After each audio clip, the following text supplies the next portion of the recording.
Two roads diverged in a yellow forest, and it's a pity I couldn't take both. And there was one traveler, long I stood and looked down as far as I could. Where he bent in the thicket.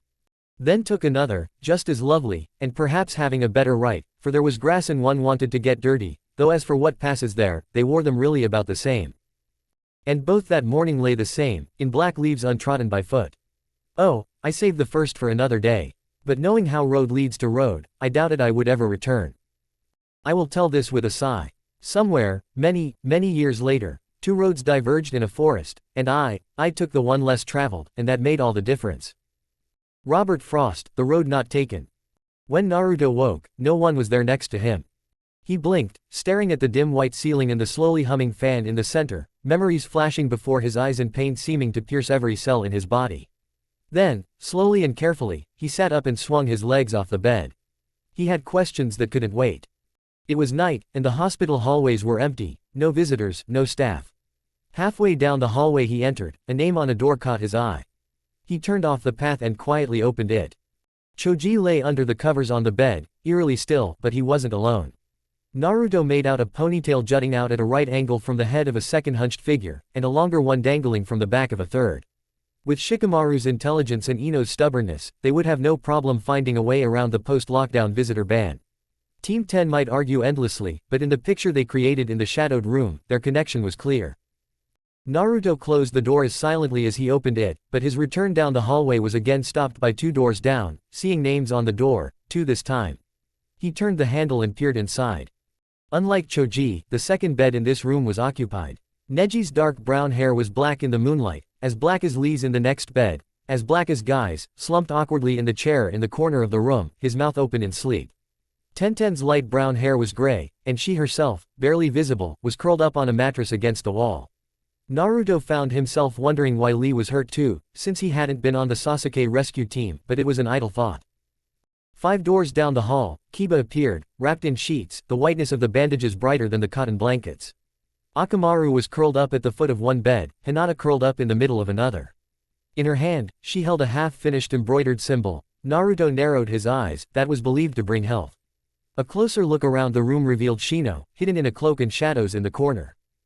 So, Shikamaru and Choji, Kiba, Neji. Everyone was alive. Naruto felt a weight lifted from his shoulders. Everyone was alive and, by the looks of it, doing just fine, if they were in regular hospital rooms instead of the intensive care unit. The one who left. The nurse's station was empty, so Naruto quickly found the patient files. To his surprise, Sasuke's was at the top. Victory roared with the immense relief in his chest. He had succeeded, they had truly succeeded.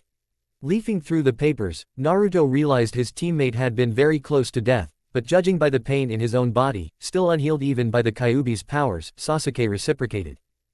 Sasuke's room was at the end of the hallway, in a single occupancy room. Standing in front of the door, Naruto took a deep breath, one after another, before finally reaching out and turning the handle, pushing the door open. Sakura was asleep, hanging over Sasuke's bed, like Ino in Choji's room. Shikamaru had replaced Kakashi. The Jonin woke abruptly, looking up from his place by the window, and a flicker of surprise flickered in his one visible eye, but it quickly disappeared. He stood and stretched gracefully, nodding to the blonde. Naruto's heart sank, and it wasn't just because Sasuke looked half dead, lying on the bed, white and bruised. But he refused to dwell on it, refused to let his emotions get the better of him. At least he had plenty of practice at this, so when he nodded back at Kakashi, the smile on his face, however faint, was still there. Kakashi pointed to the door, clearly wanting to talk to Naruto without disturbing the others. However, they were interrupted by Sakura, who woke up with a start at the sight of Kakashi standing there. "Kakashi-sensei," she muttered in disbelief. Then she turned her head and saw Naruto, and the world went white. As the explosion of agony subsided and the static faded from his vision, Naruto could only watch, utterly lost and in pain, like Sakura, held captive by Kakashi. Her eyes, her face, they were so full of emotion that Naruto's head spun. Fatigue, fear, hopelessness, betrayal, and pain. But the hatred was what hurt the most. His hearing was returning, and he realized Sakura was either screaming or hissing at him. "Bring him back, don't try to kill him. If he weren't Sasuke, he'd be dead. He's lying there in a coma, and you're running around, almost healed." "Enough," Kakashi snapped, shaking the girl so hard she was forced to shut up or risk biting her tongue. To the terrified nurse at the door, he said curtly, "I'll make sure they don't make any noise." Please leave. Too frightened to object, the nurse quickly left. Before the door had even fully closed, Kakashi forced Sakura back into the chair, speaking quietly but fiercely to her. We both know you're exhausted and depressed, and seeing Sasuke like this isn't helping, but that still doesn't give you the right to speak like that to someone who risked their life to bring Sasuke back to us. You know as well as I do that if Naruto had any other choice, he wouldn't have hurt Sasuke so much, and besides, he always recovered the fastest. Sakura, think carefully. Sakura looked away. She didn't apologize for hitting Naruto or for her words, but she didn't continue, and Naruto was grateful for that, if in a detached way. He felt like he'd just been hit so hard, he couldn't think, he felt empty, detached. It was funny, wasn't it? She'd never been able to push him away when he truly liked her, but now that his feelings for her had blossomed into friendship, she'd managed to hurt him more than ever. Funny, yeah. And then Sasuke sat up, effectively freezing everyone in the room. No one noticed he'd woken up. He looked at Sakura for a moment, and she looked back. He looked at Kakashi for 2 more, and he looked back. Then his gaze met Naruto's, which lasted much longer than a moment, 2 or 3, and Naruto looked at him blankly. When Sasuke finally spoke, everyone flinched. Can I talk to Naruto alone? It was all terribly polite and also cold, colder than the night air whipping outside. His eyes were dark, black, impenetrable. Sakura nodded sharply, pushed Kakashi's hands away, and left the room without another word. Kakashi hesitated, but hearing Naruto's barely perceptible nod, he sighed heavily and also left, but did not close the door completely. However, they sensed that he was far enough away that they could not overhear if he spoke quietly. So when Sasuke spoke, it was very quiet indeed. Every word cut deeply, and through the haze, Naruto saw the subtle hatred in those black eyes and knew that every word was carefully crafted to hurt, to wound. I meant every word I said to you in that valley. It was my decision. You had no right to try to decide my life for me. Did you really think I would be grateful for your so-called salvation? What can you do for me except hold on? Even your greatest power does not belong to you. He knows. Of course I know, Sasuke replied coldly. I've fought you and with you enough times, and your choice of animal to fight that sand monster was a major clue. And then, in the Valley of the End, the form of your chakra became obvious, and that was the final clue.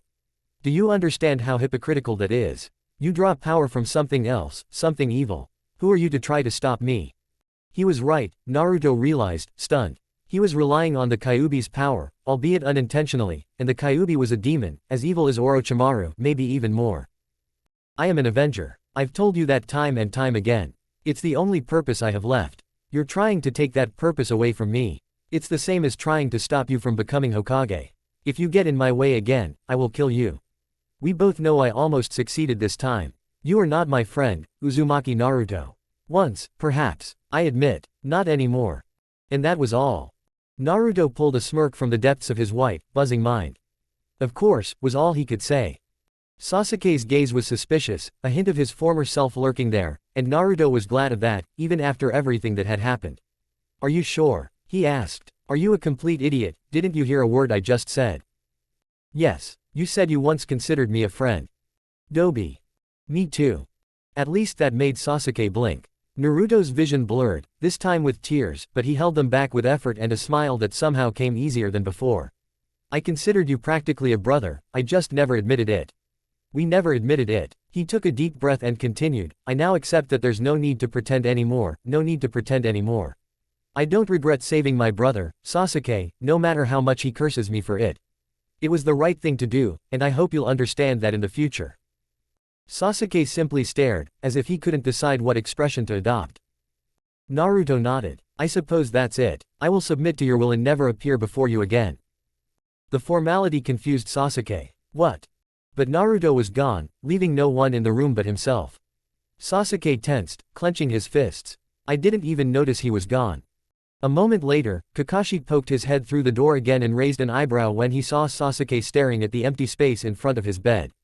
Are you finished? I didn't hear any more voices, not that I heard you say anything, I just heard you say it, he assured Sasuke when the brunette turned sharply and glared at him. Naruto left through the window, I get it. I hope he didn't break anything. I didn't even feel him move. If so, then he deserves it, Sasuke snapped, and then cursed furiously, albeit silently, when Sakura ran up to him and started crying, muttering about how glad he was to finally wake up. He ignored Kakashi's thoughtful, slightly wary gaze and suffered silently as he listened to the hysteria. His thoughts were occupied with Naruto and his words, and he was overwhelmed with guilt. Why the hell was he feeling guilty? That idiot deserved it. Right. He decided that tomorrow he would find Naruto, whether he was injured or not. He was going to deal with that idiot once and for all and make sure that idiot didn't stop him and tell everyone. However, it turned out he didn't have to. Choji's teammates were there. Despite this, they fought just as hard as Team 7. Neji and Lee's remaining teammates were there, even their sensei, though Guy was probably there for Lee as much as anyone else. Kiba's teammates were there, even the antisocial Shino, who they'd once assumed cared about nothing but his insects. He was the only one who woke up alone. He didn't envy his friends, he was glad their friendship was so strong, but he woke up alone. It was really funny. He'd spent his entire life alone, but years of loneliness didn't hit him as hard as waking up alone in this room, with everyone else surrounding their team, and then discovering that the rest of his team. Okay, Kakashi had protected him, but he was still with Sasuke. Sakura. Sure, he'd healed more than Sasuke, thanks to the Kyuubi, but he knew he'd hurt Sasuke far less than Sasuke had hurt him at the Valley of the End. Sasuke had tried to kill him in the first place, for heaven's sake. He hadn't expected gratitude from Sasuke either, all things considered, but this was too much. A little too much. The first thing he did was head to his home. And then, when he was done, he went to Iruka-sensei, who yelled at him for a bit, then listened, and finally understood. In that moment, he loved Iruka-sensei more than he'd loved anyone or anything else in his young life. There will be hunters on your trail, so you'll have to be more careful than ever before. I know. You'll have to change your appearance, especially those marks on your face. I know. You'll have to stop eating so much ramen. What? You'll never grow up like this, and it's as much of a defining characteristic as the markings. But, Naruto. I know. You'll have to contact me often to let me know you're alive, but use fake names and such. I know. I love you like a little brother, so don't you dare die. I know. I love you too, Iruka-sensei. Then go. The night is almost over. We'll see each other again, Iruka-sensei. I swear. I know. Go. Naruto was gone. He ran faster than he ever had in his life, his lungs and muscles burning, but he knew that at this speed, no one would catch him. He'd somehow timed himself to see that.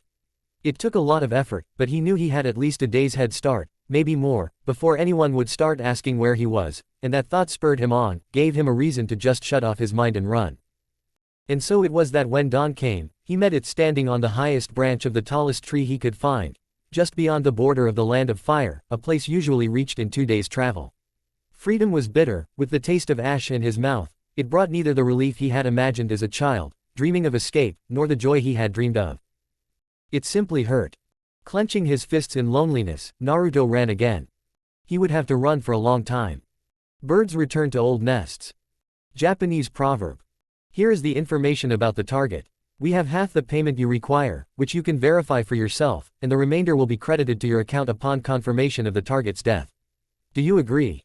The cloaked man, his face completely hidden by a thick black hood, took the folder and opened it. Inside were photographs and several sheets of parchment. He glanced at them and closed the folder again. He's just a child, he said quietly, his voice low and resonant. Isn't it too much to send me to deal with him? The other man winced, the wrinkles on his face deepening. Don't be fooled by his appearance. He's dangerous. We sent our assassins, and they failed. 3 days ago, the 2-month reporting deadline expired, and we had to write off our last dispatch as dead. That's why your message to me is dated 3 days earlier. Yes, somehow, this bastard has acquired enough power and skill to defeat our most experienced shinobi. You'll probably find it easy, and we're willing to pay you the standard price, the same amount you'd get if you were dealing with an S-class ninja. You certainly won't refuse us. The cloaked man paused. There are a few questions I'd like to clarify before I give you an answer. I'll answer you as best I can. These assassins of yours, aren't they hunter nin from Konoha? I've met some in my time, and their skill is quite remarkable. No hunter nin. Anbu, then. Yes, some of our assassins possess abilities comparable to those of the Anbu. But not the Anbu themselves. A frown contorted those folds, giving them a menacing look. What does that have to do with the matter? Oh, but it does. You see, the assassin leaned forward. It seems to me that this project of yours is not approved by the Konoha authorities. In fact, judging by the level of secrecy and the complete lack of access to official Konoha departments, I would say that this project even goes against the will of the village. The other man stood, his robes flowing, not at all embarrassed, not at all, only with a cold, condescending anger. You are overstepping your bounds, kitten. Know that I am a member of the village council and a highly respected man in my own right. The cloaked man also stood unhurriedly. He was short, but when he stood up straight, he gave the impression of being incredibly tall. Yes, I know who you are, and that only heightens my suspicions about the legitimacy of your offer. If you are a council member, why did you not utilize the resources available to you? This conversation is over, came the icy reply. Do you accept the offer or not? They stood there, looking at each other. Then the killer said, matter-of-factly, you called me, kitty. The other man said nothing. My namesake may look like a cat, but the difference is stark. Humans may make a mistake once, but not twice. Are you threatening me? He continued, as if he had not been interrupted. You know the main difference. The main difference is that foxes are much smarter than cats. They are not pets, but wild creatures that have to fight for survival. And they have very sharp teeth. The man growled, I have had enough. Security. The door swung open, but the guards who entered weren't dressed in the usual, nondescript colors the man had expected. No, quite the opposite, they were dressed in very specific colors. Along with their masks. And I, the assassin said quietly as they approached, have the sharpest teeth of them all. 4 Anbu moved silently forward, 2 for each man in the room. Behind them came a hulking figure, who strode into the room on stomping heels and slammed the door behind him with smug, furious determination. Danzo, the Godime Hokage said, piercing the old man with his gaze, you forfeit your seat on the village council. You'll be lucky if I don't exile you. You can't do that. Oh, perhaps I can, Tsunade smiled, not at all welcomingly. A plot to assassinate a Konoha citizen. This is the last drop in a whole list of drops, including the root, and believe me, the root is a really big drop. That creature isn't from Konoha, Danzo hissed. You're blind, Tsunade, blinded by your feminine soft-heartedness. If you'd called that demon a renegade when he first disappeared, we wouldn't be in danger now. He might be plotting to destroy us all right now. Tsunade's expression instantly went cold. Naruto isn't a threat to us, she snapped. He's a shinobi on a long-term assignment in this village. Watch your words, old man. Danzo snorted. The whole village knows that's a lie. I have documents to prove it. Fake documents. But Tsunade had had enough. Take him away, place him under house arrest until I decide what to do with him, she ordered the Anbu standing on either side of Danzo.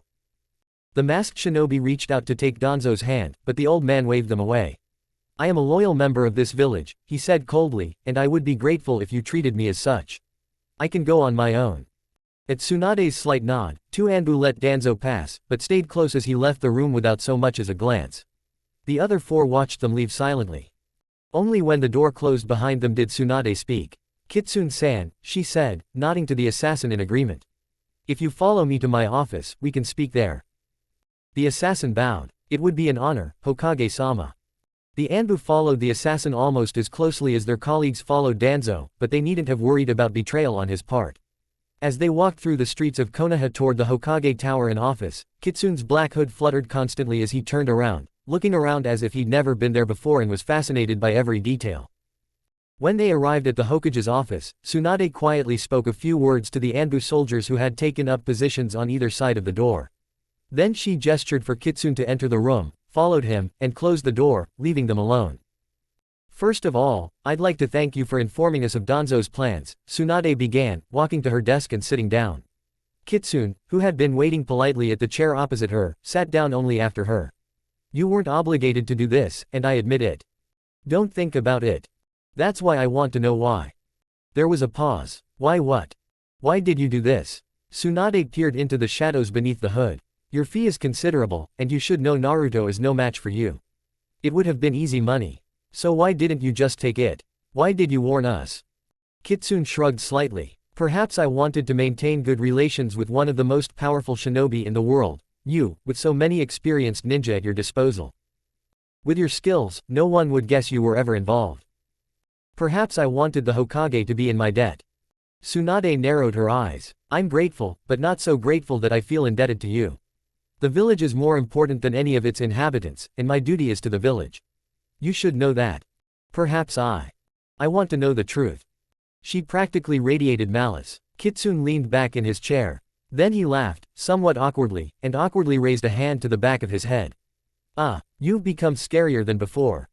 That familiar laugh, that familiar gesture. Tsunade's anger vanished in an instant. But you look exactly the same, Ba-chan. Naruto. Don't speak so loudly. Kitsune, Naruto, looked around nervously. You know, your office is pretty wide open. There's a charm that prevents anyone but those present from eavesdropping, Tsunade snapped. The urge to wrap her arms around his neck and hug him fought with the urge to hug him and hold him close. She decided to compromise, reaching out and smacking him hard on the head. You little brat, do you have any idea how much trouble you caused me with that stunt 5 years ago? She heard him pout, though his expression was still hidden. That hurt, Ba-chan. And anyway, it wasn't easy for me either. Oh, you mean you actually thought about it? Of course. A vein bulged on Tsunade's forehead. Then you haven't thought it through, idiot. And take off that damn hood. Naruto hesitated. I don't think that's a good idea, people fly in and out of your windows all the time, you know. Only Jiraiya and Kakashi do that, and they're both out of the village right now. Don't question the elders, brat. Okay, wow. The hood was pulled back. Tsunade's jaw dropped. Bright blue eyes, long blonde hair, and a mischievous, captivating smile. Naruto's chin wasn't as sharp, he still had the same sideburns, and there were strange red streaks in his blonde hair, but otherwise, Tsunade could almost believe Minato was sitting across from her, young, vibrant, and alive. She found herself blinking, holding back tears. Naruto's smile turned to concern. Ba-chan. She shook her head and found her voice again, uncharacteristically trying to find the words to change the subject. What did you do to your voice? You sound like you're 30. Oh, I forgot. Naruto grimaced and performed a few hand seals. When he spoke again, his voice was deeper and stronger than the childish voice she remembered from all those years ago, but not as low and growling as before. It's a jutsu I came up with to disguise my voice. I figured a kitsune wouldn't be respected if it turned out he was a teenager, you know. Tsunade frowned. If you could come up with something like that, you could come up with something to hide your face, maybe a modification of that disgusting henna you used on Jiraiya. Why the cloak? It must be stuffy in there. Naruto shrugged, and this time his smile was a little melancholy. I guess I didn't want to get too energetic. Besides, the cloak adds a touch of mystery and coolness. There was obviously some other reason, but Tsunade decided not to press the issue, since Naruto clearly didn't want to share. She stared at him for another second or two, then gave in to her emotions. Standing, she walked around the table and, without a word, hugged Naruto. She missed this boy, and since she never spoke of it, this was the only way to express her feelings. After a moment's hesitation, Naruto hugged her back, holding her as tightly as she held him. He closed his eyes and simply pressed himself against her. Tsunade believed in him, she had covered for him, lied about him to the entire village. She still loved him like the little brother he knew she saw him as. And that put her at the top of his list of most precious people. Finally, Tsunade released him, and he followed suit. Returning to her seat, she croaked, "You've grown taller, but you're still short." He winced. "Don't rub it in." She sighed. "As much as I'd love to continue talking to you, I don't think you came back to Konoha for nothing. You could have refused Danzo without coming here. Have you finally decided to come out of hiding?" Naruto smirked. "Well, for one thing, I wanted to make sure Danzo was caught. He's been a real thorn in my side for the past few years, sending all those creepy, blank-faced assassins after me." "Is this Root? You mentioned it before." "Yes, Root is Danzo's pet project, training a group of emotionless, puppet assassins," Tsunade frowned. "They may be good fighters, but everything about Root is inhumane. The training process, the philosophy behind it, the end product.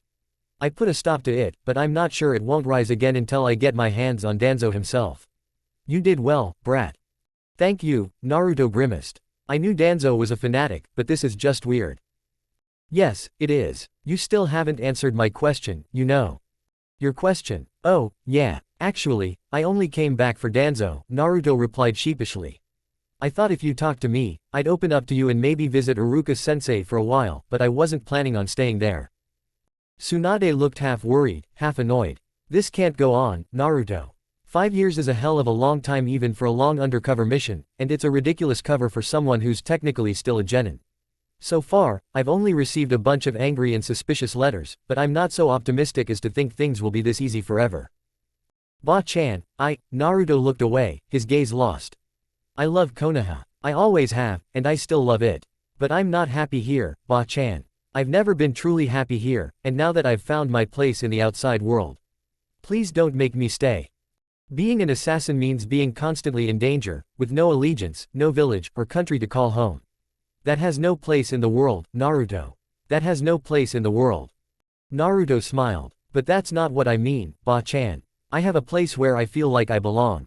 I plan on either quitting or slowing down my assassin career soon. Maybe take on some mission to capture some S-class ninja that no one else can catch, something like that. Tsunade glanced at him. You found someone. It wasn't a question. Naruto simply smiled at her, bright and happy. Sighing, the Hokage leaned back in her chair, massaging her temples. Okay, I won't pry. But, Naruto, I seriously said this can't go on. I can't keep you on this so-called mission indefinitely. If I declare you a renegade, I'll have to send Hunter Nin after you. Even if I call you an exile from Konoha, but not a traitor, that would still give anyone with a grudge free rein to hunt you down, and I wouldn't be able to offer you any protection. I know. And I still love Konoha. I don't want to lose my status as a Konoha citizen, I just don't want to live here. Naruto leaned back, biting his lip thoughtfully. Is there a way to do that? Tsunade mentally went through the list. It was very short. There are a few positions that will allow you to technically remain a resident of Konoha, but will practically permanently prohibit you from living outside the village, she finally said. And frankly, not many people want to do that kind of work, so if I gave you one of those positions, I don't think there would be a problem. Naruto sat up straight in his chair, his blue eyes shining with anticipation. Really? Awesome. That would have been absolutely brilliant. If I'd known you wouldn't try to keep me here, I wouldn't have been afraid to come back. You're a genius, Sunda-ba-chan. She raised her hand, stopping his muttering, and frowned in fear, but secretly smiled at his too juvenile reaction. Is that why you didn't come for 5 years? Yeah, I know, it's stupid, I'm sorry. Naruto's smirk turned into a crooked smile. But I really didn't want to fight you and maybe other shinobi I know just to get out of Konoha again. Tsunade reached out and hit him. Idiot, she said with a mixture of fondness and irritation. Yeah, Naruto's smirk returned. Guilty as charged. So what's the plan, Ba-chan? I can't wait. What will I become? He nearly jumped out of his chair. Not so fast, brat. There's a catch. Oh, man. Nothing you can't handle, don't worry. Or rather, nothing a Kitsune can't handle, she smirked. The thing is, all positions require at least a Jonin-ranked candidate. You'll need a whole list of impressive accomplishments for a recommendation, but I think your past accomplishments as a Kitsune are more than enough to back up your reputation. But I'm already well above Jonin, Naruto said blankly. Tsunade resisted the urge to roll her eyes. Not officially. Officially, you're still a genin, remember? Oh, yeah. Naruto paused, and she wasn't used to seeing the strange expression on his face. Damn. Tsunade shuffled through her papers, searching for something. The Junin exams are in a week, she said absently. You're lucky they're in Konoha this year. As Hokage, I can expedite the paperwork. A week is short for most shinobi, but you'll be fine. Once you've achieved the rank of Junin, we can uncover your identity and use your new rank and your former reputation as a Kitsune to assign you to one of the positions I mentioned. You can make your choice once you pass. Oh, and I think you should keep your identity hidden for now, it will make everything go more smoothly. Aha. She triumphantly picked up a piece of paper and handed it to Naruto. There you go. Fill out the form, hand it into the exam registration office that was set up specifically for this, and you're all set. Naruto grabbed a pen from the desk and began writing. I guess I wrote, independent, instead of, origin, right? Yes, you'll be going as a Kitsune, huh? People will start guessing if you say you're from Konoha. She winced at his handwriting. Is this supposed to be legible? He stuck his tongue out at her. The famous fox killer with chicken-like handwriting. If only your enemies could see it now. Naruto waved his hand solemnly and, grimacing, handed her the form. Luckily, my enemies can't see anything now. They're all dead. Well, at least the ones I got in my way. This sobered Tsunade. She looked at Naruto with a heavy heart. Yes, he was still Naruto, but he was also the fearsome Kitsune killer, rumored to have never been defeated. And who had killed so many people? The Naruto in front of her might look and act like the Naruto she knew, but in every other way, he might as well be a complete stranger. He noticed her sudden thoughtfulness and seemed to guess her thoughts. His smile was sad. I'm still me, Ba-chan, he said quietly. I've just grown stronger and tougher, and I've completely come to terms with myself and the world. It's not that bad. No, she said just as reservedly. But it's not all that good either. He shrugged. Nothing is so clear-cut and simple in this world, and a lot of it has to do with blood. It sounded too much like her own thoughts on a rainy day. She shook her head. You'll have to tell me what happened in these 5 years. How you managed to become strong so quickly, for example. Naruto nodded after a moment's hesitation. As best I can, he said, and Tsunade knew there would be some things left over, but then again, she might not want to know. But after the exams. After. I have some things to do, some things to finish before the exams start, Naruto explained. So, each trip will take 2 days at a decent pace. I'll be back in a week, don't worry. Tsunade nodded discontentedly, but she had no choice. Her curiosity would have to wait. Well then. Oh, wait, she added, remembering, as Naruto stood up and was about to put his hood back on. There's something you should know. He waited. The Junin exams are held every 2 years. There have been 2 while you've been gone. Naruto waited, exaggeratedly patient. Tsunade sighed. She hoped she wouldn't have to say it out loud. This year's Junin exams will be a large group of the Rookie 9, who passed the Chunin exams just before the last one. Patience gave way to something incomprehensible. I thought as much, he said. I know Shikamaru passed last time, but Neji, Lee, and Sasuke failed, so I figured they'd take it again, and they'd probably be joined by others. You want to know who? He shook his head vigorously. Then he fell silent, and finally, he nodded with something akin to resignation. All 9 of us, Tsunade said simply, and Tenten, too, joining her teammates. All except Ino, who's still recovering from her last mission. Naruto winced. His thoughts raced across his face until they settled on one. Did something happen to Sasuke?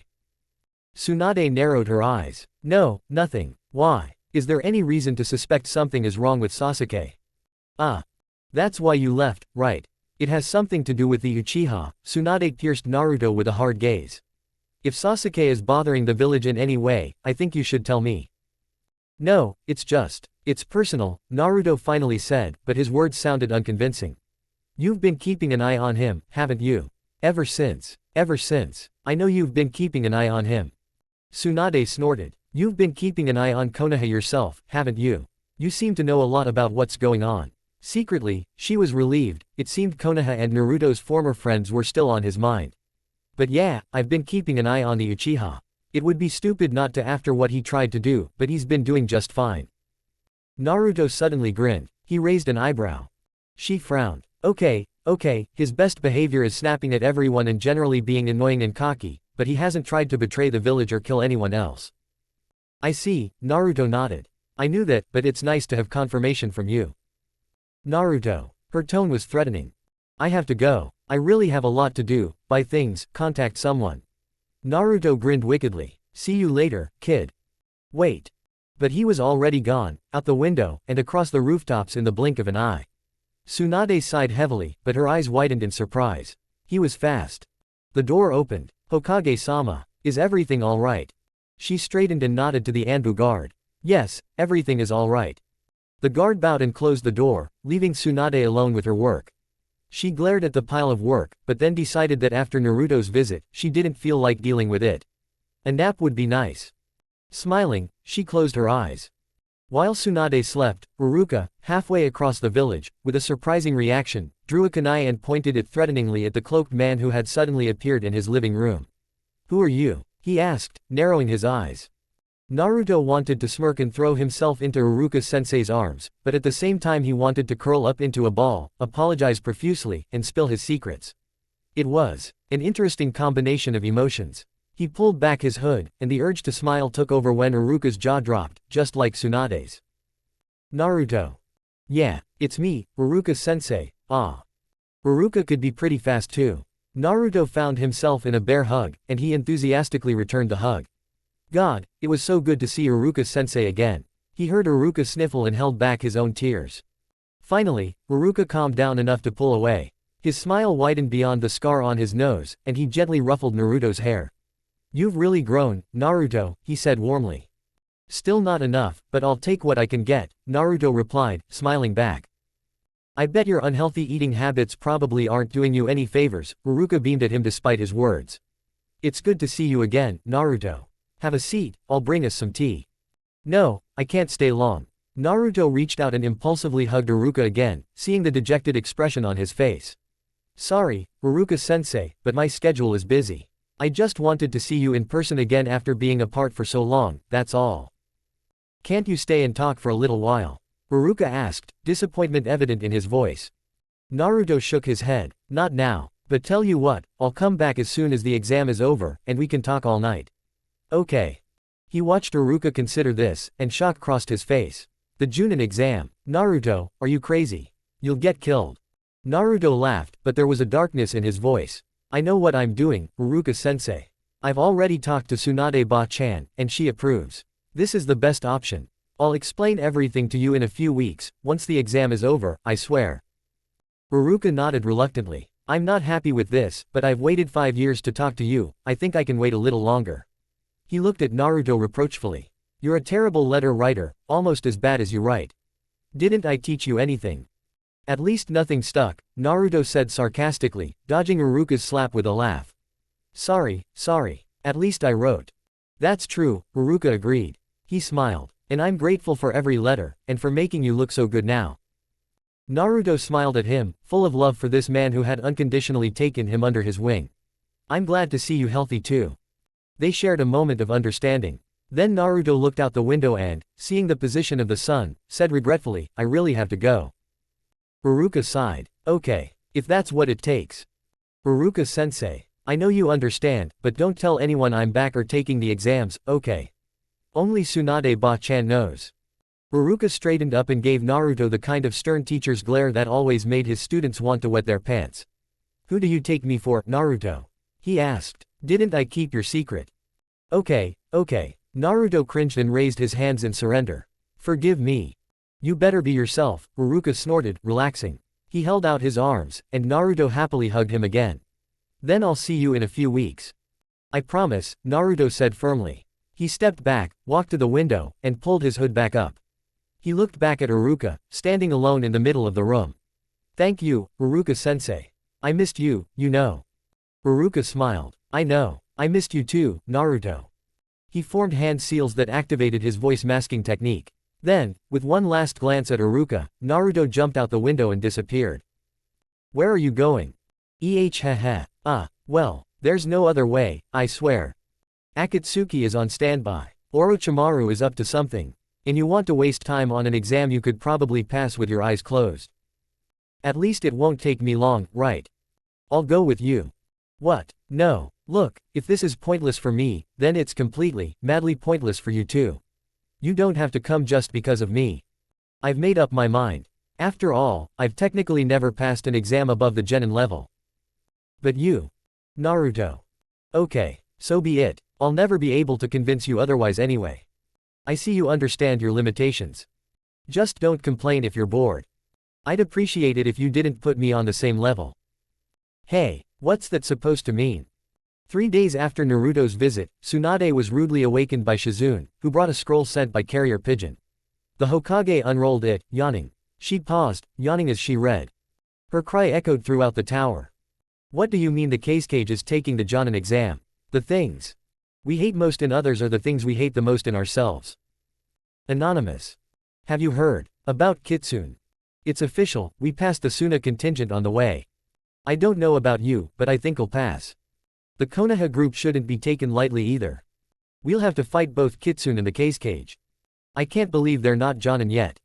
Don't forget about the Konoha shinobi. Man, what bad luck. Of all the exams. I don't believe it. We can't compete with them.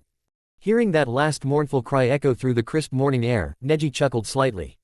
Weaklings, he said dismissively. They're lost before we even started. Now, Neji. Lee struck a pose, his smile as dazzling as ever. The fire of determination burns brightest in difficult situations. Once the exam begins, our worthy opponents will surely regain their fighting spirit. We must not underestimate our opponents.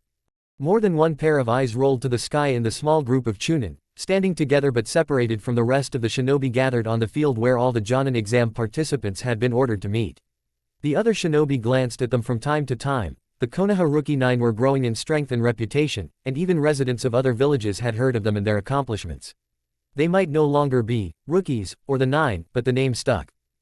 Moreover, they had another team with whom they could often be seen together, a team that included 2 of the most famous rising names in the shinobi world. All told, 7 of the Rookie 9, plus a team of 3, were an impressive sight. There were the Hyuga cousins with their intimidating eyes. There was the scowling Uchiha, whom the shinobi world still didn't know what to make of, especially after what he'd done 5 years ago. There was the current Hokage's protege, with her bright pink hair. There was a dog man, a fat man, a bug man, and a weapons specialist. There was a green monster whose appearance concealed unimaginable combat skills. The heiress of the mind control technique was gone, but her teammate, the man rumored to be the Hokage's advisor on all key strategic plans, was with the group, yawning. He was the leader and technically shouldn't have been there, but he didn't seem to care, and no one was going to send him away. Their cohesion was surprising for a group of shinobi who had lived long enough to hone their skills to the level of Jonin, and it made the other future Jonin uneasy. What if they teamed up right at the exam? It would be an unfair advantage. The others didn't care. In their opinion, this camaraderie wouldn't withstand the rigors of the exam. The 9 Chunin and 1 Jonin knew what the other shinobi were thinking, but they ignored it. They were used to others' judgment. Instead, they focused on what mattered most, the 2 other much talked about participants in the exam. Kaisuke's presence confirmed, Shikamaru interjected, still half awake. It was still too early, he would have liked to go back to bed, but Tsunade insisted he be one of the observers. I asked the Hokage. She told me the same thing when I asked, Sakura said. She looked worried. Tsunade-sensei is worried, but she didn't say why, but I think it has to do with security measures. It would be bad if we managed to kill the Kisuke, Kiba agreed, smirking. Not that anyone could, Shino muttered. Or even try. Those who had witnessed the Kisuke's power were reminded of the times he had demonstrated it himself. Everyone, save Lee, nodded eagerly. Gaara-san is our ally, Lee countered. He helped us when we were. He helped us years ago, he amended, casting a wary glance at Sasuke and tactfully avoiding mention of the Sasuke rescue mission. And Suna is an ally of Konoha, too. We shouldn't speak ill of it. What I don't understand, Hinata said meekly, breaking the awkward silence that followed Lee's words, is why the Kisuke needs to take the Jonin exams. Technically, he didn't even pass Chunin, Tenten noted. It's odd that a Kage became a genin. Maybe he decided it was time for him to earn his official qualifications. Choji swallowed a bite of his meat bun. His mother insisted it was a more nutritious breakfast than chips, and said he needed the energy for the exam. Why did he pick this exam? I don't want to fight him at all. A snort made everyone turn their gazes to Sasuke. He stood slightly to the side, as usual. They had tried their best to attract him, but even when he didn't openly reject them, he was always cold. Sakura, however, never gave up. She had already lost one teammate and wasn't about to let go of another. She smiled at Sasuke. Do you have something to say, Sasuke-kun? He glanced at them and shrugged. Not exactly, he said, his lips curling into a slight smirk. Only that you're wasting your time worrying about the Kisuke. He's insane, who knows what's going on in his head. We're going to fight someone of that power, Sasuke-kun, Hinata said timidly. She had learned to speak louder. I think that's reason enough to worry. He's the Kisuke. As powerful as he is, he has responsibilities, an image to uphold. He can't go berserk or anything like that. Sasuke glanced around. You're probably right, he's strong, but I don't think you have to worry about him hurting you badly. Sasuke's right, Shikamaru said, looking thoughtfully at the scowling man. As Kisuke, Gaara-san should exercise restraint. So, all we have to worry about is each other. Kiba added cheerfully. Cool. Neji rolled his eyes. Idiot, he said shortly. Kiba bared his teeth. Watch it, Neji, he growled. Akamaru, now enormous, barked. Empty eyes stared back. Haven't you been paying attention? Besides the Kisuke, there's also Kitsune to worry about. He's an assassin, one of the best, and he's not from just any village, which means he won't hesitate to kill anyone or anything in his path. Oh, yeah, damn. Sakura laughed. I can't believe you forgot, Kiba-kun. Kiba opened his mouth to protest, but a commotion erupted. Heads turned toward Konoha. The field they were in was just outside the main village, and the participants must have traveled there, as everyone who didn't live in Konoha was temporarily staying at one of the inns. The group of Chunin turned as one. Gaara's shaggy hair glowed a rich red in the morning sun. He'd grown taller and less skinny over the past few years, but he was still of average height, not too short, not too tall. However, what he lacked in physical strength, he more than made up for in his posture. He carried himself with a calm, deadly confidence, his movements graceful and confident, his gaze calm, his chin raised. He wore not the Kisuke's robes and hat, but a black and red outfit, vaguely reminiscent of the one he'd worn years ago, with a gourd strapped to his back. He looked nothing like the half-mad child most of them remembered. Next to him walked another infamous character, the one the examinees had been discussing. Kitsune wore a black cloak that fluttered as he walked. He stood only slightly taller than the Kisuke standing next to him. He carried himself just as confidently, but was slightly less reserved than the Kisuke.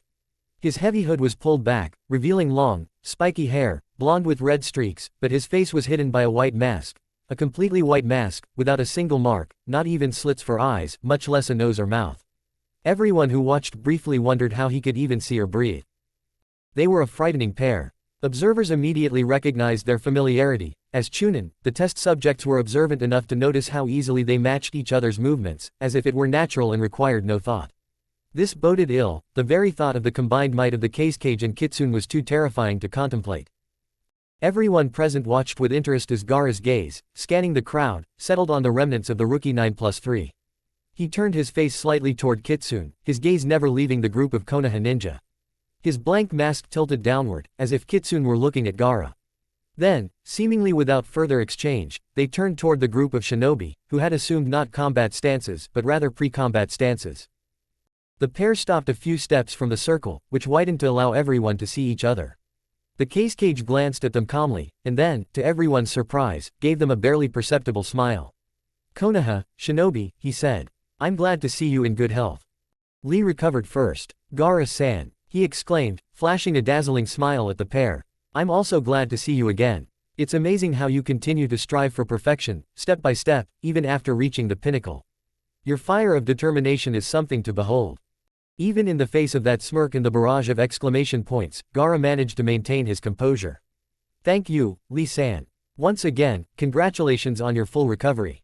He nodded at the man next to him. "May I introduce to you, to all of you, Kitsune. Kitsune, these are the infamous Rookie 9, the team formerly under Guy-san." Kitsune spoke. His voice was deep, aged, and at odds with his youthful, if not punk, hairstyle. "It's nice to be able to match faces with names. However, I only see 10 people here. I heard that one of them was taken ill, which explains the 11th, but where is the 12th? I was given to understand that he has left you forever." Some of the faces darkened with anger, while others, including Sasuke, darkened as if bleached. Sakura belonged to the first group. Her eyes narrowed, but she spoke politely.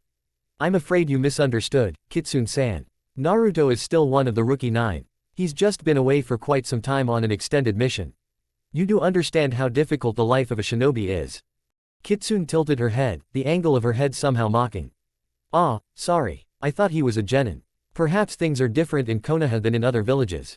I thought genin didn't take long missions, especially ones this long." Sakura clenched her jaw, but she couldn't help but smile. "Naruto is a genin," she said, still politely. "But he has abilities that I'm sure prompted Hokage-sama to assign him this mission." She stared intently at where the eyes should have been on the white mask, not letting the lack of an object of gaze recede, not letting it distract her. She felt Kiba watching her back behind her. They had heard everything there was to say about Naruto and his absence, and were used to protecting him. Sakura and Kiba were the loudest, but Hinata had been upset before, and she knew Neji had once fought and soundly beaten a pair of shinobi because of something they said about Naruto. Gaara touched Kitsune's arm lightly. It was a subtle gesture, barely noticeable, but the tension in Kitsune's body dissipated slightly. He bowed slightly, ironically, to Sakura. "I admit my mistake," he said. "I look forward to competing with you."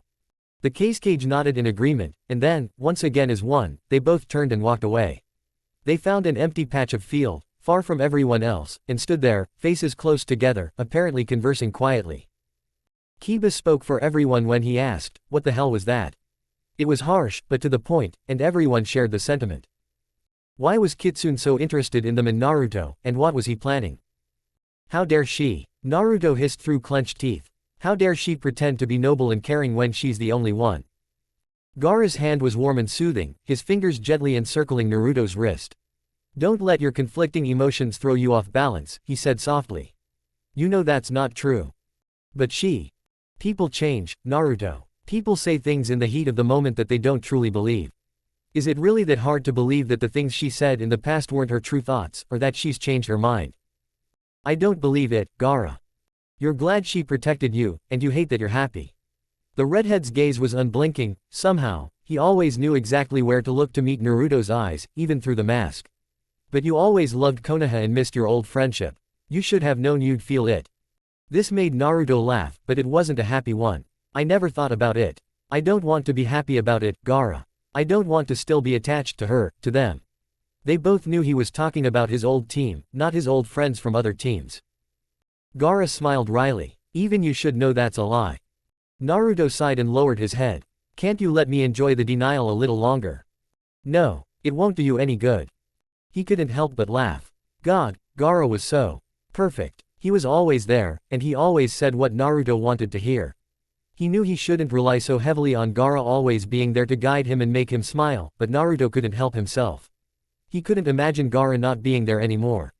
Just as he couldn't imagine ever telling Gaara he loved him. The redhead was still rather reserved, still a child when it came to emotions, especially love and affection. If there was even the slightest risk that telling Gaara would scare him away and ruin their friendship, Naruto didn't dare take it. He was Gaara's closest friend, and he knew Gaara respected him deeply and would do almost anything for him, and that was enough for Naruto. For now. Sasuke looks the same, only older, he said, changing the subject. I don't know what I expected, a sign that said, I'm a traitor, please shoot me. I don't know. Something. Maybe he's changed, maybe he's realized his mistake. Do you think that's possible? Gaara's green eyes darkened. Naruto wanted to kick himself, he should have been more careful before talking about Sasuke. Gaara had always harbored a strong dislike for the Uchiha. Perhaps, he replied dryly. Gaara, forgive me, Naruto paused, then decided to play it safe this time and twisted his wrist in Gaara's grip. The grip loosened, and Naruto was able to catch his hand, intertwining their fingers. I will not talk about Sasuke.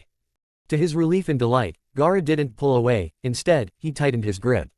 No, Gaara said, sighing quietly. I'm being unreasonable. The Uchiha is one of the 3 problems we agreed to keep an eye on in Konoha, we'll have to talk about him sometime. I'll try to curb my dislike. You don't have to hide your emotions, Naruto countered, and it was true. Gaara rarely showed his emotions openly, and Naruto treasured every moment, he longed to see more expression on his usually serious face.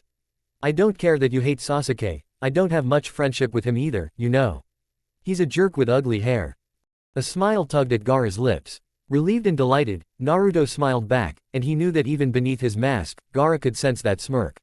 His mask was made of a material that allowed him to see inside but was opaque on the outside, yet Gaara somehow read his expressions without any trouble. Shikamaru chose that moment to break away from his friends and climb onto a tree stump. He glanced at the waiting shinobi, who all turned to look at him, and sighed. The sigh was very expressive, conveying boredom and the thought that there were far more interesting things to do in the morning, like sleep in and not get up at the crack of dawn. Naruto grinned. Shikamaru was still the same. Hello everyone. Shikamaru spoke in a bored voice, as if reading from a text. I'm Shikamaru, one of your supervisors, and I need to give you a quick rundown on the first part of the exam. It's a written test. I don't know how they expect your brains to work this early in the morning, so. Naruto and Gaara switched positions, instinctively understanding what was about to happen. We'll be kind enough to help you wake up properly. Across the field, Guy and Kakashi appeared in a puff of smoke. Guy was beaming, his teeth dazzling. Kakashi's one visible eye froze lazily. They both waved. See you later, Shikamaru drawled.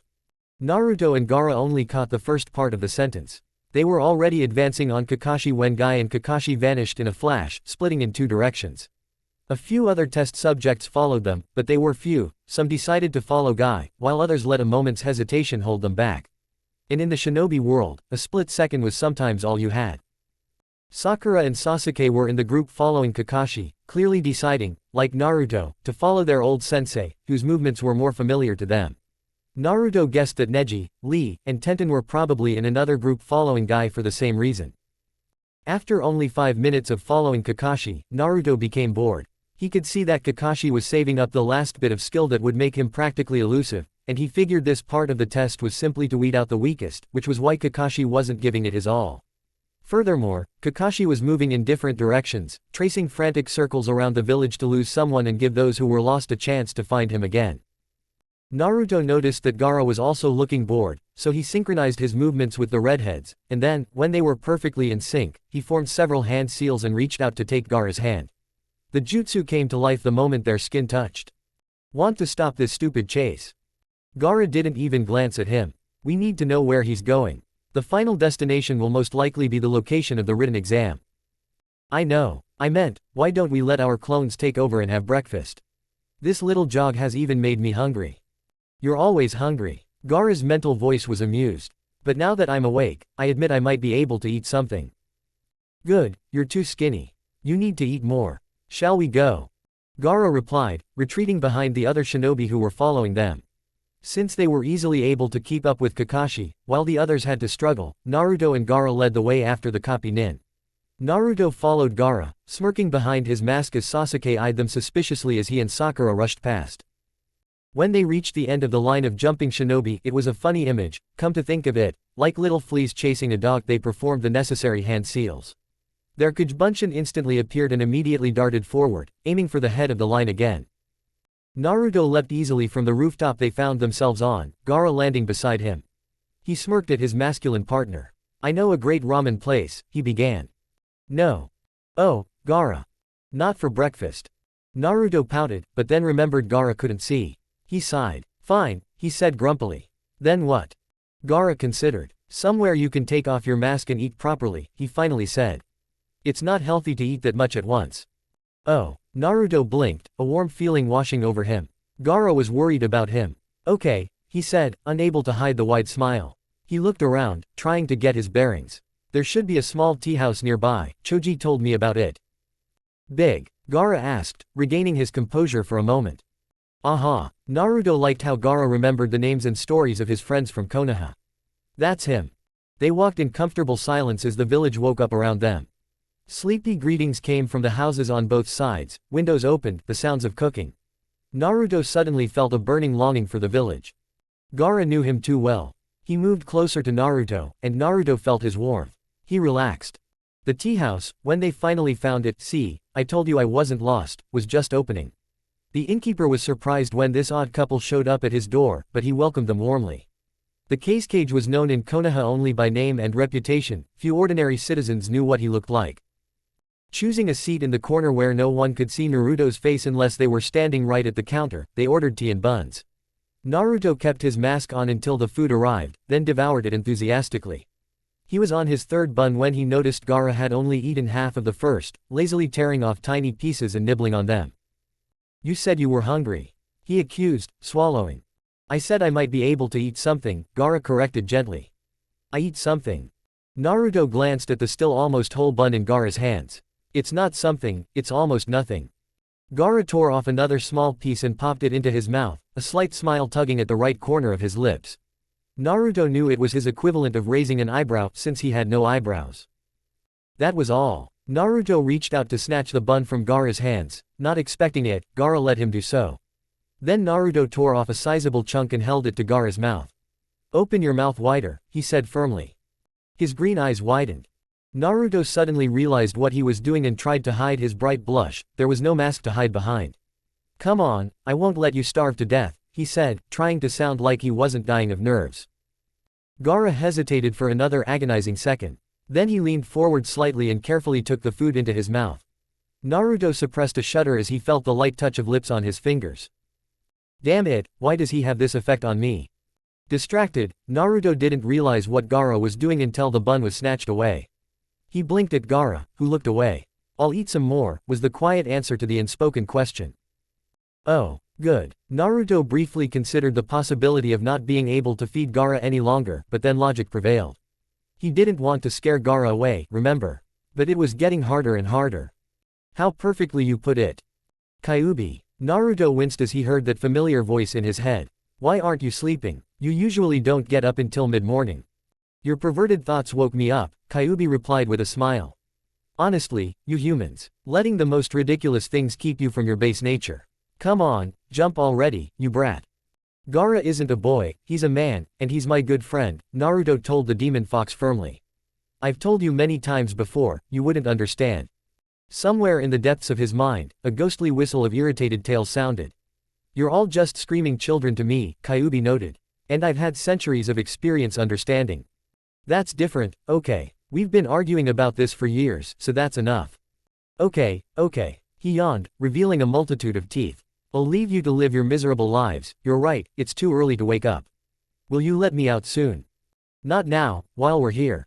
You're too conspicuous on the street, and there are shinobi in Konoha who are smart enough to suspect something and investigate the situation deeper. I'll tear them apart, Kyuubi growled. What they did to me.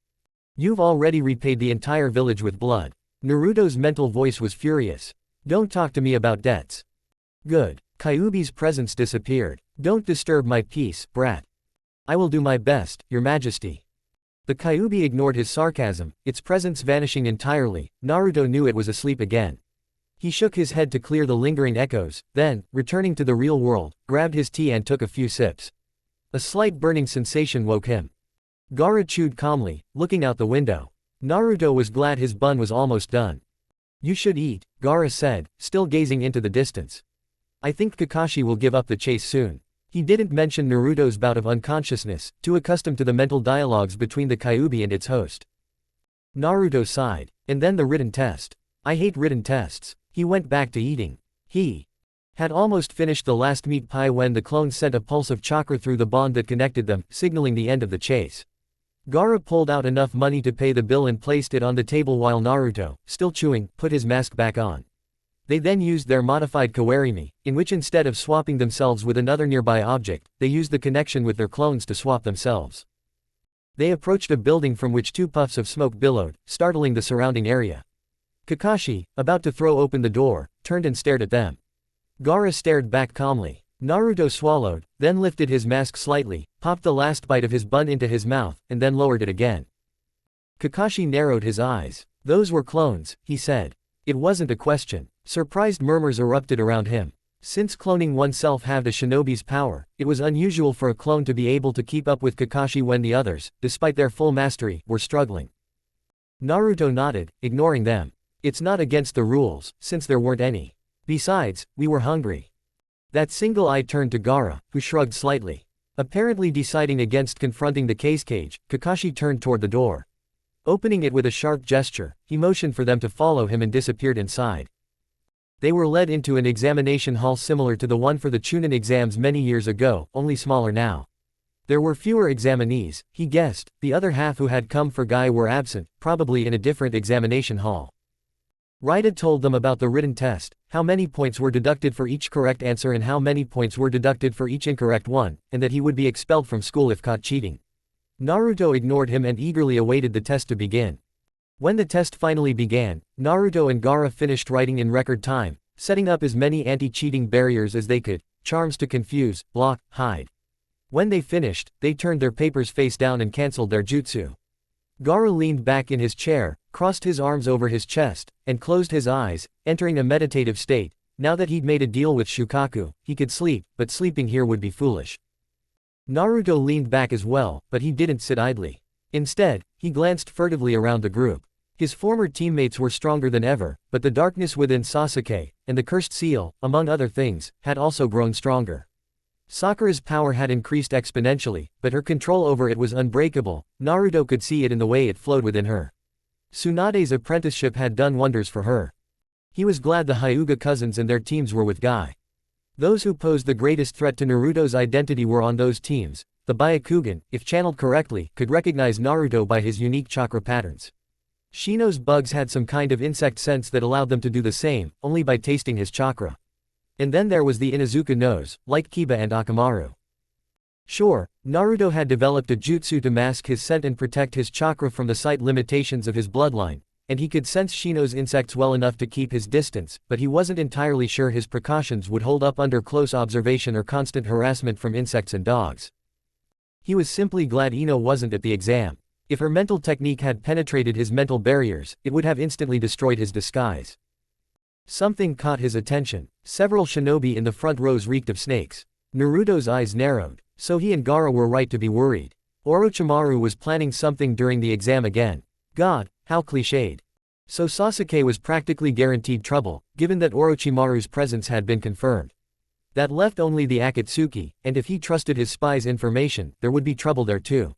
The thing was, he'd believed the information because he'd promised something in return.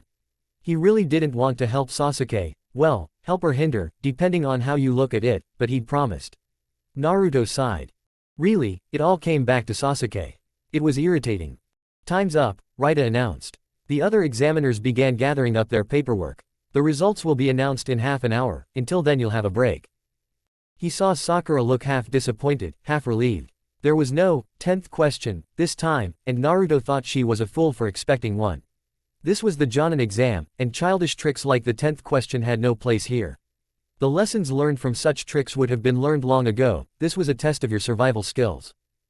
He was about to sit down and meditate like Gaara when he noticed several people he recognized approaching. Oh, what joy! Sakura looked a little scared, but determined. Sasuke, as always, looked like he had a nail stuck in his ass. Choji opened another bag of chips, and Shikamaru was just Shikamaru, hanging back behind his friends. Kitsune-san, Sakura said politely, apparently she was their official representative. Naruto decided it was because it was impolite to speak with your mouth full, which ruled out Choji, or to appear completely disinterested in the conversation, which ruled out Shikamaru, or to constantly insult the other person, which ruled out Sasuke. Can we ask you and Gaara-san a question? Naruto saw that Gaara wasn't going to leave. So it was all up to him. Damn it, Gaara. He was trying to match Sakura's politeness. When had she become so diplomatic? You just did, but I suppose you can ask someone else, he said, trying to keep his tone neutral. Sasuke rolled his eyes and stepped forward. There's no point in being polite, Sakura, he snapped. He fixed Naruto with his black gaze. We want to know what you and Gaara, his voice held a hint of disdain as he said Gaara's name, and Naruto's fists clenched, are doing here. Sasuke, Shikamaru sighed, and Sakura paled. Gaara-san is the cage, you should show some respect. He tried to raise the village and kill us all, Sasuke snapped, his suicidal demeanor uncharacteristic even for him. His eyes blazed. He should have been kept behind bars or under supervision, and yet he ended up as cage. Fools. Naruto knew this resentment stemmed from Sasuke's own life. Like Gaara, he'd almost committed an unforgivable offense, but he'd been constantly watched, while Gaara, in his opinion, had been rewarded. Naruto understood all of this. But the anger still simmered within him, and he still felt the urge to beat Sasuke up. It was as if they were kids again.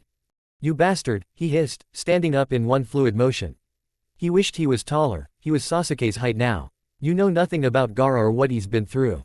You're just a whiner, bitter as ever. Everyone stared at him, wide-eyed, with varying degrees of fear. Sasuke, however, felt no fear at all. He narrowed his eyes, but oddly enough, it was a thoughtful squint. There's something familiar about you, he said slowly.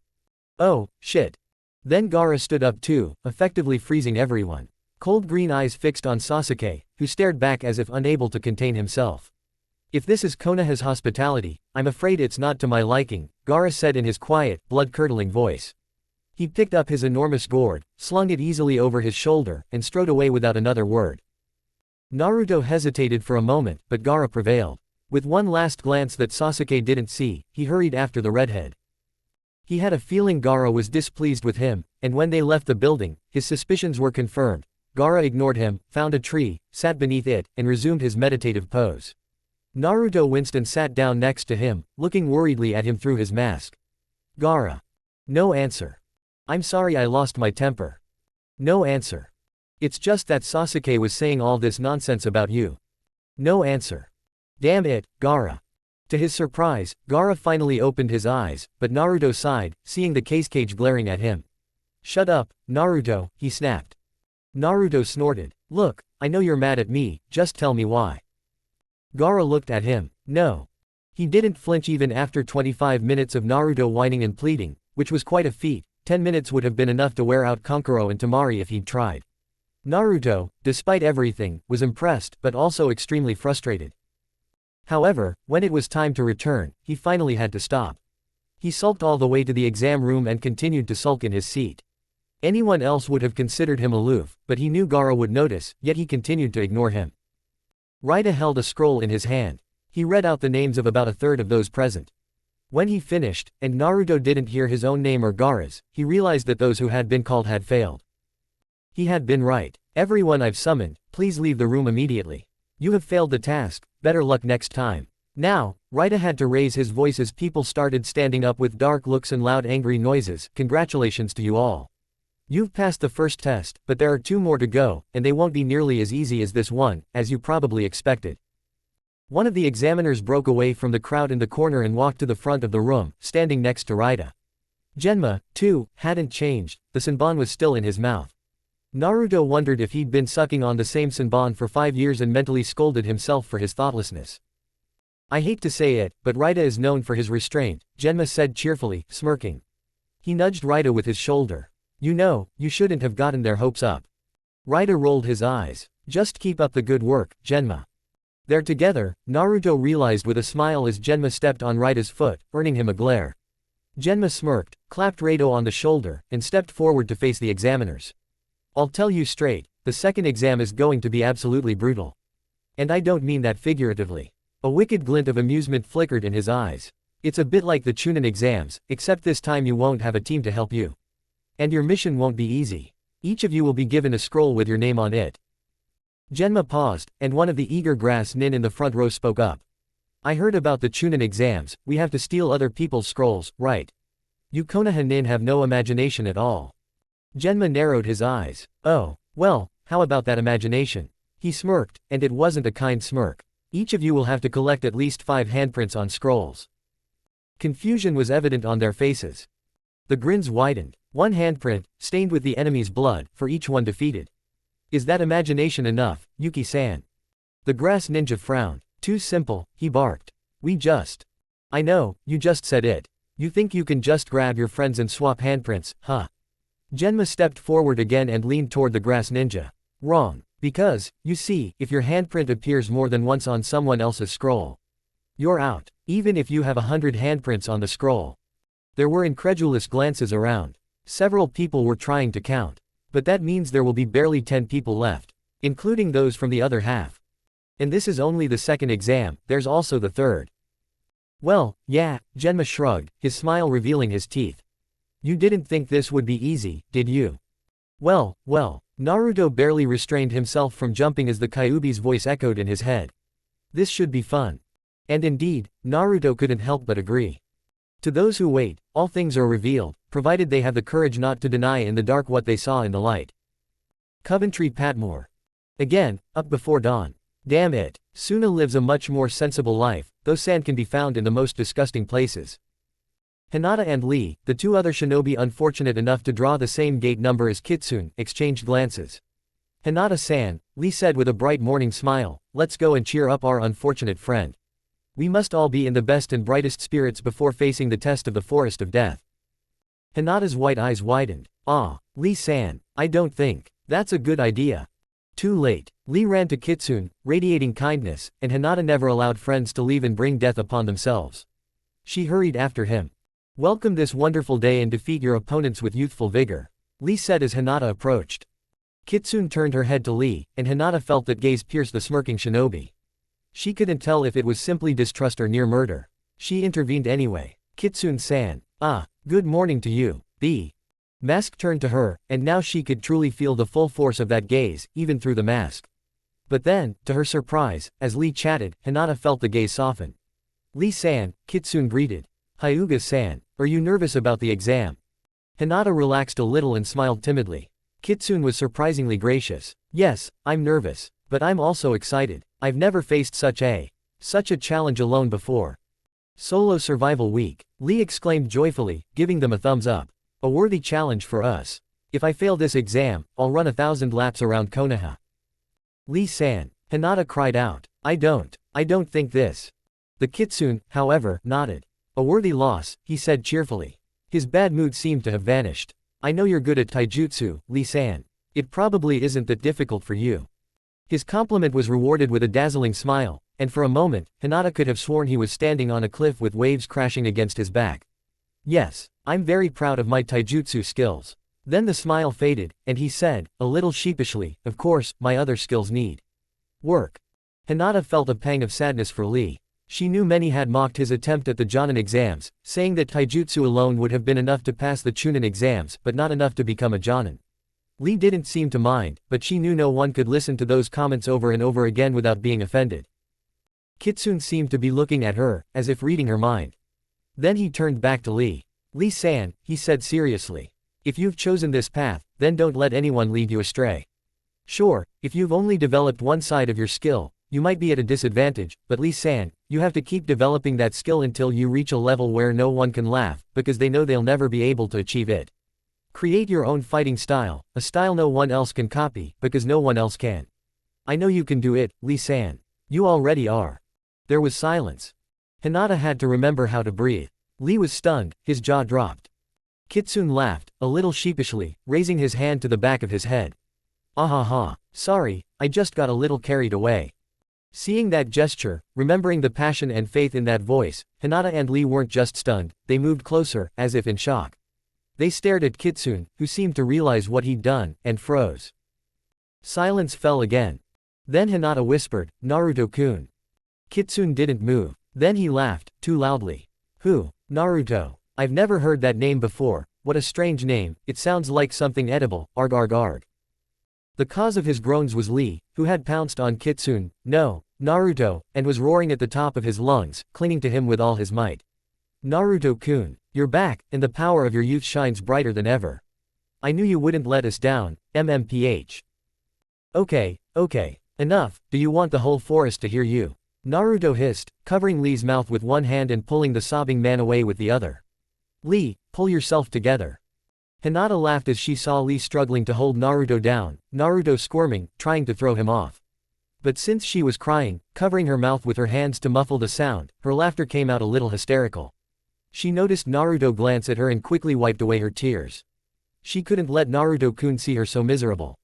Sniffling, she walked over and helped Naruto pull Lee up. Lee-kun, let's go, the exam is about to start. Lee finally let go and beamed at Naruto. It's good to see you again, Naruto-kun, he said sincerely. We all missed you very much, even Neji, no matter how hard he tried to hide it. My teammate has a stern exterior, but don't let that fool you. His heart. Got it, Lee, Naruto interrupted, laughing. I know what Neji is like, I haven't forgotten. He performed a few hand seals, and when he spoke again, it wasn't the strange voice he'd used, but an older version of the voice they remembered. And this is really awkward, but, well, I missed you too.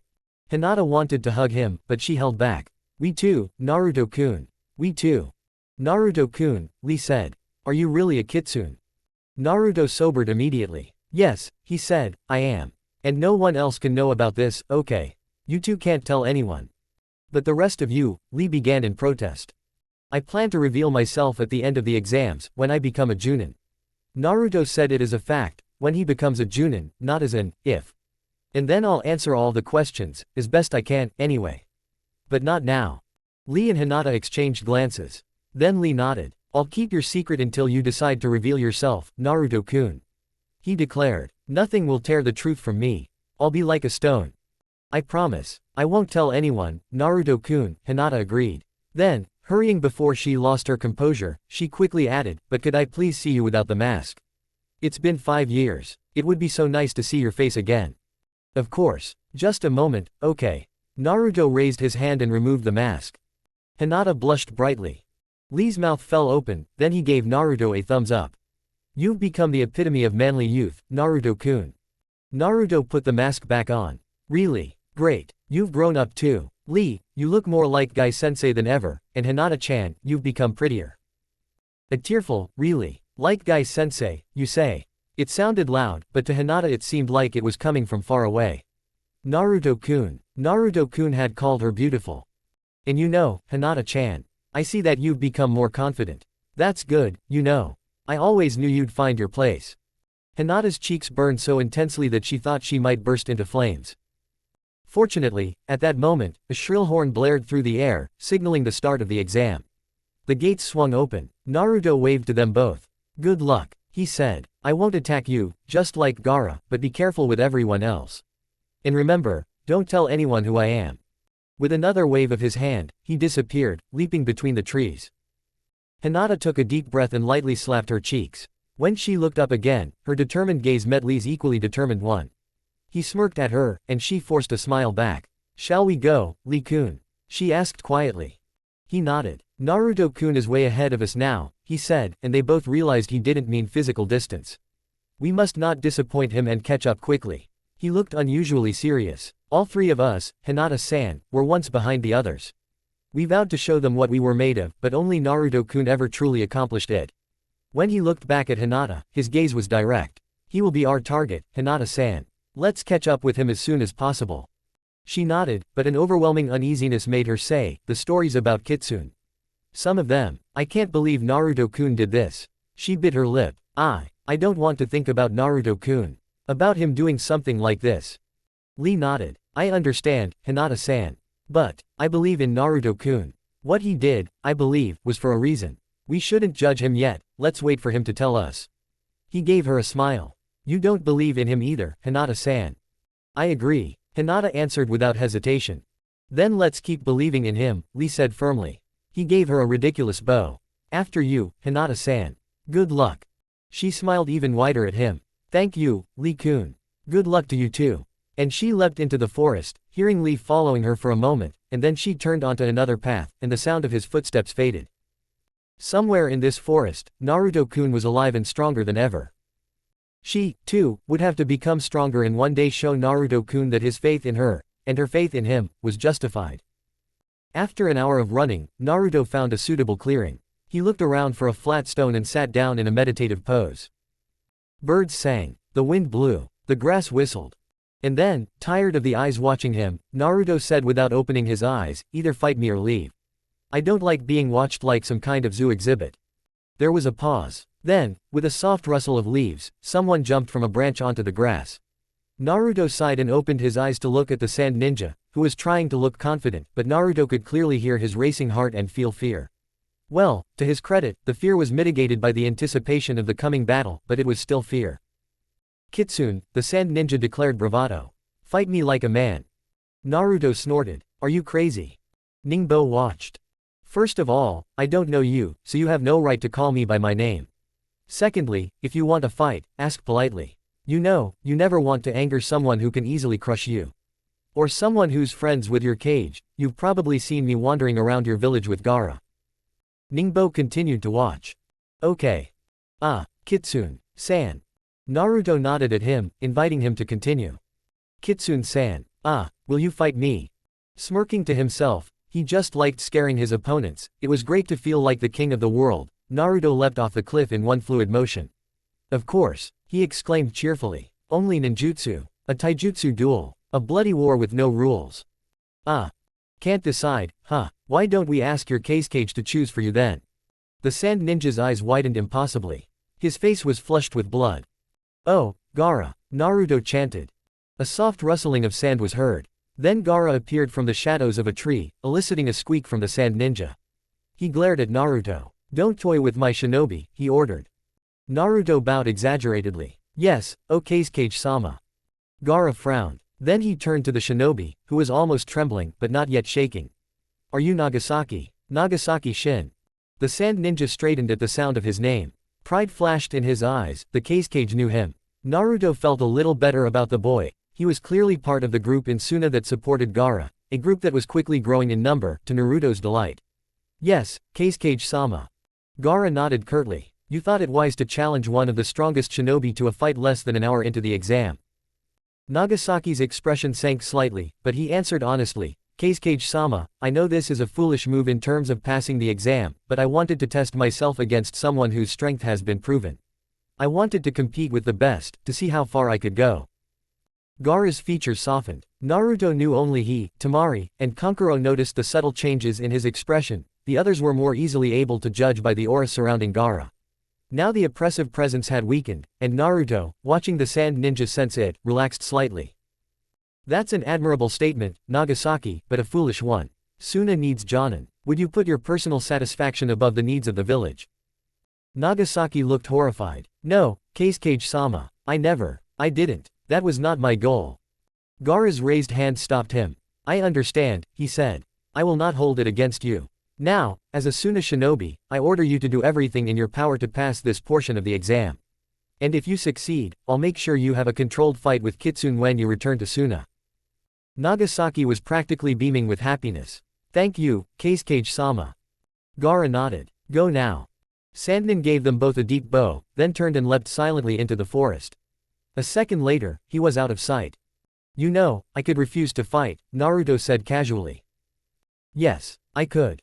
I still can, you know. Yes, you can. Naruto gave in. He climbed back onto the rock and lazily wiggled his legs. Got a plan? He asked. Don't be stupid. Naruto grinned despite himself. He knew Gaara had noticed too. Do you know which gates? 2 from the 7th gate, 1 from the 10th. One will most likely meet with those 2. I thought so too. It'll take maybe an hour or 2. 3 at most. And then. We're chasing people, Gaara's voice was businesslike. Is that really him? Naruto groaned. There are others who probably need help more. Gaara glared at him. You made the promise. I just got roped into it. Anyway, we can send bandits after him so we don't have to do it ourselves. Okay. Naruto jumped out of his seat, smirking. It was nice to be on Gaara's wavelength almost all the time. Then let's go. There's a lot of killing to do. It took them a while to track down the shinobi who smelled of Orochimaru. They were wearing Cloud's Hitai 8, and Naruto momentarily regretted their original owners, who were probably already dead. Cloud had been unlucky this year, they had lost the entire Jonin team who had passed the exam. Orochimaru trained the Sound Ninja to be cruel and merciless. However, despite their speed, they found their targets a moment too late. The Sound Nin must have given chase to Sasuke and found him faster, as their gates were closer. Naruto's was the 12th, Gaara's the 14th. Naruto suppressed a curse, stopping next to Gaara on a large branch overlooking a large clearing. Below them stood 3 Sound Ninja, facing Sasuke and Sakura. The girl must have also headed straight for Sasuke, she was only one level above him at the gate, so it would have been quite easy. He felt a small, melancholy ache in his chest, surprised. Once upon a time, he would have been down there with them, with such confidence that it would have embarrassed his teammates. His surprise gave way to anger at himself. He had sworn to himself that he would never want to be friends with Sasuke and Sakura again, hadn't he? And yet, a part of him still couldn't let go of the 2 Konoha shinobi below. One of the Sound Ninja had spoken. I'll be contacting you, as all your mail is being monitored, and you're constantly being watched. Orochimaru-sama apologized for the delay. Delay? It's been 5 fucking years. Sasuke growled. The Sound Ninja seemed about to growl something in response, but he restrained himself with difficulty. He bowed again. Yes, Sasuke-sama. However, aside from the difficulties in communicating with you, Orochimaru-sama also believed that waiting would benefit you. What the hell is the point? Konoha is strangling you, isn't it? The Sound Ninja smiled thinly. You're being watched, treated like a traitor, despised. Orochimaru-sama wanted you to fully understand that Konoha is not where you belong. He wanted you to accept your rightful place at his side, without any attachment to it. We don't treat him like a traitor. Sakura finally snapped. He has friends here. We don't care what he did before, we just accept him as he is now, don't you dare belittle him. The Sound Nin gave her a disdainful look. You don't understand Sasuke-sama, he said dismissively. You're unworthy of him, he deserves more than your petty friendship. He deserves more than being caged like Konoha is doing to him. He's not being caged, you bastard, he's just being watched, and that's to be expected, considering what he's done. But it won't last forever, and he's not being restrained in any way. Are you blind, girl? The Sound Ninja sneered, looking at Sakura. He's limited in the most important thing, his strength. And if he can't grow, how can he get revenge? Sasuke doesn't. Enough, Sasuke's voice was extremely impatient. This is a waste of time. So, you've come to take me to Orochimaru. Both he and the Sound Ninja ignored Sakura's terrified whisper, Sasuke-kun. The Sound Ninja bowed. Yes, Sasuke-sama. Many of the Konoha Jonin who could cause trouble are examiners, they will be busy proctoring the 3rd part of the exam. Then we will flee, to face less resistance. Each of us will leave our handprints on your scroll to ensure you pass the exam, and with a girl's handprint, you will only need one. And you? We will use the girls and find others. Don't worry about us, Sasuke-sama, we are more than worthy of most Jonin aspirants. Sasuke's face was blank as he asked, and Sakura? She will be disposed of, came the immediate reply. She has overheard too much. If you wish, we will take care of her so you don't have to get your hands dirty. Sakura paled at the news, but despite this, she was well prepared, she immediately assumed a fighting stance. It wouldn't do her much good, though, Naruto noted, he could sense the strength of each of the Sound Ninja, including Sakura, and knew that if all 3 attacked her, she would fight well, but she wouldn't stand a chance. Sasuke looked at her for a moment, then turned and looked thoughtfully at the Sound Ninja. He said nothing. Sasuke-kun, Sakura's voice was quiet but even. I believe in you. And then she attacked. Naruto and Gaara were forced to jump back as she slammed her fist into the ground. Gaara just watched stoically from his new position, and Naruto felt his jaw drop at the massive gouges that formed where Sakura's fist had been. My god, she's become a young Ba-chan. He thought in amazement. Now she has nowhere to go. The Sound Nin and Sasuke also jumped back. Sasuke was now standing on a branch, visible from the clearing, not trying to hide, just watching. The Sound Nin, however, was nowhere to be seen. Sakura straightened, closing her eyes. Then she lunged forward just as a volley of shuriken flew towards her. She threw herself at one of the trees and struck it, or whatever was in front of it. There was a scream, and a Sound Ninja appeared to the right of the tree, staggering, clutching his arm. It was hanging, probably broken. Naruto wanted to move forward. It was best to intervene before the Sound Ninja began attacking, and they would try to inflict maximum damage, since Sakura had already injured one of them. But Gaara grabbed his arm and stopped him. He turned and stared at Gaara incredulously. Gaara stared at him, but there was anger there too. Anger at whom? At what? Naruto wasn't sure, but right now he didn't care. He blinked, hearing Gaara's voice in his head. When did Gaara activate that mind-controlling technique? We can't interfere yet. Sakura will suffer. We need to understand where the Uchiha's loyalties lie. If he's about to be fatally wounded and he doesn't move, we'll intervene and deem him loyal to Orochimaru. But until then, all we can do is watch.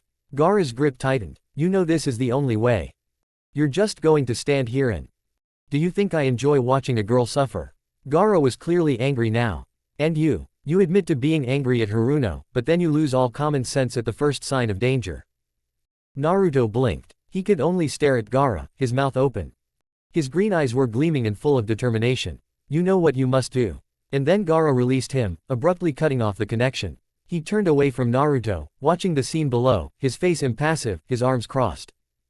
Naruto slowly turned to look, but as his gaze followed the scene below, his mind was busy trying to sort out his own emotions.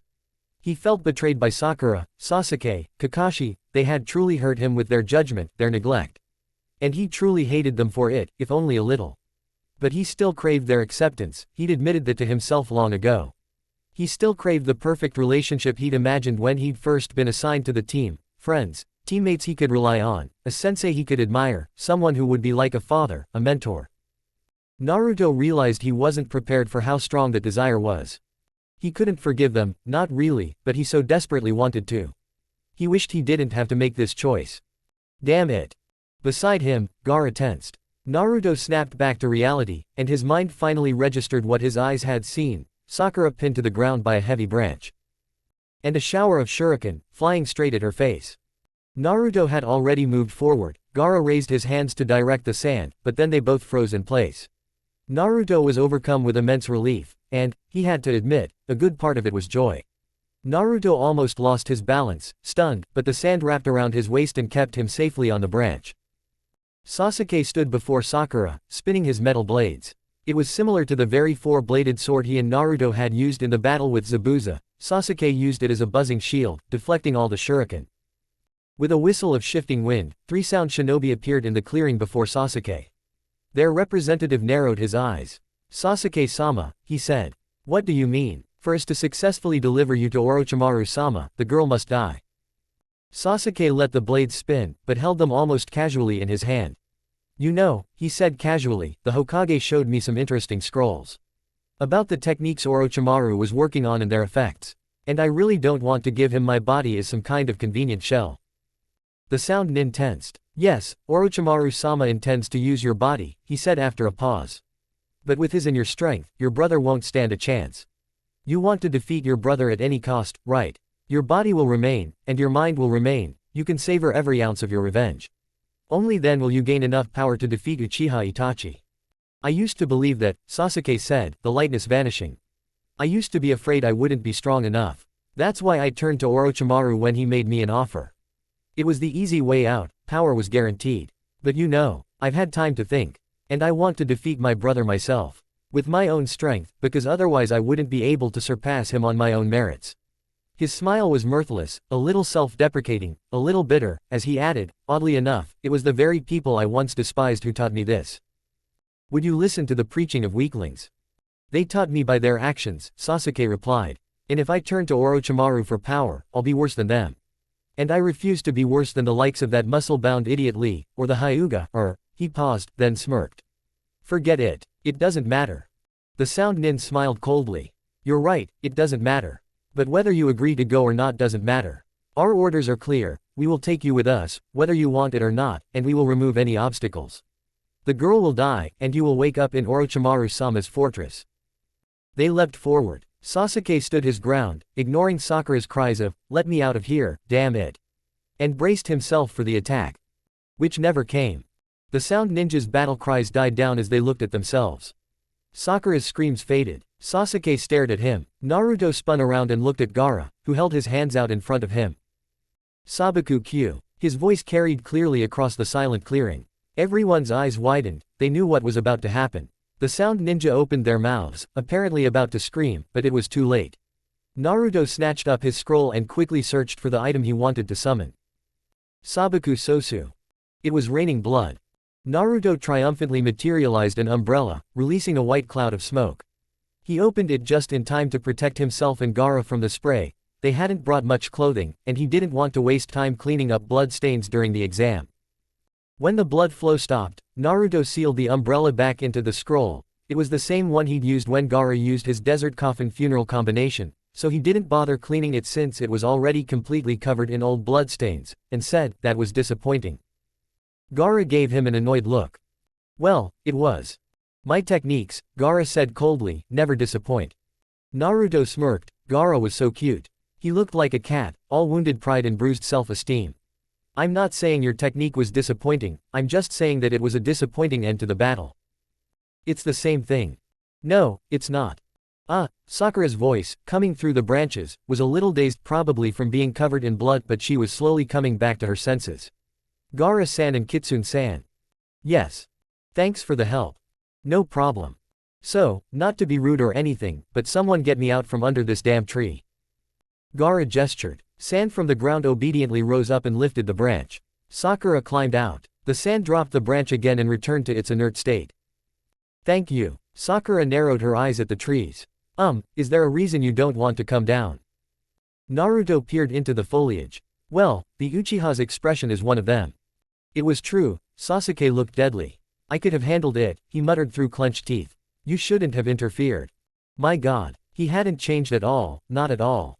But he'd finally done the right thing after all these years, so that gave him a lot of leniency. Still, Naruto wasn't about to give in. "Please," he said sarcastically. "It was such a pleasure to help you, really." "Helping us? You just crushed them into sand. I thought you at least left bodies before." "Sasuke-kun, you really shouldn't talk to the cage like that," Sakura began. "We could have gotten 3 handprints," Sasuke said sharply, cutting them off. "And now we—" 3 thuds rang out. Sakura turned green, and Sasuke was silenced by the sight of 3 severed hands on the ground. Naruto grinned and turned to Gaara. "Dude, you thought of everything," he said admiringly. "I didn't know you had such good control over Susu." Gaara's gaze clearly said, "Of course." Finally, they left their perch and landed lightly in the clearing as Sasuke and Sakura pulled out their scrolls. Sakura winced slightly, raising one hand, while Sasuke, expressionless, grabbed the other. They found a small pool of blood, dipped their hands in it, and left imprints on the scrolls. Naruto had to fight back hysterical laughter. It was like some grown-up version of punching potatoes in kindergarten. "Are those flowers you're cutting, Sakura-chan?" "No, sensei, those are severed hands." But when it was his turn, things weren't so funny. Naruto winced as he accepted Sakura's severed wrist stump. It was a whole new take on asking for a hand. They were soon finished. To prevent anyone else from using the hands for their scrolls, Gaara performed a mini susu and crushed them. Then, their task completed and the scrolls put away, the 4 of them stood in the blood-spattered clearing, glaring at each other. "Well, thank you, Gaara-san." Again, Sakura said awkwardly. "And Kitsune-san too." "For what?" "He didn't do anything," Sasuke said grimly. It seemed that no matter how, where, or who Naruto was or pretended to be, Sasuke always saw him as the enemy. It was as if he had some kind of Naruto radar that told him when it was time to act like a jerk. "You know, most people would refrain from constantly insulting one of the most notorious assassins in the world," Naruto remarked irritably. A fire flashed in Sasuke's eyes. "If you want a fight, I'll gladly play along," he said defiantly. "We just saved your asses. I'm not going to waste Gaara's efforts killing you," Naruto retorted. Sasuke bristled. "I think you'll find that killing me isn't as easy as you thought." Sakura glanced back and forth between them, an odd expression on her face. "You know," she interjected, "I feel like I've gone back in time again, watching Sasuke-kun and Naruto fight." Naruto clicked his jaw, thanking the mask that hid his, "oh, shit," expression. He didn't dare look at Gaara, but he could feel his friend's displeasure radiating from him. Gaara had warned him more than once to be careful and not hide his true colors from his friends. He said they were far more perceptive than Naruto gave him credit for. "Don't say that name in front of me," Sasuke growled, not noticing anything amiss. Fortunately, this distracted Sakura. "Get over it," she snapped. "It's mostly our fault Naruto left. Don't act like you're the only one hurt." "What?" Naruto could only watch, stunned, as Sakura looked at Sasuke for the first time. Above him, Naruto.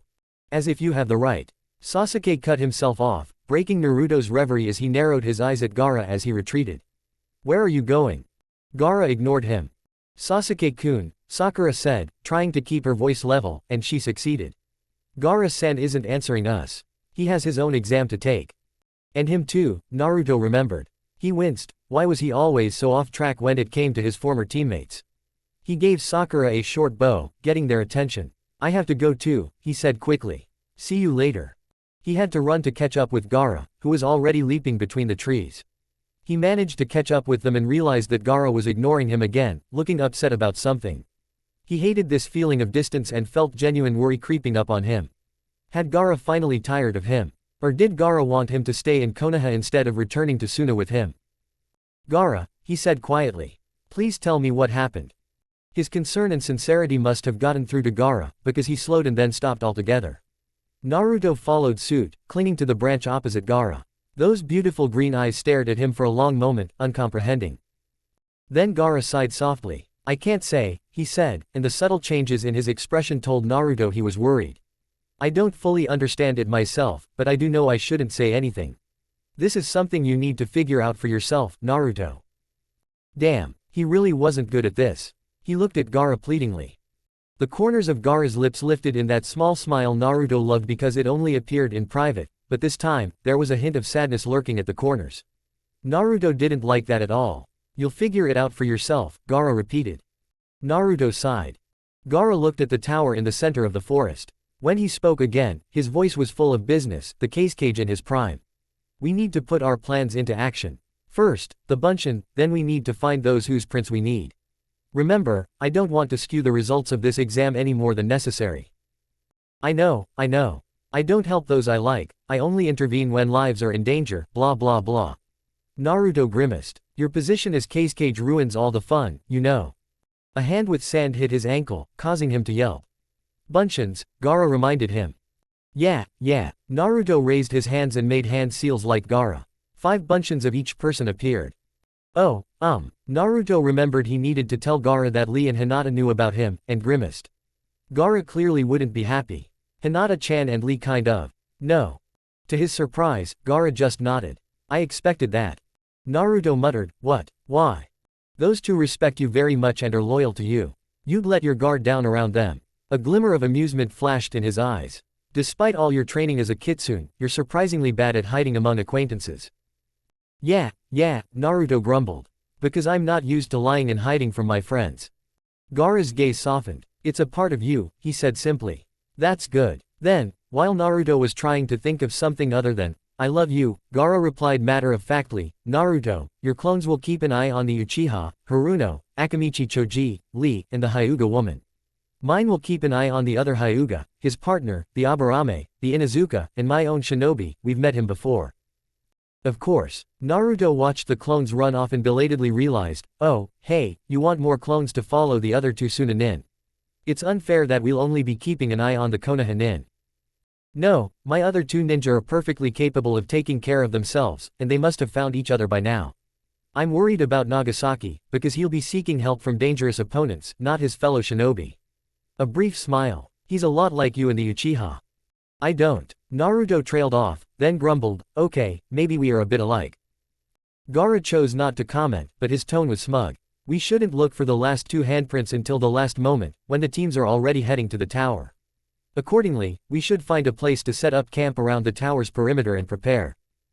Naruto understood the logic of Gaara's plan. Whoever they pursued was doomed to lose, and since Gaara refused to kill anyone else, sound ninja were an exception. As they weren't true Jonin candidates, that meant their victims had already used up their single handprint and were desperate not to lose again. This meant they would fight tooth and nail the next time they encountered someone, increasing the chances of someone dying. To avoid this, Naruto and Gaara held off until those who were expected to survive were gone, then gave chase. And then there was Gaara. We haven't heard the last of Orochimaru, have we? No, Orochimaru won't back down that easily. He probably won't be able to do anything else in this part of the exam, but during the 3rd test, when so many foreign shinobi will come to Konoha to watch the battles. That's when he'll have his best chance to strike. And then there's Akatsuki to deal with. We had a general idea of what Orochimaru was planning, but we still have no idea where Akatsuki is. We don't know what they want, other than the Biju, and that's just a means to an end. And that end may have something to do with Konoha, from what we've heard. Yes, Gaara said, looking grimly into the distance. Besides, we need to fulfill your promise. Naruto winced. I had no choice. I know. I just meant that it's another item on our agenda. HMPH. Naruto was silent for a moment. Then he added, I have a really bad feeling about this, Gaara. Something very important is about to happen. I've had that feeling for a while too. However, for now, we have no choice but to watch. And wait. Looks like that's exactly what we're doing. One of the downsides of combining power and responsibility. Yeah, damn. You can't play chess if you have a good heart. French proverb. Okay, so, Lee stays, Sasuke stays. And now Sakura is out. I thought Haruno was staying with the Uchiha. The opponents he defeated would be hers too. Besides, she already had 3 imprints. No, she and Sasuke broke up shortly after we allowed them to.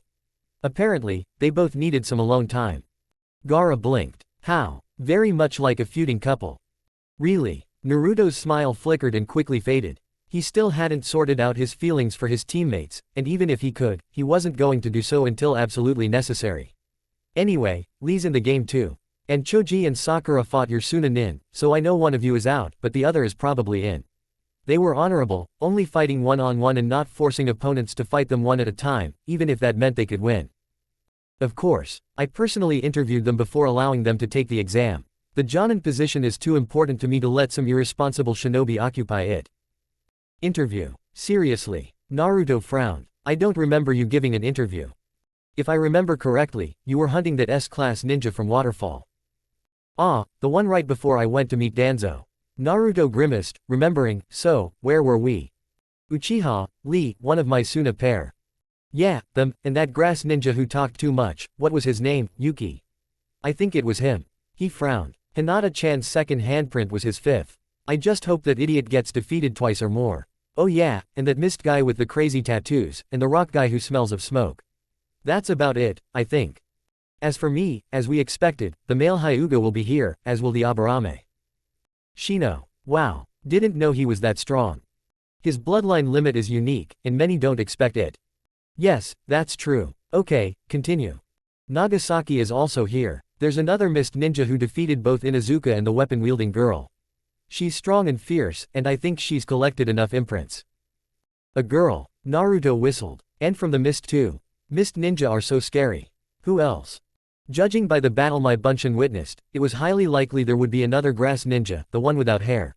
There might be others whose paths haven't crossed with anyone our Bunshin observed, but these few were likely fully prepared.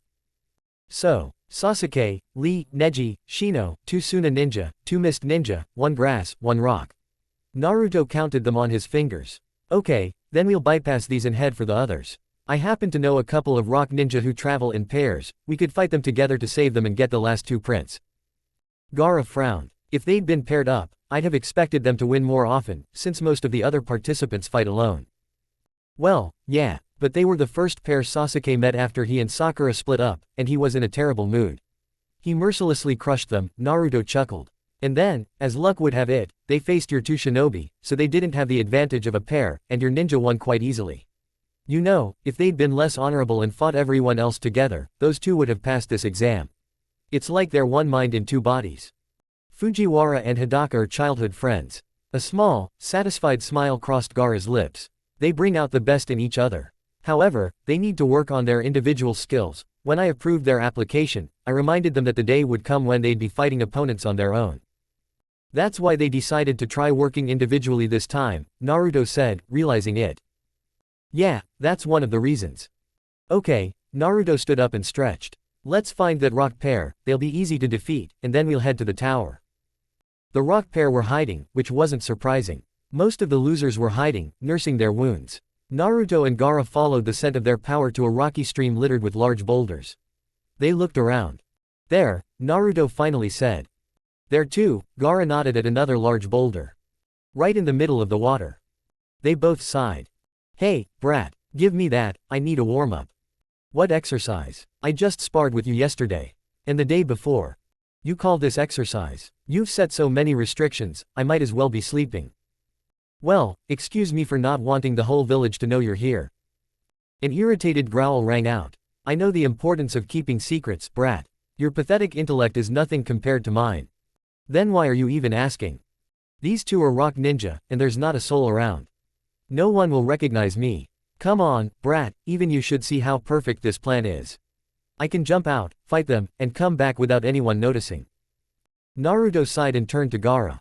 Hey, Gaara. The Cage's gaze was distracted, he was probably addressing Shukaku. Gaara. Gaara blinked, returning to reality. Seeing Naruto's expression, he asked, and the fox too? He makes a pretty good point, Naruto admitted. Shukaku's quite persistent, too. Gaara bit his lip thoughtfully, and Naruto stifled a sob at the sight. I guess we can let them have this fight. Ah, yeah, of course. Naruto forced himself to look away from Gaara's intense, sexy gaze as he began to perform the seals to create the special bundles they needed. Completely empty bundles, devoid of minds so the demons could occupy them, and devoid of form so they could take on the characteristics of the demons, human forms. Apparently every biju had such a form, in addition to their animal forms. His fingers completed the final, familiar seal. 2 small puffs of smoke later, Kyuubi and Shukaku stood beside their masters, stretching happily.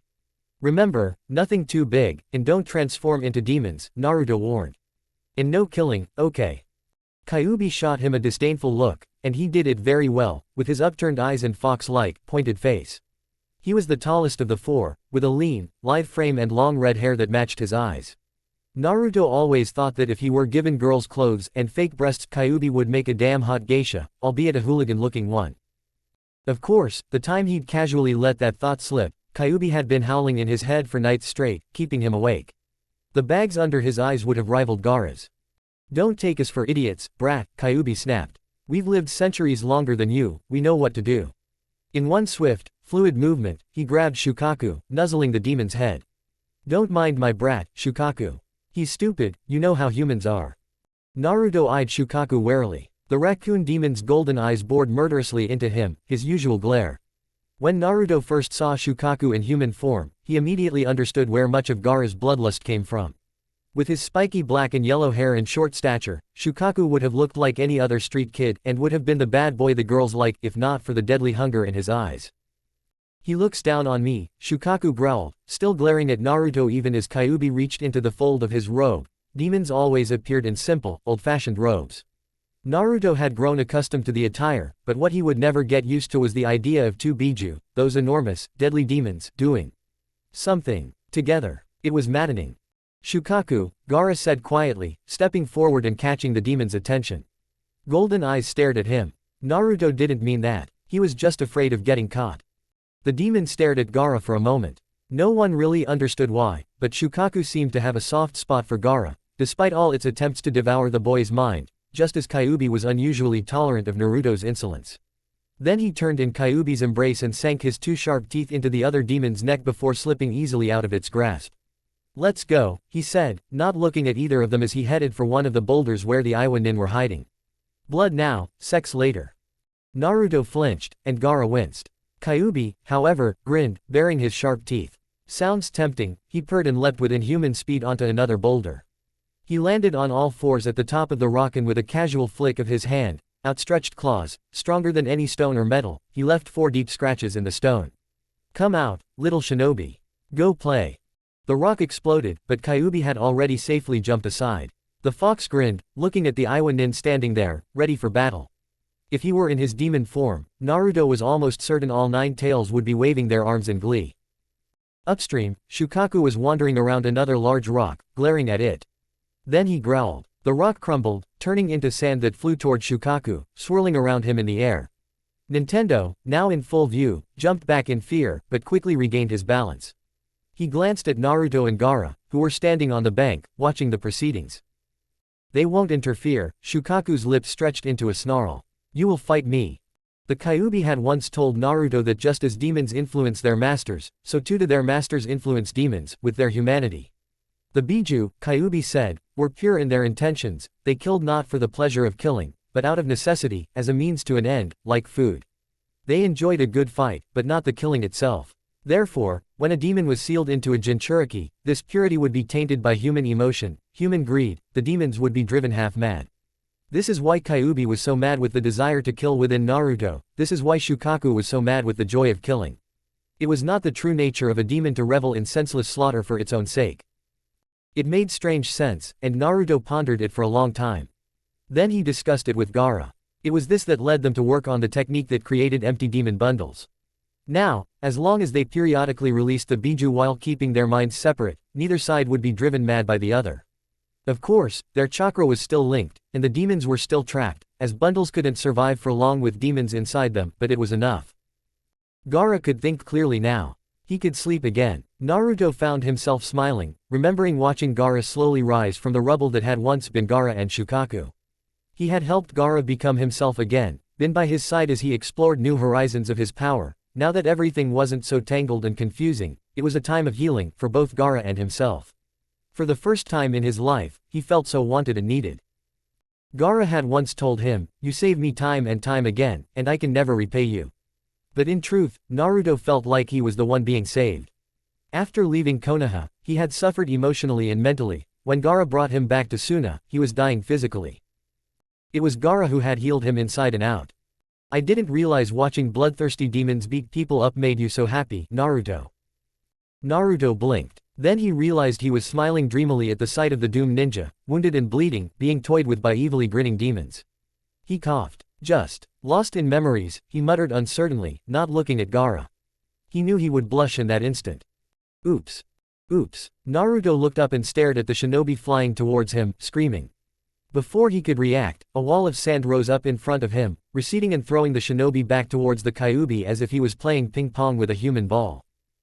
"Thanks," the Kyuubi shouted, catching the shinobi without difficulty. Then he frowned. "Damn, he's unconscious." He unceremoniously dropped him onto the rock he was lying on. "Shukaku, are you done yet?" The other demon looked up from where he was bouncing his victim on the sand trampoline. "Oh," he said, and sand formed a cocoon around the shinobi in the air. It carried him to an empty space and dropped him, knocking him unconscious. "Yeah, it's me." The Kyuubi smirked. "Okay." He looked at Naruto. "We'll get back to you guys when our buncheons start disintegrating, so head to the tower first." "I'll do that." However, Naruto was speaking in vain. Kyuubi had already disappeared into the forest on the other side of the river, along with Shukaku. He sighed. Who would have thought demons could be so agitated? He went to retrieve the unconscious man lying on the rock while Gaara crouched next to the one on the ground. When Naruto returned, the man was hanging over his shoulder, and Gaara had already made a shallow cut on his boyfriend's palm, smearing blood all over his arm. Soon they were finished, and 5 bloody handprints were left on the scrolls. "That was easy," Naruto remarked. "Honestly, this whole week has been a waste of time." "You knew this exam would be incredibly easy for you," Gaara remarked. "Yes, but not this boring." Gaara glanced at him. "Don't complain." He looked up at the sky and frowned slightly. "We should start moving toward the tower if we don't want to arrive there out of breath." Naruto glanced at the sun and nodded. "Let's go." He suddenly grinned. "I can't wait to see who I'm going to fight." Check. 1 minute left until 6 o'clock. Check. 59 seconds. Check. As the second hand completed its final circle around the dial, Shikamaru glanced around the great hall again, at one end of which stood a statue with its arms raised. Genma stood before it, impatient. Above, on the galleries, crowded the shinobi who had failed, but were still strong enough to reach the tower to see who had passed. Standing or sitting on the ground floor were the lucky few in question. Neji and Sasuke were there, both standing, Neji with his arms crossed, Sasuke hunched over, his hands in his pockets. Shikamaru snorted to himself. They were clearly tired, but to maintain appearances, they would have chosen to stand even if it killed them. Shikamaru never saw the point in creating problems for himself, but that was what Neji and Sasuke were, in short. Only one mist ninja with a whole host of tattoos stood. Almost everyone else was sitting on the ground. 2 Suna ninja were quietly conversing. Lee sat next to Shino, but they were silent. At least Lee was chatting happily with Shino, who was ignoring him. Another mist ninja lay on her back, apparently dozing. A bald grass ninja was meditating. Another Iwa ninja was being tended to by medics. He was far worse off than the others, but the others weren't unscathed either. Even the strongest looked tired and had superficial wounds. Shikamaru's gaze drifted up to the galleries. All the Konoha ninja who had failed had gathered there. His gaze fell on Hinata. She had been fixated on the open entrance to the hall since her arrival. She looked around carefully and didn't seem to find the person she was looking for. In fact, almost everyone else present was also looking at the entrance. There were many doors leading into the tower, but they all led to the central hall, and there was only one entrance, at the end, opposite the hand statues. And the thought Shikamaru knew was running through everyone's minds: they couldn't fail. Could they? Shikamaru looked at his watch. 20 seconds. Check. Akamaru's howl echoed through the hall. Kiba suddenly sat up straight, his dog straining his ears towards the entrance. A murmur ran through the crowd, bodies stirred. The bald grass ninja emerged from his meditation, opening his eyes. The lone kunoichi on the ground sat up. Check. And then everyone heard it. The footsteps grew louder. But, only one pair of steps. Everyone exchanged glances. Even Shikamaru frowned in confusion. Check. The seconds dragged on, agonizingly slow and long. Shikamaru counted them off under his breath. 5. 4. 3. 2. Kitsune and the case cage burst into the hall, and the reason for the sound of only one pair of steps suddenly became clear. They were walking so in sync that the sound of their footsteps merged into one heavy stomp. 1. The clock struck 1. The pair stood waiting, completely unharmed and without the slightest trace of fatigue. Gaara, as usual, crossed his arms over his chest, impassive and unruffled. Kitsune stood next to him, her hands confidently at her sides. Genma waited for the clock to fade. Then he removed the senbon from his mouth. Well, he said irritably, it's damn time. Laughter rippled through the hall as those sitting on the ground rose to their feet. The medics gathered their first aid kits and quietly left. The second exam is officially concluded. You submitted your scrolls when you first entered the tower. Your scrolls are now undergoing final inspection, but we will continue under the assumption that there will be no problems. Congratulations. To the 12 of you who passed. Genma's voice was anything but congratulatory. It's been a tough week, but you're now one step closer to the rank of Jonin. See the screen on the wall. Once your scrolls have been verified, your names will be entered into a database. We'll randomly pair you for the third part of the tournament, which, as you've probably guessed, is the combat tournament. However, we won't be following the standard elimination style. Instead, after the first round, we'll hold a second round with random pairings, giving each of you a chance to showcase your skills. Unlike the first round, you'll only learn who you'll be fighting before the fight begins, so you can see how you fare without having time to thoroughly study your opponent. So, as you know, the judges include the Hokage and any other cage who may be present at the exam. Usually, when the exams are held in Konoha, only the case cage is present, as the Land of Wind is closest and it's harder for the other cage to get here. However, since the case cage is present this time, as well as other notable figures, it seems like everyone who's anyone in the shinobi world is here. Genma paused to look at the 12 faces turned toward him. Then a sadistic grin broke out. Gentlemen and ladies, I am pleased to inform you that you have the dubious honor of being the first ever group of Jonin aspirants to be judged by no less than 4 cage. The Tsuchikage of Hidden Rock, the Mizukage of Hidden Mist, the Reikage of Hidden Cloud, and, of course, the Hokage of Hidden Leaf. All 3 cage have traveled a long way to get here, so you better prove yourselves worthy or risk embarrassment, understand? Shikamaru watched the pair standing at the back of the small group. He noticed how they tensed slightly, how their reactions indicated, not good, before they regained their composure. He wasn't sure anyone else noticed. He'd been watching them closely, knowing his ability to read people and interpret their actions accurately was exceptionally high. Rado appeared in a puff of smoke next to Genma. He patted him on the shoulder and nodded as Genma turned to him. Okay, boys and girls, Genma said cheerfully, looking around at the waiting crowd. Time to face your destiny. He nodded at the screen. The first pair will be. The screens came to life. Digital names flashed in green, and then one name appeared, then another. The pairs were formed, one by one, and Genma announced them. Shikamaru considered each pair thoughtfully. From what he'd heard, Sasuke of the Mist was more ferocious than her other Mist counterparts, which was saying a lot. Shino would have a hard time against her, but his calculating nature would give him more of an advantage than, say, someone as straightforward as Lee. Neji, on the other hand, was more than a match for Akira of the Grass. Satori of the Rock versus Nagasaki of the Sand. Shikamaru had no particular opinion on the matter, as he didn't know either shinobi very well. A fight between Kitsune and Yume of the Mist promised to be interesting. While Yume might not have the same ferocity reputation as Sasuke, he was certainly stronger than her, and any fighter trained in the brutal methods of the Mist would inevitably be more merciless and cruel than the average shinobi. Tsuki of the Sand's fight against his own case cage should have been interesting, too, but in a different way. Shikamaru was interested in the psychological aspects. How would Tsuki cope with having to fight his own leader? And Lee against Sasuke, in some ways, it was like Naruto versus Neji all over again. Those looked down upon pitted against the elite. However, Lee had come a long way, and Shikamaru even thought he had a good chance of winning, as long as he didn't allow himself to be caught in the Sharingan's genjutsu. Movement caught his attention. Lee turned, hearing the news, and gave Kitsune and Gaara a particularly radiant smile. Even more interesting, the smile seemed to be directed at Kitsune, as the assassin nodded at Lee, while Gaara remained motionless. Another piece of the strange puzzle that was Kitsune. Shikamaru vividly remembered the Hokage calling him into her office to inform him that the cage would be taking the exam, so they would have to assign more jonin than usual to oversee it, just in case. And then, as he was about to leave, she said casually, "Oh, and Kitsune will be taking it too, but you don't need to worry about him." Shikamaru stared at her. "We don't need to worry about one of the most notorious assassins in the world suddenly deciding to take the jonin exam, which, oddly enough, the cage is also taking." Tsunade waved her hand dismissively. "Calm down, he's not going to kill anyone." When he opened his mouth to ask more, she glared at him. "Enough questions. Go away." Shikamaru left without another word, but with a silent determination to unravel the mystery surrounding Kitsune. He hated not knowing anything. Genma was finishing his account of the details of the third exam. People began to move as he dismissed them. Shikamaru approached a couple at the end of the group. They turned to face him. "Gaara-san," he said quietly. "Shikamaru-san," Gaara nodded. "Tamari says hello. She says she might be able to come watch the tournament, but if not, next time you'll have to go to our village, and she'll wake you up at an unimaginably early morning to repay you for the favor she did you while she was here."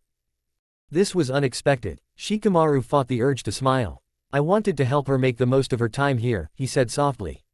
"I was simply doing my duty, assisting the Suna ambassador in any way I could." Gaara narrowed his eyes, looking Shikamaru over. Shikamaru had to force himself to stand still under that piercing gaze. Then, Gaara said, his voice serious and stern, "I'll only say this once. If you hurt Tamari, you'll have to face me. I hope you understand what this means, Nara Shikamaru." Shikamaru choked. I have no intentions. I don't see Tamari in that light." "Tamari? What? That's not an honorific." Gaara began to radiate despondency. "You're so familiar with her, yet you deny any intimacy. I hope you're not deceiving my sister, Nara." He was pondering how to get out of this situation with minimal losses when Kitsune burst out laughing. Gaara and Shikamaru stared at him. "I can't hold back anymore." Kitsune breathed. "Your face, Shikamaru. And Gaara. You threaten like an older brother." "God, my stomach hurts from laughing." Shikamaru wondered distantly if Gaara was going to kill them both. But to his surprise, Gaara's murderous aura vanished, replaced by a smile. It was tiny, but it was there. Shikamaru's eyes nearly bulged as Gaara reached out to the slightly taller Kitsune and slapped him on the back of the head. "Idiot," he said almost affectionately. Kitsune rubbed his head. Even behind the alarmingly blank mask, his pout was clearly audible as he said, "But it was funny." "You have a twisted sense of humor." "No, you're not. Your entire mind is twisted." "Hey, that's not true. Just look at your fashion sense." As everyone knew, Shikamaru was very, very smart. His mind was always on edge. However, few realized that he was so intelligent that his mind worked on its own, even when he wasn't actively thinking. Unlike ordinary people, his mind didn't have an off button. And now his thoughts processed the scene before him, noted a few key moments, and then accessed memories. The memories shuffled, produced a few cards, compared them to the current hand, and alerted the brain, causing the brain to jump in surprise and sparks to fly in its mouth, which, stunned by the conclusion that had occurred to it, involuntarily exclaimed, "Naruto." The Kitsune froze. Gaara blinked. "Gaara-san only feels so comfortable with a few people," Shikamaru said, watching them like a hawk. "Namely, with his brothers and sisters. But Tamari already told me that Gaara-san also considered Naruto one of his dearest people, as close to his heart as his brothers and sisters. Besides, Tsunade-sama doesn't care about Kitsune at all, which means she must know him and trust him and his word that he won't harm anyone." And just now, Kitsune's reaction and speech were exactly like Naruto's, even if the voice is different and I can't see his face. And, okay, enough already," Kitsune groaned, and it sounded very much like Naruto. "Dude, and I thought I had a pretty good acting talent." "It's surprising you lasted this long," Gaara muttered. "Hello. If this keeps up, we can safely announce it to the whole world." "Gaara," Naruto groaned. At the same time, Shikamaru asked, "Are you saying the others already found out? Besides the Hokage?" "I accidentally walked up to Lee and Hinata-chan," Naruto admitted. "Every time you get in close proximity to a friend, you're making a mistake," Gaara told Naruto, frowning. "You're clearly not trying hard enough." Shikamaru watched their bickering, conflicted emotions welling up within him. On the one hand, he was glad Naruto was back and looking almost unchanged. On the other hand, since Kitsune had never allowed anyone to impersonate him, it meant Naruto really was the infamous killer. Which meant he was incredibly powerful, nothing like the undead man he once was. And he had killed countless powerful and experienced shinobi. Shikamaru didn't want to think so, but his thoughts were already occupied with how to turn this to Konoha's advantage, how to use one of his good friends to kill even more people, to work behind the scenes for Konoha's benefit, and at the same time, he began to think about how he could control Naruto, like Kitsune, limiting his power. Pieces on the chessboard of the world, like non-humans, in a game where capture meant death. Shikamaru closed his eyes for a moment, hating this part of himself. Hello. He looked up. That blank mask was staring right at him, and even if he couldn't see it, he could feel Naruto's gaze on him. I understand, Shikamaru. I kind of know what's going through your head right now, Naruto said, a little awkwardly, but he still charged forward with his characteristic recklessness. And that's okay, you just are who you are, right? Of course, I'm not going to meekly submit to your wishes, but I'm not going to blame you for trying either. After all, you are Tsunade Ba-chan's most valuable advisor. It's kind of your job. I consider you a friend, nah. Kitsune. He didn't know who might be eavesdropping, so it was best not to call Naruto by his first name if at all possible. Can't I suffer through the pain of thinking of my friends as weapons? But he gave Naruto a wry smile, letting Naruto know he appreciated the attempt at comfort. Anyo. Kitsune-san. Gaara-san. Shikamaru-kun. Hinata approached them. She looked nervous but determined.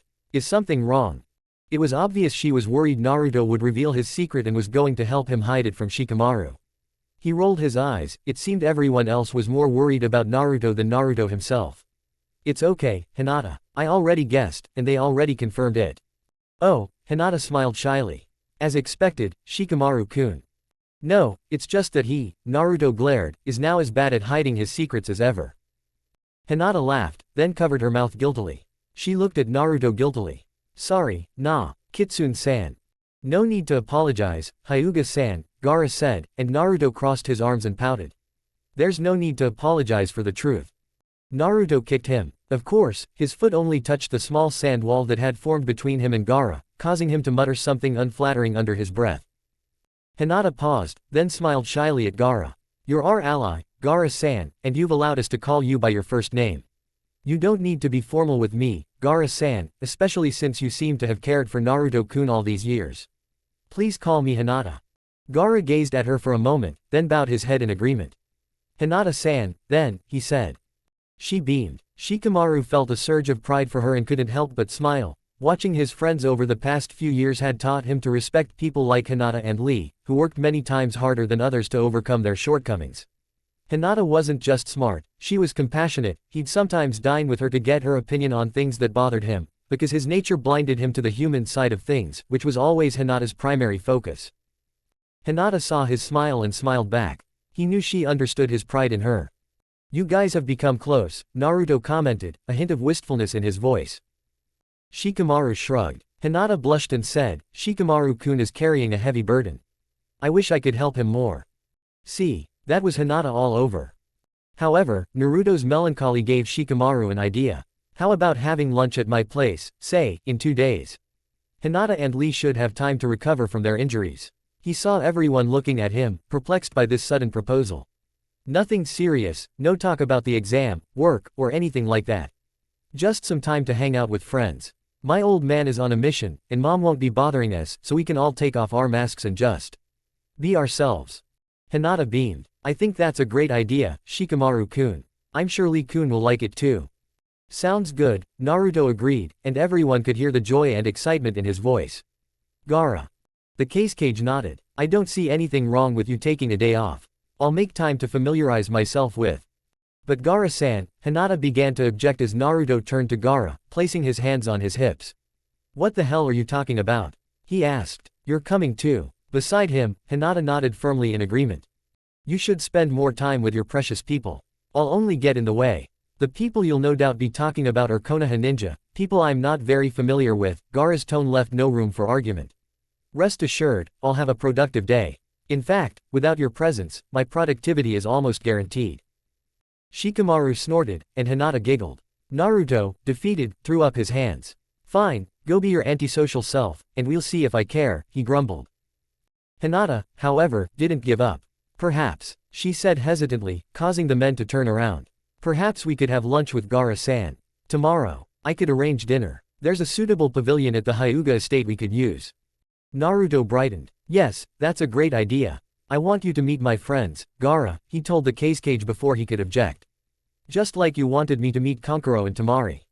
Gaara, too, realized he'd been defeated. He nodded meekly. Thank you for the invitation, Hinata-san. She smiled brightly. It would be my pleasure, Gaara-san. The clock struck half an hour. Shikamaru winced, remembering his duties. Okay, I hate to interrupt, but I need to report the exam results to the Hokage. He waved lazily. See you in 2 days. He sauntered off to a chorus of farewells, hearing Hinata's voice fade as she offered to tell Lee about the lunches. His mind was already racing again. This was a truly interesting development, and now that he knew Naruto was a Kitsune, he could count on another powerful ally on Konoha's side if anything happened. Because he knew something was bound to happen. He figured Naruto and Gaara knew about it too, and he'd try to find out if they knew more. Even if they knew very little, every little bit was useful. Shikamaru was so desperate that he was relieved to receive any information. Konoha was in trouble. Everything he'd heard lately pointed to it. And now he had no idea what was going to happen, and therefore no idea how to stop it, but everyone believed in him, believed that he would help them find a way out of this situation. Everyone was waiting for him to save them. Sometimes Shikamaru truly hated being himself. Hearts would never be practical until they were made unbreakable. From the Wizard of Oz. The second exam left him with a sour taste and growing self-distrust. What the hell possessed him to say what he said? To make the choice he did. All his arguments had seemed compelling when he'd spoken them out loud, but now, away from the immediacy and heat of the moment, they didn't seem so convincing when he went over them in his head. But he couldn't take them back. Now that he'd said it, and in front of witnesses, his pride wouldn't let him take them back. He was forced to make a decision, for better or for worse. To put it mildly, the day after the second exam ended, Sasuke was in a very bad mood. He walked through the streets of Konoha, his hands in his pockets, his characteristic frown on his face. People made way for him without so much as a word. They'd grown too accustomed to the Uchiha's fiery temper over the years. The official story was that Sasuke had been kidnapped by Orochimaru, so the village still held him in high esteem, considering him the last surviving member of one of its proudest clans, but their adoration was undermined by his constant gloom. As he approached the 7th training ground, Sasuke heard the sounds of another shinobi training, and his gloomy mood deepened. He didn't know why he'd chosen the very spot where he, Sakura, and Naruto had first fought Kakashi, and he didn't want to think about it. He'd simply gone there, and the other Konoha ninja were well aware by now that they should use other grounds. The final straw for Sasuke's mood came when he saw who was training on his own property. The cage's skin was pale as always, but it wasn't the sickly pallor of years ago, but a healthy, almost radiant pallor. The days of relying solely on sand were gone. His taijutsu had become lightning fast and practically flawless, with barely any wasted movement. His stamina had also noticeably improved. His clothes, already tight, clung to his body with sweat, and his bare skin glistened with it, but he didn't look tired at all. It wasn't that there was much skin exposed. He wore loose pants and a tank top, but it was more than he usually revealed. Sasuke didn't recognize the golden-eyed man Gaara had fought, but he sensed his killing intent. Whoever he was, his aura was saturated with blood and death. He watched their fights, and his involuntary admiration for their movements warred with his dislike for the cage. Gaara was someone Sasuke didn't like to think about much, but when he did, he could easily list the reasons he hated the redhead so much. Gaara had easy access to colossal power, something Sasuke was insanely jealous of. Gaara had nearly destroyed Konoha, but everyone had easily ignored it, while Sasuke's near betrayal left him distrusted by those in the know, even now, though his so-called friends tried their best to pretend it hadn't happened. Gaara was unstable, killing so many people so often, and yet he had become cage, while Sasuke's single weakness had made him an outcast. And Gaara reminded him of Naruto. He forced his thoughts off the beaten path. Sasuke suddenly realized the sounds of battle had died down. He looked up. The golden-eyed man was nowhere to be seen, and the cage stood before him, staring at him with unreadable green eyes. "Uchiha," he said, completely calm and not at all out of breath. "You're up early." "You too." Sasuke winced inwardly at how childish that answer sounded and tried to think of a more appropriate response.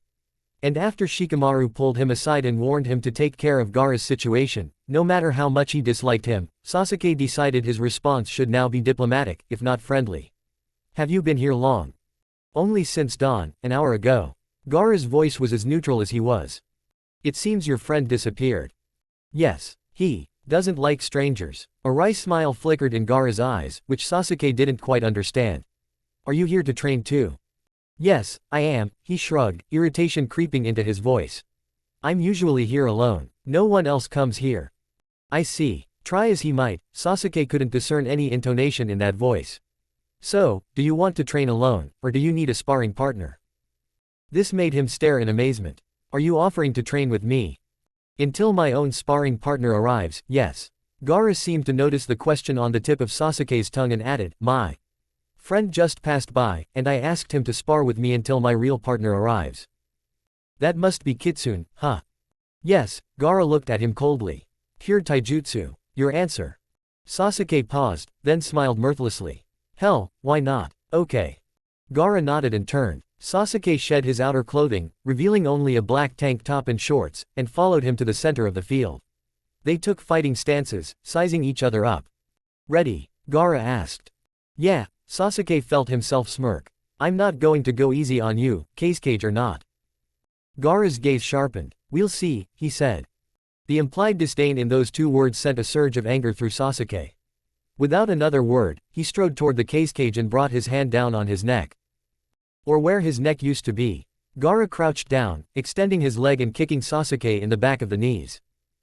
Only Sasuke was gone. He had launched himself into the air, his entire body twisting, aiming for Gaara's head, which was now a good distance away, out of reach. Sasuke landed. Gaara straightened. They stared at each other. And then they both sulked and resumed their attacks. The sound of flesh striking flesh echoed in the morning air, but aside from the occasional grunt that signaled a well-aimed blow knocking someone's breath out, their battle was eerily silent. There were no taunts or curses, only a single-minded focus on defeating each other. 5 minutes passed, then 10. 20. An hour passed, and neither side showed any sign of giving up. And the more they fought, the angrier Sasuke grew. Normally, taijutsu training or sparring would be cathartic, leaving his mind pleasantly blank, almost like a moving meditation. But this time, he felt the tension building, becoming unbearable. His blows grew harder and harder, until they were more brutal than any sparring match should have required. Soon, he noticed Gaara's eyes tightening with each strike. The perverse pleasure of this sight compelled Sasuke to aim for a more vulnerable spot, the cage's torso. He began to direct all his blows there, ensuring that each successive blow would inflict increasing pain. Gaara was more frail, making him faster, but Sasuke was stronger, more physically powerful, and Gaara's speed wasn't enough. Furthermore, he had only begun practicing taijutsu a few years ago, while Sasuke had the advantage of mastering taijutsu forms since childhood. This meant that Gaara was slowly but surely losing. Sasuke couldn't land many blows, but it was enough. The cage's trembling became increasingly noticeable, but he continued to fight silently, his face impassive. And suddenly, Sasuke couldn't take it anymore. When Gaara blocked a roundhouse kick, he saw his chance. He twisted his body, flipping over so that the momentum of the first strike channeled enormous force into the second, a spinning kick that pierced Gaara's defense and landed firmly. There was a crunch as a rib broke. Gaara flew back a few steps and landed on his back. That muffled gasp of pain was incredibly satisfying. Sasuke landed easily on his feet and stared at the motionless figure from such a distance that he couldn't see her face. They stood in silence for a long time. Gaara still didn't move. Sasuke suppressed a small stab of self-loathing at how vindictive he had become. Instead, he walked toward Gaara. Are you getting up soon? I don't think we're finished yet. A shinobi must fight through pain. His breath caught as a wave of sand swept him into the air, constricting around him, trapping him. Gaara sat up, clutching his ribs, his green eyes clouded. For the first time since the fight began, Sasuke felt a slight twinge of fear. He knew this move. He knew what would come next. Gaara. And then Kitsune appeared, running toward them and stopping in the middle. He took in the situation with a single glance and turned to the redhead lying on the ground. Gaara, he said, his voice thick with anger. I don't know what happened, but just because he hit you during a friendly fight is no reason to kill him. I thought you had better control of yourself. Gaara's gaze shifted to Kitsune. Sasuke had thought his face was blank before, but it was nothing compared to the emptiness he saw now. Then he slowly rose, and though he must have been in damn pain, a broken rib and, Sasuke knew, an incredibly battered torso, there was nothing on his face, nothing in his eyes. Even his movements seemed natural, as if he were unharmed. He moved his hand slightly. The sand dissolved, and Sasuke barely managed to stay on his feet, avoiding an awkward fall onto his butt. Gaara stared at him and Kitsune for a moment longer. Then he disappeared in a swirl of sand.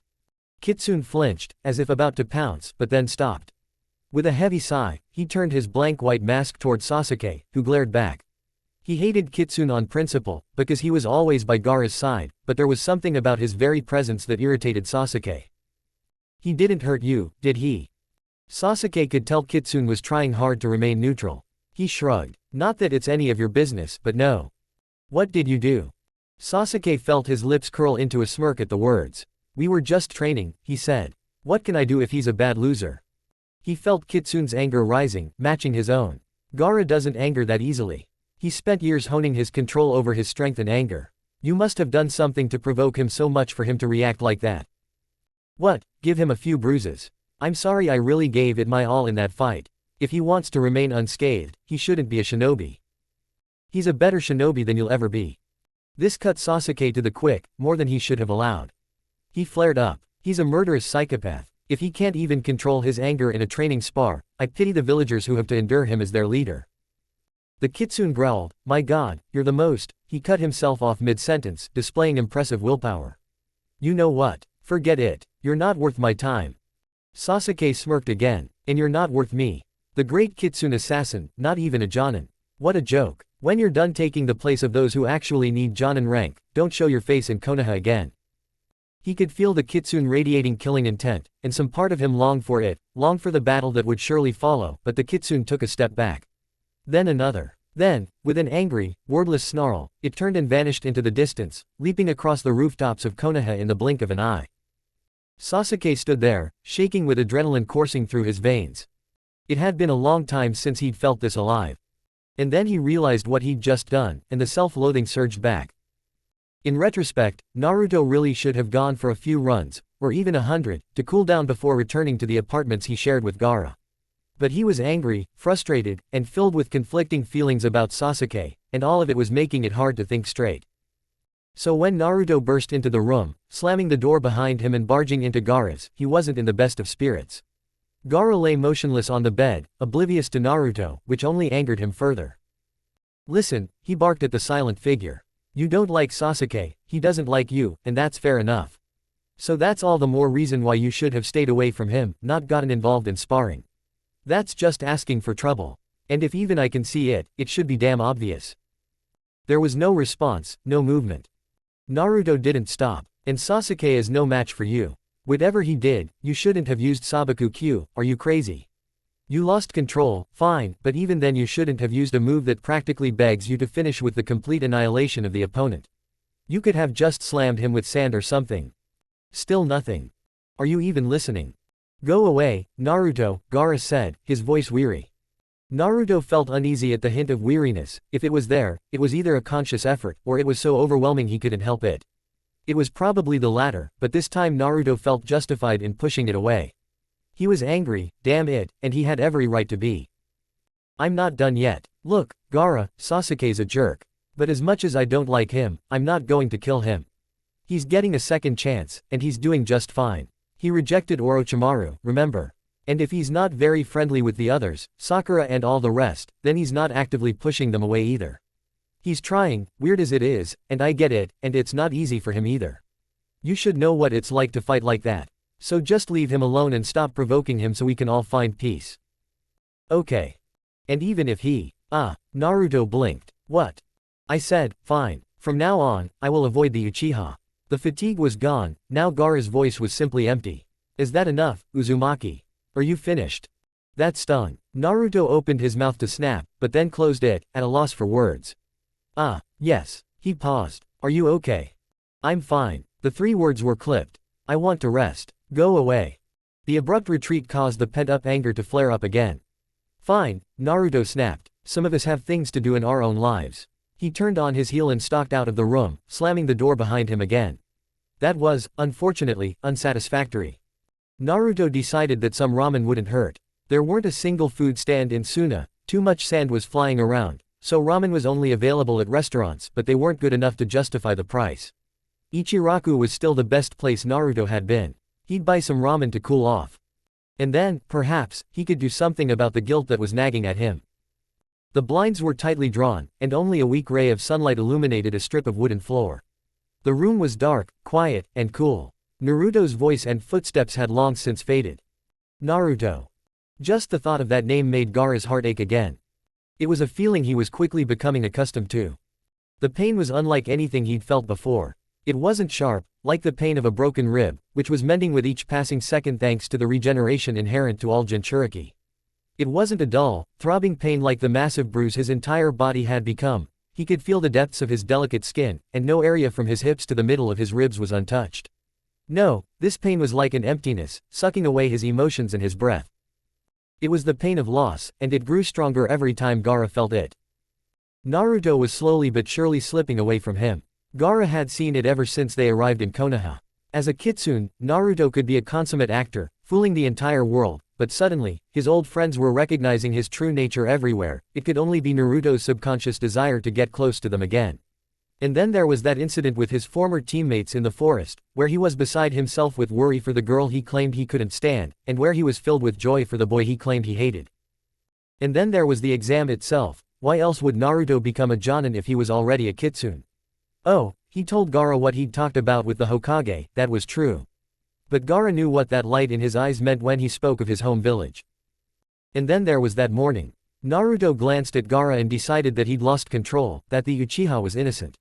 Gaara would be the first to admit that, yes, he'd lost control a little, because Shukaku was screaming for blood.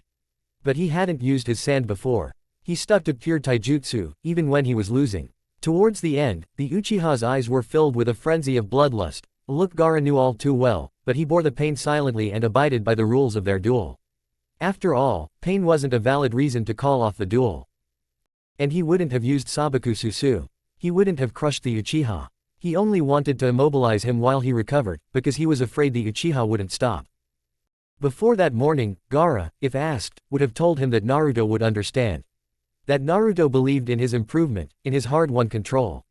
That Naruto believed in him. Until that morning, Gaara had held on to hope that Naruto felt the same way about him as he did about Naruto. He held on to hope that they would return to Suna together. After all, Naruto had come to call Suna home, and he had assured him that he was more comfortable in Suna than in Konoha. But things were changing. Everything had changed. And Gaara knew better than to hold on to hope. Because hope blinded you until you were forced to see the truth, and that moment hurt more than any wound in the world. Hope made you a fool. He had been that fool before, once, with Yashimaru, then with Naruto, and the betrayal had come in the form of a failed assassination attempt and words that cut deep. He would no longer be so foolish as to trust in hope. You should know what it felt like to fight like that. He knew. He knew exactly what it felt like. And that was why he knew it was better to accept loss gradually than to have it hit you in the face. If only Naruto were his friend, then so be it. Alone in bed, Gaara closed his eyes, blocking out the shadows on the ceiling. The sharp pain in his ribs and the dull ache in his torso drowned out all other sensations, but the emptiness in his chest grew stronger and stronger. He took a shuddering breath. He didn't cry, but only because he didn't think he could stop.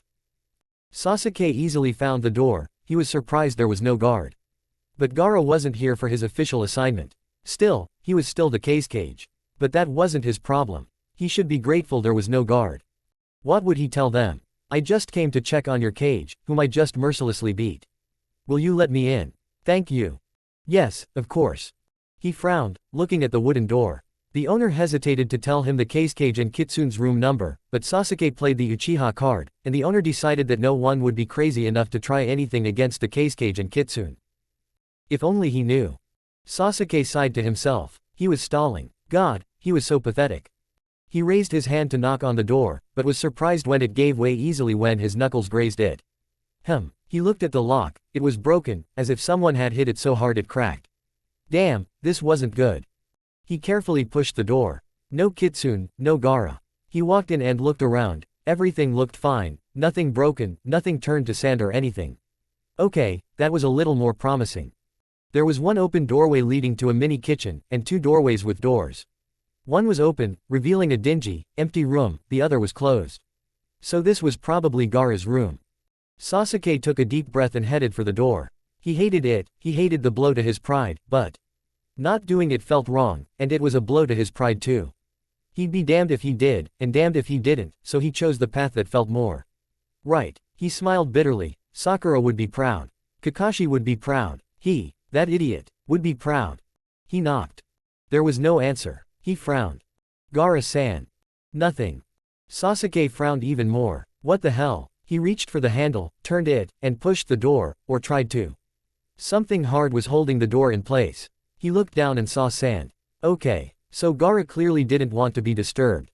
But he was already here, and he was going to do this whether Gaara wanted it or not, damn it. Looking at the door, he reinforced his shoulder with chakra, then slammed the door shut. That was enough for what he wanted to do. Sasuke pulled the healing bomb he'd bought out of his pocket and slid it into the crack between the door and the frame. Gaara-san. It sounded damn strange, but he didn't know what else to call the cage, and he wasn't about to honor him by calling him cage, or, even worse, cage-sama, under pain of death. Gaara-san. I'll only say this once. I lost control, and I apologize. There, he said it. I've gone too far for a simple sparring match. Anyway, I know you're in damn pain right now from the bruise in the rib. There's some balm on the floor, some painkiller. Anyway, you should get the rib checked, but in such a short time, neither it nor the bruises will heal completely. That's why the medicine. Silence. I'll go now. He had already turned and taken a step forward when a quiet voice said, "Thank you." The voice was so quiet he wasn't even sure he'd heard it, but it still made Sasuke feel less awkward. At least he wasn't talking to an empty room. As he left the inn, Sasuke decided his rash decision had been the right one. For one thing, he didn't feel like such a failure. And admitting his mistake wasn't as humiliating as he'd thought. In fact, the chance to redeem himself, at least somehow, felt damn good. It made Sasuke think. The right path, Just now, in that inn, he'd felt something similar to what he'd felt back in the forest when he'd made his decision. A feeling that he was doing the right thing, even if it cost him what he'd always considered important, power, his Uchiha pride. The same feeling he'd had when he'd first protected Naruto all those years ago, when they'd fought Haku in his cage of mirrors. Oh, damn. Sasuke decided to return to the training grounds and work until he'd forgotten himself. Maybe then these stupid thoughts would stop creeping into his head. He must have sent this right after the second part of the exam.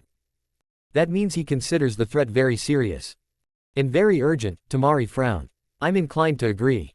Kankuro nodded. I'm not as politically savvy as you are, but even I understand that 4 cage, 5 if you count Gaara, in one place is a recipe for trouble. There have been inter-village cage conferences before, Temari said absently, but I see what you mean. There's nothing really secure about the exams, Kankuro grimaced. Securing Suna is already incredibly difficult, and I'm up to my neck in dealing with the problems as head of our forces, so I know Konoha won't be able to provide even remotely adequate security when foreign shinobi start pouring in. Plus 4 cage, Temari said, wincing. 5, Kankuro reminded her grimly. And the great 5 at that. Akatsuki is in for a real treat. Besides, Orochimaru. He'll be furious that Gaara crushed his 3 spies. They both sighed. Okay, how many of our forces can we spare? Temari asked sharply. Maybe 5. At most, we still have 5 on standby. Konoha may be our ally, but Suna's safety is still our priority, and I don't want any surprise attacks. 5 should be enough. That's about 10 Jonin. 8. I'm going to exclude Anbu from this. 8 Jonin and about 30 Chunin. Good. We'll have to choose which teams will go and notify the ones on standby. If we have to use the backup teams, it will mean Konoha falls, Kankuro said, his expression darkening. I don't want to sacrifice our shinobi, so I suggest making the reserve force a priority, to provide assistance where possible but mainly to rescue. Temari sighed again and rubbed her face wearily. Let our allies fall or sacrifice our men.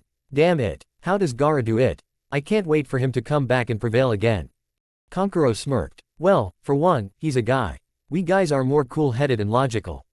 Excuse me. Temari glared at him. Did you just accuse me of being soft-hearted? You're a girl. I'd like to know who Gaara assigned to do all the real work. Hey, my work is real, okay. But mostly brainless ones. Temari jabbed a finger at the papers in front of her. This work requires clear, logical thinking and ruthless decision-making. Kankuro snorted. Yeah, wrapping up beautiful words in diplomatic speeches that, in essence, mean nothing. They glared at each other. Then they burst out laughing. It took a while for them to sober up again, and when they did, Kankuro stood up. Then I'll leave you to write to Konoha. I'll go see who we're sending. Kankuro, Temari's quiet voice stopped him as he reached for the doorknob. He glanced back at his sister and saw her exhausted face. If anything happens, I'll feel bad leaving Gaara to fight with just 8 of our Jonin and a few Chunin behind him. If any of us. Gaara will kill us. He'll say we owe Suna our first duty. Kankuro smiled wearily. Remember how he was when he forbade us from going to the exams with him. I won't argue. Besides, He's got that idiot Naruto with him. And Naruto is worth a whole bunch of Jonin. I know. But I'm also worried about Naruto. Temari looked down at the table, staring blankly at the wood. He still loves Konoha. I'm afraid he'll do something reckless, because Konoha is in trouble. And Gaara will have to cover for him. Gaara would do anything for Naruto, you know that. And if Naruto is going to sacrifice himself for Konoha, then Gaara will sacrifice himself for Naruto. Quote. The silence stretched on. It won't come to that, Kankuro finally said. He smiled reassuringly. They're both incredible fighters. And if the worst happens, the other Kage will fight too, and any one of them is damn strong. 5 Kage, and Kitsune, and plenty of Junin, and of course, several Anbu-level Kage bodyguards. The fight might be tough, but it sure as hell won't end in disaster. Temari sighed. I know all that. I'm just worried, that's all. You think I don't believe you. But we have our own things to do. Suna needs us here, in Gaara's absence. Gaara needs us here so he can focus on the fight and not worry about Suna. Kankuro's smile grew firmer this time. For Gaara, Temari. For Suna, we just need to do what we can. She nodded. You're right. Then she gave him her old smirk, faint as it was, but still there. You have a brain somewhere, my brother. How strange. Oh, shut up, he chuckled to himself at his sister's laughter and left her office. But as soon as Temari was out of sight, Kankuro felt his smile fade. Because he shared her concerns, but he also knew the truth of his words. He knew he and Temari would have to stay in Suna, but that irritated him.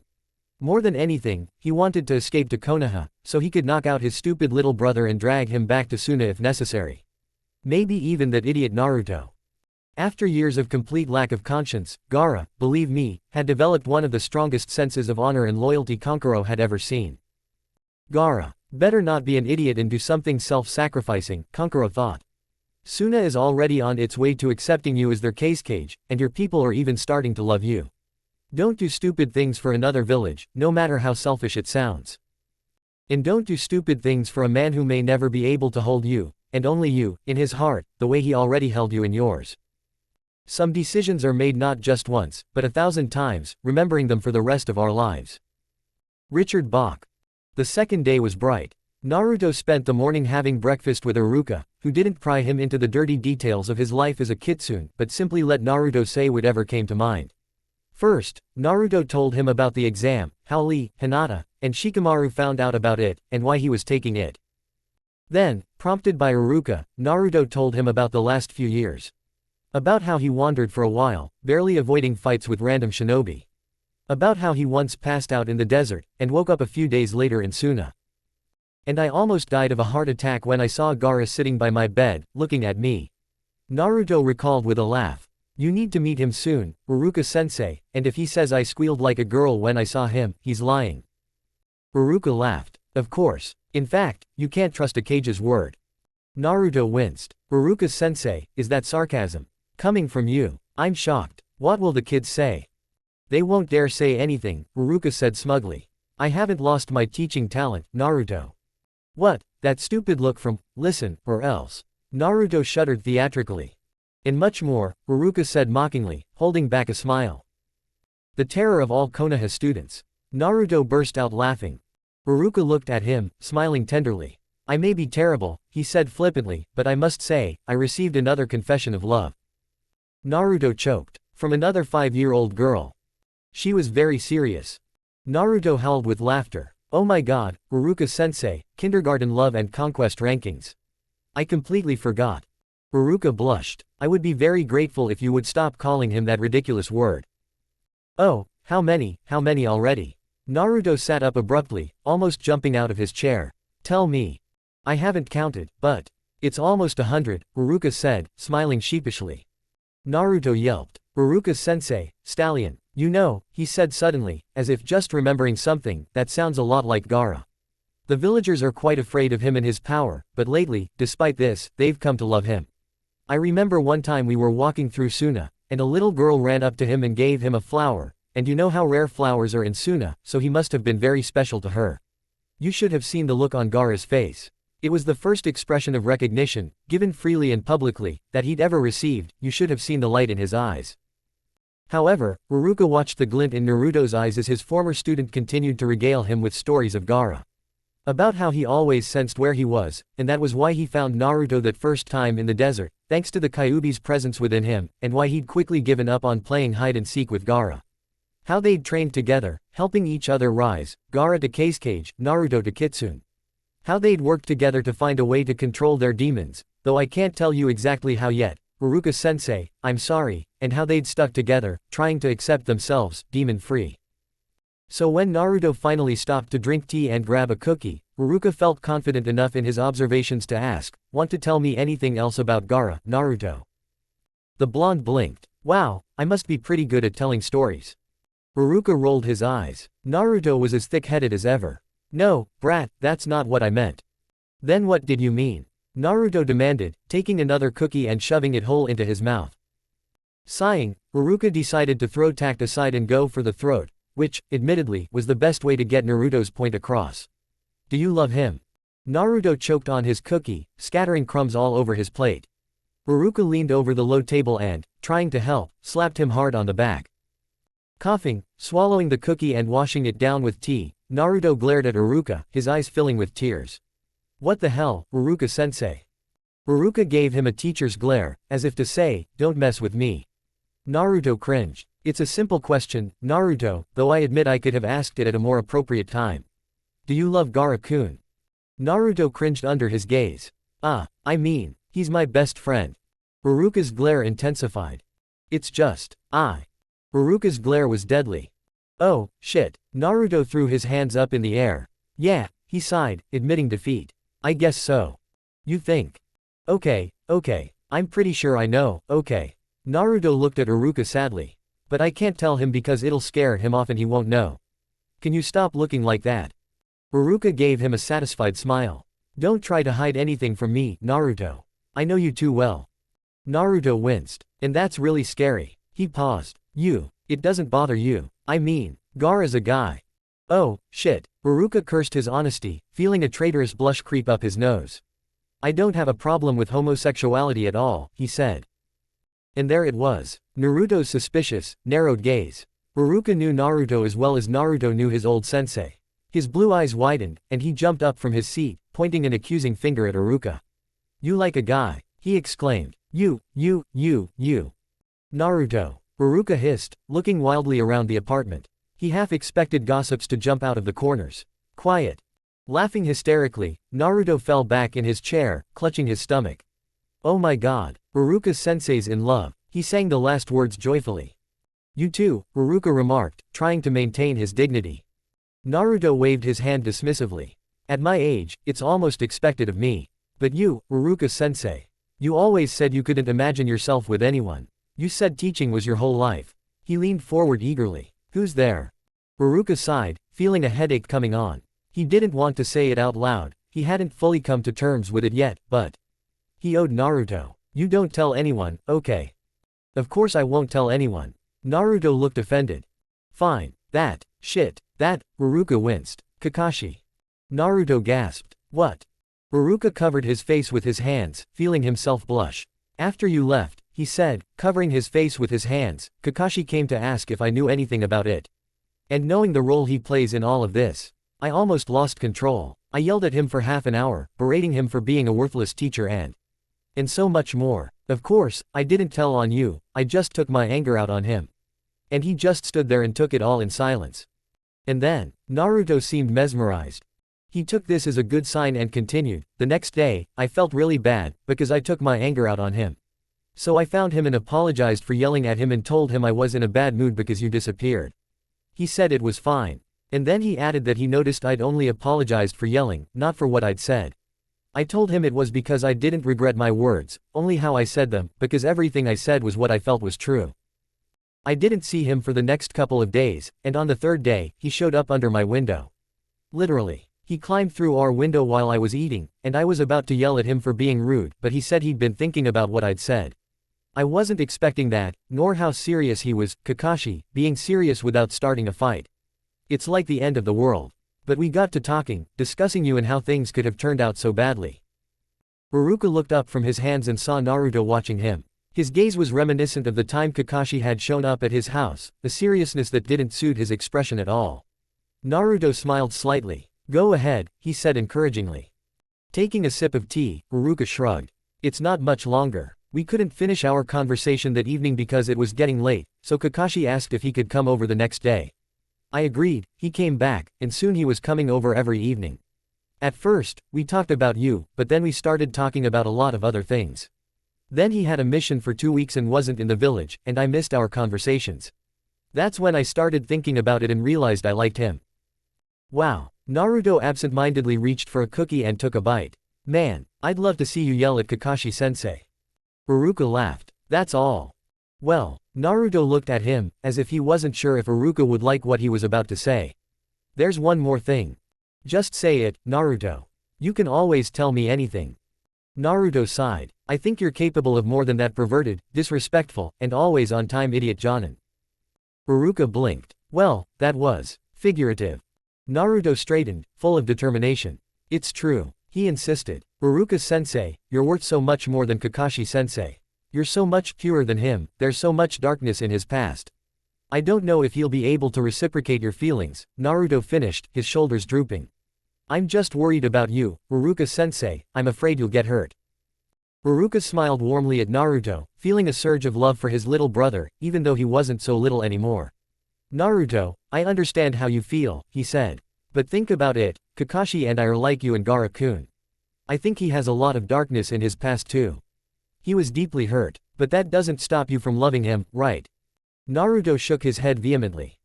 See, the darkness only makes you want to heal. Uruka patted Naruto's head, so don't worry about Kakashi and me. Everything will work out somehow. I only want you to worry about yourself and your relationship with Gaara. Kakashi is at least an adult and has some relationship experience. I don't think Gaara-kun has that advantage. He must be confused, or unsure of himself, or both. You need to handle him gently and carefully. What is it? Naruto's eyes were wide with horror. I yelled at him yesterday, he said, panic in his voice. He had this move where he coats his opponents in sand and then crushes them. And yesterday he was fighting Sasuke, and when I found them, he covered Sasuke in sand. I panicked, got angry, and yelled at him. He ran away. I found him in his room and yelled at him again. He grabbed Uruka's arm. Uruka didn't scold him. What if he hates me now? Okay, calm down. Uruka patted Naruto's arm. First of all, have you talked to him since? No, not since yesterday morning when it happened. Yesterday I left him alone, and today when I knocked on his door and tried to open it, I couldn't because he'd filled his room with sand. I got a little angry, so I just came here. You can't even come in. Not unless I want to ruin it all, Naruto said darkly. He perked up. Hey. You can't destroy property, Uruka said sternly. He snorted when Naruto gave him a puppy dog look. It doesn't work on me, Naruto. Honestly, I would have thought you were more responsible now. Naruto sighed. So what should I do then? Well, Uruka thought for a moment, and then it dawned on him. Wait, you said he sparred with Sasuke. Yeah. And you yelled at him in front of Sasuke. Yeah, is that bad? Perhaps, Uruka said, his brow furrowed thoughtfully. Gaara was completely unharmed. Did he really look like he intended to kill? Think about it, Naruto. He let Naruto's hand fall away as the blonde ran both hands through his hair, thinking hard.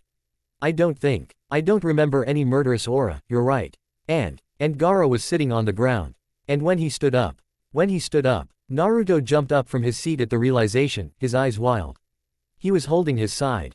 God, he must be in pain. And I just yelled at him like that. I should have known he wouldn't use sand if he had no other choice. I know how noble he is.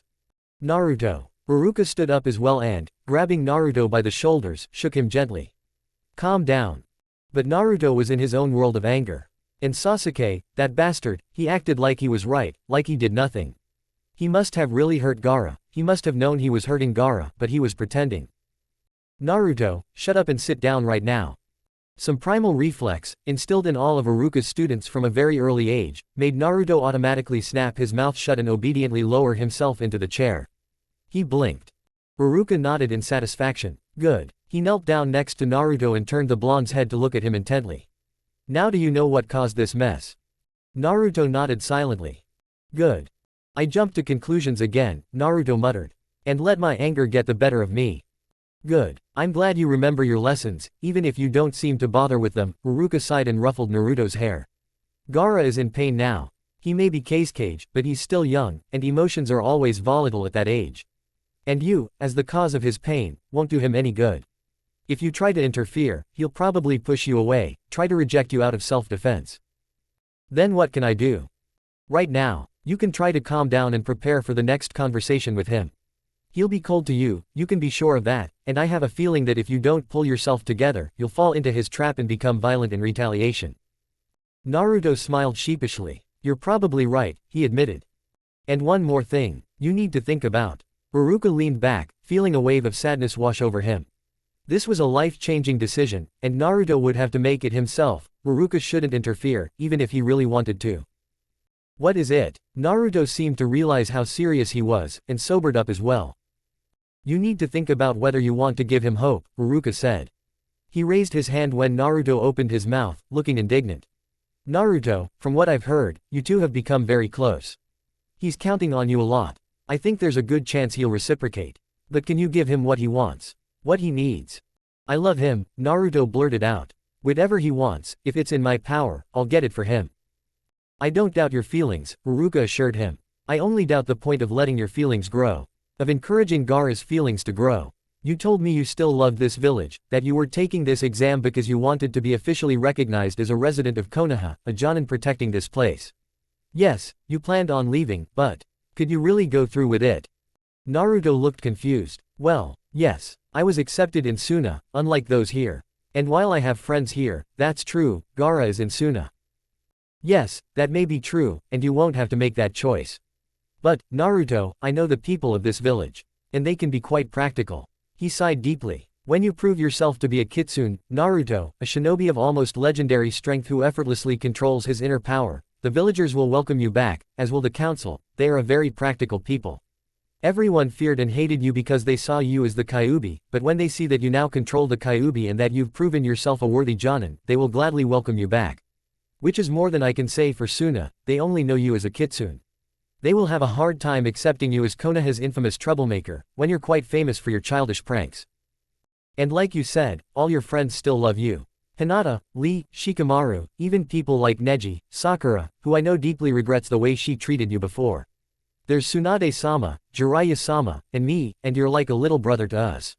I know Kakashi misses you and feels like he let you down, and I know for a fact that he'd really like to make it up to you and show you how much he respected your determination and your ability to never give up.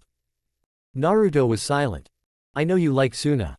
There are no bad memories there, and here there are too many. But there are good ones, too, like the Sandaime, he always loved you, too. And I believe that deep down, you'll always consider Konoha your home village, not Suna. The blonde head nodded slightly. Iruka sighed. See, what I'm saying is, when the time comes, you'll find there are far more reasons to stay than you thought. And it's such an important decision that you probably won't be able to make a choice until you're faced with it, until you're forced to make it, until you're faced with it and don't know where to run. And if you choose Konoha, it would be extremely cruel to give Gaara-kun hope now. He deserves better. Naruto was silent for a long time, his head in his hands. Iruka let him think while he silently cleared the table. I don't know what to do, Naruto finally said, his voice hollow. Iruka-sensei, I don't know what to do. Iruka's heart went out to the boy, no, the man now. He placed his hand on Naruto's bowed head. I'm sorry, he said regretfully, but I can't tell you what to do. The choice is yours. I just wanted you to be ready. And I'd like you to stay, but I don't want to hold you back, so I can't help you. I'm afraid I've already influenced you too much. It's so terrible, Naruto muttered. It is, Iruka agreed. But it is. Naruto, I'll go check on Gaara, see if he needs medical attention. You're having lunch with your friends, right? Go talk to them, put this out of your mind for now. You need to recover from the shock for a while so you can think clearly. Naruto raised his head. Gaara and I heal very quickly, a couple of broken bones usually aren't a problem. But we still feel pain. I don't know if he feels. Naruto. Iruka interrupted, chuckling softly. Relax. I'll check him and get some medicine if needed. The blonde nodded. Okay. Thank you, Iruka-sensei. You can stay here as long as you like, just lock the door behind you. I will. Taking one last look at Naruto's abandoned figure, Iruka left with a heavy heart. He really wanted Naruto to stay, but Naruto was truly happy with Gaara, and all he wanted was for Naruto to be happy. The inn where Naruto and the cage were staying was relatively close, and he easily found the room number Naruto had given him. He was about to knock, but discovered the lock was broken. He needed to remember to tell the owner. Upon entering, he saw the only closed door leading out of the small living room and knocked. Kasuke-sama, I am Yumino Iruka, Naruto's former teacher. He said he told you many stories about me, I'm not sure if you remember. But I'm not half as scary as he makes me out to be. He chuckled softly. Naruto tends to exaggerate. Iruka spoke in his teacher's softest voice, calm but firm, without any threat. He decided this was the best approach. To his relief, he heard the crunch of sand inside the room and almost silent footsteps. Then the door opened, and Iruka found himself face to face with the young Kasuke for the first time. And in that instant, upon seeing his haunted gaze, his overly pale face, his tousled hair, all thoughts of this young man being the Kasuke flew from Iruka's mind, and his motherly nature took over. Yumino-san, Gaara said quietly. Nice to meet you. Any problems? The slight, barely perceptible hint of worry in his voice told Iruka that Gaara was worried about Naruto. He smiled softly. If you're asking about Naruto, he's fine, but he's worried about you. He's a bit slow, as you probably know, and he only just realized you were hurt, but he had an appointment with some friends, so I volunteered to come check on you. I'm fine. Thank you for your concern. Iruka's smile hardened. Then I won't have a problem with this. You know, I really should thank you. Naruto is like a little brother to me, and I know firsthand the kind of trouble he can get himself into. I heard you literally saved his life. I can't thank him enough. Speaking casually and cheerfully, leaving no room for argument, Iruka gently but firmly led the Kasuke into the dark room, leaving the door open to let in the light. Best to leave the curtains alone. An open window was a sign of vulnerability, he knew that. He took advantage of Gaara's confusion to take control of the situation. He could see Gaara wavering between two instincts. One, to demand Iruka leave, exploiting his position as Kasuke, the other, to accept Iruka's maternal care because he was one of Naruto's dearest. Iruka felt a surge of affection for the young man, even when he was angry at Naruto, even when he felt Naruto had rejected him, he still cared enough for him to not want to hurt the people Naruto held dear. Then Gaara silently pulled off his shirt at Iruka's request, and Iruka had to suppress an angry hiss. Sasuke had done this. Sometimes he couldn't even understand what he had done wrong by associating with this dark, arrogant boy. Iruka might only be a chunin, long removed from the battlefield, but even he could recognize deliberate damage enhancement when he saw it. It's not as bad as it looks, Yumino-san. Gaara's voice was quiet as always. I'm recovering quickly. It should be over in a couple of days. But you're still in pain, right? Naruto told me about your healing abilities, but he also said you could still feel your wounds. Iruka sat up in bed, patting the blanket next to him. Here, lie face down, I want to check your ribs. There's no need, Gaara began. Gaara-kun, lie down on the bed. His teacher's voice seemed universal. Gaara staggered, then seemed to reach a compromise between outright refusal and obedience. I have a broken rib, but it's healing. It should be completely healed by the end of the week. Iruka frowned. I'd like to find Sasuke and lecture that boy, he grumbled. Gaara bowed his head, watching Iruka intently. Then he asked, why are you so worried about me? Why? Iruka blinked, genuinely surprised. Because you're important to Naruto, of course. You've done so much for him, you've made him the strong man he is today. That's why you're important to me, too. He smiled at Gaara. You're almost like another little brother to me. Those green eyes held a surprised, yet shyly joyful light. Iruka understood why Naruto was drawn to this man. It was similar to how he'd been drawn to Kakashi. Both the Kasuke and the copy nin were so unfamiliar and wary of kindness and affection that Iruka wanted to shower them with all his tenderness. The sand shifted, drawing Iruka's attention. A small fist of sand rose up next to Iruka, holding a bottle. He took it and read the label. It was a pain bomb. Iruka was relieved, he wouldn't have to go by it after all. He looked at Gaara. Do you mind if I help you apply this? I'm very good at applying medicine, you wouldn't believe the injuries my students manage to inflict on themselves. Gaara, without another word, lay face down on the bed, silently answering Iruka's question. As Iruka gently applied the balm to Gaara's injured body, the youth quietly said, Uchiha brought me this yesterday. Iruka couldn't help but let out a startled cry. Sasuke? He asked, amazed. Uchiha Sasuke? Are you sure? A quiet chuckle rang out. Yes, Gaara answered simply.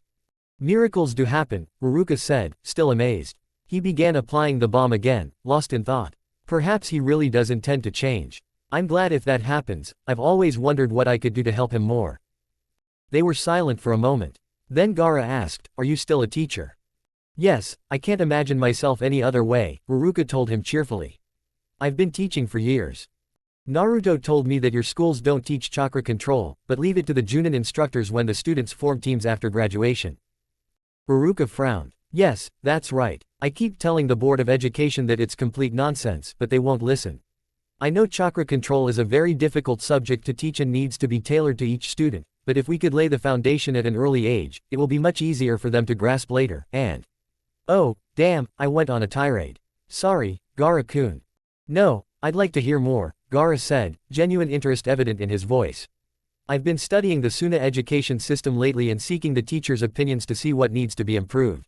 Your opinion would be valuable. His words made Uruka stop. He remembered again that this quiet youth before him was the feared and respected Cage. And while he admired Gaara's dedication to his cause and his village, Uruka also felt a pang of sadness at the burden he'd carried since his youth. Yumino-san. Uruka jumped. Oh, sorry, I was lost in thought for a moment. His hands began to move again. Please, Gaara-kun, call me Uruka, like Naruto. Then something occurred to him, and he winced. Sorry, I forgot to call you by your name, didn't I? The way you address me now suits me perfectly. Uruka-san. Uruka smiled brightly. I'm glad. Well, you said, improving education. Why don't you tell me about your current system, and I'll give you my opinion. They discussed the Suna education system while Uruka finished treating Gaara's back and helped him sit up so he could apply the medicine to the front of his body himself. Uruka sat nearby, ready to help, and chatted non-stop.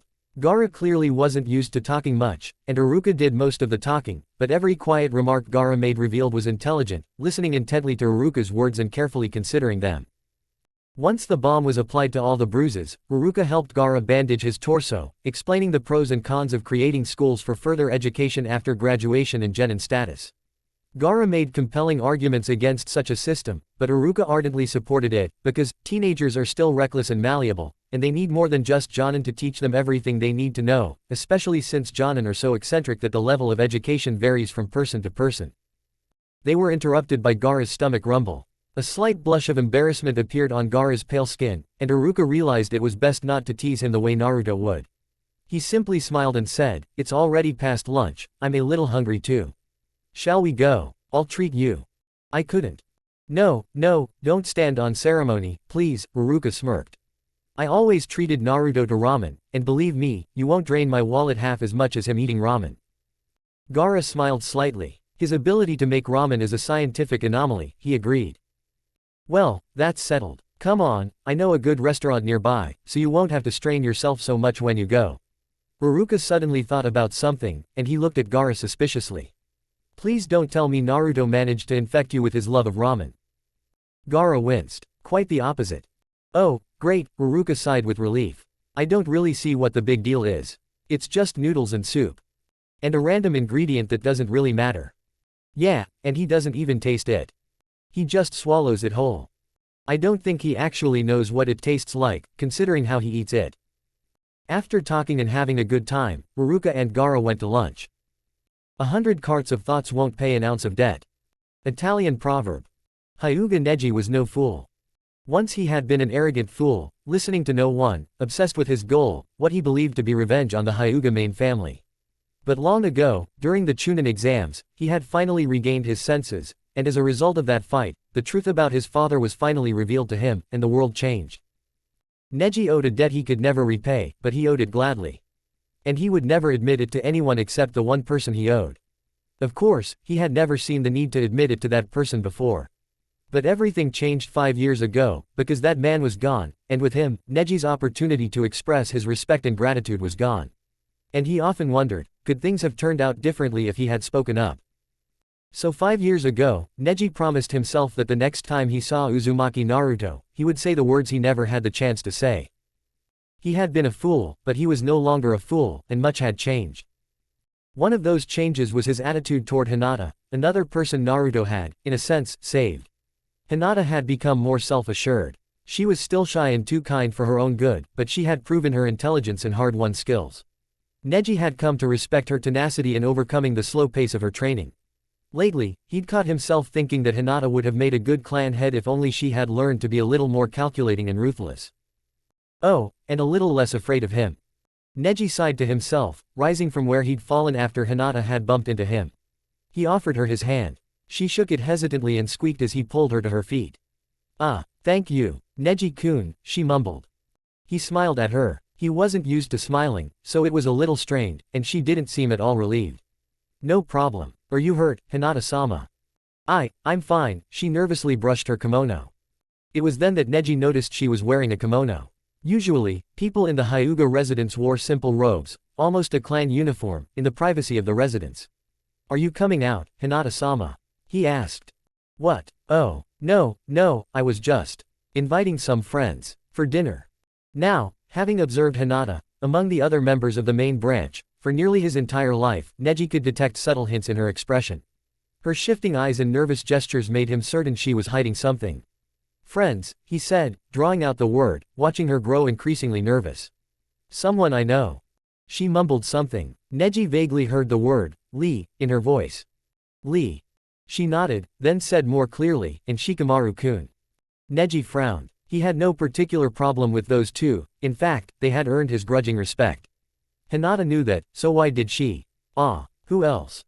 Hinata's expression darkened. It seemed she really didn't want him to ask that question.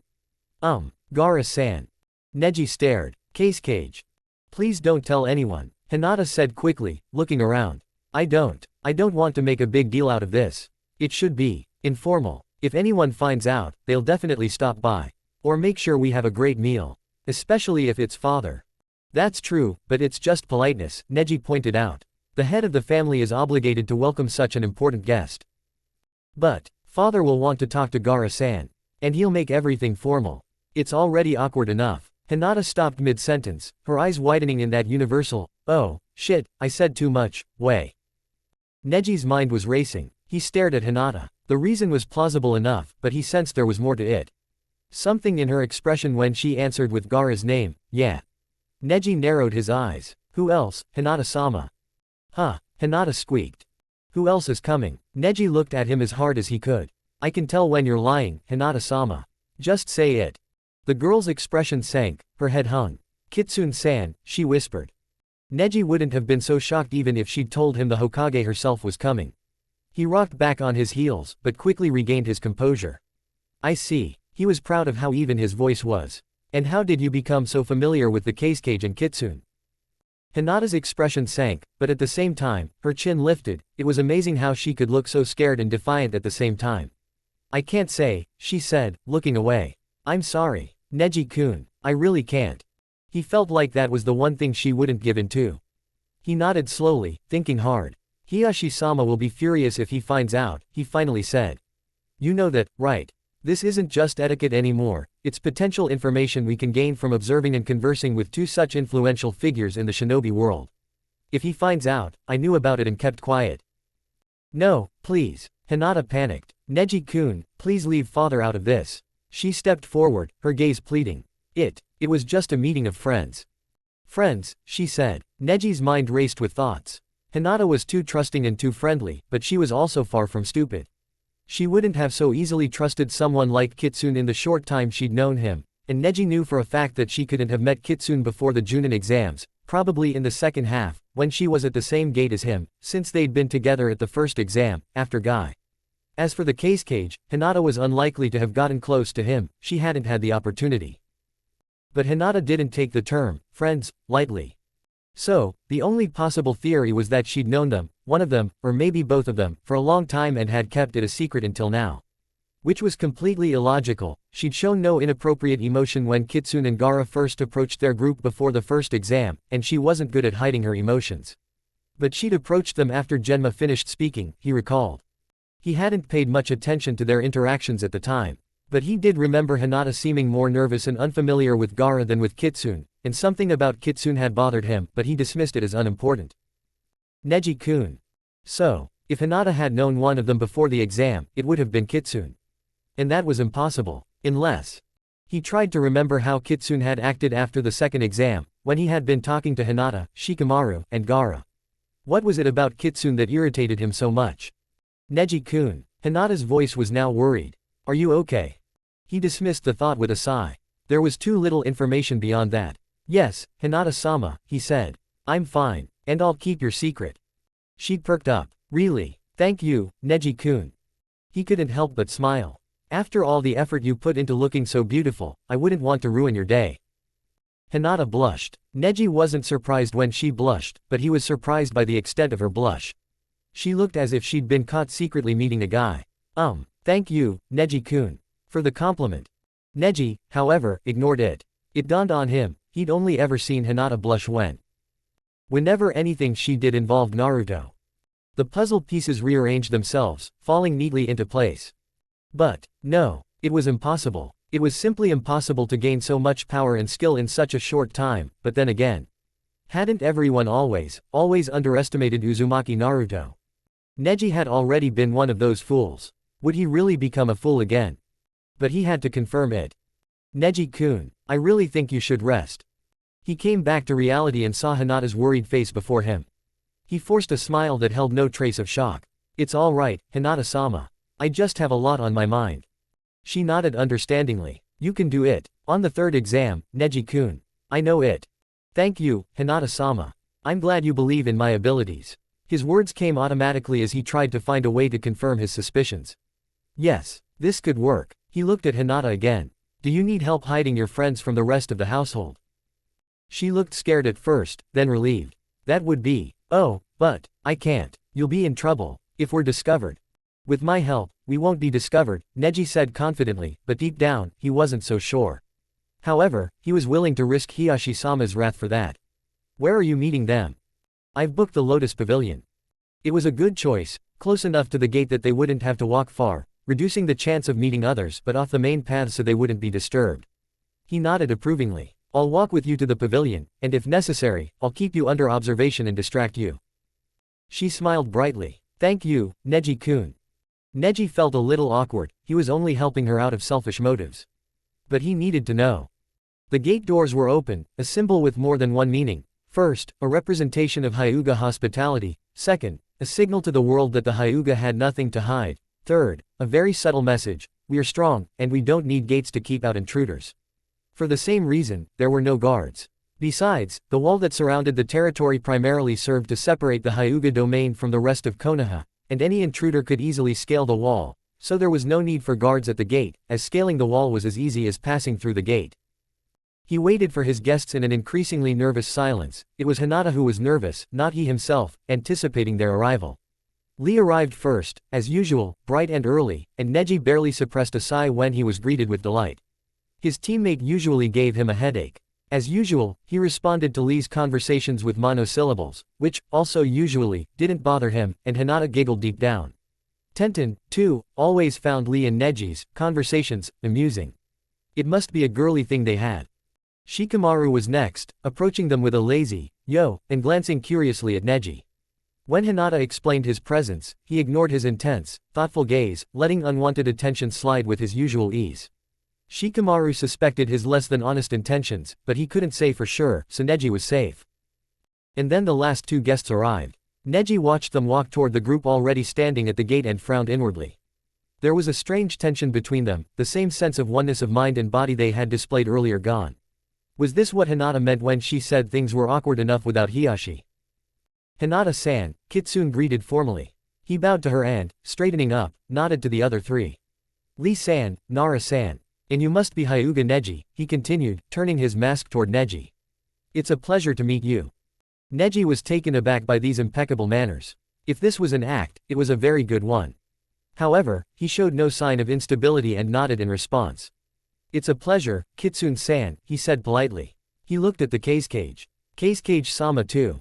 Gaara inclined his head slightly but said nothing. However, his reserve was well known, and Neji accepted it without batting an eye. Neji-kun offered to help. Remember, I wanted to remain unnoticed. Hinata smiled nervously at the others. If anyone sees us, father will be notified, and then Gaara-san. And Kitsune-san will have to play politics. We understand, Hinata-san. Lee said with a bright, determined smile. This will be a test of our stealth. We'll get to our destination undetected. If I fail. Shut up, Lee, Shikamaru said good-naturedly. Don't cause trouble. Let's just have something light for lunch, okay? Lee nodded, looking disappointed. Their journey to the Lotus Pavilion went without a hitch. Neji walked ahead, keeping a close eye on the proceedings, but at lunchtime, everyone was usually already seated and eating, so no one moved. As they approached, he opened the door for them and stepped back, gesturing for them to enter. As Kitsune, the last of the group, approached the door, Neji said a short prayer to any gods who might overhear him. It was now or never. And if he was wrong, he would likely be killed on the spot. Oh well. He activated his Byakugan. In the blink of an eye, he was thrown against the wall of the pavilion, pinned there by the hand that had wrapped around his neck. Kitsune's deadly aura was focused on him, and only on him, making it difficult to breathe. Neji was already gasping for breath from the surprise. He only managed to make out the general outline of the Kitsune's chakra, but that was enough. Despite some interesting changes, the overall shape was still unique enough to recognize it at first glance, and he did. After all, he had been in the battle himself. The Kitsune was Naruto. The white mask was right in front of his face, and Neji felt that gaze, and he also felt the moment Naruto saw recognition on his face, and knew that he understood. With a disappointed sigh, the Kitsune let Neji fall to his feet, and the murderous aura faded. Damn it, he growled quietly. Do I have a name tattooed on the mask or something? Neji massaged his neck and said nothing. He was still trying to come to terms with the truth. Naruto sighed. Sorry, Neji, he muttered. I'm just a little short-tempered today. It's fine, Neji shrugged. If it weren't for you, well, I'd still be preparing to die. There was curiosity in Naruto's, not quite Naruto's, voice. If you knew the risk, why did you do it? Neji looked at him appraising Ly, then nodded toward the pavilion, where the others stood frozen in various states of motion, watching the remaining two outside. Let's go inside first. Naruto sighed heavily and stomped inside. Neji had to suppress a shudder of déjà vu. It was very Naruto-esque. It was hard to reconcile the aloof, formal Kitsune with this Naruto. He said this, closing the door behind him and entering. You act very well, Uzumaki, I wouldn't have expected this from you. You play the cold, confident Kitsune very convincingly. Naruto removed his mask, and Neji had to suppress another wave of shock at how stunningly handsome he had become, and how much he resembled. Neji filed this information away for later study. Out of the corner of his eye, he saw Hinata blush like Naruto, and he chuckled to himself. Yes, Naruto still had a very strong influence on Hinata. If I'm so convincing, the man complained, then why does everyone still think it's me? Come on, no sane person would associate Naruto the rebel with a Kitsune. You're just giving off vibes, Neji said dryly.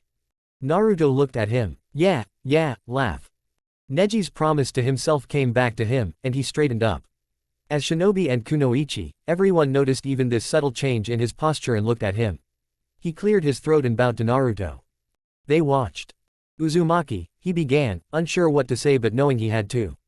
When you left 5 years ago, I made a promise to myself, and I intend to keep it. We weren't close, and you may not hold me in high regard, but from the moment I fought you in the Chunin exams, you left a deep impression on me. I respected you as a shinobi even then, and even more so now, knowing how much you've achieved through your determination, which I admired. You helped me overcome my own blind stubbornness. And for that, I owe you a debt I can never repay, but I will try to do so with joy whenever possible.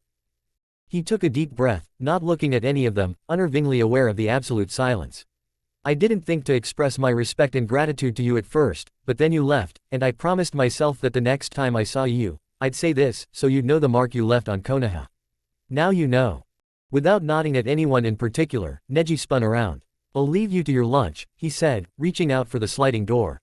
The servants will be bringing the food soon, so be sure to put your mask on when you feel it approaching. Neji, wait. He felt Naruto stand up.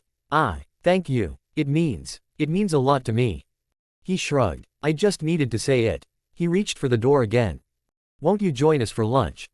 He blinked, looking at the paper on the sliding door. Then he turned and looked at Naruto, confused. Naruto, smiling, a little nervously and a little embarrassed, added, after all, the more the merrier.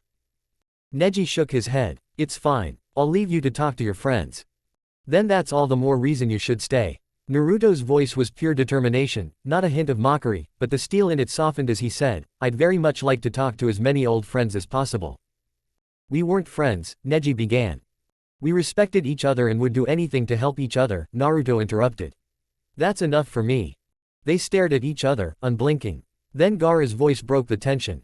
Hyuga-san, he said quietly. Naruto isn't joking when he calls you a friend. If you value him as a friend, or even as a person, please honor us by staying.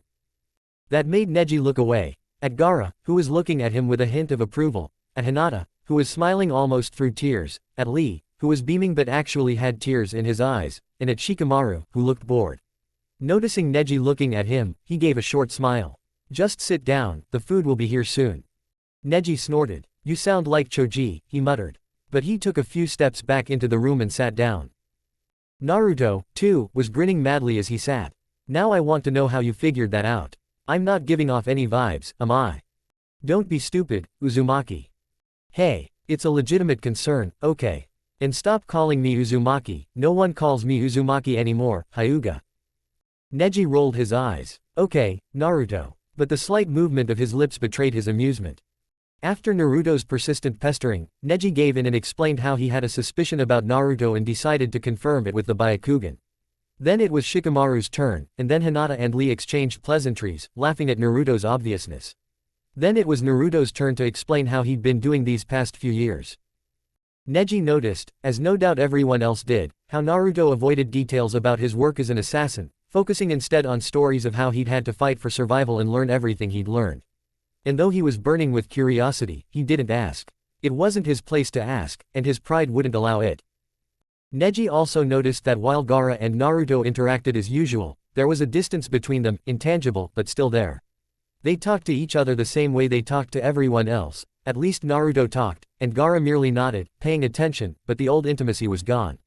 They were just like normal friends, even though they'd once been partners. And he could see that the others noticed it, but didn't pay attention. Hinata, in particular, tried her best to be cheerful, but he could tell she was deeply worried about the two of them. The dinner was cheerful and relaxed, and for the first time in a long time, Neji felt in a good mood. He'd never really gotten to know these people before, though he attended the occasional, rookie 9+3, meetings, perhaps because there were fewer of them this time, making it easier for everyone to settle in, or perhaps because everyone present was someone he respected and enjoyed spending time with. Neji thought he wouldn't mind attending such dinners again. However, behind the laughter and smiles, there was always a lingering worry about Naruto and Gaara. What had happened in the world in just 2 days? Yo! Tsunade reflexively threw a kunai. Kakashi ducked. The kunai narrowly missed his ear, and then he turned on the windowsill, watching it fly off into the distance and arc downward. He thought he heard a scream. "Kakashi," Tsunade's warning tone was laced with amusement. "How many times do I have to tell you to learn how to use the door?" "What's a door?" Kakashi asked in the most philosophically long-winded tone he could muster. "A door is just a window with locks. Windows have locks. See?" Kakashi watched as Tsunade threw her hands up in a theatrical refusal to fight him, and he smirked, lifting his one visible eye. He knew the Hokage enjoyed his illogical behavior, but she, as usual, pretended not to. He darted into her office and sat down in the chair across from Tsunade. She watched him as he lounged in the chair. "So." Kakashi pulled out a scroll and handed it over silently. He didn't look at her as she read, he knew its contents and knew the look on her face wouldn't be pleasant. Instead, Kakashi leaned his head back against the chair and stared at the ceiling, wondering how best to surprise Iruka that evening. This mission had deprived him of his young teacher for 2 whole months. Being separated from him had forced him to make more of an effort, to begin to look beyond mere friendship. He heard Tsunade sigh heavily. "So there's no doubt." Kakashi shook his head, still not looking at her. "Flowers." Iruka loved flowers. But no, that was too romantic, too blunt. No point in scaring off the kind teacher. "Oh," he said, remembering. "Did you catch them?" "Catch who?" "Sound ninja," Kakashi replied, his tone full of course. He straightened and raised a single eyebrow. "Well, the ones who snuck into the Jonin exams." The look on Tsunade's face was priceless. "Will I take that as a rejection?" "Why didn't you tell me?" Tsunade asked sharply, rummaging through the stacks of folders on her desk, some of which she threw on the floor. "I was busy spying on the other sound ninja," Kakashi noted. He glanced at the folder with the red words, "Top Priority," written on it, which flew off and hit the wall. "You know, those few hundred. I didn't think 3 lousy ninja were that important." "Aha." Tsunade held up the thick folder triumphantly. "The list of candidates. Now, what did they look like?" "There's such a thing as disguise," Kakashi remarked dryly, but coughed when Tsunade scowled at him. "There were 3 of them," he added helpfully. "They could be running around Konoha right now," Tsunade grumbled, leafing through the papers. "I can't believe you didn't even risk sending a carrier pigeon." "And where am I supposed to find one?" Kakashi asked. "Hidden in your vest pocket." Her gaze wisely silenced him. She thrust a folder at him. "Check this," she ordered. "Check for anything suspicious." She raised her voice. Someone get Shikamaru here. The door opened, and an Anbu wearing a hawk mask entered and saluted vigorously. Shikamaru-san is not in the building, Hokage-sama. He mentioned something about lunch. For what? Tsunade squinted at her watch. 3 o'clock. Should I go look for him, Hokage-sama? No, no. Everything is fine, she looked at him thoughtfully. Were any of you proctoring the Junin exams? Did anyone notice anything amiss? No Anbu were officially assigned to the second part of the exam, but it seems Panther and Eagle were there unofficially. He thought for a moment. I believe Panther is on duty somewhere in the building. Should I invite him? Yes, do so, thank you. Tsunade waited until the door behind the Anbu closed again, then glared at Kakashi. Well, anything. Kakashi looked at her and pulled out 3 pieces of paper. He placed them on her desk. The sound ninja were supposed to kill whoever they were pretending to be, he said. But if there were other shinobi from the same village there, they might notice something amiss with their colleagues. So, strategically, it would make sense to find a village that sent only 3 shinobi, so that even if we killed and replaced them all, no one would find anything suspicious. And this year, Cloud only sent 3, Tsunade smiled, and it wasn't a pleasant smile. There was a knock on the door, and at Tsunade's cry, "Come in already." An Anbu in a panther mask entered and saluted. You asked for me. Yes, calm down. Were you in the forest during the exam? Did you notice anything amiss with the Cloud Shinobi? The panther fidgeted uneasily. Ah, Hokage-sama, outsiders are forbidden in the forest during the exam. We're only allowed in the tower at the end to see who passed. Kakashi chuckled. The panther glared at him. He smiled cheerfully in return and said, since when do Anbu have rules? Tatsuya-kun. Kakashi-senpai, please use code names while I'm on duty, he said, his voice tinged with irritation. Tsunade sighed. I won't punish you for this, okay? Just tell me. The panther nodded. I went around the forest to see as much as I could. I saw most of the participants, but I found it odd that I didn't see a single Cloud Shinobi. Though, I chalked it up to there being so few of them this year. Kakashi sat up. What, none? No, it was like they disappeared, he paused. However, I saw a clearing completely covered in blood, but there were no bodies. It was a terrible sight. Where was the clearing? Kakashi asked. Near which gate? The Anbu paused. The 9th gate was, it seems, the closest. Kakashi smiled grimly, satisfied. Sasuke's gate. The panther blinked. You think the Uchiha killed the Cloud Shinobi? This time, Kakashi laughed out loud. Even Sasuke doesn't have that kind of skill. Just think, what shinobi in history? Kakashi. Tsunade barked. He raised his hands. My fault, he said, and there was not a hint of apology in his voice. But Panther had already gathered everything. After all, Anbu were chosen for intelligence, among other qualities. The Cage killed the Cloud Ninja. But why?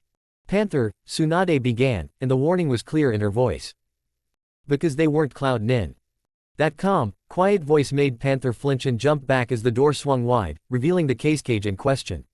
Kakashi tensed. He hadn't even sensed the cage approaching, and with Gaara's chakra, it should have been easy. He seemed to have much better control of himself, Kakashi noted, as Gaara entered the room. Tsunade straightened, folding her hands on the table in front of her. Panther, thank you. You are dismissed. Cage-sama, please sit. Kakashi, please leave your chair. Kakashi jumped down from his chair and stepped aside as Panther, saluting again, departed. As the cage approached, Kakashi gave him a smile, his eyes widening. You look well, Cage-sama, he said cheerfully. Gaara gave him a curt nod as he sat down. Hitaki Kakashi. I remember you. Kakashi decided to take it as a compliment and bowed. I am honored. Gaara gave him a stern look and turned to Tsunade. I came to tell you about Suna's offer of assistance, but I believe we need to clear up the matter with the Sound Nin first, he said. We spotted the Sound Nin during the first part of the exam.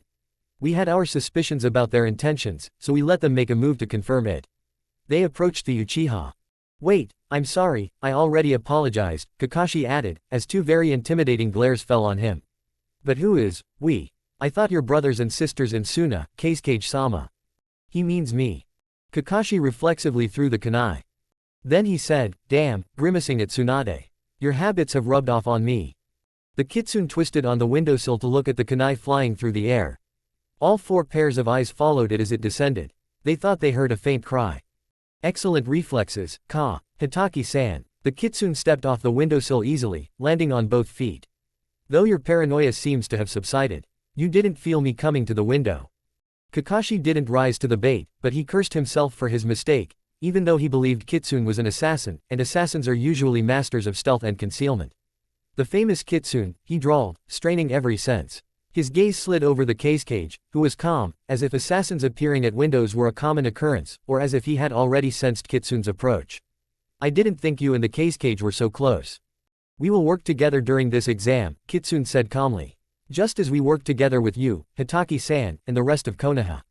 He bowed slightly to Tsunade, making a greeting gesture. She snorted, as if restraining herself from hitting him on the head. Kakashi marked it as very interesting, and Kitsune continued, for once, our interests align with the Hokage's. Oh, and what interests might those be? He could hear the razor-sharp smirk in Kitsune's voice, even if he couldn't see it. A creepy mask, really.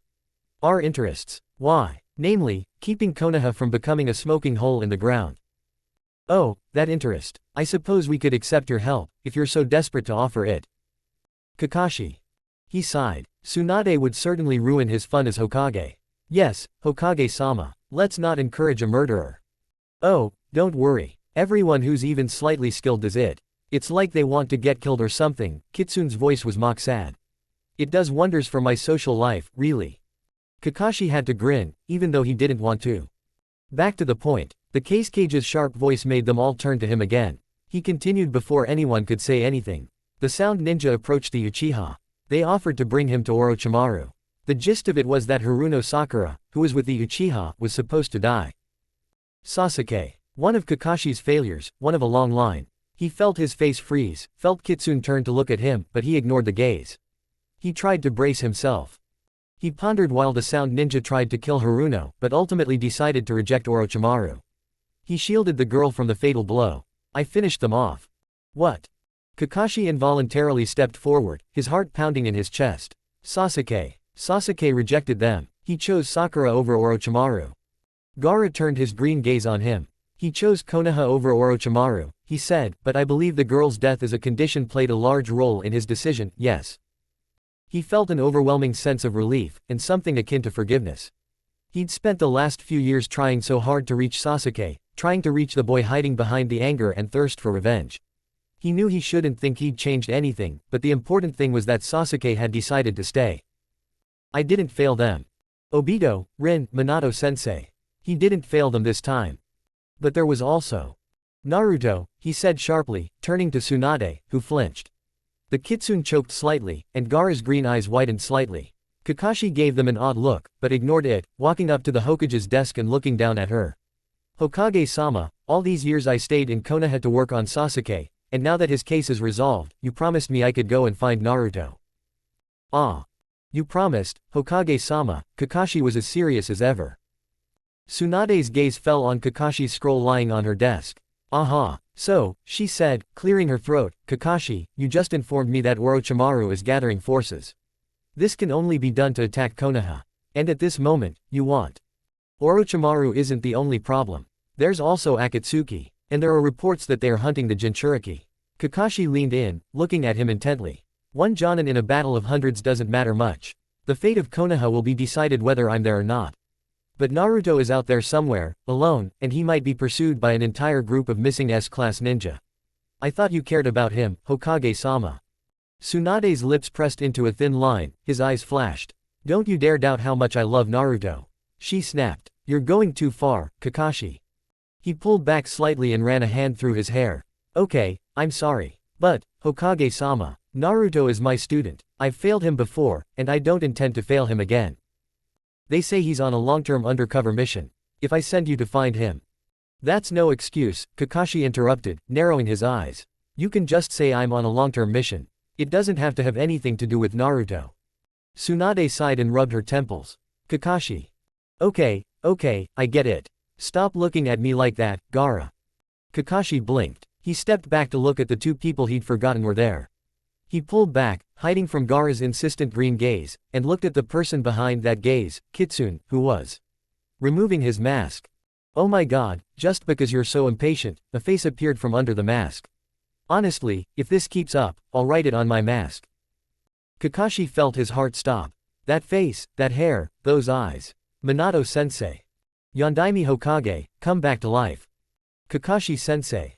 Reality set in. His sensei's face had never had that mustache. He stared at the fully grown, sexy as hell Naruto, then turned his head to look at Tsunade. She nodded slightly, and Naruto, standing behind him, rolled his eyes and exclaimed, "It really is me, Kakashi-sensei." But Kakashi was looking for confirmation, and Tsunade nodded, not about Naruto's identity. It was about his heritage. He was Minato-sensei's son. Why the hell had Kakashi never seen that before? Oh, he suspected, judging by his eyes, his hair. But Naruto was so unlike Minato-sensei, so hopeless at first, that Kakashi dismissed his suspicions as nostalgia for the good old days. It was much easier to see Obito's shadow in the blonde, since the others fit perfectly into the shadow of his old team, Sakura and Rin, Sasuke, and Kakashi himself. Oh my god, I killed Kakashi-sensei with my shock. Naruto was Minato-sensei's son. And by failing Naruto, he had failed his beloved, respected sensei. He would never be able to make it up to them, to both father and son. Kakashi blinked and saw Naruto, slightly shorter, looking him in the face. "Hello, is anyone there?" Naruto asked, his blue eyes wide and laughing. Naruto. The blonde shinobi nodded. Naruto. Minato-sensei. Forgive me. He watched as the laughter died down and Naruto retreated. His face grew serious. Kakashi-sensei. Naruto sighed. "I must admit, I hated you a lot when I first left. Honestly, I even hated you. I always felt like you didn't care about me, and that you preferred Sasuke. But then, after learning more about your past, I realized there was a reason behind your actions. You know about. Yeah, I know. Your old team, your eye. I know." Naruto looked at him with slight concern. "Sorry, but as a Kitsune, I have to be prepared, and you are a force to be reckoned with in the shinobi world."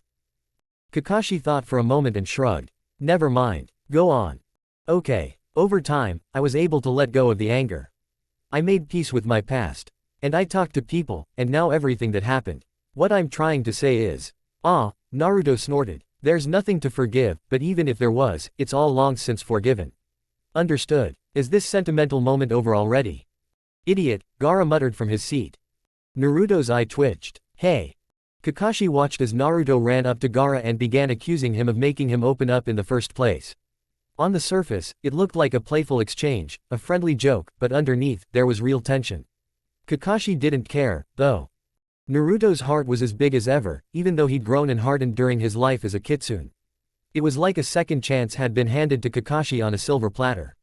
He felt himself smiling, a soft smile he thought would never appear on his face again. He noticed Tsunade trying to hide her own smile, watching him out of the corner of her eye, but he couldn't bring himself to care about his uncharacteristic lapse. "Minato-sensei, your son has grown into a man you can be proud of. And from now on, I will watch over him. I swear." "Naruto," he said, interrupting the tirade. "Now, you and the Kage need to listen to the information I've gathered about Orochimaru and formulate a plan, and then want to grab some ramen. I'm treating you as a gift for coming back." "Cool." Naruto grinned widely. "Free ramen. Oh, wait, I need to say something." Kakashi watched with growing concern as Naruto approached him, his eyes narrowed. He poked Kakashi in the chest. "You," he said threateningly. Kakashi agreed cautiously. "If you ever hurt Iruka-sensei, one night you will wake up to find a Kitsune standing over your bed with a very sharp kunai in his hand, aimed straight at your balls." "Understood." Kakashi's eyes widened. "Did you talk to Iruka?" "Yes, I did." The finger poked him again. "Kakashi-sensei, do you understand? I will not let you hurt Iruka-sensei." Yes, I understand." He looked at Naruto seriously. "You know it's a bad sign when you start talking about yourself in the third person. It's a prelude to madness." Naruto snorted. "As if you're the type to talk. You've been crazy for a long time." Kakashi smiled brightly and opened his mouth to retort, but then it occurred to him. "Wait," he said, one eye wide. "Iruka and I are just friends now. So if you warned me like you'd discourage a potential boyfriend, that means Iruka told you something about." "Don't say that," Naruto shouted, covering his ears with his hands. "Bad images." Kakashi grinned happily. "Iruka loves me." La la la, I can't hear you." "Iruka really likes me." "Sing the song about 6 pence, about a pocket of rye." "I can buy him flowers." Gaara sat there, closing his eyes, trying to muster up patience. "All Konoha shinobi are crazy," he muttered. Tsunade sighed too. "I can't argue now," she said dryly. For the first time, Kakashi didn't mind the teasing. Seeing Naruto healthy and happy before him, knowing Sasuke had finally found the right path, having confirmation that Iruka loved him. Even the thought of Orochimaru's impending attack didn't bother him. Nothing could faze him now. After all, he hadn't let them down. And if that's true, then everything will be fine. We fight to live in peace. Aristotle. Not being able to reach out and touch Gaara whenever he wanted, he could deal with that. Not being able to see Gaara smile and laugh, as he only did when they were alone, he could deal with that.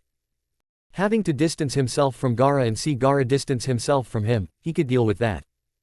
Having to wake up early to avoid awkward silences with Gaara and come home late to avoid the same, he could deal with that. Being in a perpetual state of despair, only partly alleviated by meetings with old friends, he could deal with that too. But the Kyuubi, growling and mentally insulting him for 3 days straight, keeping him awake, was the last straw. The exam, and the expected attack, was in 2 days. He needed to be at full strength, and for that, he needed sleep. Yutsuro Kujibunshi no Jutsu. The scream of rage in Kyuubi's head turned into a furious snarl as it suddenly emerged. Naruto had chosen an empty training ground for this, so thankfully no one could see how Kyuubi's incisors lengthened as his lips stretched back, baring his teeth. Stupid boy. Kyuubi lunged forward. I'll beat you to a pulp. Naruto deftly broke free from its grip. Listen, I know you're angry, but I can't help it. If I act carelessly, Gaara will get even worse. He's already in pain, you idiot. Kyuubi stopped trying to catch Naruto and simply stood there, radiating deadly energy. Do you know how angry Shukaku is? I can feel his killing intent constantly now, and it's all aimed at you. If Gaara lets him out now, the first thing he'll do is tear you to pieces. I know, but I can't decide anything yet, and I don't want to hurt him if I end up staying in Konoha. Naruto shouted. He tugged at his hair in frustration. You should know how bad I feel too. Kyuubi growled and swung his clawed hand. The tree burst into flames, the flames so hot that they consumed themselves in an instant, leaving only ash floating where the tree had once stood. Humans, he growled contemptuously. Always making things complicated. Naruto frowned. It's not like we're doing this on purpose. Anyway, he had to raise his voice when Kyuubi growled, I didn't materialize you so you could yell at me again. You know this is a tough time, right? The exam, Akatsuki, this stupid promise I have to keep, Orochimaru, blah blah blah. I can't have you screaming in my head. You deserve it, Kyuubi said, smirking. Naruto sighed. Okay, maybe that's true, he admitted. And you can keep yelling at me, but after this is over. Kyuubi crossed his arms. That's not all you wanted to say, right? No, it's not. Naruto rubbed his eyes tiredly. I need you to talk to Shukaku. You demons can communicate mentally if your bodies are touching, right? So if you go the same way as you are now, that should work too. It will work, Kyuubi agreed, but I don't see why I would do that. Shukaku has every right to be mad at you. And if I try to talk him out of it, he'll get mad at me too, and I'll be deprived of sex for decades. Sex isn't important right now. Naruto snapped. I need you and Shukaku in your human forms to help prepare the ritual and be two of the four corners, along with Gaara and me, when we activate the rites. We need to draw the symbols and lines before the exam begins, so they won't be detectable. Which means you and Shukaku will have to do it because you know better than anyone how to conceal your chakra, and when the arena is checked for sabotage, they won't check for something as unusual as demonic chakra. So you need to convince Shukaku not to charge at me once he's in his own body. Kyuubi looked at him but said nothing. Naruto glared at him. Listen, remember that whole, if I die, you die, thing. You want me to live to a ripe old age so you have a better chance of surviving my death, right? If Shukaku kills me, you're screwed. Kyuubi tapped his fingers on his hand thoughtfully. And you can always convince Shukaku that there are more important things than killing me, like sex. This made Kyuubi grin, revealing sharp teeth. Oh, evil, snarling sex, he said, his eyes blazing. You're right, brat. Shukaku is hot when he wants bloody, rough sex. Naruto grimaced. I didn't need to know that. I can't believe I have to convince Shukaku to do something that will save Konoha, Kyuubi muttered. Damn it, I should destroy this place. You're going to destroy Orochimaru, remember? Naruto noted. I thought you liked hunting snakes. Right, Kyuubi grinned evilly. Destroying that nasty snake will be fun. Manda has been in my way for too long. Naruto grimaced at the mention of Orochimaru's summoning. The snake was enormous. So, you'll talk to Shukaku. Kyuubi glanced at him, then shrugged gracefully, a gesture he'd recently learned. Fine, he said dismissively. I'll do it. Make sure you prepare the arena before the Bunshin starts disintegrating, Naruto warned. Yeah, but first, sex, Kyuubi smirked. Don't worry, the arena won't take long. We're Biju, after all. Not like you slow-moving mortals. He waved lazily at Naruto and vanished in the blink of an eye, leaping over the rooftops. Well then, Naruto said out loud, finding peace for the first time in days. Then it's time for bed. He had almost reached the edge of the training grounds when, somewhere beyond the village walls, a flash of familiar chakra exploded, followed immediately by another flash of extremely powerful chakra, which, unfortunately, was also very familiar. Damn it. At this rate, he would never get any rest. Naruto ran. Sakura had made 2 lunch bentos in the last 4 days. Her obsessive passion for Sasuke had blossomed into love over the years, but she had long since given up hope of her return. Not that she cared. She knew Sasuke was too preoccupied with other feelings to bother with love. He'd come to her as a friend, and that was enough. She hadn't been good friends with any of her former teammates, and she regretted that more than anything else in her life. That's why Sakura had decided to be Sasuke's friend now, not burden him with her love, because that's what friends do, they put their friends before themselves. When Naruto returned, she would be the best friend she could. Sakura knew her resolve might be undermined by the fact that Naruto might not want her back as a friend, or even an acquaintance. She'd behaved horribly in the past and said truly awful things to him. But, just like with Sasuke, Sakura wouldn't let that stop her. If she could somehow help one of these two, then even if they didn't need her help and hated her for it, she would accept that hatred and continue to love them. Because that's my ninja way. She chuckled softly to herself, remembering Naruto's ridiculous grin, but it was a sad laugh. The 7th training ground was right in front of her. She walked a long way, lost in her thoughts, letting her feet automatically carry her where she wanted. She'd been optimistic when Sasuke had chosen this particular ground when he'd started coming here 5 years ago, and now that Sasuke had chosen Konoha over Orochimaru, she felt her optimism was justified. The sound of someone training reached her before she saw Sasuke fighting a shadow. He sensed her presence and stopped. Turning to face her, she smiled at him and picked up the lunchboxes. "Eel today," she said cheerfully. "I know you hated egg rolls yesterday, so since I know you like eel, I figured you could use a treat." "I'm not a child who needs to be soothed," Sasuke muttered, coming over and taking one of the boxes from her hands. "But, thank you." Sakura couldn't help but grin widely and turned away none too gently, knowing Sasuke hated such girlish, as he called them, reactions. But he'd thanked her. That was something new. It seemed Sasuke had really tried. With difficulty suppressing a bright smile, she turned and opened her lunchbox, sitting on the flat rock she'd been using for the past few days. Sasuke had simply dropped to the ground, cross-legged, already eating. "I put some broccoli in it," she began. Chakra flared in the distance. Sasuke was on his feet in an instant, absent-mindedly placing his lunchbox on the rock. Sakura did the same, frowning slightly. There was something familiar about that chakra. Her eyes widened. "Sasuke-kun." He turned and stared at her. "You know who it is. It seems familiar." She felt the blood drain from her cheeks. I think I know, but it can't be." "Just say it," Sasuke said impatiently. Sakura swallowed. That missing nin from the mist, with the huge sword. That C-rank mission that turned out to be A rank or higher. What was his name? Zabuza. But he's dead. They stared at each other. And then, abandoning their lunch, they ran, leaping from tree to tree, across the training grounds, heading towards where the chakra had come from. Something black flashed past them at unimaginable speed. They watched it go. Another blur flashed past, slower, but then it was gone. Sasuke and Sakura found their former mentor pacing around them. "Yo," Kakashi said cheerfully. "So you recognized him too, huh?" "Sensei, how is that possible?" Sakura asked as they ran. "We saw him die." Kakashi shrugged, his movements seeming effortless even as they ran at top speed. "Your guess is as good as mine." Another blur appeared, turning into an Anbu mask. "Kakashi-senpai, Hokage-sama has already ordered all shinobi to remain in the village in case this is a prelude to a larger attack. She sent Anbu to warn everyone rushing to the scene. Jiraiya-sama will handle it." "I knew I recognized a different chakra signature," Kakashi said wisely, and Sakura cried out, "Jiraiya-sama. Naruto's old sensei." "Yes. Please return, Kakashi-senpai. Tell the old woman that we've encountered this threat before," Kakashi said easily. "And he's presumed dead." The Anbu seemed to freeze. "Dead?" "Yes. Stop following us, Shinji-kun, and go tell the Hokage that it's Zabuza, whom we most certainly killed all those years ago."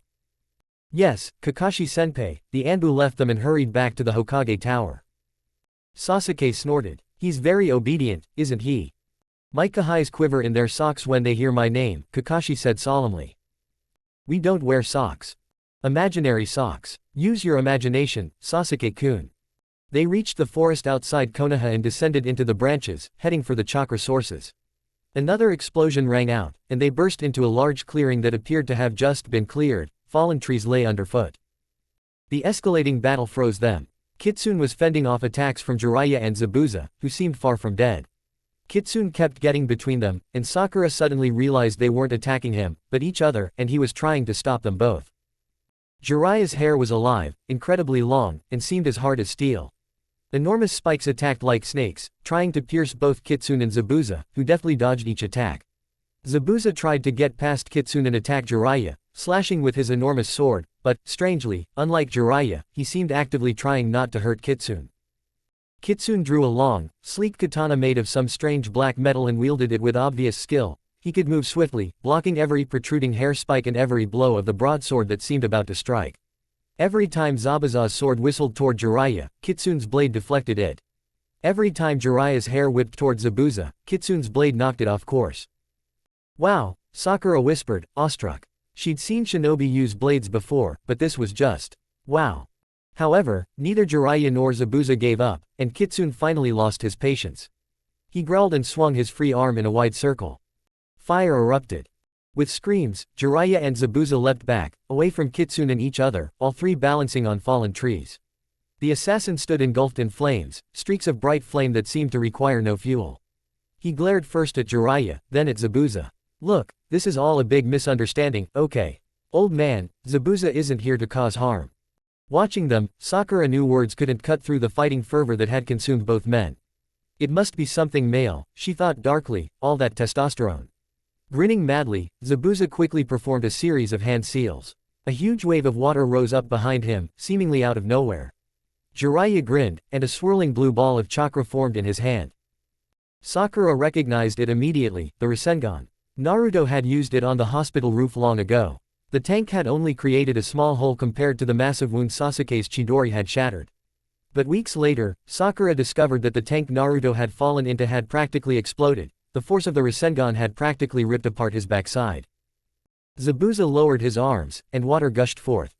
Jiraiya grinned wildly and leapt, aiming the chakra ball in his hand directly at Zabuza. The Kitsune screamed in rage. Sakura and the two men next to her were engulfed in intense heat. Everyone had to jump back a few branches, but they couldn't tear their watery eyes away from the searing wall of flame that collided with the water. Enormous, hissing clouds of hot steam exploded, rising skyward, and Sakura could barely hear herself think over the hissing of the steam. But that wasn't all. While the chakra ball in Jiraiya's hand wasn't as impressive, it was just as deadly. Sakura blinked frantically, trying to clear the glare from her eyes. Kitsune was suddenly right in front of Jiraiya, blocking his reach to Zabuza. Jiraiya's momentum meant he wouldn't be able to stop. He'd aim the chakra ball straight at Kitsune. He didn't flinch, however, his gaze steely with determination, apparently considering Kitsune an enemy as well, but then his eyes widened, and utter shock crossed his face. Sakura was confused until she saw it too. Kitsune held an identical ball of swirling chakra in his hand. He reached out to meet Jiraiya's. A loud clap of thunder rumbled through the forest, deafening Sakura, who clasped her hands over her battered ears. She was sure she was screaming, but she couldn't hear herself. She saw Jiraiya thrown back a great distance, his back hitting an upright tree, causing it to stagger, but Kitsune had only been thrown a few steps, and he was still standing. A terrifying, searing aura of murderous rage emanated from him as he slowly straightened. In that moment, Sakura feared this man more than she had ever feared anyone or anything in her entire life. The sounds slowly filtered back, the fading hiss of steam, the creaking of wood. Kitsune turned to Zabuza, though a glance at Jiraiya was enough to tell him he wouldn't attack anyone anytime soon. The assassin approached the mist ninja, who looked angry, but guilty. I told you to keep your distance. Kitsune's voice was low and growling, but still audible. I told you, if you meet someone strong, avoid confrontation. And what part of, stay away from Konoha, didn't you understand? The shadow stirred. Sakura's jaw dropped as Haku, also barely alive, emerged from the tree's shadow and quickly joined Zabuza. Kitsune-san, he said in his gentle voice. It's my fault, I should have been more alert, but the enemy caught me off guard. Zabuza-sama saved me, and he simply dragged the fight out. We haven't been fighting strong opponents lately, as you ordered, and I suppose he was simply restless. It seemed Kitsune was vulnerable to such protection. He sighed, dejected. Damn it, Haku, how the hell am I supposed to explain this now? Why are you even here? I told you not to go near Konoha. We have information we deemed too important to entrust to carrier pigeons, Haku said. We were planning to hide and ask you to meet us outside the village when this happened. Kitsune sighed again. Then he looked at Zabuza. I thought you had better control of yourself, he said, his voice reproachful. Zabuza snorted. Haku was a good boy, never letting me fight anyone worthy. Don't blame me for being so happy when I finally get a decent fight. And yet, fighting right outside Konoha. This is beyond stupid, Zabuza. He growled, I know I screwed up, brat. Stop talking to me. Kitsune threw up his hands. I don't know why I'm even doing this, he muttered. Then, to Sakura's astonishment, he looked straight at her through the trees, into the distance. Haruno-san, could you check on the old man? You're a medic, right? Kakashi patted her shoulder. Come on, Sakura. They reached Jiraiya, who was slumped against a tree. She channeled her chakra into him and discovered several broken bones in his ribs and arm, numerous bruises, and a concussion. She treated the concussion first, then set about stitching the fractures. The rasengan was truly a formidable technique. She had a vague idea it was a technique unique to Konoha, but if Kitsune knew it too, then perhaps it was some kind of universal jutsu, like the widely used cloning techniques or body-swapping jutsu. As she finished, Jiraiya woke up with a groan. What? He muttered. Kakashi crouched next to him, bending down so his head was directly in front of Jiraiya.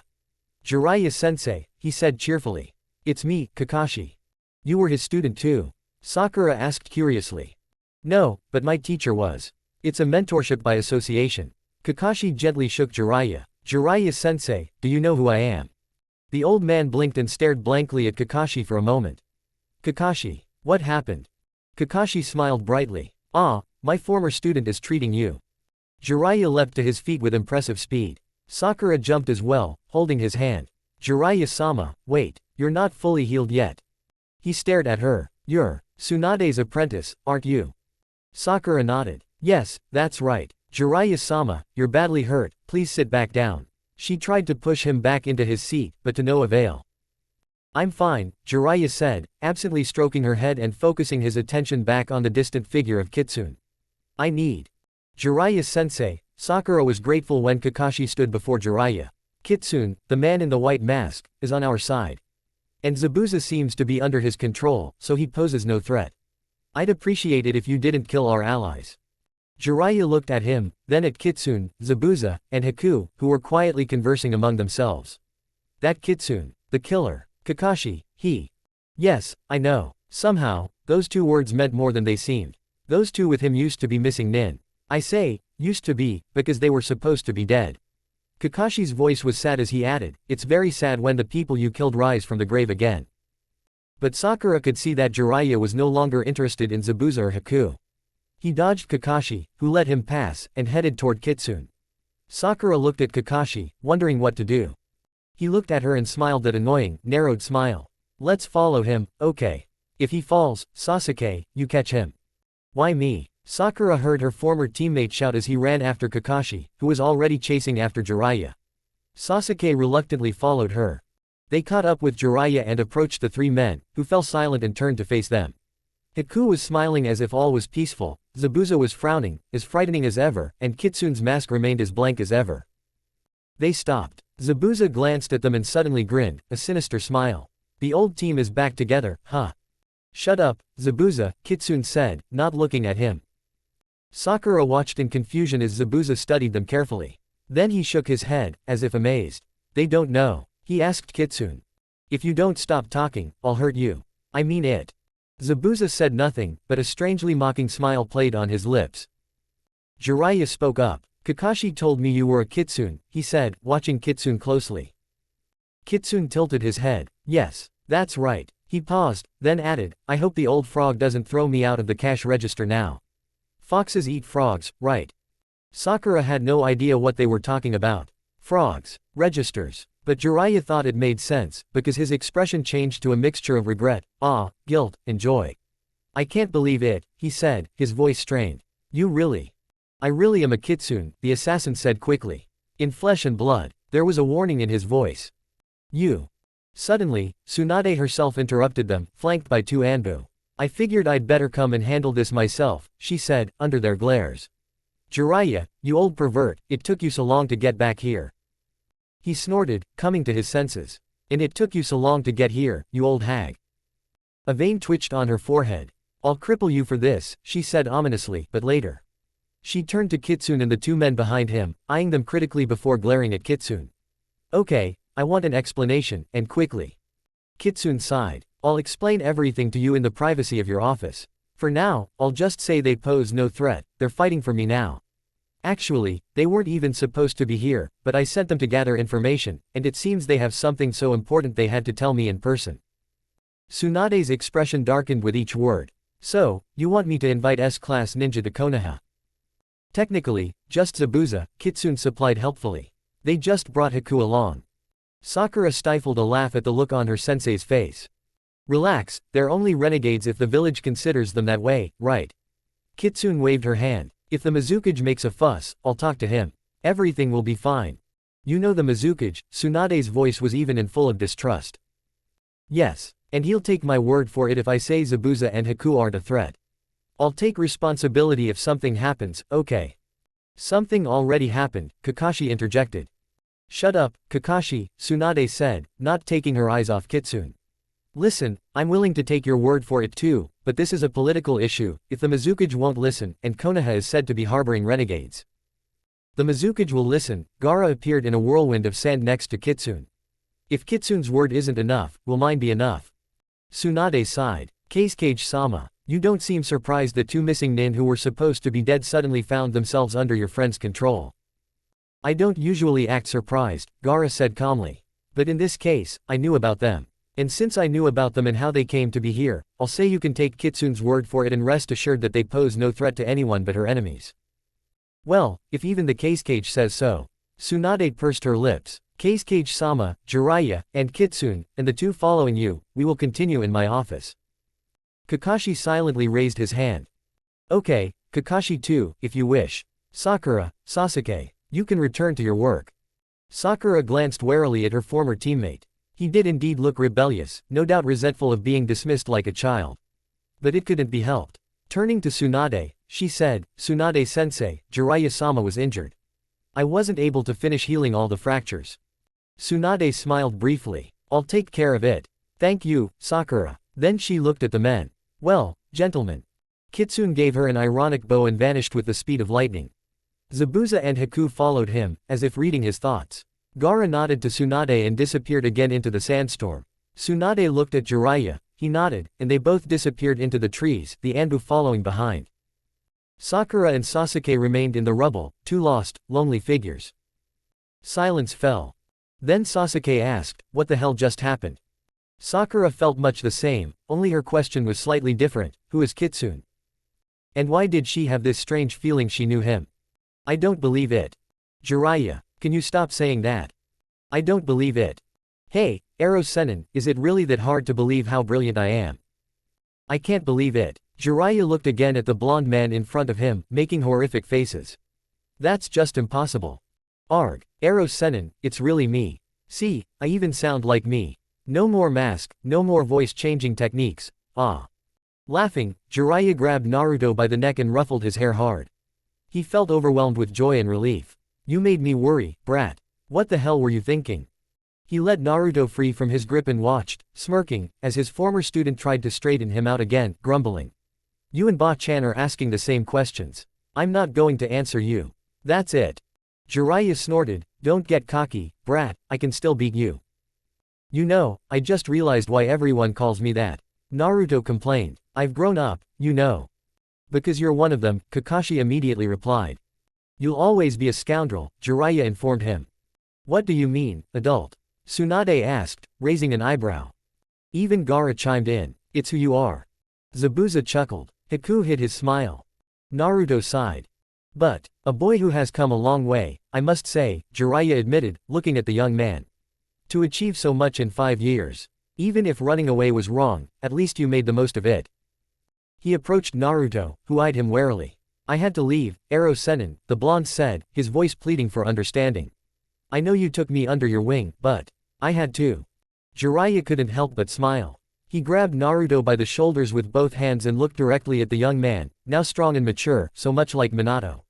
He longingly recalled the days when he trained Naruto, sharing ice cream, watching him refuse to give up, how they fought Orochimaru together, a passion that had drawn Tsunade as strongly as it had Jiraiya himself. If only he had paid more attention to the boy Naruto had been back then. That Naruto had grown up without him noticing. But while Jiraiya regretted not spending more time with that Naruto from the past, he couldn't help but be proud of the Naruto who stood before him. I'm not going to yell at you, Naruto. I understand. I just wanted to say I'm proud of you. His blue eyes were wide. You. Yes. You've truly exceeded my expectations, brat. I think if you'd followed me, you wouldn't have reached half your potential. Jiraiya clapped him on the shoulder again, then released him, stepping back. You did well. Naruto lowered his head and rubbed his eyes with his hand. When he looked up again, Jiraiya, and everyone else, pretended not to notice the remnants of the watery gleam in his eyes. Thank you, Jiraiya-sensei. This means a lot to you. Jiraiya nodded, a little embarrassed himself, and stepped back. Then an idea occurred to him, and he smirked. If you're truly grateful, brat, then use your jutsu, it's been so long, hey. He turned and glared at Tsunade, holding up a paperweight he barely managed to catch. You could blow someone's head off, you old hag. I can't believe you encourage your students to use such disgusting jutsu. They were interrupted by Zabuza's irritated voice. Look, can we just give you the information quickly? I don't like being in such public places. Everyone sobered up. Naruto looked at Zabuza. Right, you should lay low until the battle starts. Afterwards, you can stay at my inn, I'll book you a room.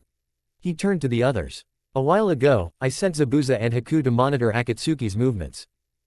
Jiraiya was impressed. The boy was indeed aware of the events. And what did you find out? He asked, turning to the missing nin. Zabuza looked unusually serious. They hunt Jinchuriki. As you all know, the clan members travel in pairs, each tasked with capturing one Jinchuriki. We still don't know what they do with their captives. However, recently, the clan members were recalled from their wanderings. They temporarily stopped collecting Jinchuriki to focus on a new goal. From what I understand, they want to plunge the shinobi world into chaos. And to do that, they plan to kill all the Kage who will be in the exam, and then those who won't. Complete silence. And that's not all, Jiraiya said when everyone was silent. I've been gathering information on them as well, but I've been focusing on individual members. They are truly powerful, Tsunade, Kage-sama. With Orochimaru gone, there are only 10 left. I believe 2 will not be present, since they currently rule Omegakure, and the other is more of a passive participant, gathering information. But 7 is more than we can handle. Any one of them can rival a Kage. He looked at Zabuza. We've met a pair like that before, one of them is from your village, Hoshigaki Kitsune. Zabuza pursed his lips. I know of him, he said. He is strong, very strong. That chakra-devouring sword of his is a nightmare, Jiraiya agreed. He turned his gaze to Gaara, who met him calmly. There is another from your village, Kage-sama, you should know him. Sasori of the Red Sands. The surprise in the green eyes faded, turning to a shadow. I know him, Gaara said quietly. At least I know what he is capable of. Jiraiya nodded. His gaze swept over the rest of the room. They are all very powerful, and if they want to kill the Kage, I'm afraid they are quite capable of it. They are not cooperating with Orochimaru, but I think they will use his attack to cover their own, and perhaps to further the destruction. And Orochimaru will attack, there's no doubt about that. The chaos Orochimaru creates will make it easier for Akatsuki to attack and destroy the Kage. Plus, one of them is an explosives expert, and he could be tasked with destroying Konoha, which would further their goal of plunging the world into chaos. If Konoha falls. He didn't finish the sentence. They all knew. We can't just tell the Kage to turn back, Tsunade muttered, as if to herself. We need to contact them, find out if they'll fight, or if they need to be protected and hidden. No, we need to convince them to fight, because if they don't, there's no way Konoha can withstand an attack by 7 Akatsuki members and Orochimaru. And then there are the civilians, we need to train them for evacuation. The village will be overflowing with shinobi coming to watch the exam, more than the stadium can hold, Gaara said. The stands will be packed, the streets will be overflowing. If something happens, no one in the stadium will be able to reach safety in time. And there will be sound shinobi among the humans, Naruto noted. It's impossible to control everyone who passes through Konoha's gates without forming a line all the way to the Suna border, given the number of people arriving. We could ban civilians from the exam, Kakashi suggested. Hide them before the exam and until the fighting is over. That way, we'll have fewer casualties and fewer enemies. The civilians will be unhappy. No, forget it, they won't even grant us a request if we ask. Even if we tell them war is inevitable, there will be a large group that won't believe it or decide it's worth the risk. Especially with all the big names involved, the Kage, the Kitsune, Neji, Sasuke. The villagers certainly won't want to miss Neji and Sasuke's matches. And we'll have more trouble with them if they try to escape our protection than if we just let them roam. Tsunade frowned, looking at her desk. While children and women might be appropriate, we should try to bring in the men as well. We need to convene a war council. Everyone turned and stared at Gaara. He eyed them carefully. A significant portion of every village's shinobi will be here. If Konoha is attacked during the exam, every village will lose a significant portion of its population. An attack on Konoha during the exam is tantamount to a declaration of war not only on Konoha, but on the entire shinobi world. You're right, Tsunade said seriously. But how are we supposed to convene a war council if it takes the other Kage a day or two to arrive? I can bring them here, Gaara stood gracefully. If you agree it's serious enough, I'll go and fetch all 3 remaining Kage within an hour, maybe 2. Tsunade looked at Jiraiya. He nodded at her. The Kage is right. But will they listen to us? Kakashi asked, a worried expression on his face. After all, they're only attacking Konoha. If they agree to join forces, they'll have to take on themselves and their men, essentially defending Konoha. We can only hope, Tsunade said. I'll go with Gaara, Naruto said. I've already met with all the Kage. Perhaps they'll feel more at ease knowing I'll be helping Konoha. Tsunade stood up as well. I'll prepare the meeting room. See you soon, okay. Jiraiya pushed off the wall he was leaning against. I want to talk to you, he said to Zabuza. Let's try to piece together what we know about Akatsuki. And don't think I've forgotten that you're supposedly dead, I want to hear everything. Zabuza shrugged. I don't know the details, I'll have to ask the bastard. Naruto threw his hands up as everyone looked at him. Is now the time? He asked. Everyone continued to stare. Kakashi raised an eyebrow, and he snorted. Okay, long story short, Orochimaru found their bodies and revived them. I don't know why, but he decided he didn't need them and threw them away.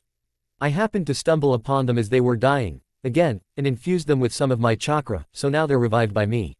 Okay, satisfied. Can we go? Jiraiya stared at the 2 men, mesmerized.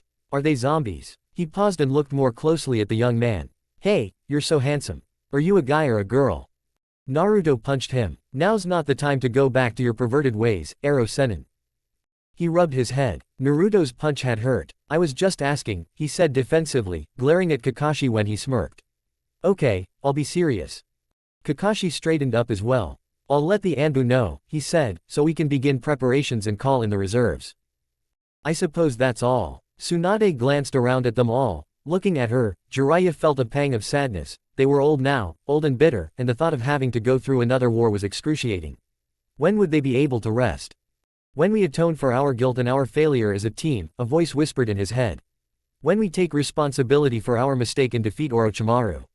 He heard Tsunade wish Gaara and Naruto a speedy recovery and good luck. Then they both disappeared into that convenient sand teleportation the Kage used. He headed for the door, beckoning to Zabuza and Haku. Come on, he said. The more we know, the better we can fight them. Before opening the door, Jiraiya glanced back at Tsunade. She looked at him with the same sadness he felt, the same pain, the same regret. The same guilt. He gave her a small smile, and knew she understood when she smiled back. This was it, these were the unspoken words they both understood. This is what it all came down to. We can't let this continue, and one way or another, we'll end it. And if we die, it will be as a team.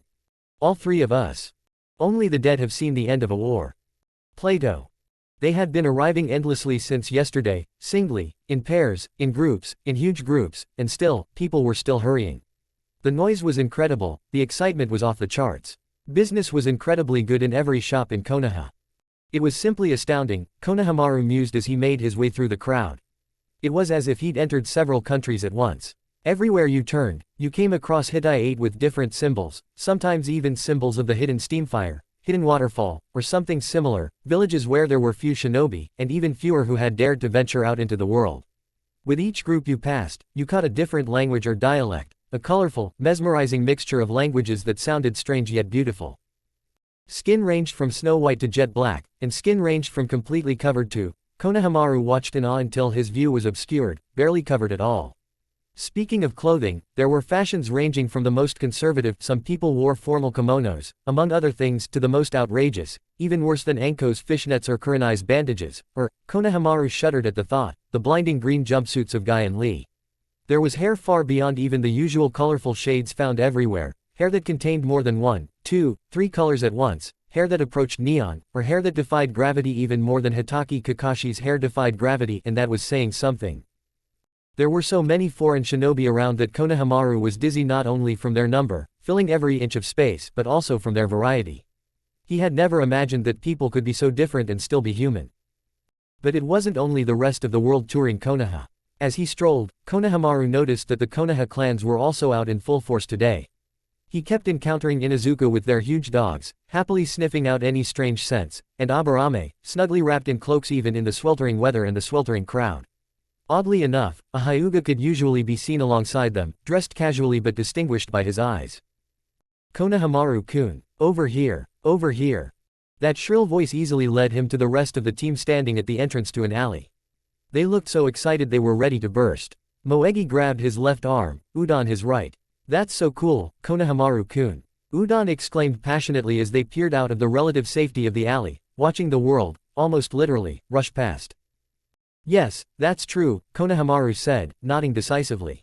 But we must remain calm. We must show them that even Konoha genin can't be looked down upon. You're so right, Konohamaru-kun. Moegi said respectfully. But people can't help but look down on you, you know. Literally, a cheerful voice said behind them.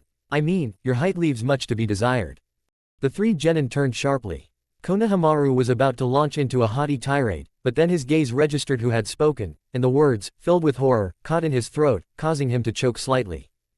Since everyone was talking about the examinees this year, the man in the white mask was easily recognizable as Kitsune. Moegi squeaked. Kitsune crouched down, tilted his head curiously, and looked up at them. Due to his crouch, he was shorter than them. Are you three still genin? He asked. Konohamaru cleared his throat. Still genin? An odd question. We're genin, he replied, trying to appear indifferent, but sensei says he'll recommend us for the Chunin exams next year. Really? Kitsune asked skeptically. How long have you been genin? 4 years, Konohamaru said defiantly, a little defensively. But no matter how many times you fail, the main thing is to never give up. I see. It was hard to tell from Kitsune's voice alone what he was feeling. Don't you think that's a little stupid? Konohamaru stood up straight, bristling. How dare this man insult him and belittle the commander's words? Do you know who you're talking to? He demanded. One day, I will become the Shichidaime Hokage. Shichidaime. Kitsune was confused. Isn't the current Hokage the Godime? You're 1 digit short. You truly know nothing, Konohamaru snorted. Our commander will become the 6th Hokage, and I will be his successor, and when the time comes, you will regret it. Your commander? Yes. This time, Moegi and Udon nodded enthusiastically along with Konohamaru when he said, our commander is Uzumaki Naruto, remember the name. He will soon be Hokage. Kitsune was silent for a moment. Then he rose to his feet. You truly believe in this man, do you? Of course. He's been gone for a long time, but he will return stronger than ever, and everyone will see how worthy he is. I see. Konohamaru wasn't an expert in such things, but he could swear there was a hint of longing in his voice. Well, it was nice to meet you, Konohamaru-kun. Then he disappeared, striding down an alley and melting into the crowd at the other end. The three genin watched him go in awe. We just spoke with Kitsune, Udon whispered, amazed. He's so cool, Moegi sighed. But Konohamaru could only wonder, how did he know my name? 2 days of preparation. Just 2 days to put everything together. Everything was still very shaky, and no one was sure if any of their plans would work. But no, he couldn't think that. They had done everything they could, and as long as everyone did their part, there was hope that everything would be more or less alright. 2 days should have been enough. Naruto walked through the streets, ignoring the whispers and stares of passers-by, grateful that those ahead, noticing the noise, quickly parted, turning around. This made the walk to the Leaf Arena considerably easier. He sighed as he saw the huge crowd already waiting for the gates to open. Seats were assigned on a first-come, first-served basis, and many had been lining up since early morning. Naruto didn't want to know when the first groups had started lining up. It wasn't even 8 in the morning, and such a crowd had already gathered. It was simply mind-boggling. He sensed someone familiar approaching, no, 2 of them. He turned to greet his friends. Good morning, Lee, Neji. The Hyuga gave him a rare smile when Lee returned his greeting, beaming and happy. Naruto tuned out his chatter about the flames of youth standing out against the morning sky and leaned closer to Neji, trying not to be heard over the noise. Do you agree with the plan? I know you're eager to delay your Jonin status for another 2 years. Neji shrugged. Rank doesn't matter. I know what I'm capable of, as do the other shinobi. His pale eyes darkened. I'm just thinking about the losses. I don't agree with the part about keeping the crowd from knowing. A hand fell on each of their shoulders. Lee smiled at them, but not his ridiculous smile. He squeezed their shoulders, his gaze serious. I pity those thousands who don't know, he said quietly, but today we work for a higher purpose. We strive for the stability of the shinobi world, and if many are destined to die, their deaths will be on our conscience, but we cannot prevent them. Instead, we must face their deaths head on and make sure this wasn't all in vain. He dismissed them. Naruto looked at this unfamiliar Lee, without all the pomp and circumstance, and was flattered to be given the opportunity to see the man behind his ridiculous appearance and smirk. His chest tightened. Try not to die, both of you, he said. I just recognized you again. I won't die if you don't die, Neji said dryly, but Naruto saw the same emotion in his eyes. He chuckled, knowing they heard it in his voice when he said, "Deal, Lee." Lee gave them a thumbs up. Count me in. He glanced at the clock above the gate. We need to push through the crowd or we'll miss the meeting. With a final nod, the three men turned back to the arena. Those standing before them looked around, saw who they were, and stared at them in confusion. One person nudged another, and the crowd parted. Layer after layer of people parted to let them through, the noise around them fading, then rising again, louder than before. Naruto rolled his eyes, hiding behind his mask. Who were they? Celebrities. Oh, right. Finally, they broke through the crowd and came across four Anbu guarding the gates. The two in the center nodded to them and parted to let them through. Lee found a small door in the large gates, opened it, and entered. Naruto followed, with Neji bringing up the rear. The stands on either side rose impressively, rising higher and higher. Directly ahead, sunlight fell on the sparse grass and brown earth. The three automatically fell into step and headed straight for the center of the arena. Where is Gaara-san? Lee asked in a low voice. He refused to face the crowd, Naruto replied, just as softly. He's walking on the sand.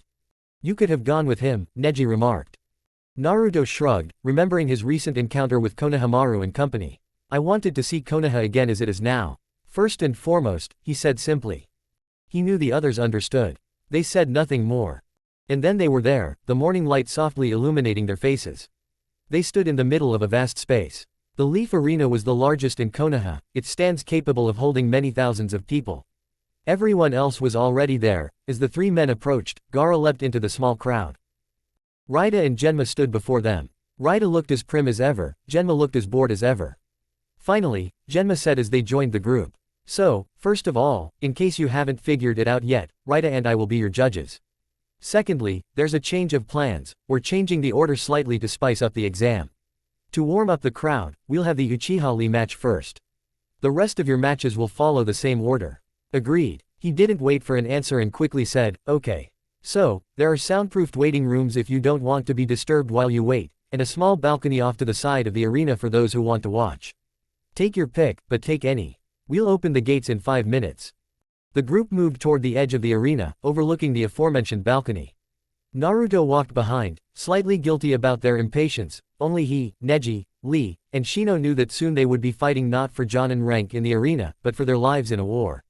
But they needed the element of surprise, and the fewer people who knew, the better. And Sasuke, did he know? Did he suspect? Probably not. One of the most important parts of the plan was to keep the truth from him. Naruto wondered what he was thinking about suddenly going first instead of last. The only reason they did this was to conserve the shinobi's strength for the real fight, because after, or more accurately, during Sasuke's fight, it would begin, and the conspirators didn't want the others to waste chakra fighting each other when they would likely need all their strength to fight off the invaders. Everyone was now in a soundproof room, waiting for the crowd to calm down before they all went to watch Sasuke's match. Naruto sat with his back against the wall, meditating and trying to calm himself. Gaara was there, and he was grateful for it, even if things were awkward between them, even if he knew he might have to give up the other one, he still loved Gaara, and his presence miraculously lifted his spirits. Besides, he'd spent almost the entire last 5 years with Gaara, and he'd developed a sort of addiction to his presence. They sat in meditative silence until Raida came for them. As planned, Naruto and Gaara refused to follow the others and remained in the room. When the door closed behind the last person, they exchanged glances. Then Naruto made hand seals and silently extended his hand. It was Gaara's choice. They couldn't speak for fear of being caught, but Naruto couldn't leave it at that. The case stared at his hand for a long moment. Then, his green eyes softened slightly, he took it. Gaara, I'm sorry. For what? You apologized, and I already forgave you for the incident with the Uchiha. Yeah, I know, but still. I'm just sorry. I kept my distance, I know you noticed, and I know I'm hurting you, but there are reasons. Good ones. I know. I'll explain it to you after this is all over, I swear. Naruto. It's okay. There was so much peace in his mental voice. I understand. He couldn't say anything to that. Then, I guess it's time. Yeah. Okay. Naruto. Yeah. Gaara smiled, and it was that smile Naruto had been dreaming of all week. Don't die. He smirked back, and the same to you. They both let go of each other's hands at the same time, holding their fingers. Then, putting aside their emotions, green eyes met blue ones, both determined and focused. They clasped their hands. Kyuubi and Shukaku appeared. Naruto winced at Shukaku's glare and was grateful when the two demons turned and stalked out of the room without a word, heading back to their positions. Naruto glanced at Gaara. Let's go. Gaara gave him a weak smile and slipped out the door. Naruto caught up with him, and they quickly made their way to the observation deck. The match had only just begun, Lee was already gaining momentum. He seemed to blur around Sasuke, too fast for the Sharingan or any other ninjutsu to catch. Sasuke was forced to defend himself blow after blow, clearly not expecting Lee to go on the offensive so fiercely and quickly. Slowly but surely, Lee drove him toward the center of the arena, never letting up on his attacks. Naruto watched him like a hawk. Gaara patted him on the shoulder. Naruto was a little surprised. What could Gaara possibly need at such a critical moment? He turned around, and green eyes were suddenly right next to his own. He swallowed. The softest lips imaginable touched his in the lightest kiss. Gaara's eyes were truly, incredibly beautiful, Naruto thought wildly. And his lips were like butterflies, fluttering gently, soft as powder. Gaara pulled away. Just in case, he whispered, but there was an incredible sadness in his voice. And he disappeared, carried away by a stream of sand. Naruto stared at where Gaara had just been, almost in disbelief. Then Neji punched him in the arm, bringing Naruto's attention back to the match. He's almost there, Neji hissed. With all his willpower, Naruto pushed the memory of that kiss away and turned to grab the railing. He watched Lee and Sasuke carefully. It was almost time. Just in case. Lee struck Sasuke in the back of the head, causing him to stagger. A blow to the stomach stole his breath. A blow to the knees sent him to his knees. The crowd gasped. And then Lee broke into a run, a blur that vanished in the blink of an eye. Just in case. Don't you fucking dare die in my arms, Gaara, Naruto whispered under his breath and jumped. Lee, breathing heavily from the effort, leaned against the arena wall, which Naruto had told him was safe to lean against. He stared at the arena with bated breath. Had it worked? Had he not brought Sasuke to the right place? Had he arrived too early? Too late? There was movement in the distance. To his left, sand, and a flash of red and pure green. To his right, golden eyes. Further down, long scarlet hair fell to the ground. A figure leapt effortlessly from a balcony built into the wall. Light reflected off a white mask. 4 pairs of hands struck the ground. The ground began to glow. And Sasuke began to scream. The glowing patterns on the ground were truly beautiful, Kakashi thought. He couldn't quite interpret them, but he could read enough of the symbols to understand their purpose. They were so simple they were almost elegant. Sometimes you need to use poison to burn away another poison. However, it required tremendous strength, and the entire operation was quite delicate. As soon as it was interrupted, it failed, as such rituals usually did. But if everything was successful, then Sasuke would finally be freed from the cursed seal, and not just the seal itself but also its toxic effect on his psyche. Kakashi really hoped that the seal was the cause of all these problems, but he doubted it. Perhaps a little. But he understood what they meant when they said it was a surefire way to force Orochimaru to act, a guarantee that the battle would begin when and how Konoha wanted it, not Orochimaru's. If the old snake pervert wanted to keep Sasuke as his host, he'd have to intervene. After all, the seal didn't just increase the host's strength. It also prepared the host's body for Orochimaru's grasp. He had no idea who else besides Naruto and Gaara fueled the ritual, but their strength was incredible. Kakashi doubted they were ordinary shinobi.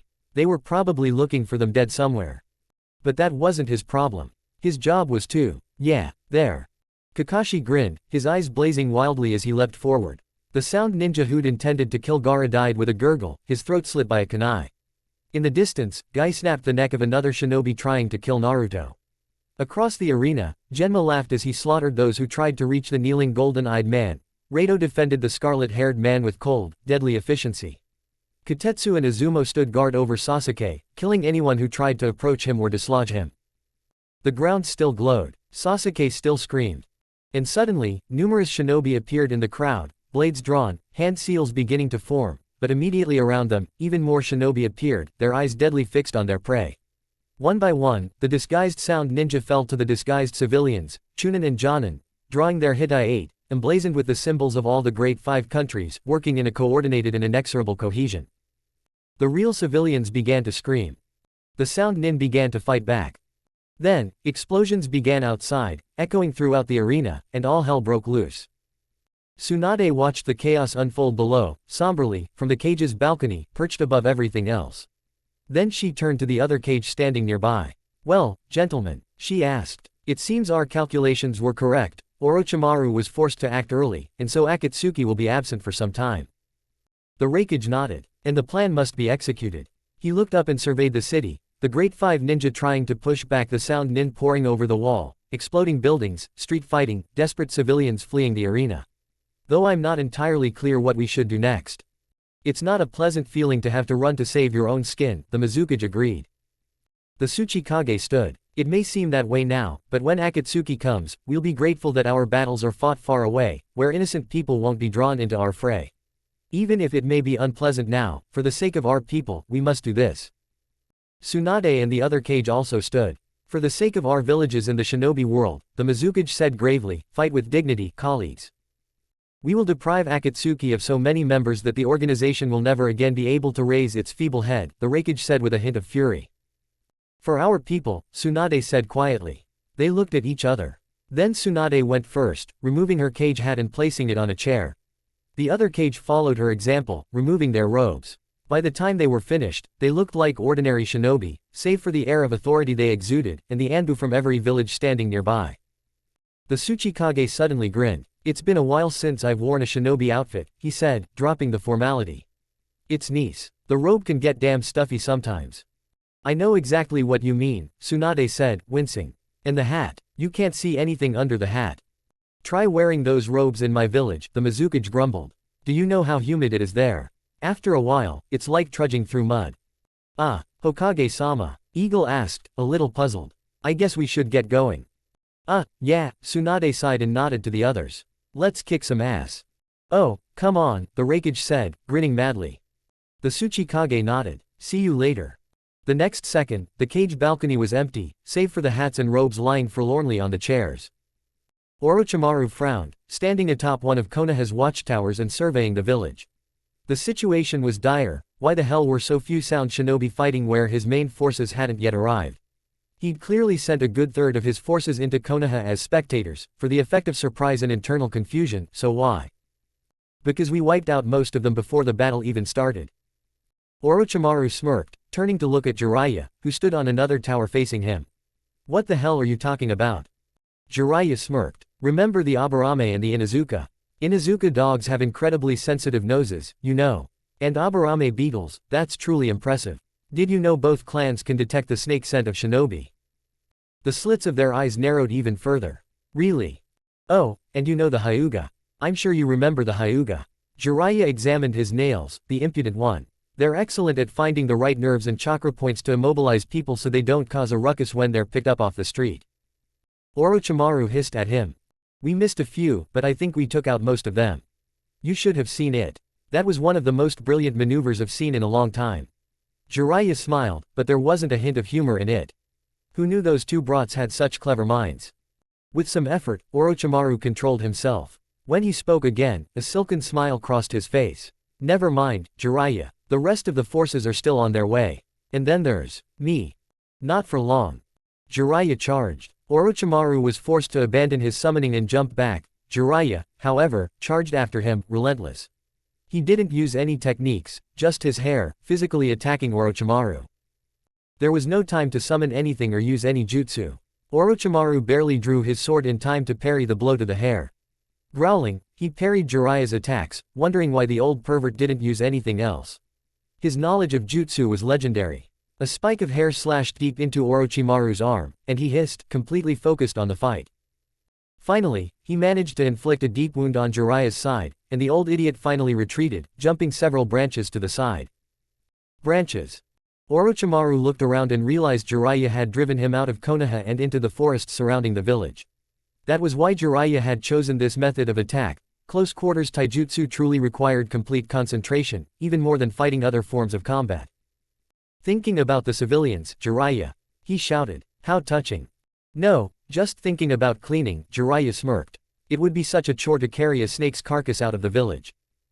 Then I suppose a toad's carcass would be easier. Orochimaru growled, his hands already moving. Two powerful explosions of smoke erupted. When the smoke cleared, Orochimaru heard Manda's hissing voice rumble through the scaly head he stood on. Just a frog this time, Orochimaru. That toad, Gamabunta's deep, raspy voice rang out, is within your power, Manda. We'll see about that, Gamabunta. The smoke cleared, revealing Jiraiya atop the enormous toad's head. From this distance, Orochimaru couldn't make out his expression, but the grim determination radiating from it was clear. Orochimaru chuckled, raising his voice as he heard, I'm afraid your suicide mission will only claim one life, Jiraiya. There was a pause. You know, said Jiraiya, that really is too easy. Orochimaru growled, die, Jiraiya. The snake and the toad charged at each other, and their fierce battle began. 7 heads beneath straw hats watched the explosion in the distance. The figures of the enormous toad and the snake were barely discernible. What the hell? It's not even mid-morning yet. The battle was supposed to begin later in the afternoon. I can't believe that damn snake managed to screw up something as simple as starting a damn war. Kitsune. Hidan, shut up. Who the fuck are you to tell me what to do? It's already started. Konoha's Nintendo forced Orochimaru to act. Konoha's shinobi are cunning, they managed to. Yes, thank you, Zetsu. Both of your halves, we see. Besides, the cage have split up. Each is in their own part of the forest, far from the village. They're dressed for battle, and they seem to be aware of our approach. Somehow, they've learned of our plans and are ready to fight any of us. I see. In that case, our primary goal, killing them, is more important than helping to destroy Konoha. We'll have to split up. Don't rush, Itachi. And that's not all. Itachi, Kitsune is also one of those left alone in the forest. The Kitsune is here. I want to fight him, right? We just need to leave this guy alone. Fighting him is also unprofitable. It's not in our calculations, we don't need. He took off his mask. We know who he is. His identity has been established. I don't see. This is the vessel of the Kyuubi. This is Uzumaki Naruto. And it's amazing how similar he is to Namikaze. He really does look like a clone of that man, there's no doubt that he's his son. Namikaze. Toby knows that name. Toby knows who Namikaze is. Toby wants to fight his son. Hey, I had first place, right? Enough. I'm in charge of this mission, and I'd appreciate it if you remembered that. I can handle Uzumaki. Itachi. He's my target, after all. Great. The rest of you will face your cage, as you know better how to counter any of their techniques. That means Kisame will face the Mizukage, Deidara the Tsuchikage, Sasori the Case Cage, and Hidan the Raikage. And me, my cage isn't here. Kakuzu will face the Hokage. And me, what about Toby? You'll come with me and stay out of the way. Quote. But Toby's a good boy. Toby knows how to fight. Oh, shut up, Toby, calm down. Yes, Deidara-senpai. Very well. Do you all know your goals? Then let's hurry. After all, we don't want to keep our esteemed cage waiting. Naruto opened his eyes to see the most terrifying sight that no one should ever see when they opened their eyes. A close-up of Guy's face. They were practically shouting. Yay! Naruto screamed, leaping away from Guy and jumping to his feet. Gods, he'd been so close. Then he remembered. Did it work? He asked. He looked around, he was almost at full strength, which meant. It worked, didn't it? Guy beamed and gave him a wide grin, giving him a thumbs up. My eternal rival has thoroughly checked the Uchiha, and there's no sign the seal ever existed. Naruto sighed in relief. He'd expected this. If the ritual had worked, most of the chakra invested in it would return to those who gave it. After all, it was a purification ritual, where the given chakra cycled through the subject's body until the foreign chakra, the seal, was erased. Knowing he was still near full strength, it must have worked, but it was nice to have confirmation. Stop gloating, idiot. Hey, I have this right, okay. We did it. I'm free of my promise. Who cares? At least look at Gaara. What? Naruto nearly tripped over his own feet as he spun around to see where Gaara had just been. Kakashi leaned over him as he lay on the ground, blue-green healing chakra pooling in his hands. In an instant, he was beside them. The arena was practically empty. How long had he been involved in the ritual? How long had he been unconscious? There were only Konoha ninja and a multitude of corpses, so he could barely hear Gaara's labored breathing. What happened to him? Don't shout, I can hear you perfectly well, Kakashi said calmly. He's only unconscious because of the recoil when your chakra returned, he was simply unconscious longer than you were because of his injuries. The fall caused him a lot of pain, and when he lost consciousness, his chakra hadn't fully recovered, and his unconscious body couldn't cushion the fall. He cracked his rib again. He'll be fine once I heal it, the bruises aren't worth it. What rib? What bruises? Kakashi glanced at him. A broken rib and a crushed torso, he said. You didn't know. Aren't you supposed to be his partner? Before Naruto could respond, Gaara blinked and opened his eyes. Hold still, Kakashi told him. Just a few more seconds. And, yes, I'm ready. He pulled away and stood. Gaara looked down at himself and looked up at Kakashi. Thank you, he said. Don't worry, Kakashi smiled. Need a hand? Gaara took the offered hand and stood, dusting off his clothes. How much longer? The ritual probably took 10 minutes, and you've been out for 10. Kakashi pulled out a couple of kunai. I'd better go, and you should too. Akatsuki isn't here yet, but Jiraiya and Orochimaru, fighting the summons, should have warned them about the battle. Kotetsu and Izumo approached, carrying Sasuke. What should we do with him? Kotetsu asked Kakashi, lifting the unconscious body into his arms. Leave him in the waiting room. One of you will stay with him, he'll pass out for a bit. And he's full of energy, so once he wakes up, he'll want to go out and fight, and then you can let him go. Kakashi nodded to Guy, who had just approached. Shall we go? Whoever kills the fewest sound ninja will have to run around Konoha 10 times. Guy declared. Yes, as you say. Let's go, he said to Gaara and Naruto before running off. My eternal rival. What a wonderfully cool answer. Guy exclaimed reverently, running after Kakashi. Izumo clapped Kotetsu on the shoulder. Then we'll see each other too, he said cheerfully before rushing into the stands and leaving the arena, to Kotetsu's cries of, come back here, traitor. But he had already disappeared. Naruto ignored Kotetsu, who cursed loudly as he walked into the waiting room, glaring at Gaara. These injuries, from that match with Sasuke, right? He asked reproachfully. Gaara shrugged. It doesn't matter. Damn it, it doesn't. Why didn't you tell me it was that bad? I thought he just hit you a couple of times and that was it. Naruto stepped forward. Gaara. I don't need your concern, Gaara's green eyes were calm. I don't need your guilt. I need you to do what we're here for. Naruto ignored him. How could you think I don't care? He asked. Why did you let me get away? It doesn't matter. Naruto had never heard Gaara's voice so hard before, and it shocked him. There's a war going on. Your beloved village is under attack. This is what you've worked for all these years, Naruto, what you've been waiting for. I never. It may have been an unconscious choice, but I know you, Naruto, Gaara gestured at the village around him. You always wanted them to see your worth. You always wanted them to acknowledge your strength. You keep saying you never want to come back here, but deep down, you did. Konoha is your home. That won't change. And no matter what you tell yourself, you will always want to come home. Gaara. Go, Naruto. Save your village. Gaara took a step back and forced a small, tired smile. See you after the battle. Wait. But Gaara had already been swallowed by the sand and vanished. Naruto was left alone among the bodies. Damn it, he hissed with feeling. Damn it, Gaara. Then he, too, turned and ran. At least Gaara was right, there was a war.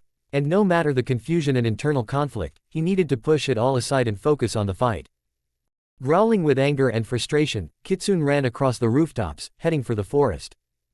Cry for the lives your wishes never came true. W.H. Oden. So you were the infamous traitor, Hoshigaki Kisame, former member of the Seven Swordsmen of the Mist. Dude, the Mizukage's level is really dropping. The old man was much stronger back in my day. You're so low on chakra, wow. What the hell? I believe in hiding your abilities, but traitors like you. There will be no mercy. You just revealed your so-called abilities, you know. And even then, you should have noticed that my chakra reserves far exceed yours. Did I say I revealed all my abilities? You think you can fight me without your full power? Don't underestimate me. We'll see about that. Good afternoon. Beautiful day for a walk, don't you think, Deidara? I'm no longer the child you once knew, Tsuchikage-sama. Don't treat me like one. And I deeply regret your loss. It's not too late to return to us, Deidara. Return to you. You'll only limit my art again, no. It was only when I was gone that my art truly blossomed. Are these your own feelings, or have you been fed a lie? It's not a lie, no. It's the truth. I am much, much stronger now, Tsuchikage-sama. My mastery of this art reaches its peak. Deidara. And you will be my last, short-lived masterpiece. So you're the Hokage's girl. Boom. Hello. Boom. Stop throwing. Boom. Those trees at me, why don't we start with some pleasant conversation? Boom. Okay, crazy girl, you asked for it. You're the current Raikage, aren't you? Are you somehow related to that damn idiot Rinmara? He was my grandfather and a Raikage to be revered. Really? Huh. He was a damn pacifist, a damn waste of skin.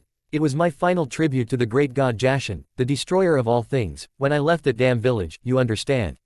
I hung his bloody body for all to see. Those were good days.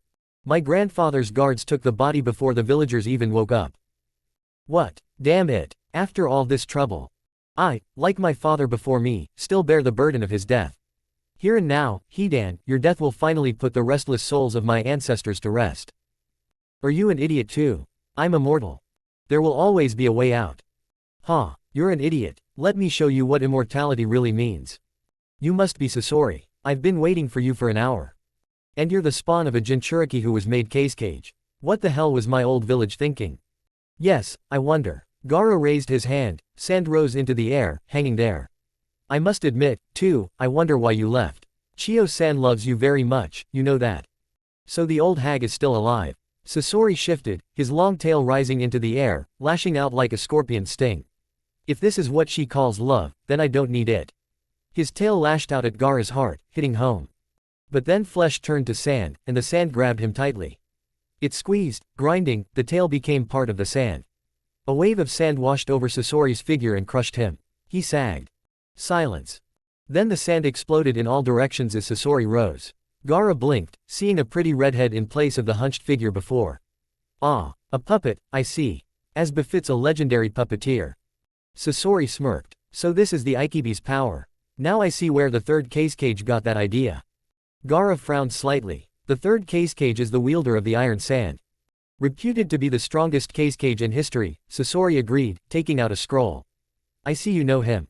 Why don't I let you meet him? Gaara didn't understand what he meant, but if he summoned more puppets, it would be bad.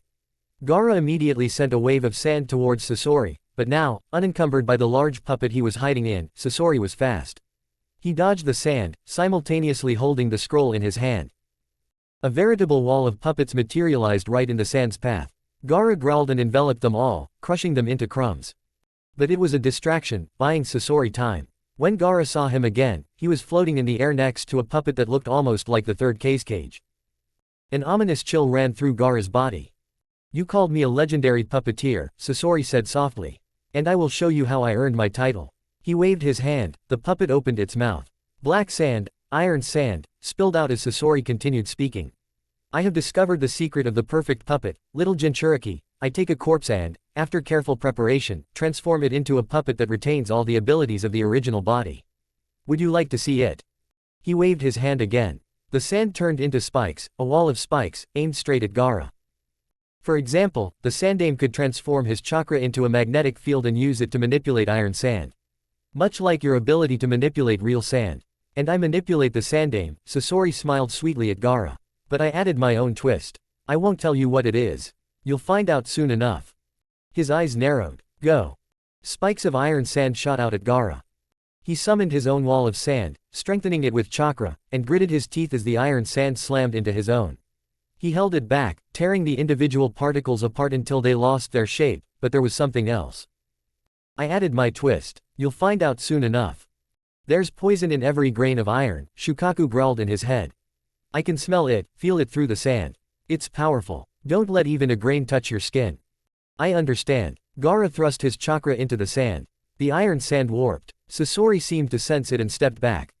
Gaara lowered the wall and saw Sasori watching him thoughtfully. This will be fun, the puppeteer finally said. It's a shame I can't kill you, but I don't need to. He chuckled humorlessly. Although after a while, you'll beg for death. 3 days, to be exact. I know about the poison, Gaara said calmly. He felt a surge of vengeful glee as Sasori's face twisted. With a silent cry, he pointed at his target. Iron sand gushed forward. Gaara met it with equal force, letting out a low growl in his throat. The battle had begun. What the hell are you doing here? I need answers. Why did you do this? Listen, Uchiha, now is not the time. The village needs your help. And yours too, but you're messing around in this damn forest, so don't you dare treat me like that. Just answer me, and I'll leave. Why? And why didn't you tell me? To force Orochimaru to act sooner, okay. And if we told you, you couldn't pretend you didn't know, and we needed it to look believable. Don't lie to me. You didn't have to spend so much time and effort removing my seal. You could have found another, equally effective way to start a war. What's the real reason? There are no other reasons. Go fuck yourself, Uchiha. If you'd just told me the damn truth. The truth is, little brother, he made a promise to do this beforehand. Naruto groaned at the sound of that voice. He sensed the Akatsuki members approaching, but he thought he could send Sasuke away before they arrived. He really didn't want Sasuke to fall into a mad, vengeful rage. Itachi, Sasuke hissed, clenching his fists. Itachi stood quietly, another Akatsuki member in an orange mask at his side. We meet again, Sasuke, he said. This is Tobi. Have you met him before? Tobi is pleased to meet you, Itachi-senpai's little brother. Tobi said happily. The single eye in the mask turned to Naruto. You too, Uzumaki-kun. Oh, shit. Uzumaki. Naruto would have said that Sasuke wouldn't be distracted by anything else once he faced Itachi, but apparently he underestimated his importance in Sasuke's world. His former teammate turned and looked at him incredulously. Are you telling me this is Naruto? Naruto opened his mouth to try and deny it, but Itachi sealed his fate. Yes, Sasuke. Your former teammate really is the infamous Kitsune. Damn it, Itachi. Naruto barked. I kept my promise, and this is how you repay me. Itachi raised an eyebrow. You were going to reveal yourself soon anyway. This way, I can have a little fun. A little fun. It can't be Naruto, Sasuke interrupted. Naruto is a mindless idiot, that's impossible. Who the hell are you calling a mindless idiot? Naruto ripped off his mask, quickly canceling the voice jutsu so he could speak in his normal voice the next time. Trust me, Tem, it's me. He smirked at the slack jaw and wide eyes. Yeah, it was me this whole time. Feel like a complete idiot, don't you? But Sasuke's next words surprised him. You, Dobi, he growled. You're actually alive and well. I thought you were dead. You know how I felt. He gritted his teeth and glared at him instead. Naruto could only stare, wide-eyed. See, Itachi finally said. Hilarious. Fuck off, Itachi, Naruto muttered. He was still in shock. Sasuke, actually, this whole time. Tobi doesn't want to interrupt, but he has questions. Can Tobi ask his questions? The three men turned and stared. Yes, Itachi replied when everyone remained silent. Ask away. You made Uzumaki promise to remove the seal from his little brother. You promised my brother to help me remove the seal. Sasuke asked incredulously. Why would my brother remove the seal? Why would you promise him such a thing? Hell, when did you ever talk? Wow, Itachi-senpai's little brother asked all my questions for me. Naruto exchanged a glance with Itachi. Then Naruto said, Sasuke, please don't get me wrong, but you're out of our league yet. So please, don't interfere. Go back to the village where you can actually help save lives. Leave it to us. You want me to leave you to fight my brother? Don't be an idiot, Naruto. Sasuke growled. No, Sasuke, Itachi replied calmly. He said, us. What? So Uchiha Itachi is a traitor not twice, but 3 times. Sasuke fell silent, staring at him. Tobi no longer looked like the idiotically happy man he had been until now. Naruto smiled grimly, shifting so that he and Itachi were flanking Tobi, between the Akatsuki member and Sasuke. First he betrayed his clan. Then he betrayed his village by joining Akatsuki. And now, he's betraying even us. Tobi stood straight, the illusion of innocuous shortness gone. His presence exerted a powerful influence on everything around him. I suspected as much. So this is the boy you've been corresponding with. Information in exchange for lifting your brother's curse. Let's not waste time on idle talk, Madara, Naruto said, letting his Kitsune persona sink in. Take off that mask, I'm sure it's uncomfortable. He bared his teeth in a mirthless smile. After all, I've already taken mine off. We're all friends here, there's no point in laughing. Oh, how magnanimous of you, Tobi said, removing his mask. Behind Naruto, Sasuke gasped. Naruto knew he recognized that face. After all, Uchiha Madara was one of the most infamous figures in the clan's history. A long and convoluted chain of events had led to Madara's presumed death after the Uchiha clan turned against him. Now, with a burning hatred for Konoha, he wanted to destroy it and punish his clan for its betrayal. He'd done the latter by aiding Itachi in the massacre that left only Sasuke alive. Now he was trying to achieve the former. Hearing all this from Itachi, Naruto wondered why Madara was still alive. He'd been told he was immortal, one of the strongest members of Akatsuki, and extremely difficult to injure, let alone kill. Which was why Naruto and Itachi had decided to fight Madara together. Madara smiled. 2 against 1. That's not fair. Well, you're immortal, so I guess we're even, Naruto said with forced cheerfulness. Itachi. The Mangekyo Sharingan flared in Itachi's eyes, and Madara followed suit a moment later. Their gazes locked in a genjutsu battle only they could see. Naruto summoned the Kyuubi. When the demon materialized, he drew his katana and, seizing the moment, called over his shoulder, "Sasuke, we don't have time to worry about you, go." He and the Kyuubi moved. A chakra barrier flared around Madara, the Kyuubi burned it away with devastating force. They approached Madara's body, and Naruto experimentally delivered a sideways slash with his katana. It passed through as if it were nothing but air. Naruto nodded, unsurprised, and looked at the Kyuubi. The demon rolled its eyes. "I'm already doing that," it grumbled, focusing. The next moment, it was gone. Naruto looked around. Sasuke, thankfully, was gone. Now all that was left was to wait. All that remained was to hope that the Kyuubi would find the other world where Madara had dematerialized his body and seal it before Itachi could no longer fight with the Sharingan. If that happened, well, they were finished. Sighing, Naruto braced himself for the most agonizing wait of his life. 10 minutes later, Itachi staggered and fell to his knees. Madara turned to Naruto, his Mangekyo eyes spinning. Naruto cursed. "Okay, spread out, check every house. There are bound to be civilians who didn't make it to the shelters. Kill them all, oh, those damn things. Take anything valuable you find and destroy this place." "Yes, sir. We'll meet here in." "Oh, what the hell? Where are all these insects coming from?" "We'll meet here." "Sir, I can't move my limbs. There are insects everywhere. They're eating me." "Sir, oh my god, they." The lead sound ninja managed to turn around, trying in vain to shake off the insects clinging to his body. 3 figures, completely hooded, stood in the middle of the street, silent and motionless. "What the hell are you?" he breathed. Shino looked up, the light glinting on his glasses. "You don't need to know." The sound ninja staggered and lunged at them with a final, desperate cry. He collapsed at their feet, gurgling, unseen by the black swarm devouring him alive. A few convulsions, and then he froze. This is truly strange. The Aburame, as one, looked up. A girl sat on the roof of the building, a bloody katana in her hands and a savage grin on her face. "Sake of the Mist, huh?" Shino asked, looking up at her. "My original opponent." "Yeah, and you're Aburame Shino. I'm glad I didn't fight you, though, that would have been fun. Insects scare me." She shook a few drops of blood from her blade. "But killing Sound Ninja is much more fun." "Oh, look, a new squad of Sound Ninja is approaching. Will you get to them first or shall I?" "You can take them." "Aw, how sweet. Well, see you later." She vanished in an instant, her laughter echoing across the empty street. "What an unusual girl," one of the Aburame said quietly. "I'm so glad you didn't have to fight her, dear. I could have taken her, mother." "Yes, perhaps, but there's something mad about her. We can save this conversation for another time. There are enemies to fight." "Yes, dear." "Yes, father." "Then let's go." "Damn, these guys are so persistent." Akamaru, to the left. "Kiba, watch your back."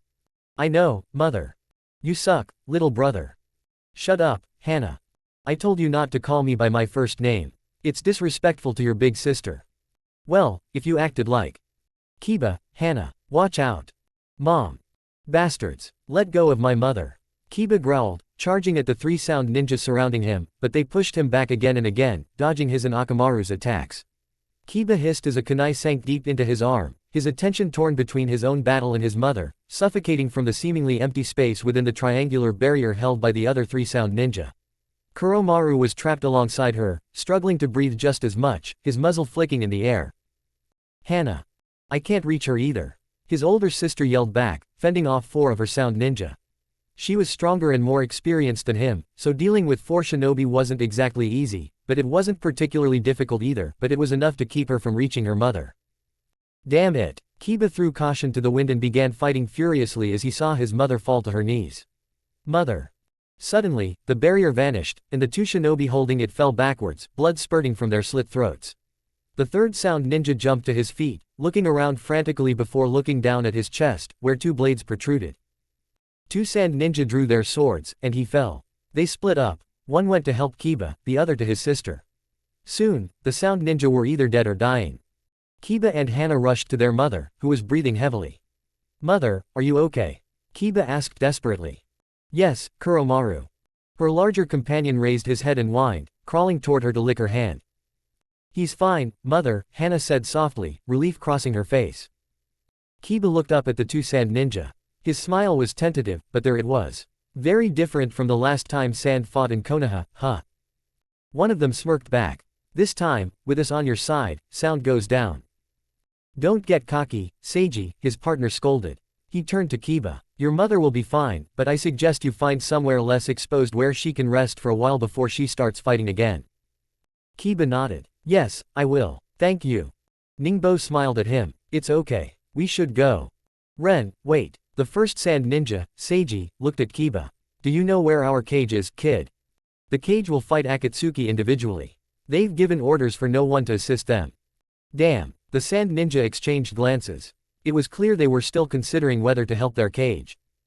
The cage was particularly furious about this, Sum said. Her voice was hoarse but clear. He said any shinobi who tried to help him would be disrespectful and undermine his authority. Sounds like Cage-sama, the second sand ninja, Ren muttered. He looked at his partner. I think we can be more useful. What do you think? Alright, Seiji gave the Inuzuka a playful salute. Fight well, comrades. Ren smiled at them. Be careful, he said. Then they both ran off and disappeared from sight. Alright, Henna said decisively, causing Kiba to look back. Let's get mom to safety, then we'll get back to the fight. She's escaping. After her. Stop her at the next corner. There are 6 of us, and she's alone. If that doesn't work, I'll blow your heads off. We've got her. The sound ninja grinned wickedly as his squad surrounded the trembling young leaf ninja. So, little one, do you wish to beg for mercy? Hakusho. What? Kaden. Chakra glowed. As the screams of the sound ninja and the clatter of their bones hitting the walls faded, Hinata allowed herself to pause. She straightened, looked around at the dead and dying, and bowed her head, murmuring a short prayer for their lives. That was an excellent maneuver, Hinata-sama. By forcing them to pursue and surround you within the walled area, you maximize the effectiveness of Hakusho Kaden. Neji jumped off the nearest rooftop to meet Hinata. She smiled timidly. Thank you, Neji-kun. Sometimes, looking helpless and afraid is useful. He bowed slightly to her. I can't argue. Well done, Hinata-sama. He looked up, slightly behind him. More are approaching. I think you can handle them on your own. I'll go look for my prey. Good hunting, Neji-kun. And you, Hinata-sama. 54, 55, 50. 61. Hello, guy. Oh, my eternal rival. You've surpassed me again. Well, I'll do my best to defeat you. Yes, as you say. See you later. See you soon, my eternal rival. The sound ninja backed away from the massive green apparition bearing down on him. What are you guys? He squeaked. A white, glittering smile dazzled him. We are eternal rivals. But that's not like you. 56. Ahahaha. Die, monster. We won't let you do your evil deeds. There you go. And that. The sound ninja growled, you little bastards. Konohamaru jumped aside as the man grabbed him. Moegi, udon, now, he shouted. What the, hey. The trio cheered as their trap sprang successfully, and the sound ninja found himself entangled in the net thrown around him. Yeah, we did it. The sound ninja growled angrily. You asked for it. He performed several hand seals. Kaden. He never finished speaking. Uruka grimly wiped the bloody kunai on the man's shirt, ignoring the blood still trickling from his neck. He turned to his former students. Well done, Konohamaru, Udon, Moegi. Are you hurt? All 3 looked at him in awe. That was so cool, Uruka-sensei. Moegi breathed, her eyes sparkling. You just hit him like nothing happened. And you hit him on the first blow. Uruka smiled at them, but it was a sad smile. I did what I had to do, Moegi, but remember, life is just life. Never rejoice in taking a life. It may be necessary in self-defense, but death should never be a joy. Do you understand? All 3 nodded somberly. We understand, Uruka-sensei, they chorused. Seeing that they understood, Uruka allowed his smile to widen. Good. Konohamaru's eyes widened as he remembered something. Uruka-sensei, come quickly. When we saw what he did, we knew we had to catch him, but it was too late to undo what he'd already done. What are you talking about? Uruka began to ask as the 3 dragged him into the building they'd approached, but the words left him as soon as he saw it. There was a secret door in that building, one of the entrances to the shelter, and right behind the door, where terrified children peered out. Right in front of the door, there was a bomb. Haruka's blood ran cold. He looked at the wires running along the floor and walls and realized there was nothing he could do about it. He needed to get the children out first. How many are there? He shouted. We don't know, came the terrified reply. Haruka-sensei, we're scared. Haruka's heart sank. He recognized that voice. It was one of his current students. Calm down, Aya-chan, he told her. Are your classmates with you? Yes, Haruka-sensei, and some of the other classes too. Where are your teachers? The sound nin knocked out Edo-sensei, and the other senseis rushed into battle. Udon raised his hand. There are about 4 classes, Haruka-sensei. I see. Thank you. Pulling the students through the wires without touching them was impossible, and they didn't have chakra control, so they couldn't walk on the ceiling. Is there another way? Every child in sight silently shook their heads. Damn it. There was only one choice left. Okay, here's what we'll do. I'll climb through the ceiling and pull you out one by one. He turned to Konohamaru's group.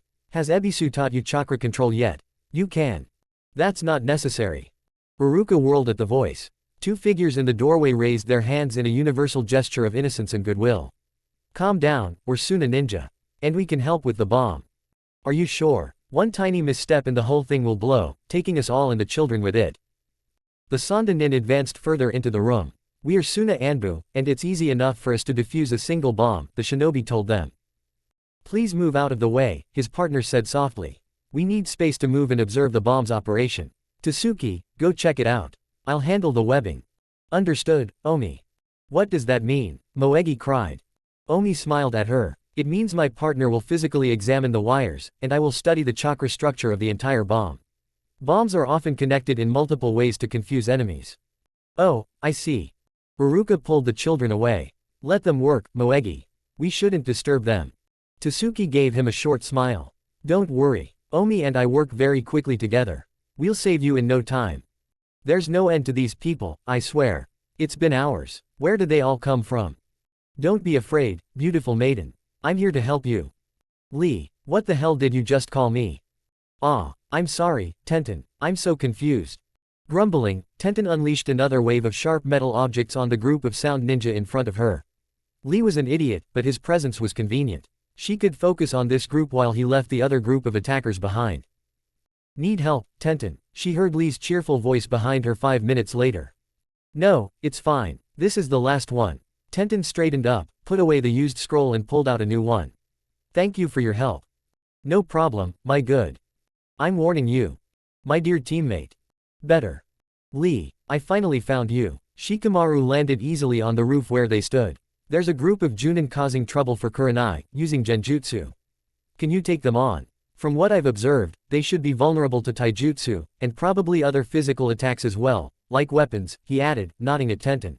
You two will do just fine. We'll get to it right away, Shikamaru-kun. Lee said, beaming. Come on, Tenten, let's go save Kurenai-san. Shikamaru watched them go, then jumped back himself. He would have liked to be fully immersed in the fight instead of running around dodging enemy shinobi, but he knew he was doing more good by directing those who could help to those who needed help. Someone had to organize all of this. Several hours had passed, the war was dying down, but it was still far from over. Now he needed to find Kakashi and have him take control of Asuma, as Kakashi's adaptive style was far more suited to Asuma's versatile opponent, so that Asuma could go to the aid of Kotetsu and Izumo, whose pair of sound opponents should be vulnerable to Asuma's powerful wind blade attacks, so that Kotetsu and Izumo could take over the defense of one of the last groups of civilians while they were being driven into shelters, as Genma and Rado, who were currently performing that task, were more suited to offense than Kotetsu and Izumo's defensive work. And therefore were more useful in active combat than protecting civilians. Damn, this was a hell of a hassle. Choji, you almost crushed me in that last throw. Watch where you're going, big guy, there are other squads fighting right next to you, you know. Sorry, Ino, I didn't see you there. Oh, hey, Chusa, what a coincidence. It seems your son still has plenty of energy, even after all that fighting. That's impressive. Inoichi. Yeah, the younger ones have a lot more stamina than us. I'm already exhausted, but Choji still has some strength left. Your daughter also seems to be a force to be reckoned with. She takes after her mother. I swear, she can defeat her enemies just by yelling. Papa, stop saying awkward things. I'm sorry, Ino-chan. I see the women in your house have you completely under their thumb, Inoichi. Story of my life, Chusa. Be glad you have a son. Genma. Rado leapt to catch another who was stumbling while running across the rooftops. Damn, you're exhausted. I can still fight. Genma pushed him away, but he was unsteady on his feet. It's been several hours, you need to rest. Don't, Genma winced. And the sound shinobi are still here, and the cage are still fighting out there. This won't get you anywhere, Rado snapped. Please, Genma, rest. Recuperate. I don't want to worry about you dying while I'm fighting. My life for Konoha, Genma said wearily, would be more than a fair trade. Rado glared at him. Not me, damn it. Look, just a few minutes, okay. The war is already going in our favor. It can only do without us for a few minutes. Genma glanced at his partner. Things had gone badly when Rado started cursing, and in that state he was practically useless. Then just a few more minutes. Rado nodded and hugged Genma around the waist. Come on, you can lean on me. Yeah, thank you. They had been fighting for several hours. Their summoning had long since vanished, torn apart by the force of their clashes. Jiraiya and Orochimaru now stood facing each other across a vast expanse of broken trees, panting from the strain, bleeding, and battered. Jiraiya could indeed feel a deep gash in his side. Orochimaru, however, was carefully tending to his leg, which was missing a chunk of flesh on the side. And then Kabuto appeared. Orochimaru-sama, are you alright? The medic Nin wrapped his arms around his teacher, supporting him. Healing chakra glowed around his arms. Jiraiya chuckled wearily to himself. Excellent, simply excellent. He had hoped not to use that jutsu, but there was already a lot of blood on him. He smeared his fingers and quickly drew some symbols on his cheeks and forehead. He lifted his shirt and drew the last symbol on his stomach. He had created seals. Suddenly, the three of them found themselves in a slippery, red, warm cave. Orochimaru stumbled. Kabuto, unable to react, fell with him. To their chagrin, the ground gave way beneath them. They struggled to their feet, but struggled to maintain their balance. Jiraiya stood his ground, perfectly balanced. He had practice, after all. He watched the men struggling and made no attempt to attack. I usually use a variation of this technique, he said distantly. For example, a few years ago, when I fought Itachi and Kitsune, protecting Naruto and Sasuke, I trapped them all in the stomach of one of my toads. But that technique is only for capturing, while this one is for killing. Suddenly, his hair stood on end. Orochimaru and Kabuto had managed to jump back to avoid fatal injuries, but Kabuto had sustained several wounds that began to bleed, and they both fell again. This technique is different, Jiraiya said, watching them rise to their feet. Instead of a toad, we're in my stomach. Don't ask me how I got here, I didn't make this up. I don't think we're actually in my stomach, just the part of us that matters. Does that make sense, Jiraiya? Orochimaru growled. Yes, I suppose so, Jiraiya smiled weakly. You were right, Orochimaru, it's suicide, but you were wrong. It will take 3 lives. He knelt on the shaking ground. You both spilled blood here, Orochimaru, Kabuto. And though this technique will kill me, it will also kill those whose blood has mixed with mine here. He performed 5 simple seals and carefully placed one hand on the ground. I only wish I had more time to say goodbye, he said quietly. He lowered his other hand. Orochimaru and Kabuto began to scream. The agony was unbearable, but Jiraiya had long ago learned to distance himself from the pain. So, even when it felt like every fiber of his being was being torn apart, cell by cell, he closed his eyes and thought of his dearest people, as Naruto called them, Naruto. He was glad he was able to see this boy one last time. Naruto, and Tsunade, and Kakashi, and so many others. Please, take care of yourselves. Jiraiya smiled. And that was all he knew. Gaara was tired. It had been so long, so many hours that dragged on slowly. He had run a lot and expended a lot of chakra and energy, desperately trying to protect himself from the black sand. He couldn't drag his sand through the black sand, otherwise it would have crushed the puppeteer long ago, turning the Akatsuki member into another particle of his sand. An hour ago, he had torn off Sasori's human skin, revealing the puppet inside. Now he understood why Sasori wasn't tired at all, he couldn't tire. In fact, all he had to do was keep attacking, forcing Gaara to run and expand his chakra, forming protective sand walls, and he would win in about an hour, because Gaara would simply collapse from exhaustion.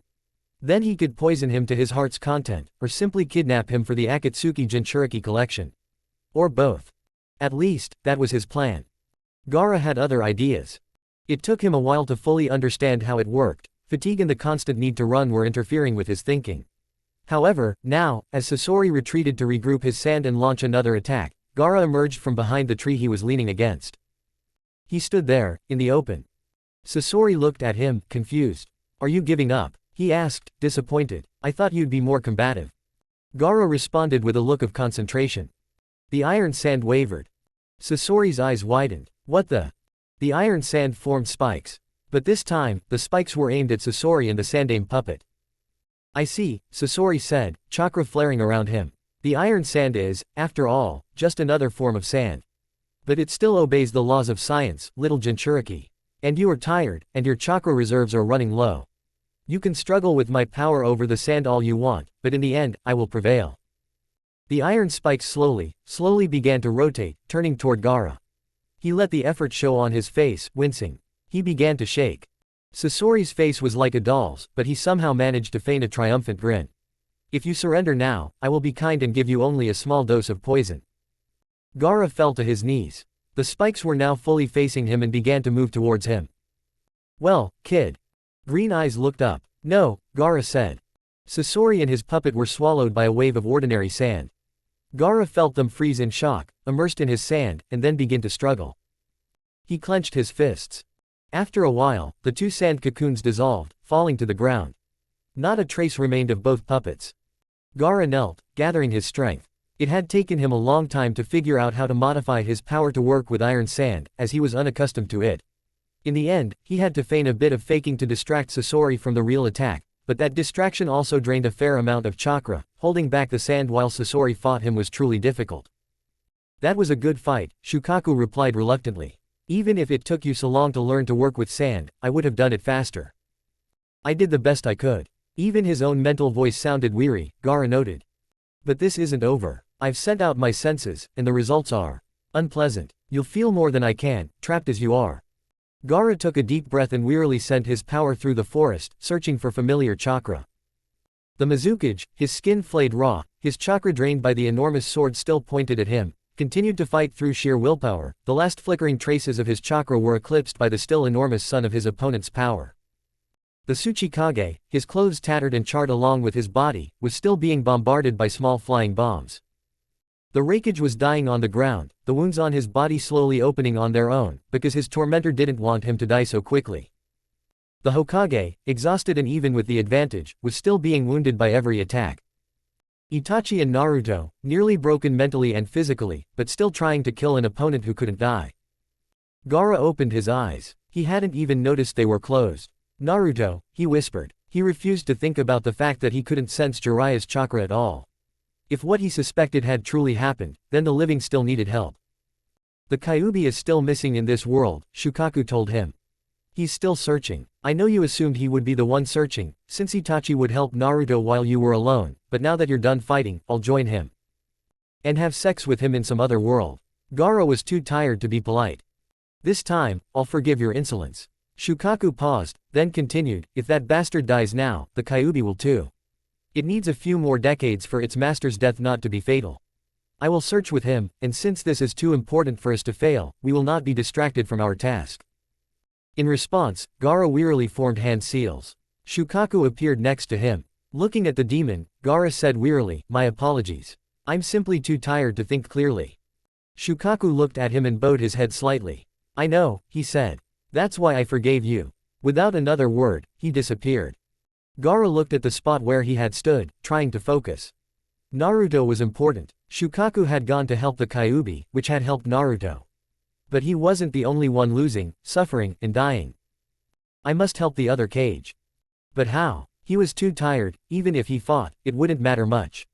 The sword the Mizukage faced would have wounded him too. The bombs attacking the Tsuchikage would have been just as effective against him. Any wounds inflicted on the Raikage's seemingly immortal opponent would simply reflect on him, as they did now. The only one he could help was the Hokage, but to save just one while the others were dying. In his mind's eye, the arena glowed. They were going to die. Naruto dimly understood this as he and Itachi relentlessly attacked Madara. They had discovered that while physical attacks were utterly useless, elemental attacks still had some effect on his intangible body. As a result, they had spent the last few hours using elemental techniques on Madara, trying to avoid his gaze and attacks. But the elemental techniques were the biggest drain on chakra. And although he and Itachi had significantly higher chakra reserves than usual, that couldn't last forever. Slowly but surely, their reserves were dwindling. When their chakra ran out, they would have no defense, for now, unable to kill their opponent, they were only doing defense. And when that time came, they would die. A torrent of water crashed down on them. Itachi and Naruto jumped aside. Naruto leaned against a tree, breathing heavily, and watched Madara, who raised his hands, preparing to form another seal. And then suddenly disappeared. In a swirl of black sand. Naruto watched. And then he watched even longer, and then a familiar figure appeared from the shadows of a nearby tree. It looked utterly exhausted, bloody and pale, but alive. Naruto almost burst into tears. How did you transport him? He doesn't have a body, Itachi addressed the newcomer in a tired voice. He has to materialize his hands when he forms seals, Gaara said, his voice so quiet with fatigue that it was barely audible. All my sand needs to teleport a person is a part of that person. It clings to the part of you that makes you up, not your body. Your physical body just drags along behind it. He raised his hands. And then Naruto found himself in a cocoon of ordinary sand, and he was overcome by the uneasy feeling of being in two places at once. Then he was released, and he stepped onto solid ground, not the soft forest floor. Familiar solid ground. He was in an arena. And in the center of the arena, a bunch of Akatsuki. They moved sluggishly, as if every muscle movement was a struggle, but they cursed with great fury, one of them so loudly and with so many words that his ears could have bled. A swirl of sand before him revealed Gaara. He stumbled, fell to his knees, and pressed his palms into the ground. His fingers clenched. The ground began to glow very softly. Naruto staggered to his feet and limped toward Gaara. Madara had cut him deeply in his left leg, and now that he didn't have to force himself to move at his usual speed, he could afford to soften the wound a little. He looked over his red hair at the Akatsuki. Why aren't they moving? He croaked. Black sand. It's iron sand. Gaara closed his eyes as Naruto looked at him. It contains a very strong poison. According to Sasori, one scratch causes numbness and pain for 3 days. Naruto had no idea where the sand or poison came from, but he didn't care, it worked, and that was all he needed to know. And even Madara suffered because his body is still connected, albeit on different planes, he muttered under his breath. Gaara, you're a genius. A quiet laugh. If you think I'm a genius now, look at the circle. He squinted, trying to decipher the symbols as the glow intensified. You modified it, he said slowly, into a containment barrier. No internal elements or techniques will affect anything external, Gaara confirmed. The immortal used a technique on the Raikage. He'll injure himself, and the Raikage will suffer the same, and since Akatsuki is immortal, he won't die. I had to find a way to put an end to this. Why isn't he moving? If he's immortal, the poison shouldn't affect him. Maybe because the poison is so strong, or because it won't kill him but only paralyze and cause pain. Honestly, I didn't expect it to affect him. I was just trying to get him away from the Raikage. Were we lucky? Great. Then what difference does it make how it happened? The glow became intense. Naruto had to blink constantly to hide the glare in his eyes. Gaara, what are you doing? Madara is affected by the elements, right? Yeah. Fire works best. I think because it's a pure element, and its influence extends further between planes than the others. I have a theory. Gaara looked up at him with his beautiful green eyes. Your fire didn't do much harm to Madara because it wasn't intense enough and couldn't reach deep enough to affect the plane his body is on. Naruto stared at him. What are you trying to say? I'm feeding the circle enough energy to contain the inferno, I hope. You'll have to do it quickly, because I'm afraid I won't last much longer. I've only managed to gain 1 point of energy, so the only one who can feed the circle is me, and we can't count on help. Gaara. Burn them, Naruto. Burn them all. Blue merged with green, and then Naruto stepped into the circle. He glared at the Akatsuki, everyone who could look at him glared back. A faint glimmer of fear flickered in their eyes. Naruto raised his hands and summoned fire. Flames erupted from him, setting his clothes on fire. He didn't care. He focused on filling the entire circle with fire, fire, and more fire. The black robes with red clouds caught fire, as did the grass. Naruto's clothes burned away completely, replaced by flames. He was completely engulfed in flames, and the flames grew ever stronger. He poured all his energy, all his power, into keeping the fire burning. I am a being of fire, the Kyuubi had once told him. I can summon it and control it even without words or seals. It cannot touch me. And now that I have combined my power with you, even if our minds are separated, you too can control fire. You can stand in the flames, and the flames cannot burn you. And you can make the world turn into a sea of fire. He knew there were people outside, and that even if the flames were contained, the heat would not be contained, and the heat would be intense. So he let the circular barrier contain the fire, using all his strength to contain not just the flames but the heat as well, because otherwise the people would still be burned by the heat. Gaara would burn. And that was unacceptable. The Akatsuki were screaming. They couldn't move, and they screamed, helpless. Naruto wanted to cover his ears, to block out the sounds of the lives he had taken. It was a desire he had long suppressed as a Kitsune, a desire he hadn't felt in a long time, as killing had become commonplace. But now, for the first time, he was burning his enemies alive, and it was more terrible than any death he had ever bestowed. He wanted to stop looking, he wanted to stop listening.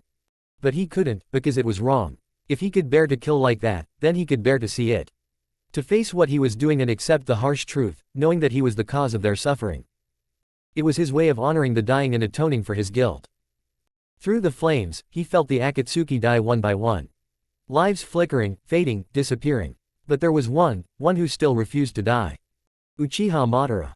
The flames couldn't reach him.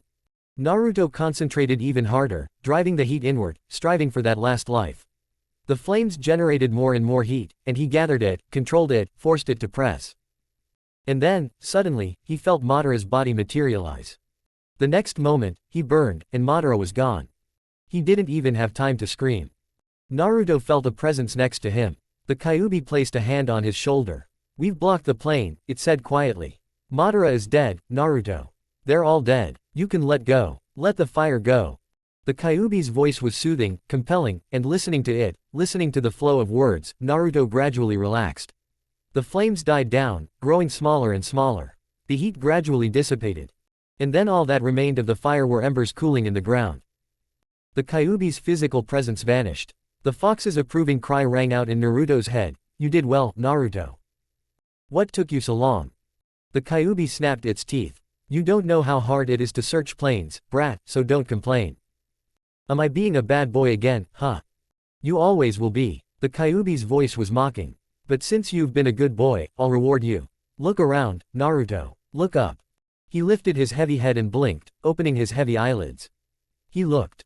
In the stands, shinobi stood, awestruck faces on their faces.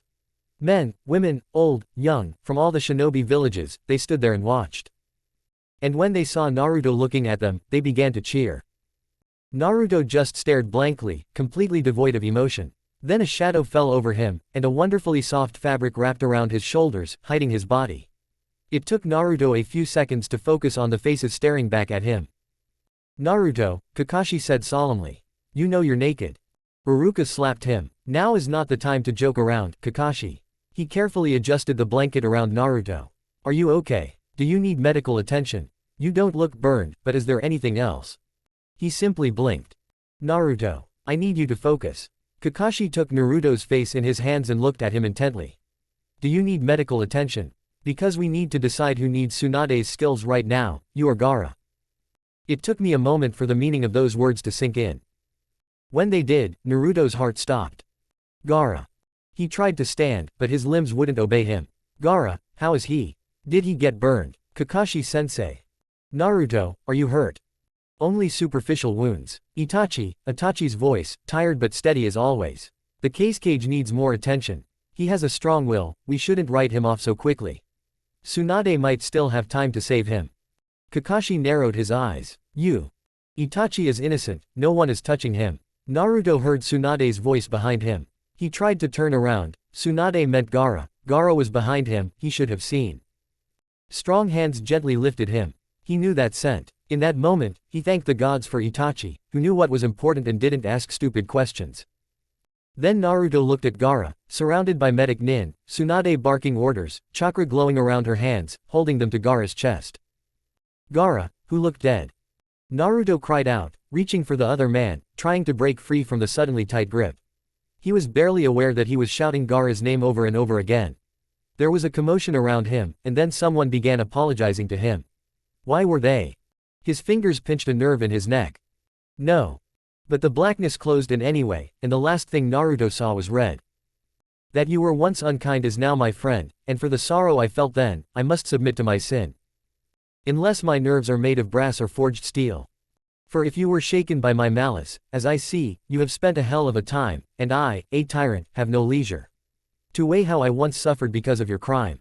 Oh, if only our Knight of Woe could remember my deepest feeling, how deeply true sorrow strikes, and soon to you, as you then offered me the humble balm that fits the wounded breast. But now your trespass becomes a price, mine shall ransom yours, and yours shall ransom me. Shakespeare, Sonnet 120, that thou wast once unkind. Naruto woke to an unexpected ceiling. He sat up abruptly, then groaned, clutching his head as the world swam before his eyes from the sudden dizziness brought on by sitting too quickly. He rubbed the remaining spots and looked around. Yes, this was his room at the inn. Why did he? Oh right. The nurses had finally worked up the courage to kick him out of the hospital, forbidding him to set foot there for another day. Frankly, Naruto was surprised it took him a week to leave Gaara's bedside except to return to the hotel for a shower before the nurses got tired of it. Their awe or fear of him must have been stronger than he thought. He decided not to risk the nurses' wrath. He suspected some of them moonlighted as ninja. The problem was, he had a day off. What the hell was he supposed to do with a day off? Good morning, sunshine. Naruto froze. Then he looked incredulously at the figure perched in the window. What the hell, Kakashi-sensei? Kakashi chuckled. I've always wanted to say that. He ran into the room. But that's all you'll get from me, you know, my other nicknames are reserved for Iruka. Naruto threw a pillow at him. Too much information. For example, Kakashi continued shamelessly, there's the obvious, dolphin, but there's also Ruka-chan, or just Ruka. If you don't shut up, I'll throw you out the window, seriously. Naruto fell silent. Why are you up so early? Kakashi sighed sadly. My dear Ruka-chan, he dodged another pillow, kicked me out of bed. He went to the hospital early this morning to see you and Gaara, but heard you were suspended from school, so he's making me come get you while he makes breakfast. Naruto perked up. Iruka-sensei's cooking. He jumped out of bed. Cool. Waving his hand toward the living room, he tossed over his shoulder as he headed for the bathroom. Wait there, I'll be out as soon as I can. Once he was out, Kakashi stuffed his disgusting orange book back into his pocket and beamed. Shall we go? Yeah, are you still reading that crap? Naruto asked, shaking his head as they leisurely walked across the rooftops. You know, it's rude to Iruka-sensei to read about busty girls having sex with muscular men. What busty girls? Kakashi asked innocently. He handed the book to Naruto, who, seeing the busty girl on the cover, gave him a look. No, seriously, open it. Naruto did so. A hot, gay scream sounded in his direction. He slammed the book shut, blushing, and Kakashi laughed hysterically next to him. He shoved the book back, wincing when Kakashi put it away again. That's just disgusting. Really, that one-eyed gaze was too penetrating to be reassuring. Naruto frantically tried to speak. I didn't know Ero Sennin wrote yaoi. It's the only yaoi book he ever wrote, Kakashi said. A note of melancholy entered his voice as he added, he signed it for me, too. Naruto felt the same sad smile creep across his face, and his chest ached, as always, at the mention of Jiraiya. An autographed copy. That's practically priceless these days. I could live like Itachi on the money. If I ever want to sell it, I'll make one, Kakashi agreed. But they both knew he'd never sell any of his Ika books. Not just because he loved them, but because they were part of Jiraiya's memories. Iruka greeted them both with his sweet, cheerful smile. He hugged Naruto and slapped Kakashi when he tried to return the hug. Go stir the miso soup, he ordered, a smile tugging at his lips. Kakashi looked at him with puppy eyes, or rather, eyes. You don't love me anymore, Ruka-chan. A vein in Iruka's forehead twitched, he blushed slightly, and stomped hard on Kakashi's foot. The Jonin yelped and jumped back. To the kitchen, now. Iruka ordered. Pouting, Kakashi went. Naruto watched all this with wide eyes. Wow, you're just like a demanding wife, Iruka-sensei, ow, ow, ow. He clutched his throbbing head and whined. Forgive me.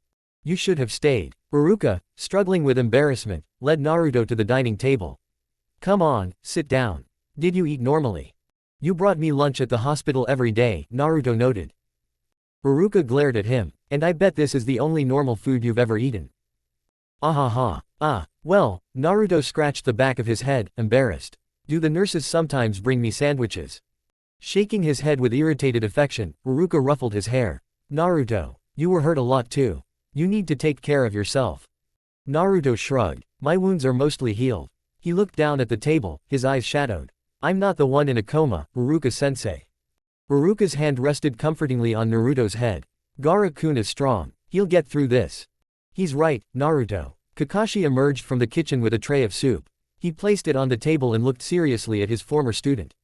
And he's being looked after better than anyone in the world. The Hokage herself visits him every day. Naruto took a deep breath and smiled. Yes, Ba-chan truly cares for him, and not just because he's the cage.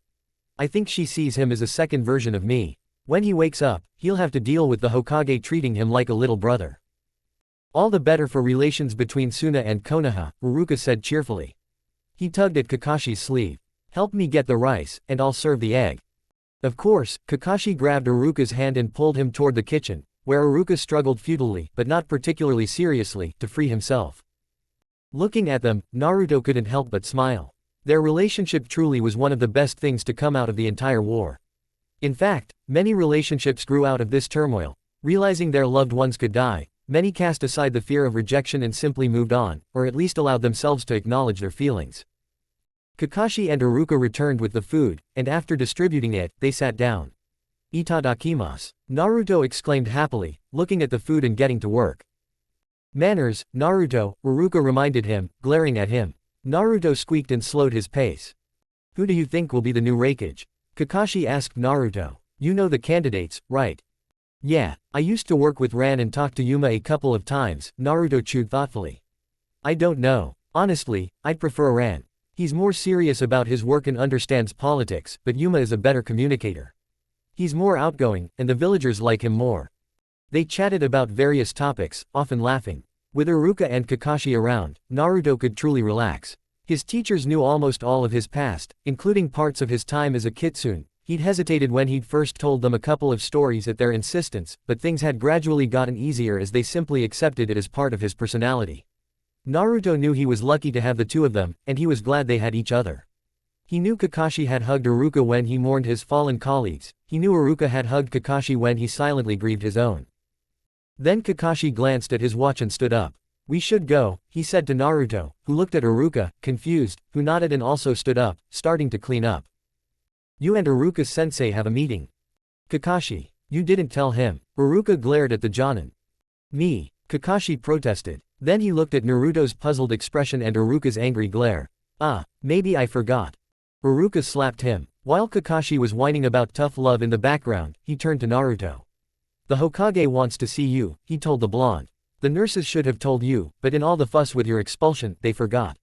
Kakashi will come with you, he has business there too. Ba-chan wants to see me. Why? Naruto stood up and helped clear the dishes. I have no idea. Iruka waved him off. It's fine, I can handle the dishes without getting hurt, he said dryly. Come on, don't keep the Hokage waiting. And when you're done, I expect you to make the most of your day. He added sternly. Don't mope, go out in the sun, stretch a little. Understood. Yes, Iruka-sensei, Naruto replied meekly. Iruka grinned at him and gave him a quick hug. Then go. The sooner you finish this meeting, the sooner you can get to the village. Naruto laughed, pulling away. You really are becoming a mother, Iruka-sensei. Don't make me hurt you, Iruka warned, suppressing a smile. Go away. Yes, I'll go. Smiling, Naruto grabbed Kakashi and pulled him toward the window. See you later, Iruka-sensei.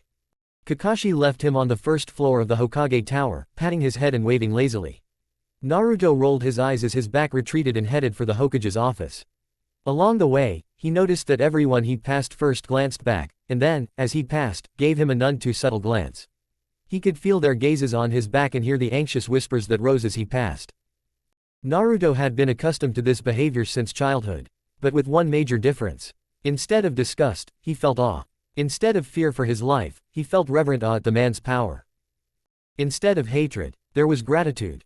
How ironic, Naruto thought, keeping a straight face. I dreamed of this as a child, but I never thought it would be this unpleasant. The Anbu standing guard outside the Hokage's office straightened up when they saw him, quite a feat, considering they were already quite tall. To his surprise, they bowed slightly. Uzumaki-san, the one in the bear mask said respectfully. Come in, the Hokage is waiting for you. Naruto gave them the kind smile he usually gave to strangers. I think I'll wait. But there are 3 Hyuga, 1 Uchiha, 2 Inuzuka, 1 Aburame, and Shikamaru, Naruto said, nodding toward the door. I think I'll wait. Before the Anbu could speak, the door opened and Neji appeared. Just come in, Naruto, he said, raising an eyebrow. We don't bite. Kiba knows, Naruto replied immediately. Kiba's irritated voice came from within the room. Only in battle. Akamaru nodded in agreement. Neji rolled his eyes, grabbed Naruto by the wrist, and pulled him into the room. He closed the door behind them, releasing Naruto, and gave him a gentle push. "Hurry up, Naruto," he said. "It's rude to keep people waiting." Naruto gave him a dark look. "You know, I liked you better when you were cool and quiet." Neji smirked. "Then you shouldn't have influenced me." Sighing, Naruto followed him deeper into the room. He waved. "Hello, Ba-chan, Hyuga-san, Inuzuka-san," he greeted Hiyashi and Kiba's father, the clan head. He smiled at Hinata, then looked at Shino, Kiba, and Shikamaru standing nearby. "Hinata-chan, Shino, Kiba, Shikamaru. Itachi." He raised an eyebrow at the imposing man. "Nice to see you out of your flying cave." The other man didn't bat an eye. "Glad to see you out of a hospital room that's not even yours." Naruto made a face at him. "Okay, enough chatter," Tsunade ordered. "Now that Naruto's here, we can get down to business." Naruto looked at them nervously. "I thought we already covered all this. You know, Itachi's innocent, I'm not crazy." "No, that's not it," Tsunade said impatiently. "Why do you think all these people are gathered here? To keep me from escaping."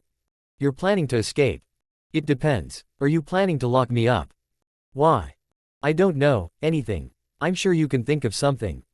"Hokage-sama," Itachi interrupted calmly. "Why don't you let me explain?" Tsunade waved her hand. "Okay, go on." Naruto turned to Itachi with a sigh when the other man shot him a barely perceptible warning glance.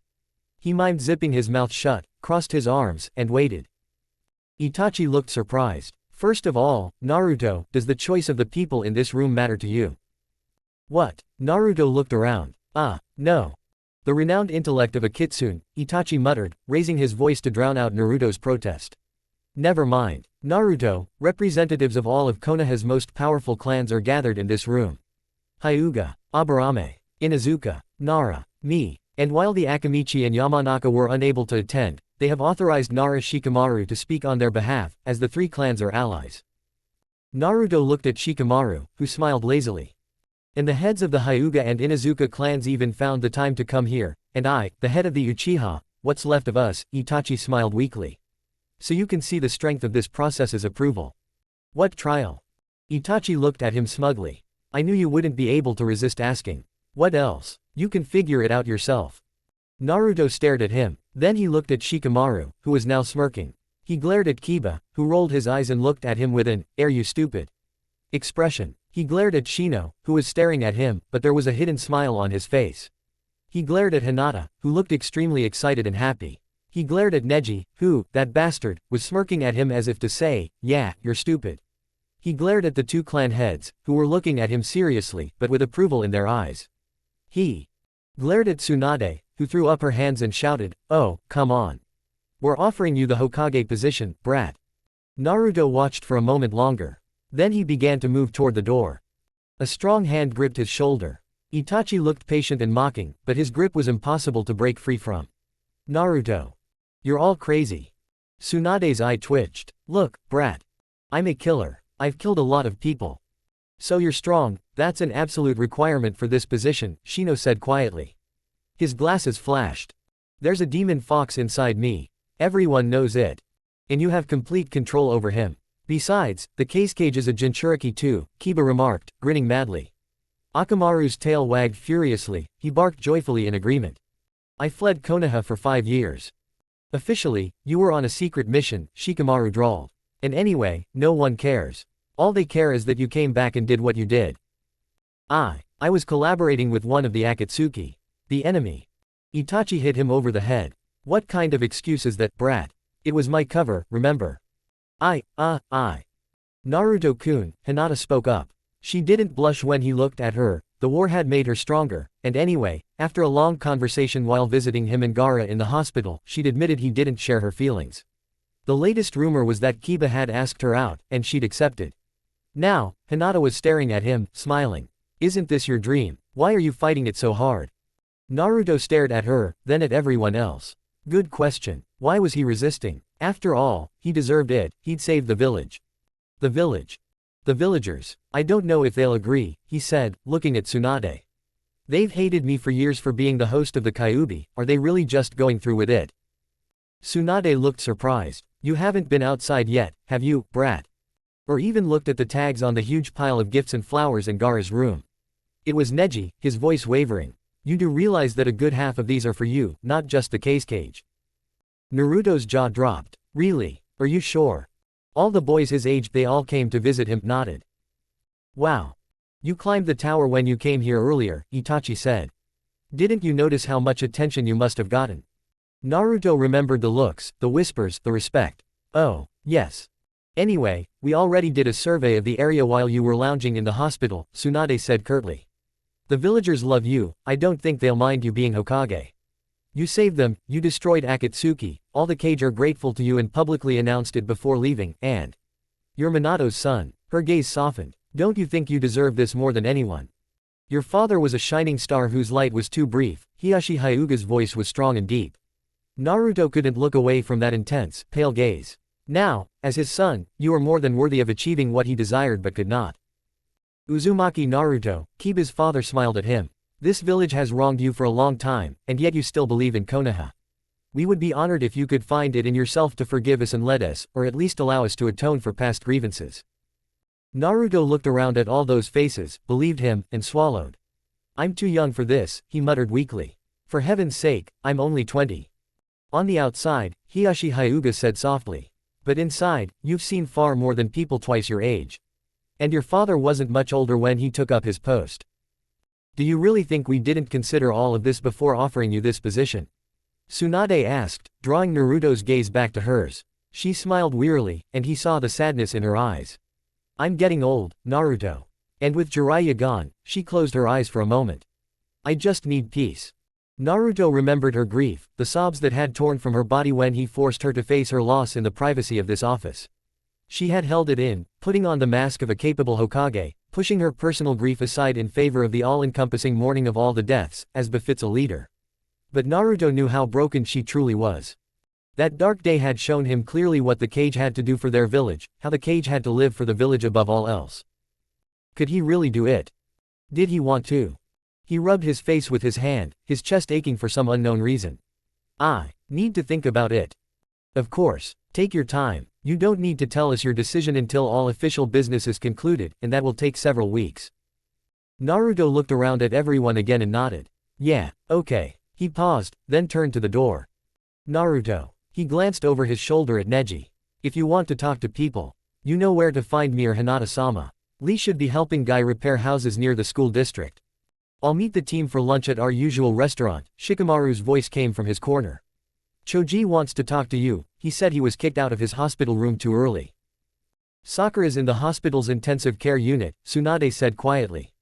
Naruto flinched slightly at the name. Okay, he repeated. Thanks, guys. Perhaps I'll take you up on your offer. Then he left. Returning through the tower, he again drew whispers and stares, but this time, as he looked at those who were looking at him, he received more than just the usual gossip. Several Jonin, catching their gaze, either nodded at him or bowed slightly in acknowledgement. The Anbu he saw around him nodded to him. Finally, he stepped outside. It felt strange to walk so openly. As a child, he'd always either run or hide. As a Kitsune, he'd worn a mask that concealed himself. Now he felt vulnerable to the world. The whispers and glances came again, but this time they were frank. Naruto resisted the urge to fidget or hide. His thoughts drifted back to his childhood, but he pushed the memory aside, straightened up, held his head high, and walked with an easy confidence. He was no longer the child who was nothing but a useless burden to the village. He had nothing to be ashamed of. Now he had everything to be proud of. To distract himself from the attention, Naruto decided to make a list. He wanted to talk to people before making a choice. People he needed to talk to. He would go to lunch with Shikamaru's team. He'd always liked Choji, who didn't laugh at him or despise him, and he could tolerate Ino's presence, especially since Shikamaru had bet him that he and Choji would be together in 3 weeks. Knowing she was capable of liking Choji, Naruto warmed to her. Oh, of course, he wouldn't take Shikamaru's bet. You only bet against Shikamaru if you wanted to lose money. After lunch, he'd find Lee. If Lee didn't already know about the deal, he deserved it.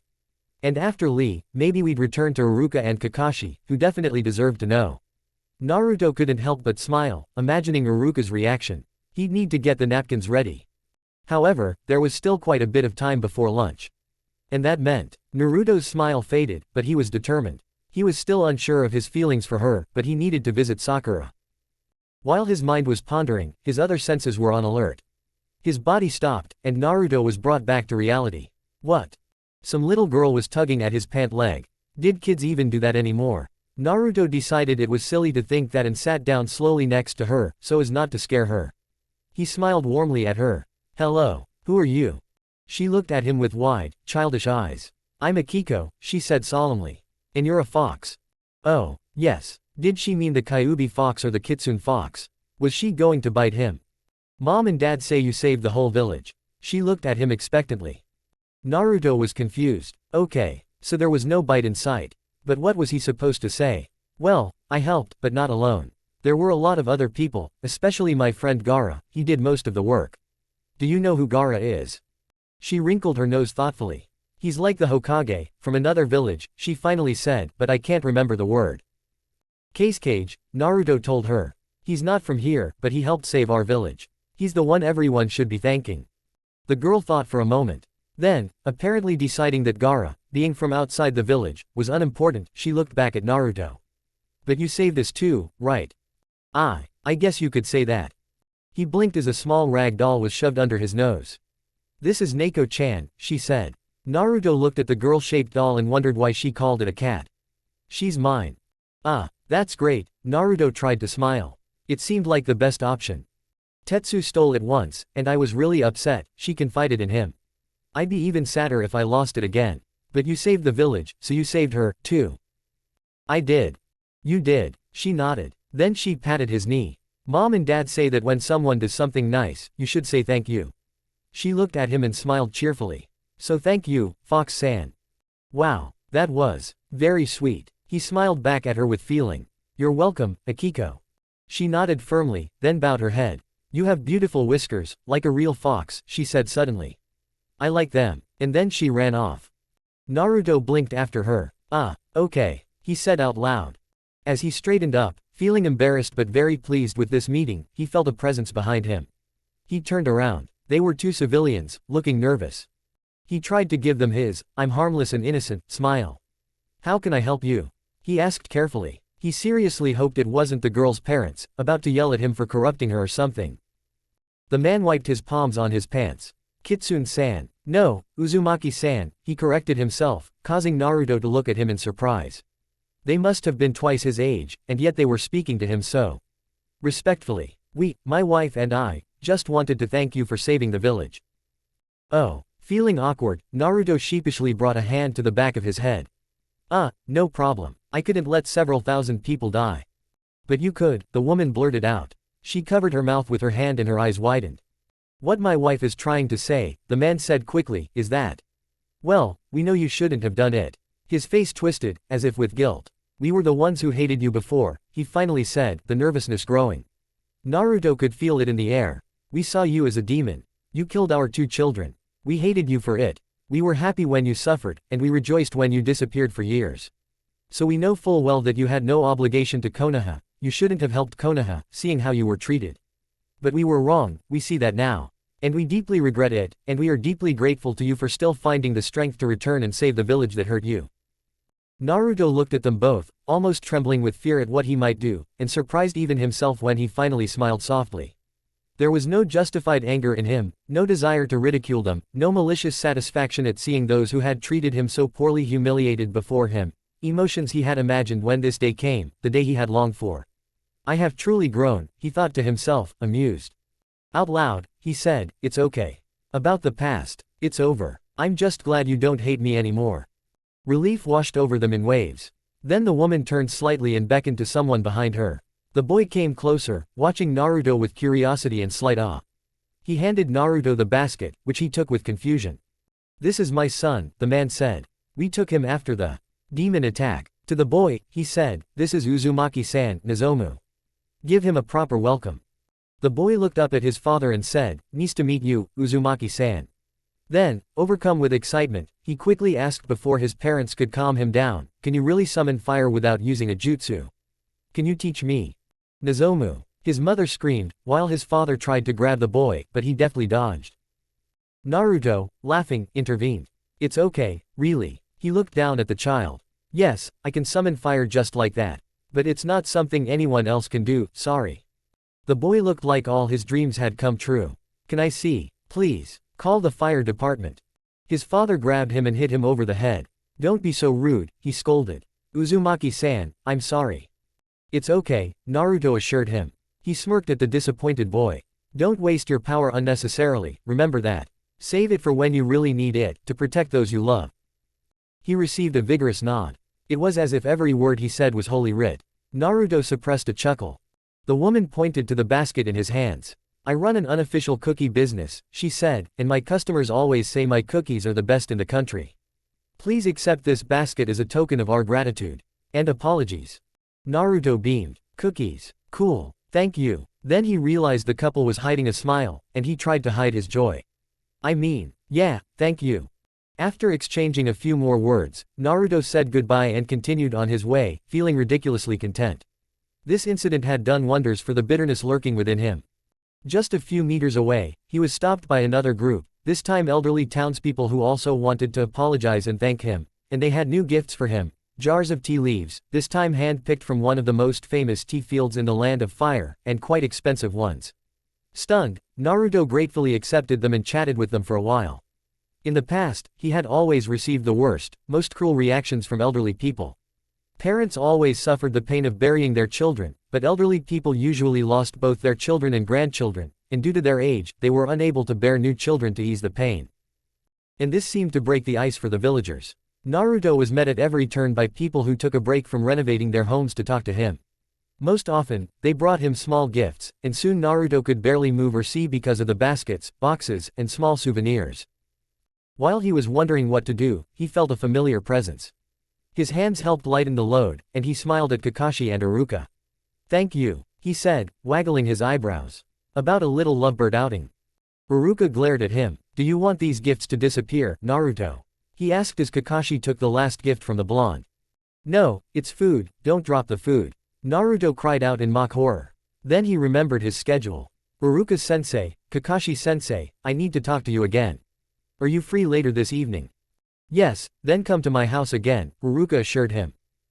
Good, I have a lot of people to meet today, Naruto beamed at him. Like this. Kakashi lifted the load into his arms. Then we'll leave this at your hotel. And a little advice, if you want to get anywhere, he added, it's best to go to the roof. Naruto smiled sheepishly. Good idea, see you later then. He abandoned the teachers and ran up to the rooftops. Up here, there wasn't a single villager who could stop him, and he reached the hospital in record time. Where was the ICU now? He found the room and was told that Sakura had just finished her rounds and was currently resting in the nurse's lounge, and that the nurses were very grateful for his help and sorry for the way they treated him, and did he have a girlfriend? No, sorry, I'm in a hurry. He practically ran to the nurse's lounge. What the hell? Sakura looked up as he entered and quickly closed the door. He turned around and realized she was alone inside, a blessing of sorts. They stared at each other in silence. Naruto, Sakura finally said quietly, fiddling with her coffee cup. Sakura, he said, trying to keep his voice neutral. She gave him a tight smile. You look exhausted. His smile widened. Yeah, your fellow nurses are just awful. He was surprised when she laughed. So they hit on you. How do you know? You know, you were the hottest topic of conversation practically everywhere, she said, smiling. And among girls my age, the main topic is how hot you are. Not how you're a topic of conversation. Naruto's jaw dropped. What?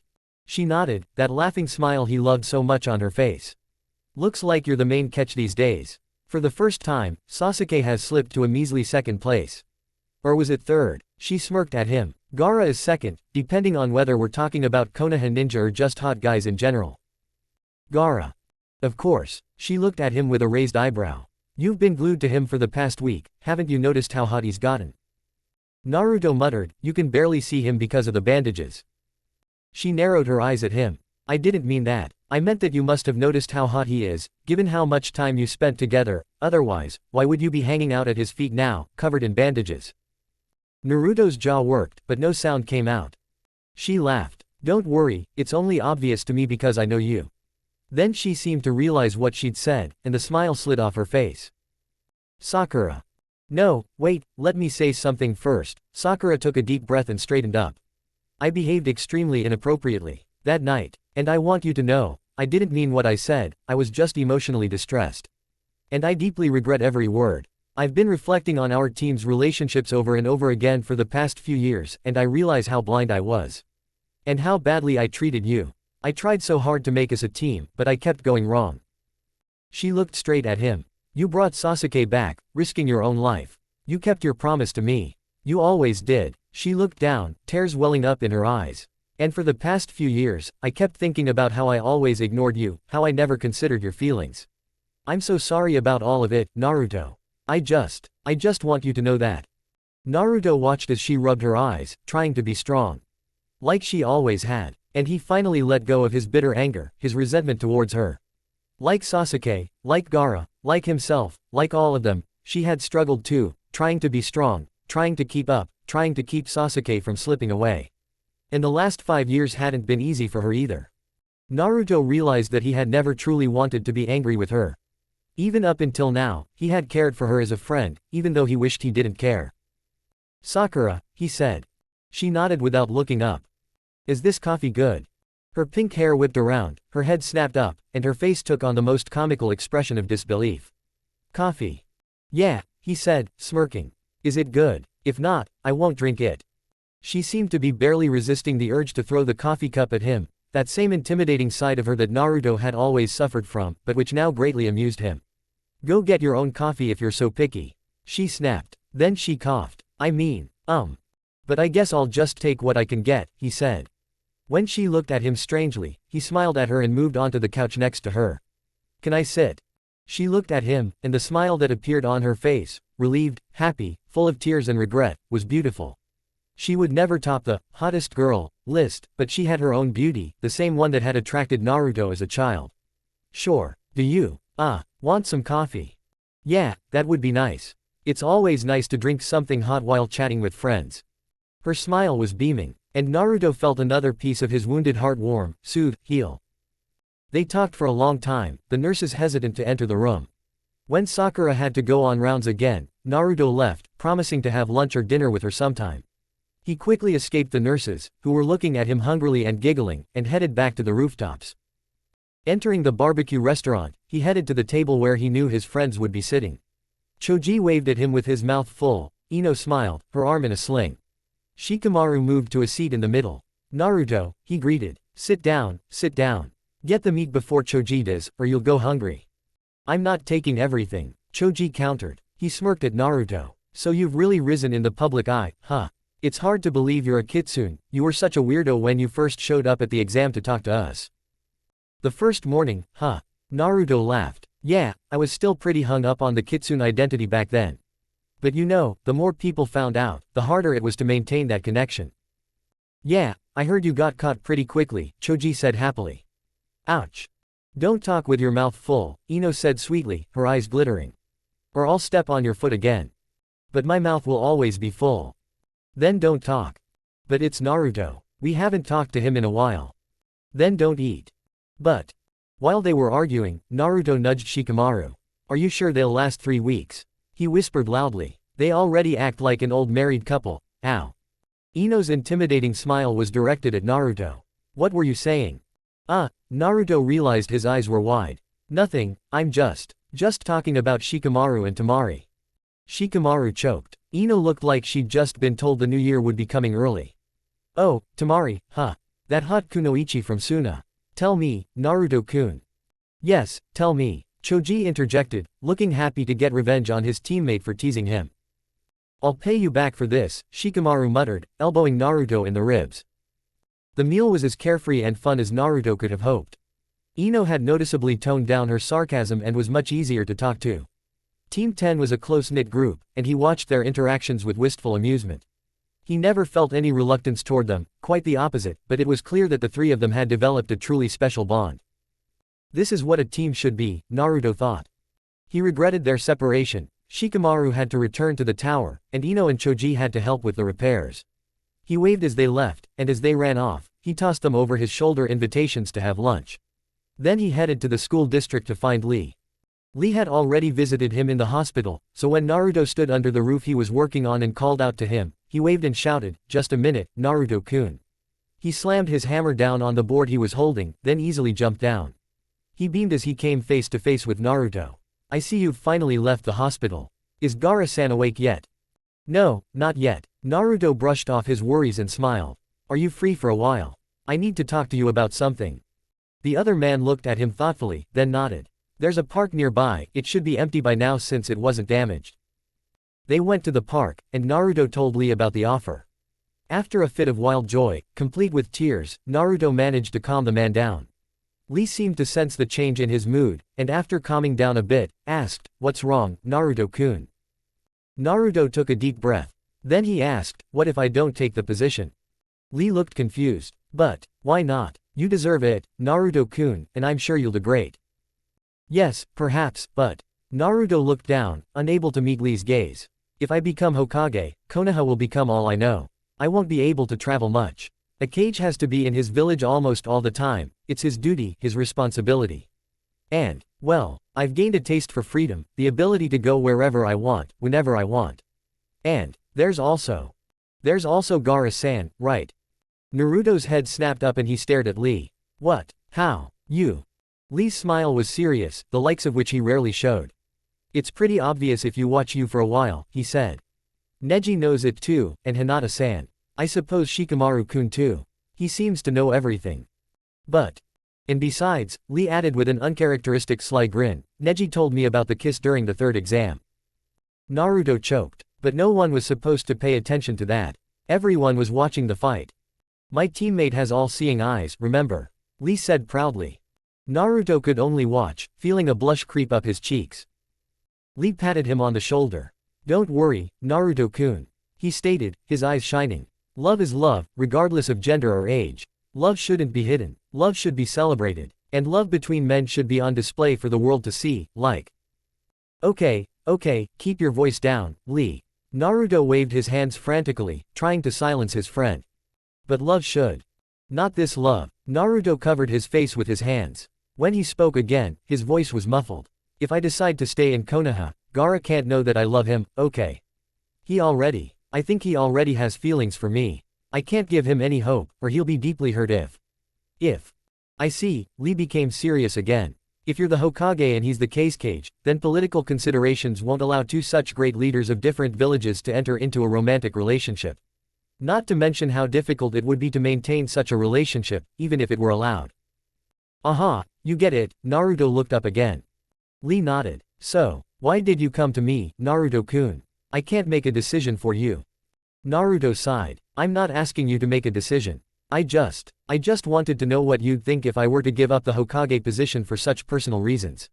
He looked at Lee, trying to smile. "I want to know if you'd be disappointed in me." The other man considered this seriously. Then he said, "Perhaps those who don't know you won't understand. But as your friend, Naruto-kun, I will support whatever choice you make. Yes, I would prefer for you to stay and become Hokage, as you are entitled to, but the time has come for you to choose your own life, a life you will definitely not regret. I will never be disappointed in someone who is true to their heart, and most importantly, I will never be disappointed in you."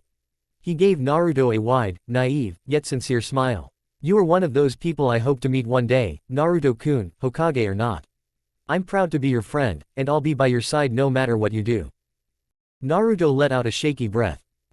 Thank you, Lee." He blinked back tears and snorted, chuckling at his own sentimentality. "Sorry," he said, wiping his eyes. "I was talking with Sakura, and then I met Team 10. I'm a little nervous today."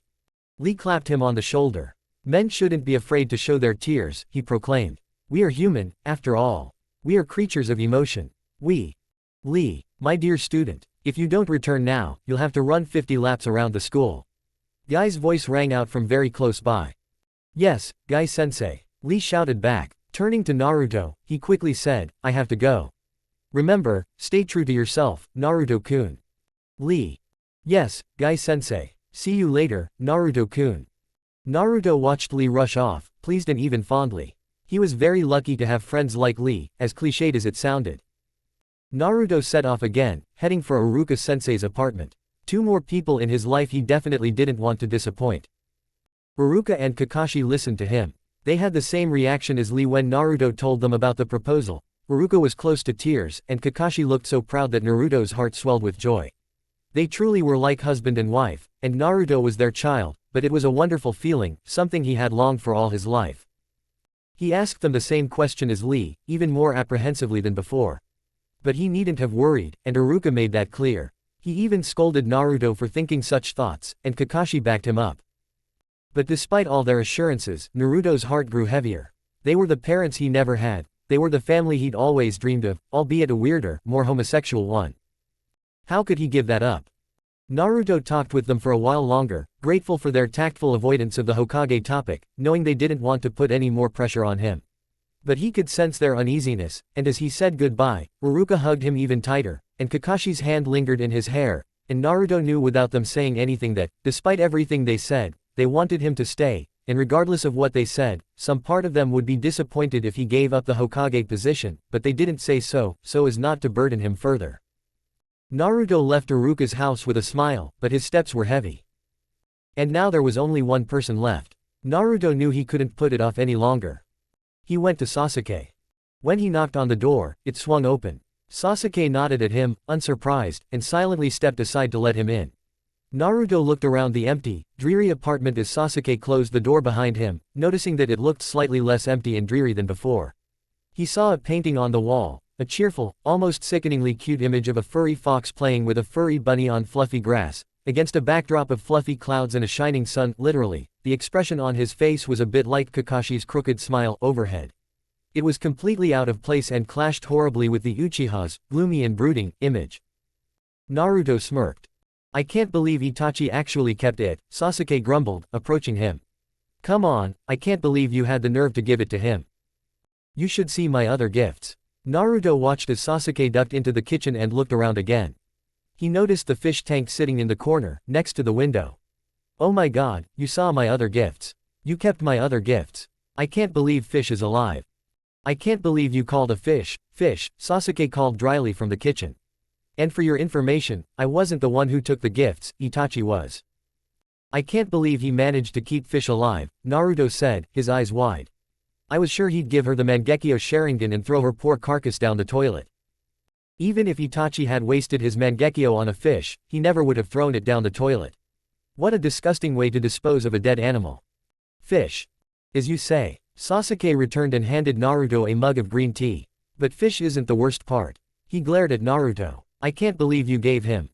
Oh, no. Naruto grinned again, a crooked grin. No way. He saved it. He really saved it. I have to see that. He looked around and headed purposefully toward the bedrooms. The one on the left, Dobi, Sasuke said, following him. Naruto obediently changed direction and headed for the door on the left. He opened it and stuck his head inside. Then he burst out laughing. When Naruto closed the door, Sasuke had a smug smirk on his face, still laughing. He took a casual sip of his tea. Not bad, huh? Oh my god, Naruto gasped. You drew wrinkles on him. You turned plushy Sasuke into plushy Itachi. Oh my god. I heard about the note you sent with this, Sasuke said, eyeing him like a hawk eyeing prey. Be careful, Dobi. Someday I'm going to do something nasty to you. A note, Naruto remembered. Then he burst out laughing. So now instead of hugging you goodnight every night, he hugs himself goodnight. That's what he was trying to tell me. A smile tugged at the corners of Sasuke's lips. I told him I would never hug him goodnight. Naruto was laughing so hard his eyes were watering. Sasuke tactfully took the mug from his hands, not letting the tea spill as he shook so hard with laughter. Naruto followed him, rolling his eyes, and returned to the living room. Struggling to contain his laughter, Naruto wiped his eyes and finally took the mug back. I'll buy you your very own stuffed animal soon, how about that? Do it and die, Uzumaki. Naruto calmed down enough to sip some tea. It was quite good quality, and he said, delicious. You wouldn't believe how much Itachi owes for the Akatsuki case, Sasuke said with a shrug. Enough for us to live comfortably for a long time. He's officially moved in with you, huh? Yeah, Sasuke looked away. Naruto took the hint and changed the subject. Why still this place? I understand why not the old Uchiha house. But why not a nicer apartment? Or you could decorate this place a bit. Sasuke shrugged. It's fine, maybe we can add something else later. When needed, I guess. Itachi says maybe a new couch. Naruto silently decided to buy them more ridiculous gifts, definitely a stuffed Sasuke. Still calling him Itachi. Yeah, Sasuke looked down at his tea. It'll be a while before I can call him. It'll take a while. He had no answer to that, so Naruto didn't try. He took a sip of his tea and then decided to get to the point. Sasuke, you know why I'm here. You know what I want to ask. Sasuke was silent for a moment, and then nodded. Naruto sighed. Guess he really should have asked, huh? So why? After 5 years of hesitation, when you weren't getting close to anyone, why did you decide to stay? He gave Sasuke time to think about his answer and then walked over to the window. It looked out onto a side street where a lot of people were strolling. It wasn't that noisy, though, since it wasn't a market street with stalls. Sasuke joined him and leaned lazily against the windowsill. There are many reasons, he finally said. And even now I'm not really sure what they are. I still can't figure out which of my feelings were my own and which were the result of the seal's corrupting influence. The seal, for example, only intensified negative emotions. That's for sure, Naruto muttered under his breath. After receiving the cursed seal, Sasuke had become much more emotional, more obsessed with revenge, more irritable, more hot-tempered, more embittered. Sasuke shot him an irritated look. Don't pick a fight, he snapped. My fault. They both sipped their tea. Then Sasuke sighed. Before the exam, I hadn't really decided anything. On the one hand, there was Sakura and the others, who had tolerated me for 5 years. And by then, I already knew what Orochimaru would do to my body. On the other hand, I still craved revenge and power. But then, the exam happened. He fell silent. Naruto remained silent, trying to be as inconspicuous as possible. The funny thing about that fight was that I didn't think about the reasons for my hesitation. The only thing I could think about, what it all came down to at that moment, was either Sakura's life or Orochimaru's power. His voice softened. And as I watched her fight, all I could think about was that she would die, and that made me think of you. I truly believed you were dead, there was no news of you, and you were so useless when you left. And the thought of you dying just really hit me then, and I thought of you, dead, and Sakura, dying. And don't ask me why, but I just couldn't let you both die. Then he fell silent. The two of them stood in silence, broken only by the soft voices and laughter coming from the street below. Then Sasuke pushed himself off the windowsill and picked up his mug. Pour. Naruto downed the rest of his tea and handed the mug to Sasuke. No, thanks, I have to go. Back to the hospital. Sasuke disappeared into the kitchen to throw away the mugs and returned. I heard Gaara's condition is unchanged. Naruto knew his smile had faded. He didn't answer, but instead said, I swear, one last question. How are you coping? Sasuke's smile was identical to his own, but there was something bitter about it. He shoved his hands into his pockets. What do you think? He asked. I learned that my brother, whom I've spent my entire life seeking revenge on, is actually the savior of the village, and that my entire clan was planning to betray Konoha by starting a war, and that my brother was supposed to kill me but couldn't because he loved me too much. He paused and blinked, as if surprised by his own words. Naruto felt his smile grow a little more sincere. You called him brother. Sasuke's gaze was full of irritation, exasperation, disappointment, and a hint of tenderness. Stop meddling in our lives, Dobi, he said. How could I? You brothers are so stupid. Naruto dodged Sasuke's punch. But you know, I was right, remember that time I asked you what you'd do after you got your revenge? You said it didn't matter. I bet you don't feel so tough anymore, Tem. Sasuke snorted. If you want a fight, Dobi, I'll gladly play along. Naruto smirked. No, thanks, watching Gaara sleep is more fun than fighting you. He yelped when Sasuke punched him hard in the arm. Hey, bastard. Weakling, Sasuke retorted. Grimacing, Naruto headed for the door. Your hospitality is no good. I'm leaving you here with fish, the poor thing. Sasuke leaned against the doorframe, watching him put on his sandals. You can take fish back if you feel so sorry for him. Naruto waved his hand. No, you need a little humanity in your life. A fish is a fish. It's not human. I mean, if you take care of it, you'll become more human. Naruto rolled his eyes and straightened. Well, that's it. See you soon, Tem. There was something unreadable in Sasuke's eyes. What do you mean, soon? He asked, and they both understood his real question. Are you staying in Konoha? Naruto met his black gaze. Then he smiled weakly and shrugged. I don't know, he answered honestly. I heard about Tsunade's offer. Sasuke fidgeted, crossing his arms. This is your dream, right? It was. It's quite possible that it will be. I'm not sure of that myself. Sasuke snorted. It seems you're not sure of anything. Well, all my decisions are important, Naruto said defensively. Sasuke paused, and then with feigned nonchalance said, Itachi seems to like you, for God knows why.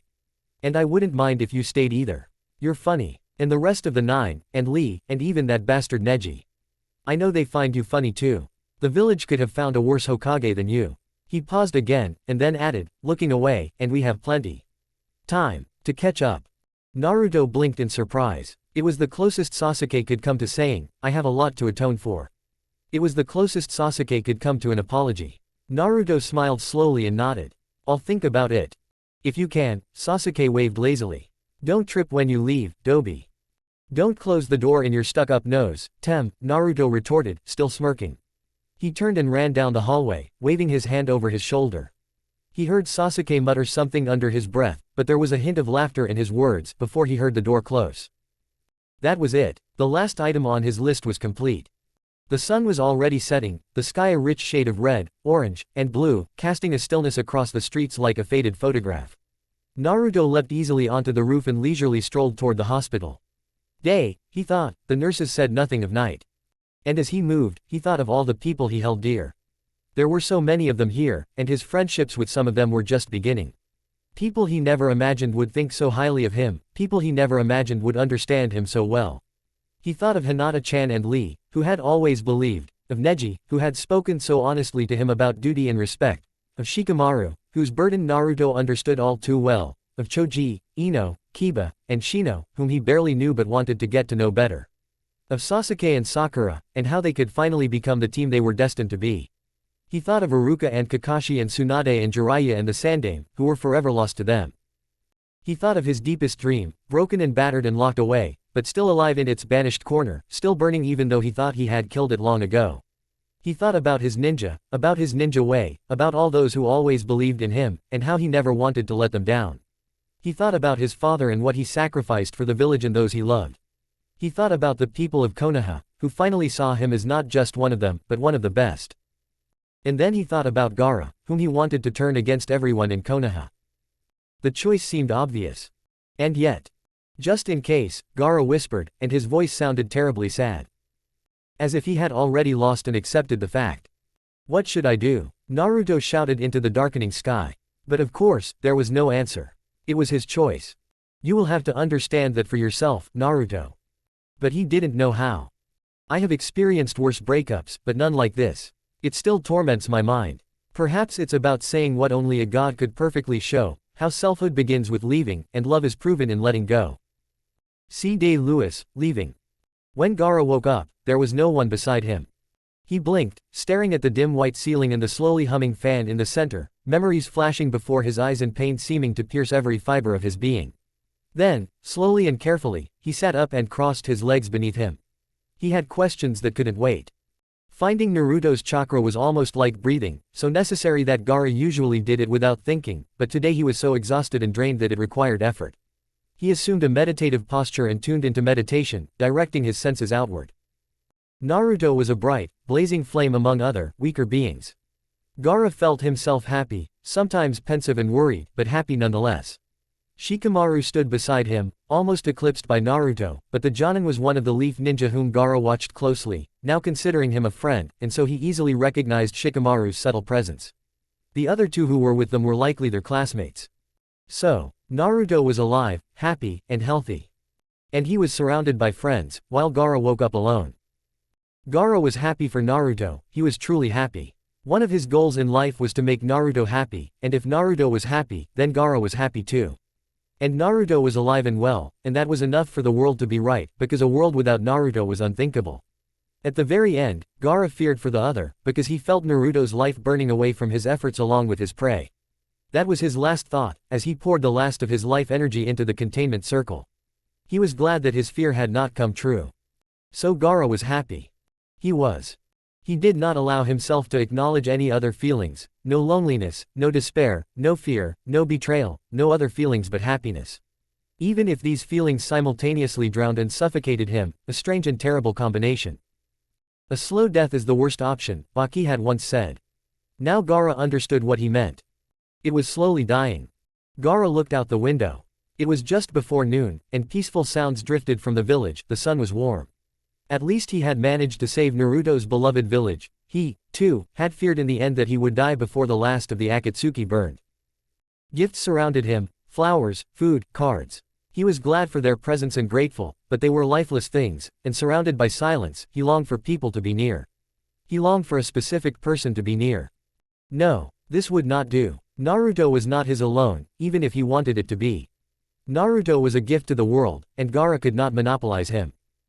But his mind refused to stop dreaming that he could. With a low, guttural growl, Gaara forced himself to move, to stand.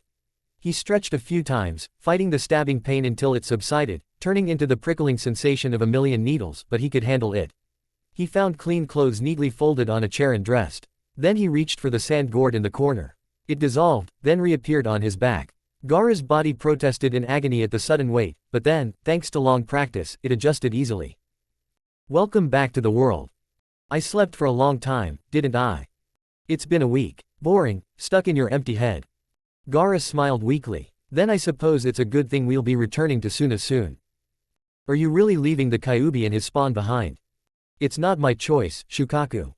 The raccoon growled. I could have made the Kyuubi make him come. No, don't interfere. If Naruto decides to stay here, Suna is only 2 days' journey away at normal speed, half a day for you. A few hours for you and the Kyuubi, and you can meet in the middle. There was a disgruntled silence. Gaara nodded to himself and let the sand carry him away. The Hokage kicked over his chair, jumping at his appearance, and then sat him down, giving him a half-joyful, half-irritated lecture about not overdoing it, since he'd just woken up from a coma. Gaara endured her fuss with amazement. She was like a scarier, more busty, more intimidating and powerful Iruka, all-consuming with his care. And of all the times you woke up, you had to do it the day Naruto was kicked out of the hospital, Tsunade finished. Gaara's heart stopped, then started beating wildly again. He refused to leave your side the whole time you were unconscious, you see. The nurses finally turned on him. He did it. Gaara chided himself for the hopeful tone in his voice. As Kage, he knew better than to show his emotions so openly. Yes, he did. Tsunade smiled at him, and there was something of Temari in her gaze, or the way Tsunade smiled at Naruto. Like a sister and a beloved younger brother. He could see her feelings for Naruto were obvious. But there was something else in her expression. Something akin to guilt, a heavy burden, and the look of a leader torn between decisions. Gaara watched as she finished her examination and returned to her seat, and asked, "Is there something you want to tell me?" She sighed heavily. "I'm not sure if I should tell you this, but I'm afraid you may need to prepare yourself for this news." "Does this have anything to do with Naruto?" "Yes." Tsunade looked at him searchingly. "Kage-sama, Gaara, I called Naruto to my office this morning, and, you see, after Jiraiya," she had to stop and take a deep breath before continuing, and this confirmation of the old man's death was exactly what he needed. "After Jiraiya, I don't think I can be what this village needs." And Gaara understood immediately. He raised his hand, stopping her. "You offered Naruto the Hokage position." To her credit, she didn't try to say anything else, no excuses, no reasoning. "Yes." Gaara closed his eyes. There it was. He told himself not to hope, but hope is a tricky thing, and it continued to live, even when you desperately tried to erase it, knowing it would only cause harm. "I understand. Gaara, I'm sorry." But Gaara smiled at her, truly smiled, because he knew her burden as Kage well and didn't want to add to it by showing her his pain. "I understand, Tsunade-san, and you don't need to apologize." He thought of Naruto, beloved by his friends and his village, and it felt right. He was born to inspire others, he said, and he deserved this recognition long ago. Tsunade stared at him, as if trying to see through his lies. But Gaara wasn't lying. As the last glimmer of hope faded, a semblance of peace washed over him. He was numb, his chest a gaping hole, but if that feeling meant Naruto would get a chance to prove himself, then Gaara wouldn't mind feeling this lost and empty for the rest of his life. "He will make a wonderful Hokage," he told her softly, "and you can finally rest." He bowed his head. "You're not the only one watching this, Tsunade-san. I know Jiraiya-san's death is something you will mourn every day. I'm sorry for your loss." It was her turn to smile sadly, but her sadness was 100-fold, because, unlike Naruto's situation, she would never have the opportunity to even talk to Jiraiya again. "Me too," she said. They shared a moment of understanding, of missed opportunities, of unrequited love. Then Tsunade said carefreely, "Naruto will probably be back tonight. I think he went out with friends today." Gaara nodded. "I'll wait for him at the hospital." He paused, then asked, "When will I be allowed to leave?" "Leave the hospital or leave Konoha?" "Both. You can leave the hospital anytime, but I don't think you're in condition to return to Suna." Gaara checked his chakra levels. "I have more than enough to use my sand walking technique. With it, I'll be back in Suna in half a day, instead of the 2 days it took before, running. My body won't be too taxed." Tsunade frowned. The danger of chakra exhaustion still exists. A massive amount of chakra and life force was forcefully drawn from your body, causing you physical harm. I could barely find the remaining life force needed to bring you back. If you strain your chakra so quickly again, I will make sure that doesn't happen. I know my limits. I plan to travel in sections, resting in between. Gaara looked directly at her, wanting her to understand how much pain it would be for him if he had to stay here longer than necessary. She could tell from her look, and although she didn't like it, she didn't stop him. At least travel during the day. I don't suppose you have enough chakra to take a passenger. I'd feel better if you brought at least one of your jonin for protection.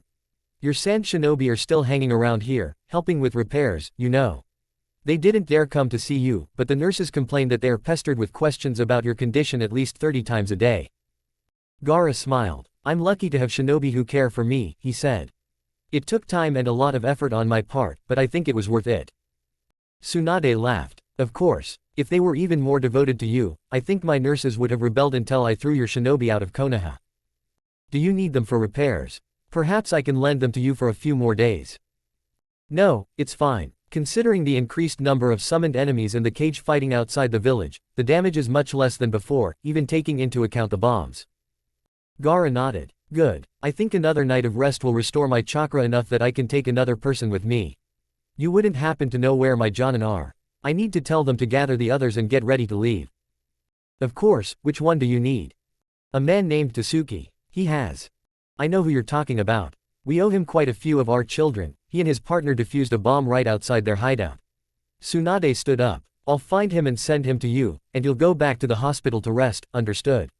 When he nodded, she added, you'll probably definitely be leaving tomorrow morning.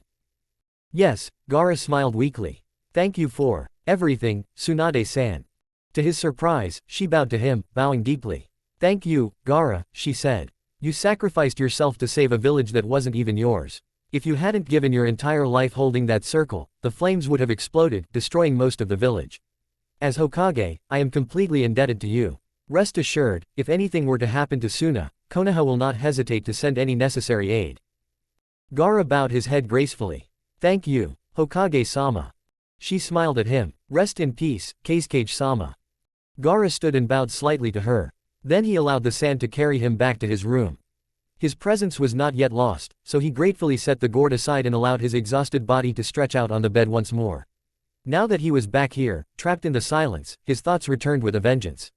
He felt so empty. It was hard to breathe, and although he thought it wasn't because of the blow to the chest he received in battle, he knew that wasn't it. He was having trouble breathing because of the knowledge that lay heavy inside him.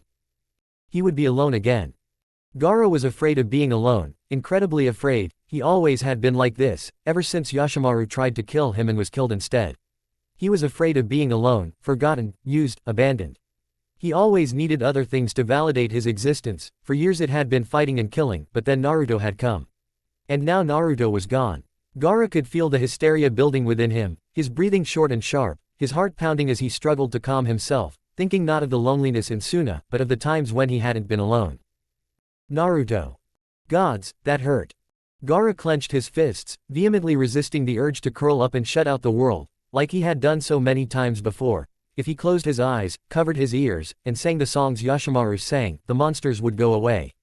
But the monsters were inside him, and it never worked. So he refused to be so weak now, never again. If not for himself, if he couldn't be strong for himself, then he could be strong for his village.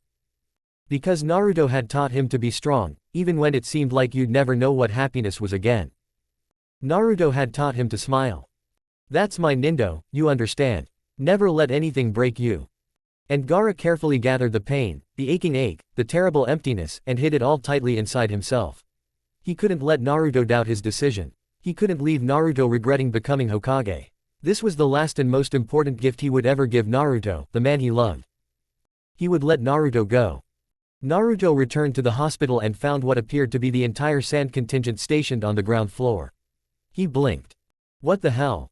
Two sand Junin appeared at the foot of the stairs, and immediately there was silence. Naruto frowned. He knew them. They shouted two names, and the two shinobi pushed their way to the front of the crowd and disappeared upstairs in the blink of an eye. Naruto decided that simply staring wouldn't get an answer, so he pushed through the crowd as well. It was harder than he thought, as he was constantly being cheered. Kitsune-san, you look completely different without the mask. Not now, Taki. Hey, Kitsune-san, are you really?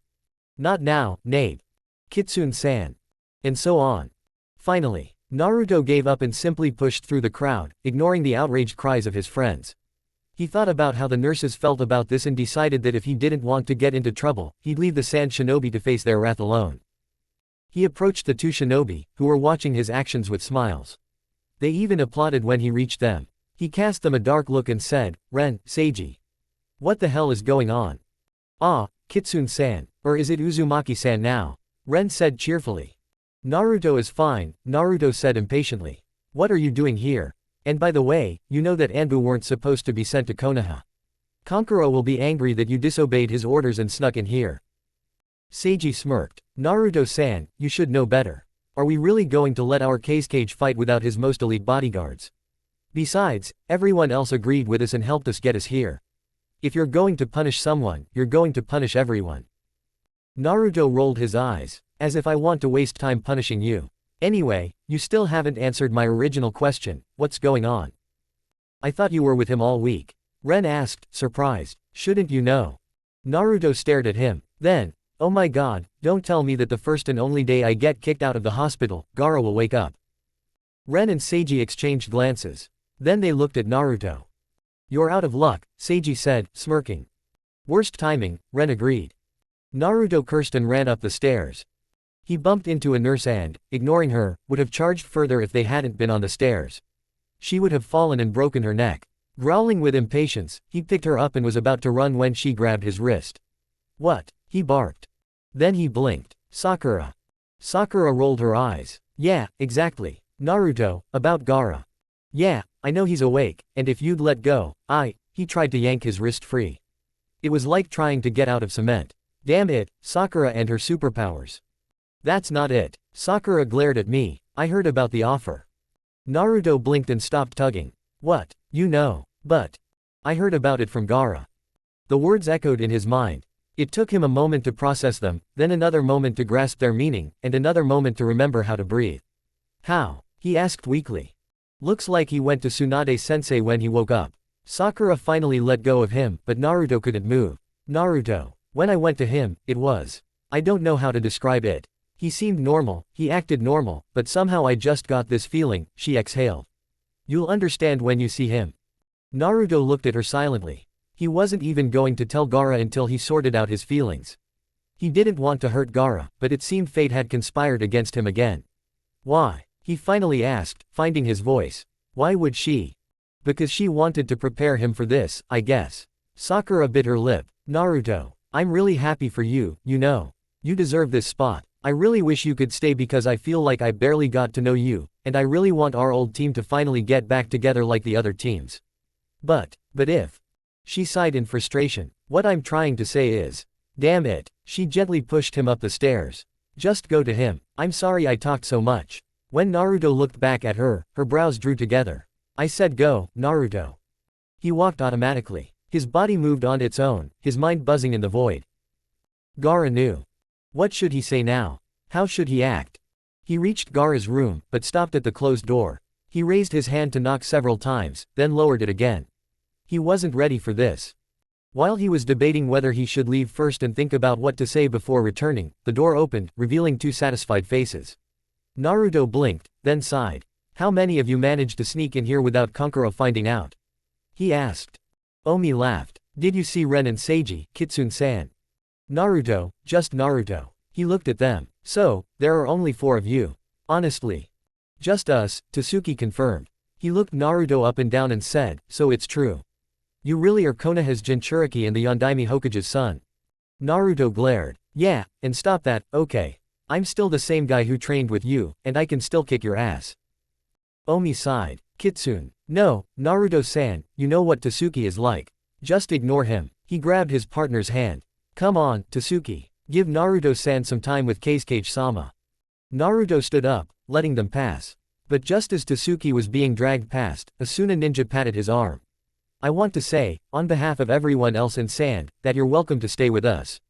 You're practically one of Suna's shinobi now, you know.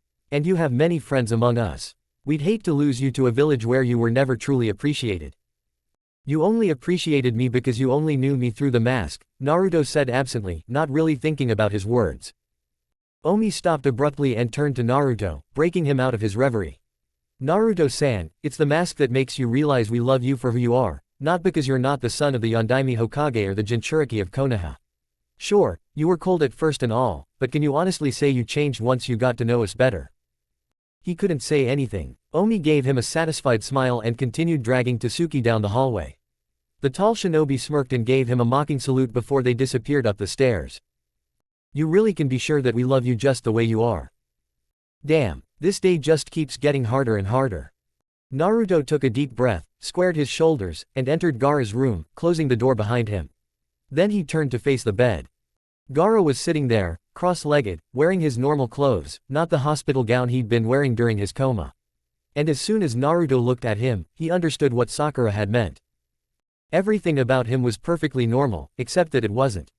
In real life, Naruto mused, there was nothing more dramatic than dead eyes, or eyes that had the light sucked out of them, or all that poetic nonsense. Gaara's eyes were as beautiful as ever, and the light reflected in them as always. And yet, this was wrong. This wasn't the Gaara he loved. Naruto, Gaara said. And the voice, the tone, none of that was right either. You're awake, Naruto said, slapping his forehead. Okay, that was stupid. He stepped forward. You really enjoy making my life difficult, huh? You just had to wake up on that one day I was gone. Gaara tilted his head. I know you were here the whole time. Thank you for your concern. What the hell was that? Thank you for your concern. This was going terribly wrong. Naruto bit his lip. Gaara, about the Hokage. I don't. You'll be a good Hokage once you get over your aversion to tact and bureaucracy. Congratulations, Naruto. Gaara smiled, but it wasn't his smile. Naruto felt a desperate sense of loss. I truly believe Konoha will prosper under your leadership. Okay, all this formality was starting to irritate him, even despite his guilt. Naruto could barely contain his anger. Gaara, please don't be so diplomatic. I'm not. This is your home. I told you that before, didn't I? Gaara was still calm, too calm. The villagers love you now. You have a place here, the highest place possible. You have old friends who have waited a long time to be with you again. Green eyes stared at him. You'd be a fool to leave this place. And you're not a fool, Naruto. Look, I know you have some feelings for me, you know. Naruto ran a hand through his hair in irritation. You don't expect me to believe that you're just perfectly content with me being here. I may have had some feelings for you, Gaara said neutrally, and maybe there are still some traces left, but they'll fade. There's nothing to worry about. Don't tell me that, Naruto growled. You kissed me, remember? And it was supposed to be goodbye. Gaara straightened up and looked at Naruto intently. Haven't you noticed how I've been constantly pushing you to reunite with your friends and stay in Konoha? I've always wanted you to stay here. You being offered the Hokage position really helps my plans. Suna and Konoha will never be enemies as long as we live. Just in case, Gaara whispered, his kiss so tender. I don't believe it, Naruto said, the anger subsiding. He took another step forward. That kiss. It was a promise. It was a question, it was. I don't know what the hell it was, but it definitely wasn't goodbye. Gaara, I usually hate talking about emotional nonsense, but this time, please talk to me. Don't make decisions on your own. I've always made decisions. Don't you understand? You were always happy to let me make decisions, except for those concerning Konoha. And ever since we came here, I've let you take the reins, preparing for the day we part.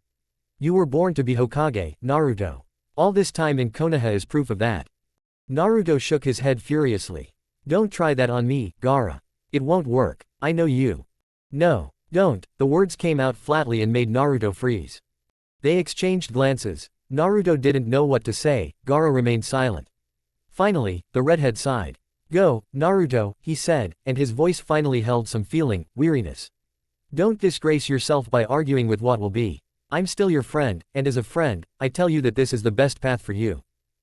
Naruto gritted his teeth. Damn it, that idiot Cage can be so stubborn sometimes. Look, I know things aren't going well right now, but… Gaara's eyes narrowed, and his chakra suddenly flared. Naruto blinked. What? Cage-sama. Two Jonin burst into the room. Is there a problem? No, it's fine, Gaara nodded towards Naruto.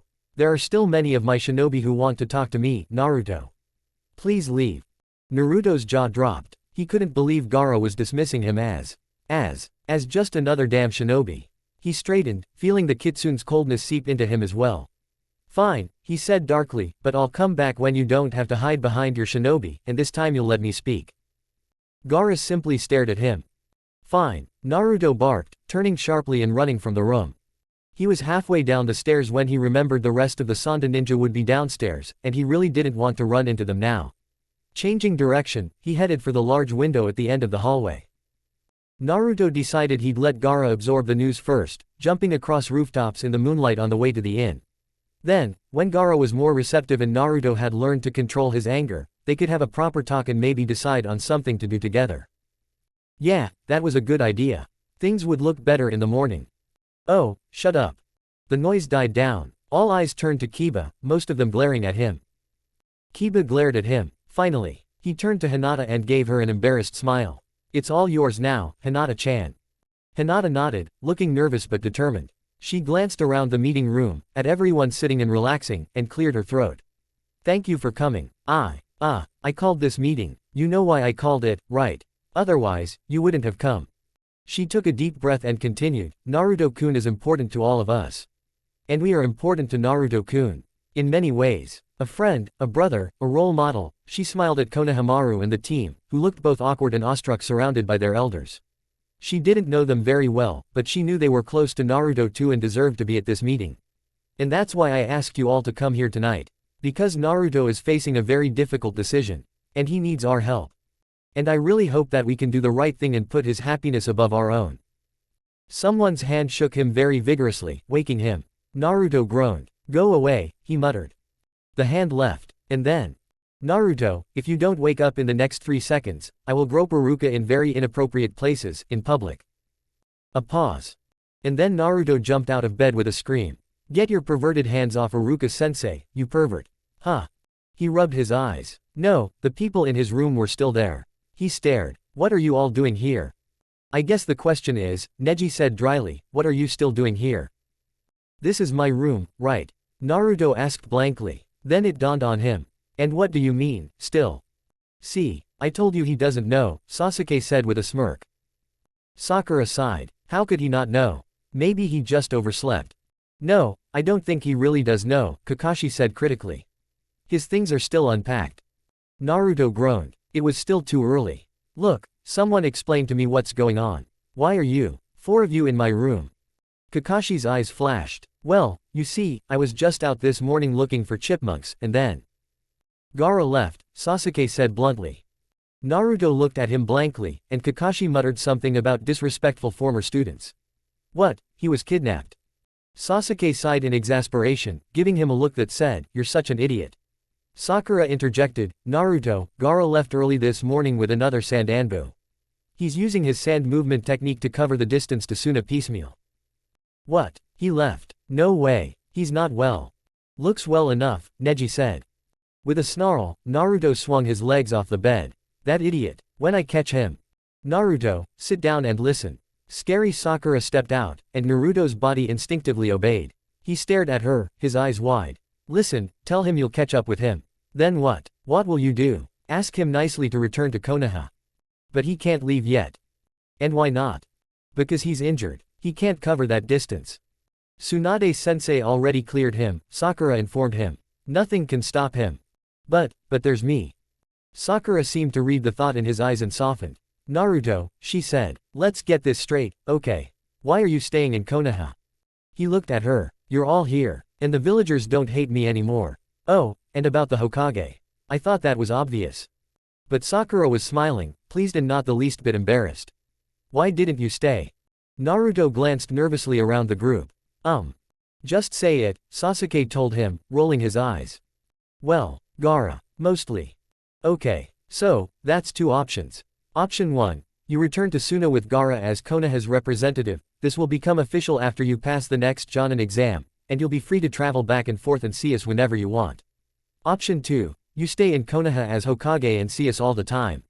And never see Gaara except for official events as Hokage and Kage. Naruto looked at her silently. He already knew all this. He just didn't know which to choose. Neji rolled his eyes and stepped forward. Naruto, he said, almost softly, we're saying this as a choice. Either see us less often than you'd like, or don't see Gaara at all. White eyes caught his gaze and pierced him without breaking away. Which choice is worse? Not seeing Gaara, Naruto said without even thinking. How much worse? Kakashi asked quietly. How? And then Naruto realized, truly realized, that being Hokage meant not having Gaara by his side. Not having Gaara in his life. Not being able to see him, talk to him, feel his presence, not have his scent that always lingered around him. Not being able to love him. Oh. Oh. He remembered all the times Gaara had looked at him with such sadness and longing, and all the times Gaara had hinted but never insisted, and all the things Gaara had done for him without being asked, without being mentioned, not even once. He remembered, and realized that even though Gaara loved him, he had been silently preparing for the day when he would be alone again. Gaara loved him. As much, maybe even more, than he loved Gaara. He looked around at the faces around him, finally understanding why they were here. But, the village, Tsunade-ba-chan, and you guys, you all believe in me so much, you've all believed in me for so long. I can't just. Naruto, Kakashi was as serious as ever. There's something you need to know. Something you need to hear from all of us. We're here because we don't want you to choose your path out of a duty to the village you don't really need, or out of loyalty to your friends for the wrong reasons, or because you cling to dreams and hopes that others remind you of. We're here to knock some sense into you. And then you can decide for yourself what you really want to do. What are you doing? Naruto stopped at the cold, annoyed voice. He glanced over to see Gaara step onto a nearby branch, glaring at him. He sighed in relief, placing his hands on his knees and trying to catch his breath. Oh, good. That started out hurting. Then you shouldn't have done that in the first place. Gaara crossed his arms over his chest. I'm healthy enough, Naruto countered. Just cuts, scrapes, and bruises. There's still injuries, Gaara snapped. You shouldn't be pushing yourself so hard running. Naruto looked at him, still breathing heavily. So says the guy who, by building up his chakra, teleports halfway across the land of fire and wind after just waking up from a coma partially caused by chakra depletion. That's different. I'm not pushing myself. So you still care, Naruto interrupted, smirking. He felt like teasing this Gaara a little. This Gaara in front of him was the Gaara he knew, not the stranger he'd spoken to yesterday. Even though you told me you didn't care. Gaara glared at him. I'm just worried about a colleague. You wasted chakra coming back for me. I didn't come back for you. That's in the complete opposite direction from where you're going, Naruto straightened up. I came here to tell you, come back. Oh, Gaara, excited. And I'm coming back, to Suna, with you. You're leaving your village without a Hokage. Tsunade-ba-chan can't retire for a few more months until things settle down, Naruto said, his amusement growing with each attempt at a reply from Gaara. And in these few months, we'll figure something out. There's no way. I'll find a way. Hasn't I always done this? For heaven's sake, I became a Kitsune, and you can't tell me there's anyone who doesn't think that's a miracle. And even if I don't. Naruto shrugged. I'll be disappointed and I'll mope, and some part of me will always regret it, but it won't hurt as much as parting with you. You can't imagine what it was like when I thought you were dead. Your friends. I almost got thrown out the gate. Naruto decided that standing on opposite branches wasn't helping his plan and jumped to the ground. Naruto. Gaara's cry was cut off when, having also landed on the ground, he saw Naruto perfectly fine, and even smiling. Green eyes narrowed. You followed me to tell me you were going to abandon your village, your family, and your friends, and then come after me. Uzumaki, you overestimate your. Naruto kissed him. Gaara's lips were soft, as he remembered, and parted in shock, which Naruto gladly took advantage of. The man was a perfect match for the slightly taller Naruto, his slender frame fitting perfectly into his embrace, and he was so warm. However, without waiting for an answer, Naruto finally had to pull back. He chuckled sadly, looking at Gaara. You know, you could work with me for a while. This is crazy, Gaara whispered, and in those wide green eyes, Naruto finally saw what he wanted to see, emotion. His heart sank as he realized he saw only loss, pain, and a fear of loneliness so intense that Naruto's throat tightened with sympathy, but at least there was emotion now. Gaara, feeling so wrong, was emotionless. We're both crazy, what with Kyuubi, Shukaku, and all, Naruto said quietly. So I guess it's appropriate. You're supposed to be Hokage. You're supposed to be surrounded by friends, the family you've always dreamed of, teachers, teammates. And all these people got together and decided they'd kick me out of the village themselves if I didn't make a sensible decision. Naruto chuckled, seeing the incredulous glint in Gaara's eyes. Yeah, they held a meeting last night and sent representatives this morning to talk some sense into me. And, you know, they asked me why I even wanted to be Hokage. and I remembered that I wanted to be loved by the village, to be respected. And now I have that. I don't need the Hokage position. Maybe so, but the village needs you. Gaara pushed him hard in the chest, but he refused to let go of Gaara, and besides, he was physically stronger than the redhead, so Gaara gave in and limited himself to looking up at him. Naruto sighed. You know, everyone always tells me not to fight what I want. Why are you allowed to do that? His joking tone disappeared as Gaara's gaze flickered and changed. You need your precious people by your side, he said, and there was such pain in his eyes now. I won't let you leave them because of me. And like they said, I can always come back and visit you. But if I become Hokage like I am now, I'll lose you. Forever. How could he doubt that he loved this man, or that this man loved him? Gaara, just for once, shut up. Please. I can't make you as happy as they'll make you. Naruto rolled his eyes. Wrong. Gaara shot him an annoyed look. Naruto. You love me. Gaara tensed. What? You love me? Naruto repeated, smiling.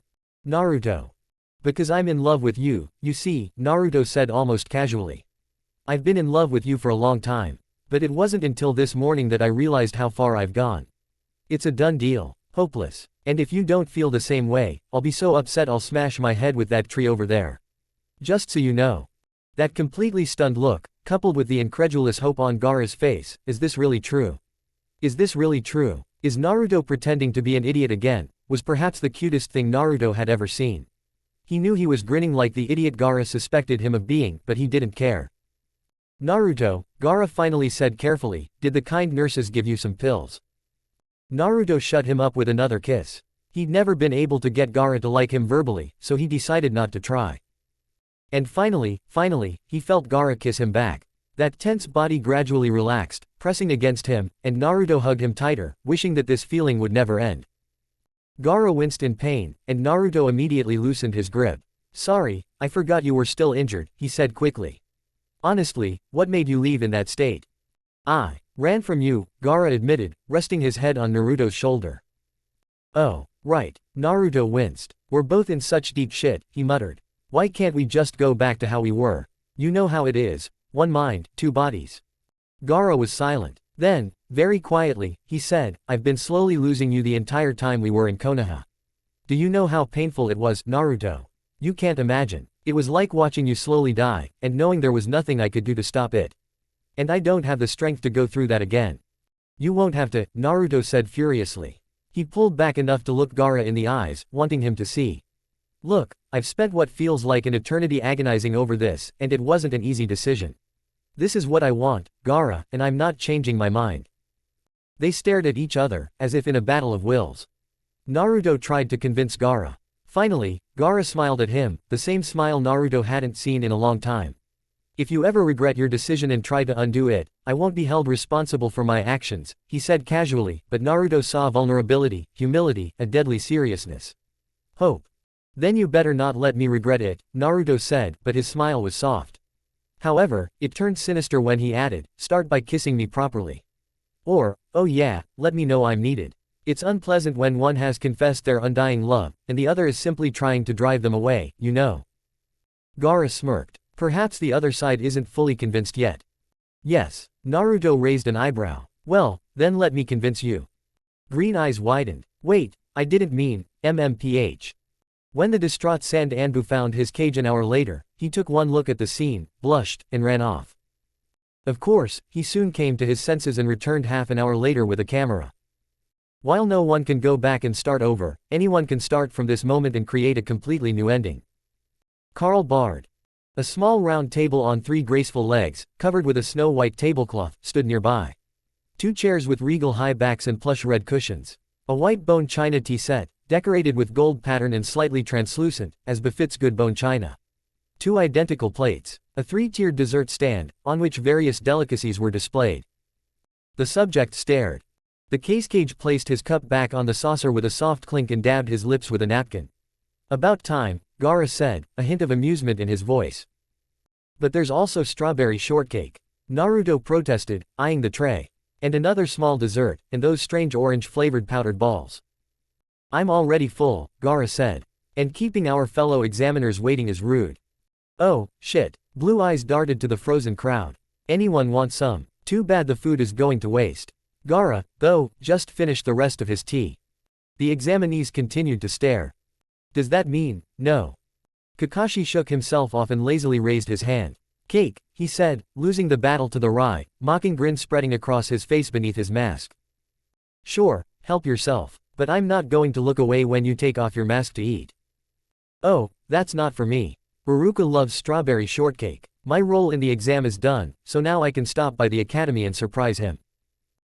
So you do know how to be romantic after all, Naruto smirked at him. Excuse me, Hitaki-san. A frowning man emerged from the group. Isn't that against the rules? Kakashi shrugged. What rules? He asked cheerfully. No one mentioned any rules. I ran, and you followed me. I didn't say you were supposed to follow me.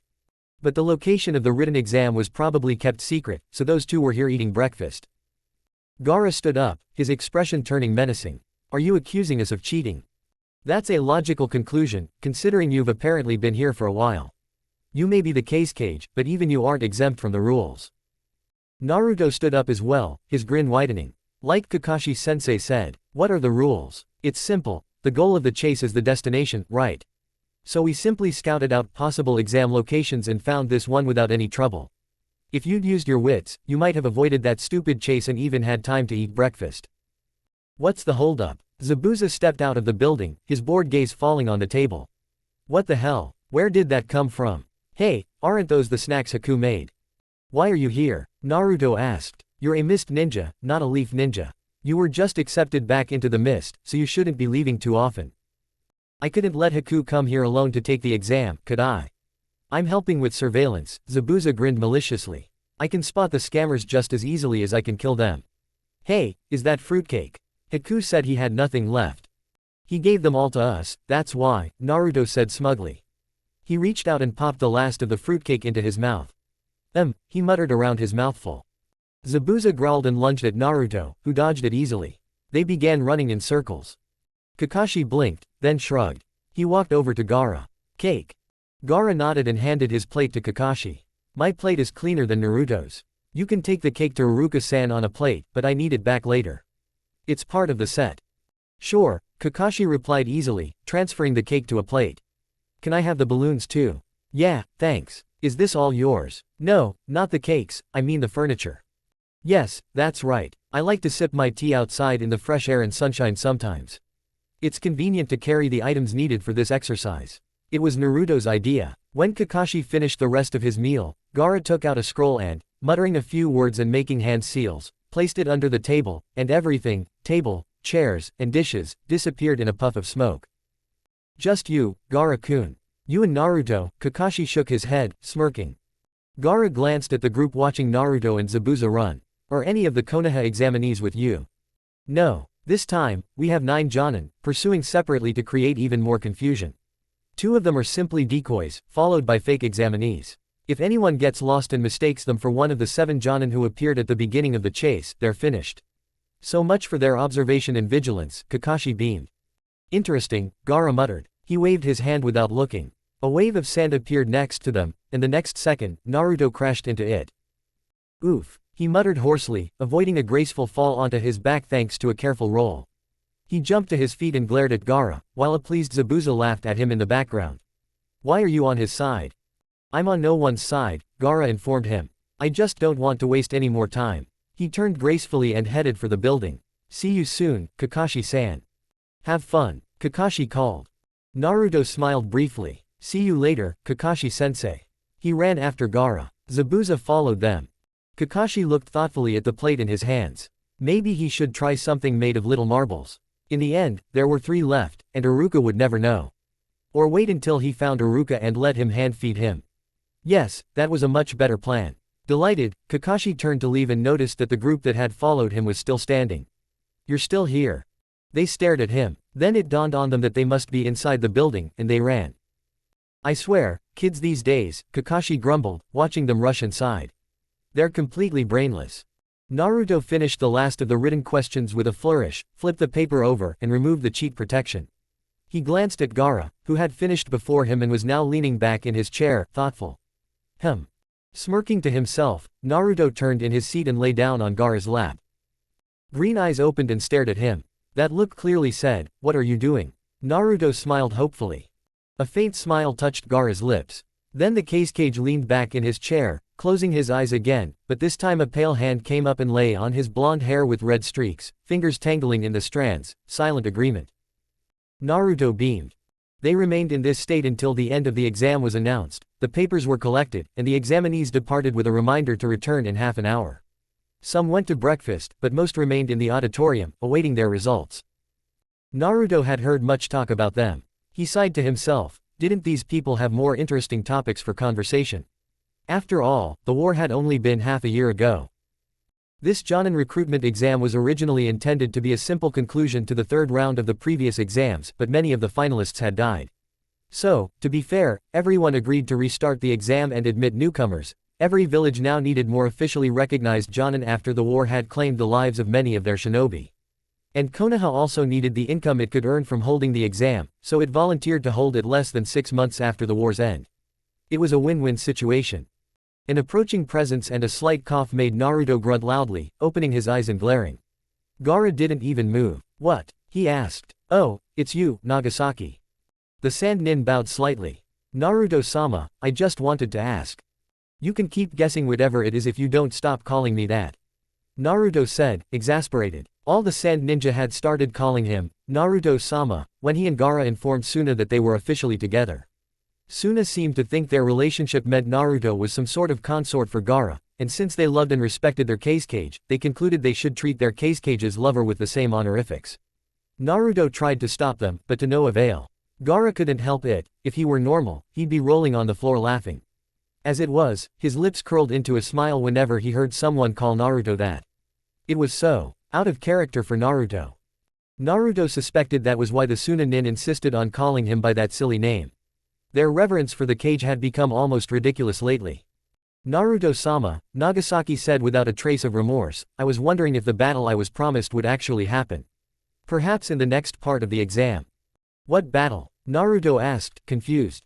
Gaara shifted. The one I promised him against you during the second part of the exam 6 months ago. Naruto paused, then remembered. Oh, yes. Nagasaki looked at them hopefully. I understand the last few months have been stressful for both of you, especially Naruto-sama, who spent most of his time in Konoha helping with repairs, but with the second part of the exam approaching and us having to fight each other. Suna needs Jonin more than ever, Naruto remarked. And I told you to stop calling me. We could have an unofficial match, Nagasaki said quickly, clearly having thought it through. Whoever wins or loses, we won't have to take a handprint, if that's okay. I just want to test my skills against you, Naruto-sama. There will need to be rules, Gaara said quietly. I don't want you too exhausted to fight anyone else. The other man nodded vigorously. Anything, Kage-sama. Very well. You obviously have the ability to sense our chakra. When the exam begins, we will open our chakra and wait for you in the clearing so you can find us for battle. Nagasaki bowed again, this time deeply. Thank you, Kage-sama. Can I speak here? Naruto asked, pouting and looking at Gaara. No, Gaara didn't even look at him, nodding at Nagasaki. You're free to go. The Sunanin grinned happily and left. Naruto heard his footsteps fade into the background noise, and then, making sure no one was around, he shifted so that his nose was pressed dangerously close to Gaara's thigh and other places. Then at least I'll get a reward. He muttered quietly, angrily. A barely noticeable shudder ran under his cheek, and his fingers lightly ruffled his hair. Behave, Gaara muttered, and maybe you will. Naruto couldn't help but grin stupidly. He still wasn't used to Gaara teasing him sometimes, but he liked it. He really liked it. Gaara knew what he was thinking, Naruto could see it. Quick fingers tugged at his nose before returning to his hair. Naruto's smile widened. Half an hour passed in comfortable silence, and people began to return. The results were announced, information about the second part of the exam was distributed, the rules were the same as before, and people began to disperse. Naruto stirred, opened his eyes, and looked at Gaara. Should we help Kiba and Hinata-chan move in? Green eyes blinked and looked down at him. Very well.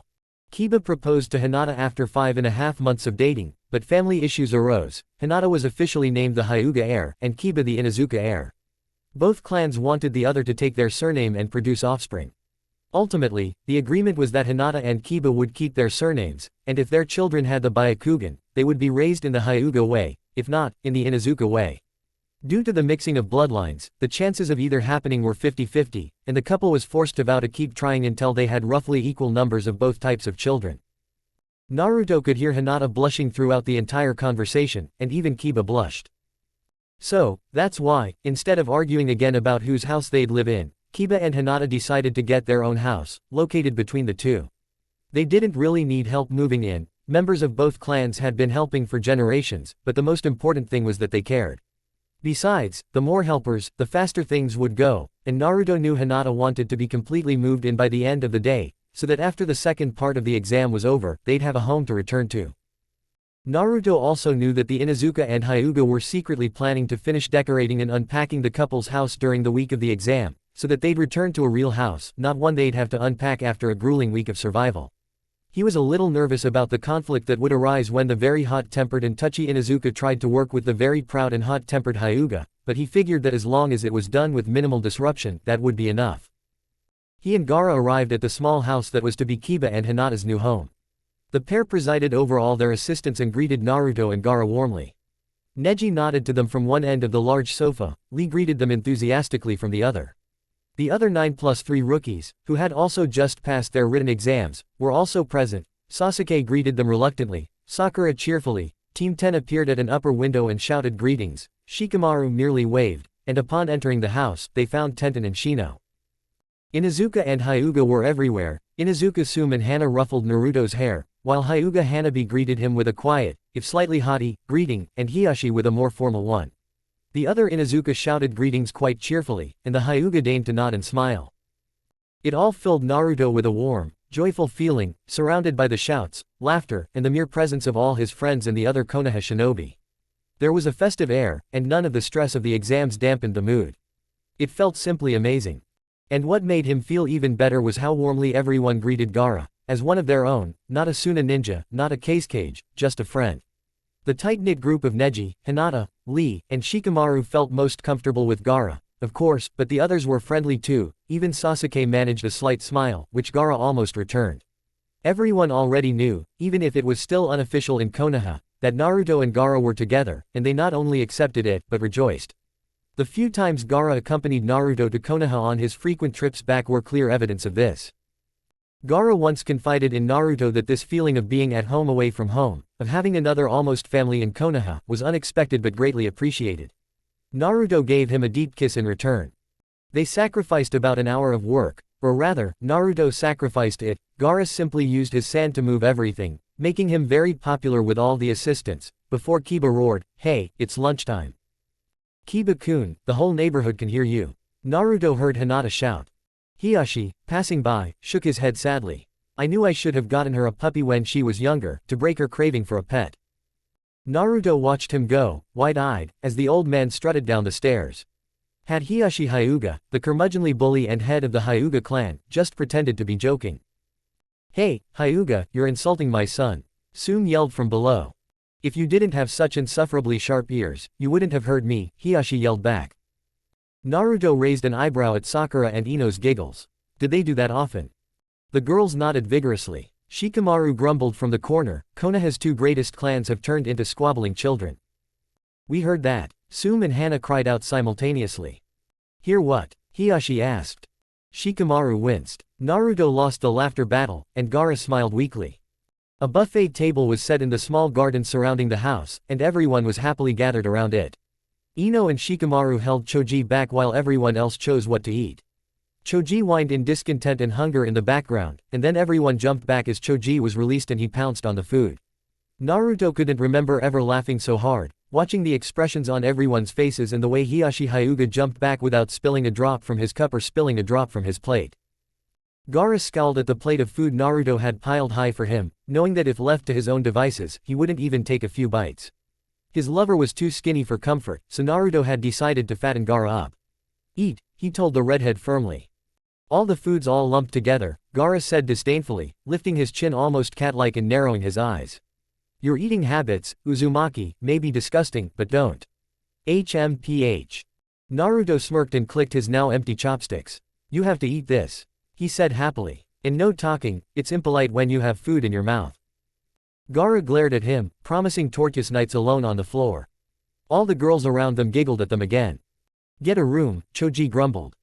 Ino turned to him. Why don't you bring me some food or feed me by hand, huh? She demanded, placing her hands on her hips. All you want to do is eat everything yourself. Choji looked cornered. Ino-chan, that's.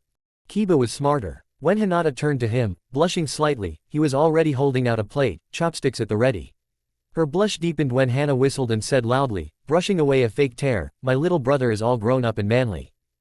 Shut up, Hannah, Kiba hissed, and Hinata blushed bright red. Don't call me by my name, you disrespectful brat. Out of the corner of his eye, Naruto watched as Sasuke silently placed 2 egg rolls on Sakura's plate while she stood there, her eyes wide. Naruto was struck by Sasuke's recollection of her love of egg rolls. He looked away, barely suppressing a smile. It seemed Sakura's efforts were slowly but surely bearing fruit. Gaara had finished his meal and was now looking doubtfully at his plate. Naruto felt a little awkward, he knew how picky Gaara was about food. He leaned closer and muttered, sorry, Gaara. I just wanted you to eat more, the way you eat is unhealthy. I understand. Gaara looked rather resigned. I'll try to finish it. If you can't, I'll eat the rest, Naruto offered. Gaara nodded in agreement and began eating small bites. Naruto smiled at the sight. Yo, looks like things are going well, Kakashi said cheerfully from the gate. Beside him, Uruka picked up a plate of rolls. Hey everyone, we brought dessert, he said, smiling.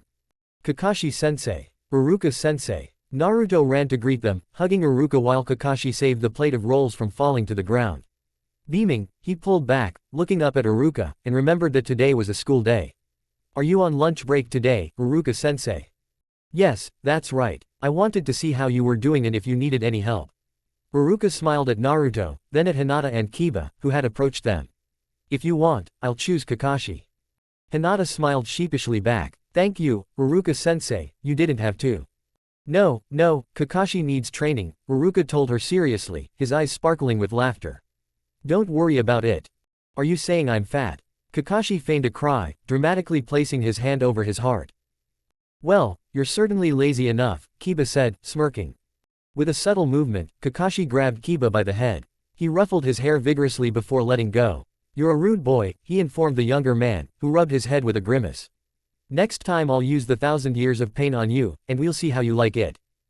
Naruto winced at the memory, turning slightly green. He noticed Sasuke and Sakura wince. Kiba glanced at all 3 of them. I don't want to know, he said, stepping back. Beside them, Uruka was hugging Gaara, who returned the hug, albeit a little awkwardly. Uruka quickly pulled away, as it was obvious Gaara wasn't used to it. You look good, Gaara-kun, he said warmly.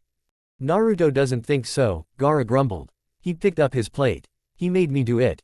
Naruto smirked to himself. He knew Uruka better than Gaara, and he knew Gaara had just trapped himself. And of course, Uruka immediately became worried. You know, Naruto-kun might be right, you're too pale and too thin, it can't be healthy. As Uruka led Gaara into the garden, ranting about healthy eating, Naruto chuckled at the silently pleading green gaze Gaara cast over his shoulder and simply waved his hand, as if to say, you're on your own. Gaara's eyes narrowed, but then he was forced to return his attention to Uruka when Uruka asked sternly, in teacher mode, are you listening, Gaara-kun? Kakashi approached Naruto, his hands in his pockets. Kiba carried a tray of dessert to the table, and Hinata hovered nearby, clearly not believing her fiancé would drop it. The silver-haired man seemed to smile as he said, throwing Gaara-kun to the wolves, I see. I'll tell Uruka-sensei you called him that, Naruto threatened. Then I'll just kiss him until he forgets, Kakashi said, a smirk evident in his voice. Too much information. Kakashi laughed, but then his expression grew serious. He looked at Gaara and Uruka and quietly asked, have you told him yet? No, Naruto replied, just as quietly. Not yet. Why not? I have a plan, Naruto gave his former teacher a short smile. It will all become clear soon. Kakashi shook his head, smirking. Still keeping secrets, I see. Not for long, Naruto said, looking back at Gaara. He knew his smile had softened, but he couldn't help it. Just for a little while. Kakashi patted him on the shoulder. Well, whatever you're up to, good luck. Thank you, Kakashi-sensei. Naruto watched as Kakashi headed for the food and then went to save Gaara from Uruka. 10 minutes into the second part of the exam, Naruto and Gaara met in a wide clearing, released enough of their chakra for the experienced shinobi to track them, and prepared to wait. 10 minutes later, the clearing was filled. Naruto looked around in disbelief, seeing the crowd arguing among themselves over who would be the first to fight him and Gaara. What the hell? Next to him, sitting comfortably cross-legged on a flat rock just before the edge of the forest, Gaara gave him a look that clearly said, "Do something." "Do something," Naruto's gaze said. "Most of them are here for you," the green eyes answered serenely. Sighing, Naruto rose to his feet on his rock and clasped his hands to his mouth. "Ow!" he yelled. Silence fell. Everyone turned to stare at him. Lowering his voice to his normal level and crossing his arms over his chest, Naruto tried to make his glare intimidating. "What the hell is this? We're supposed to fight each other in this exam, right?" The grass ninja shouted. "So why can't we fight you?" "Strategically, that's idiotic," Naruto snapped. "Don't pick the hard battles, pick the easy ones so you can get through this round." The grass ninja shrugged. "We can't seriously fight you. A fight with you is worth sacrificing a handprint if we lose." "The third exam. If we pass, and if we're lucky with you," the rock ninja interrupted. "The chances of that are slim." "Why didn't you try this last time, the second exam?" Naruto asked, looking around. "I recognize some of your faces." "Last time, you were a Kitsune, and the likelihood of a fight to the death was high," said another grass ninja. "This time, your reputation as Uzumaki Naruto of Konoha has lowered that likelihood. So, you all challenge me now because you think I'm good. Can't argue with that." "Yes, that's true. Of course, I would have put it differently. Not all of us are here for you." That last part caught his attention. "What, you just came to watch?" The mist ninja rolled his eyes. "Your ego is admirable. When I said we're not here for you, I meant it. I'm here to fight the cage." Gaara finally stirred. "Why me and not Naruto? You're stronger than him." "Hey," Naruto protested. He wasn't offended, but he liked to think he was at least Gaara's equal. "It's true," one of the Cloud Ninja exclaimed. "In the Kage and Akatsuki battles, the Kage was the only one to defeat his opponent and manage to save the other Kage. And you too, Uzumaki-san." Naruto knew that the various battles known as the Kage and Akatsuki battles were already known. He was simply amazed by this interpretation of events. He knew Gaara had saved them, but he didn't really see it that way, exactly the way Gaara did. Just, what happened? Gaara turned gracefully from his position on the cliff. "I was lucky with my opponent," he said, his voice clear and distinct, yet somehow still sounding good. "It could have been any other Kage. We all played our part. If the others hadn't fought their opponents so fiercely, weakening them enough for me to easily capture Akatsuki, my plan wouldn't have worked." "But that's how it was," said the Cloud Ninja. "I've had enough," agreed the Mist Ninja. "If I could fight you both, I would, but if I had to choose just one. Well." Gaara and Naruto exchanged glances. "What do we do now?" "Fine," Naruto ran a hand through his hair in irritation. "We can't fight everyone, there are too many of you. How about this? You guys go and fight each other, and on the third and final day, those who have all 5 handprints and haven't lost a single time can come out and fight us, okay? Then you spend the next couple of days hiding." "Why the third day from the end?" someone asked. Naruto shrugged. "I thought if we didn't get enough people who met the requirements and we didn't have enough handprints, we'd still have time to look for more."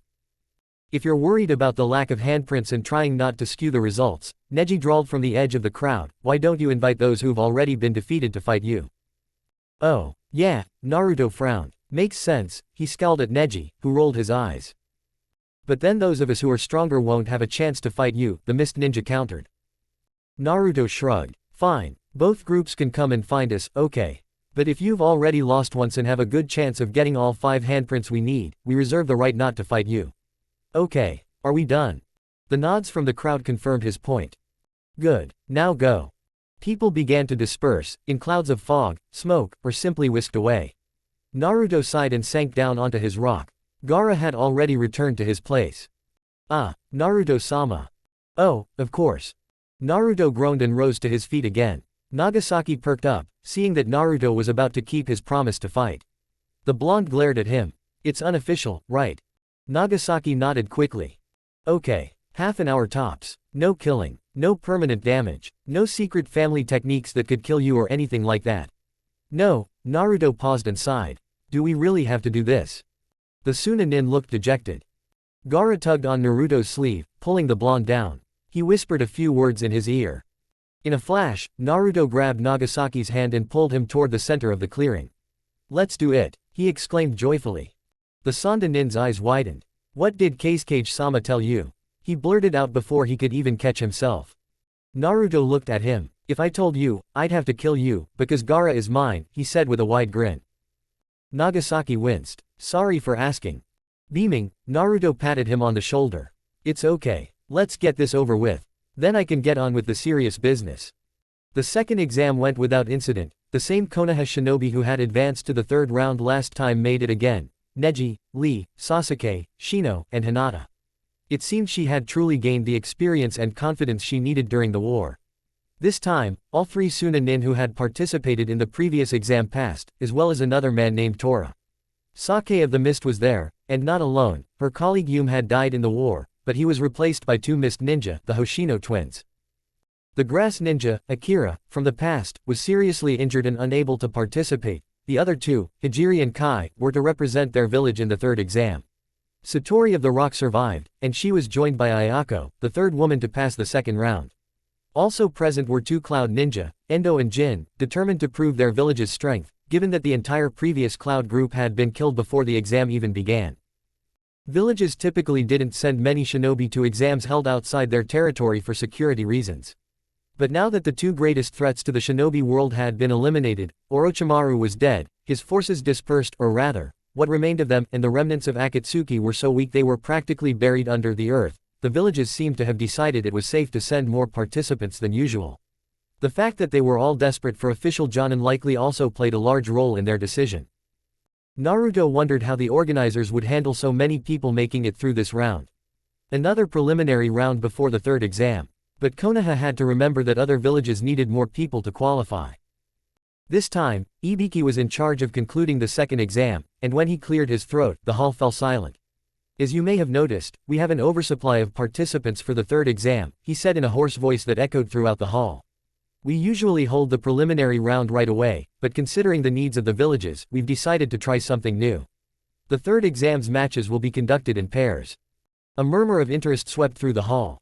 This was truly new. Jonin often worked alone, so traditionally, potential Jonin were tested for their mettle. In light of the recent tragedies of war, one lesson learned was that working alone isn't always the best option. Having a partner and knowing how to work with them is often crucial. Of course, you will still be evaluated individually. Just because your partner has become a Junin doesn't mean you will be judged the same way. However, how you interact will impact your individual evaluation. Furthermore, you don't have to work with a partner. You can have separate matches in the arena at the same time. However, a pair of your opponents may decide to pair up against you, so you'll have to use your own discretion. Do we really choose our own partners? Nagasaki exclaimed. That's exactly what I was getting at. To be fair, your partners will be chosen randomly by the computer, and then the pairs will be randomly assigned to your opponents. Any questions? No. Very well. Please pay attention to the screen. Everyone turned to watch. The first pair was Hoshino Ran from Mist, and Tora from Sand, causing the Hoshino twins to exchange disappointed glances. Next up were Shino and Sake from Mist. The former shrugged resignedly, the latter smirked wryly as they saw their former adversaries partnered this time. There were Fujiwara and Hidaka, the pair from Sand who had worked so well together. Both were thrilled with the result. Endo from Cloud and Kai from Grass bowed politely to each other as their names appeared next to each other.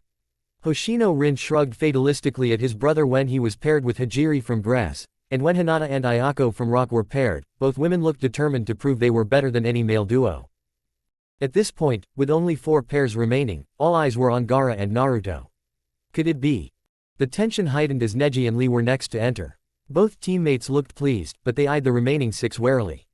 Everyone held their breath as Satori of the Rock dueled the ever-enthusiastic Nagasaki. No one moved as the screen flashed and the penultimate pairing was announced. Uchiha of the Leaf and Jin of the Cloud, Ibiki reached off-screen. He was a battle-hardened, scarred expert in torture and interrogation, but this time even he sounded stunned.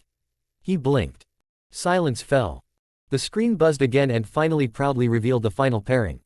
Gaara and Naruto. Absolute, stunned disbelief. Ah. All eyes slowly turned to Nagasaki's wide eyes. I object. That's when Naruto completely lost control. He fell to the ground, laughing so hard he practically rolled on the floor. If he ever needed a clue from fate, or some god, this was it. It couldn't have been clearer. There were protests all around him, but there were also those obsessed with battle, like Sake of the Mist, who wholeheartedly supported him, anticipating the great battle ahead, while Ibiki tried in vain to restore order. But Naruto didn't care. All he needed was a glance at those green eyes, wrinkled with laughter, and the gentle smile looking down at him, and everything else became irrelevant.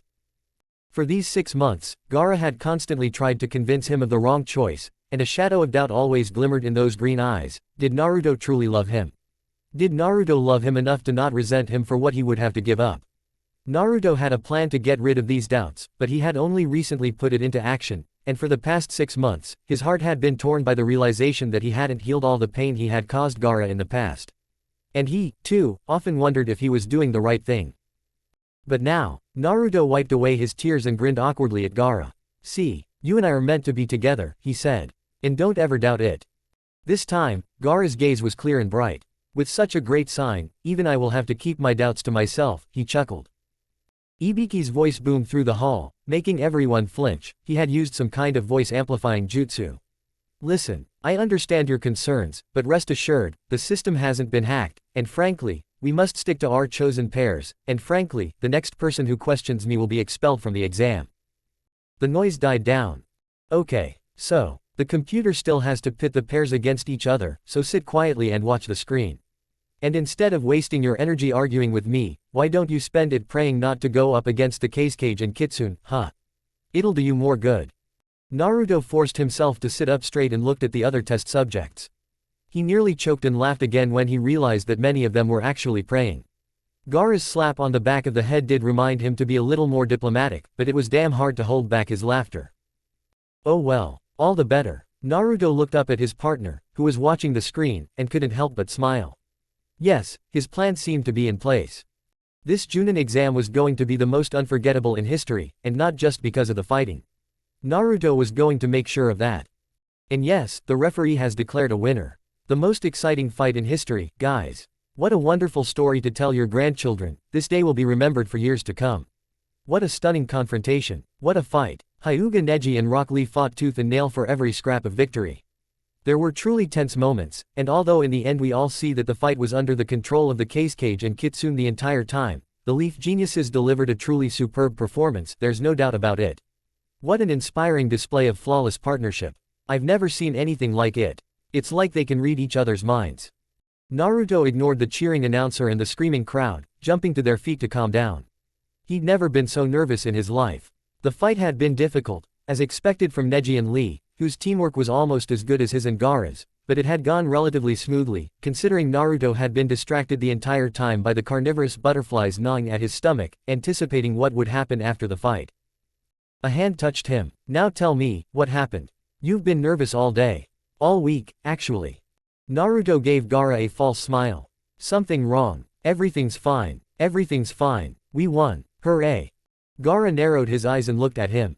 "Do you realize you just said, hooray?" Ladies and gentlemen, may I have a moment of silence?" Naruto thanked the heavens for Itachi as the older man's voice echoed through the stadium, as pompous as ever, albeit amplified. The noise died down a bit, but not much. "Now." The harsh word echoed across the arena. There was silence. "Thank you. Naruto, could you?" Naruto pulled away from Gaara with a weak smile and waved his thanks at Itachi. He then quickly used his voice amplification technique and cleared his throat, wincing as the pain intensified. "Good afternoon, my fellow citizens and shinobi. You all know who I am, but I still need to say it, so please bear with me. I am Uzumaki Naruto, host of the Nine-Tailed Demon Fox, and also an assassin known as a Kitsune, though I've recently given up on that. The thing is, I could be Uzumaki Naruto the mass murderer, or Uzumaki Naruto the vengeful demon child, or something like that. I could so easily lose my way and instead of saving Konoha, become the one who destroys it. But I'm not like that. And the reason I'm here now is because this whole time, I've had people guiding me down the right path. One person in particular. The Godime Hokage offered me the Hokage position." Naruto paused briefly as the crowd roared. He smirked at the support and waved at the Konoha residents who were still on their feet, cheering and clapping furiously. "Yes, thank you, thank you. Please calm down. I'm not done yet. Okay, yes, thank you. Where was I? The Hokage position. I was offered it, but I turned it down." Silence. The reason for this was because of the person who kept me sane and helped me always walk the right path.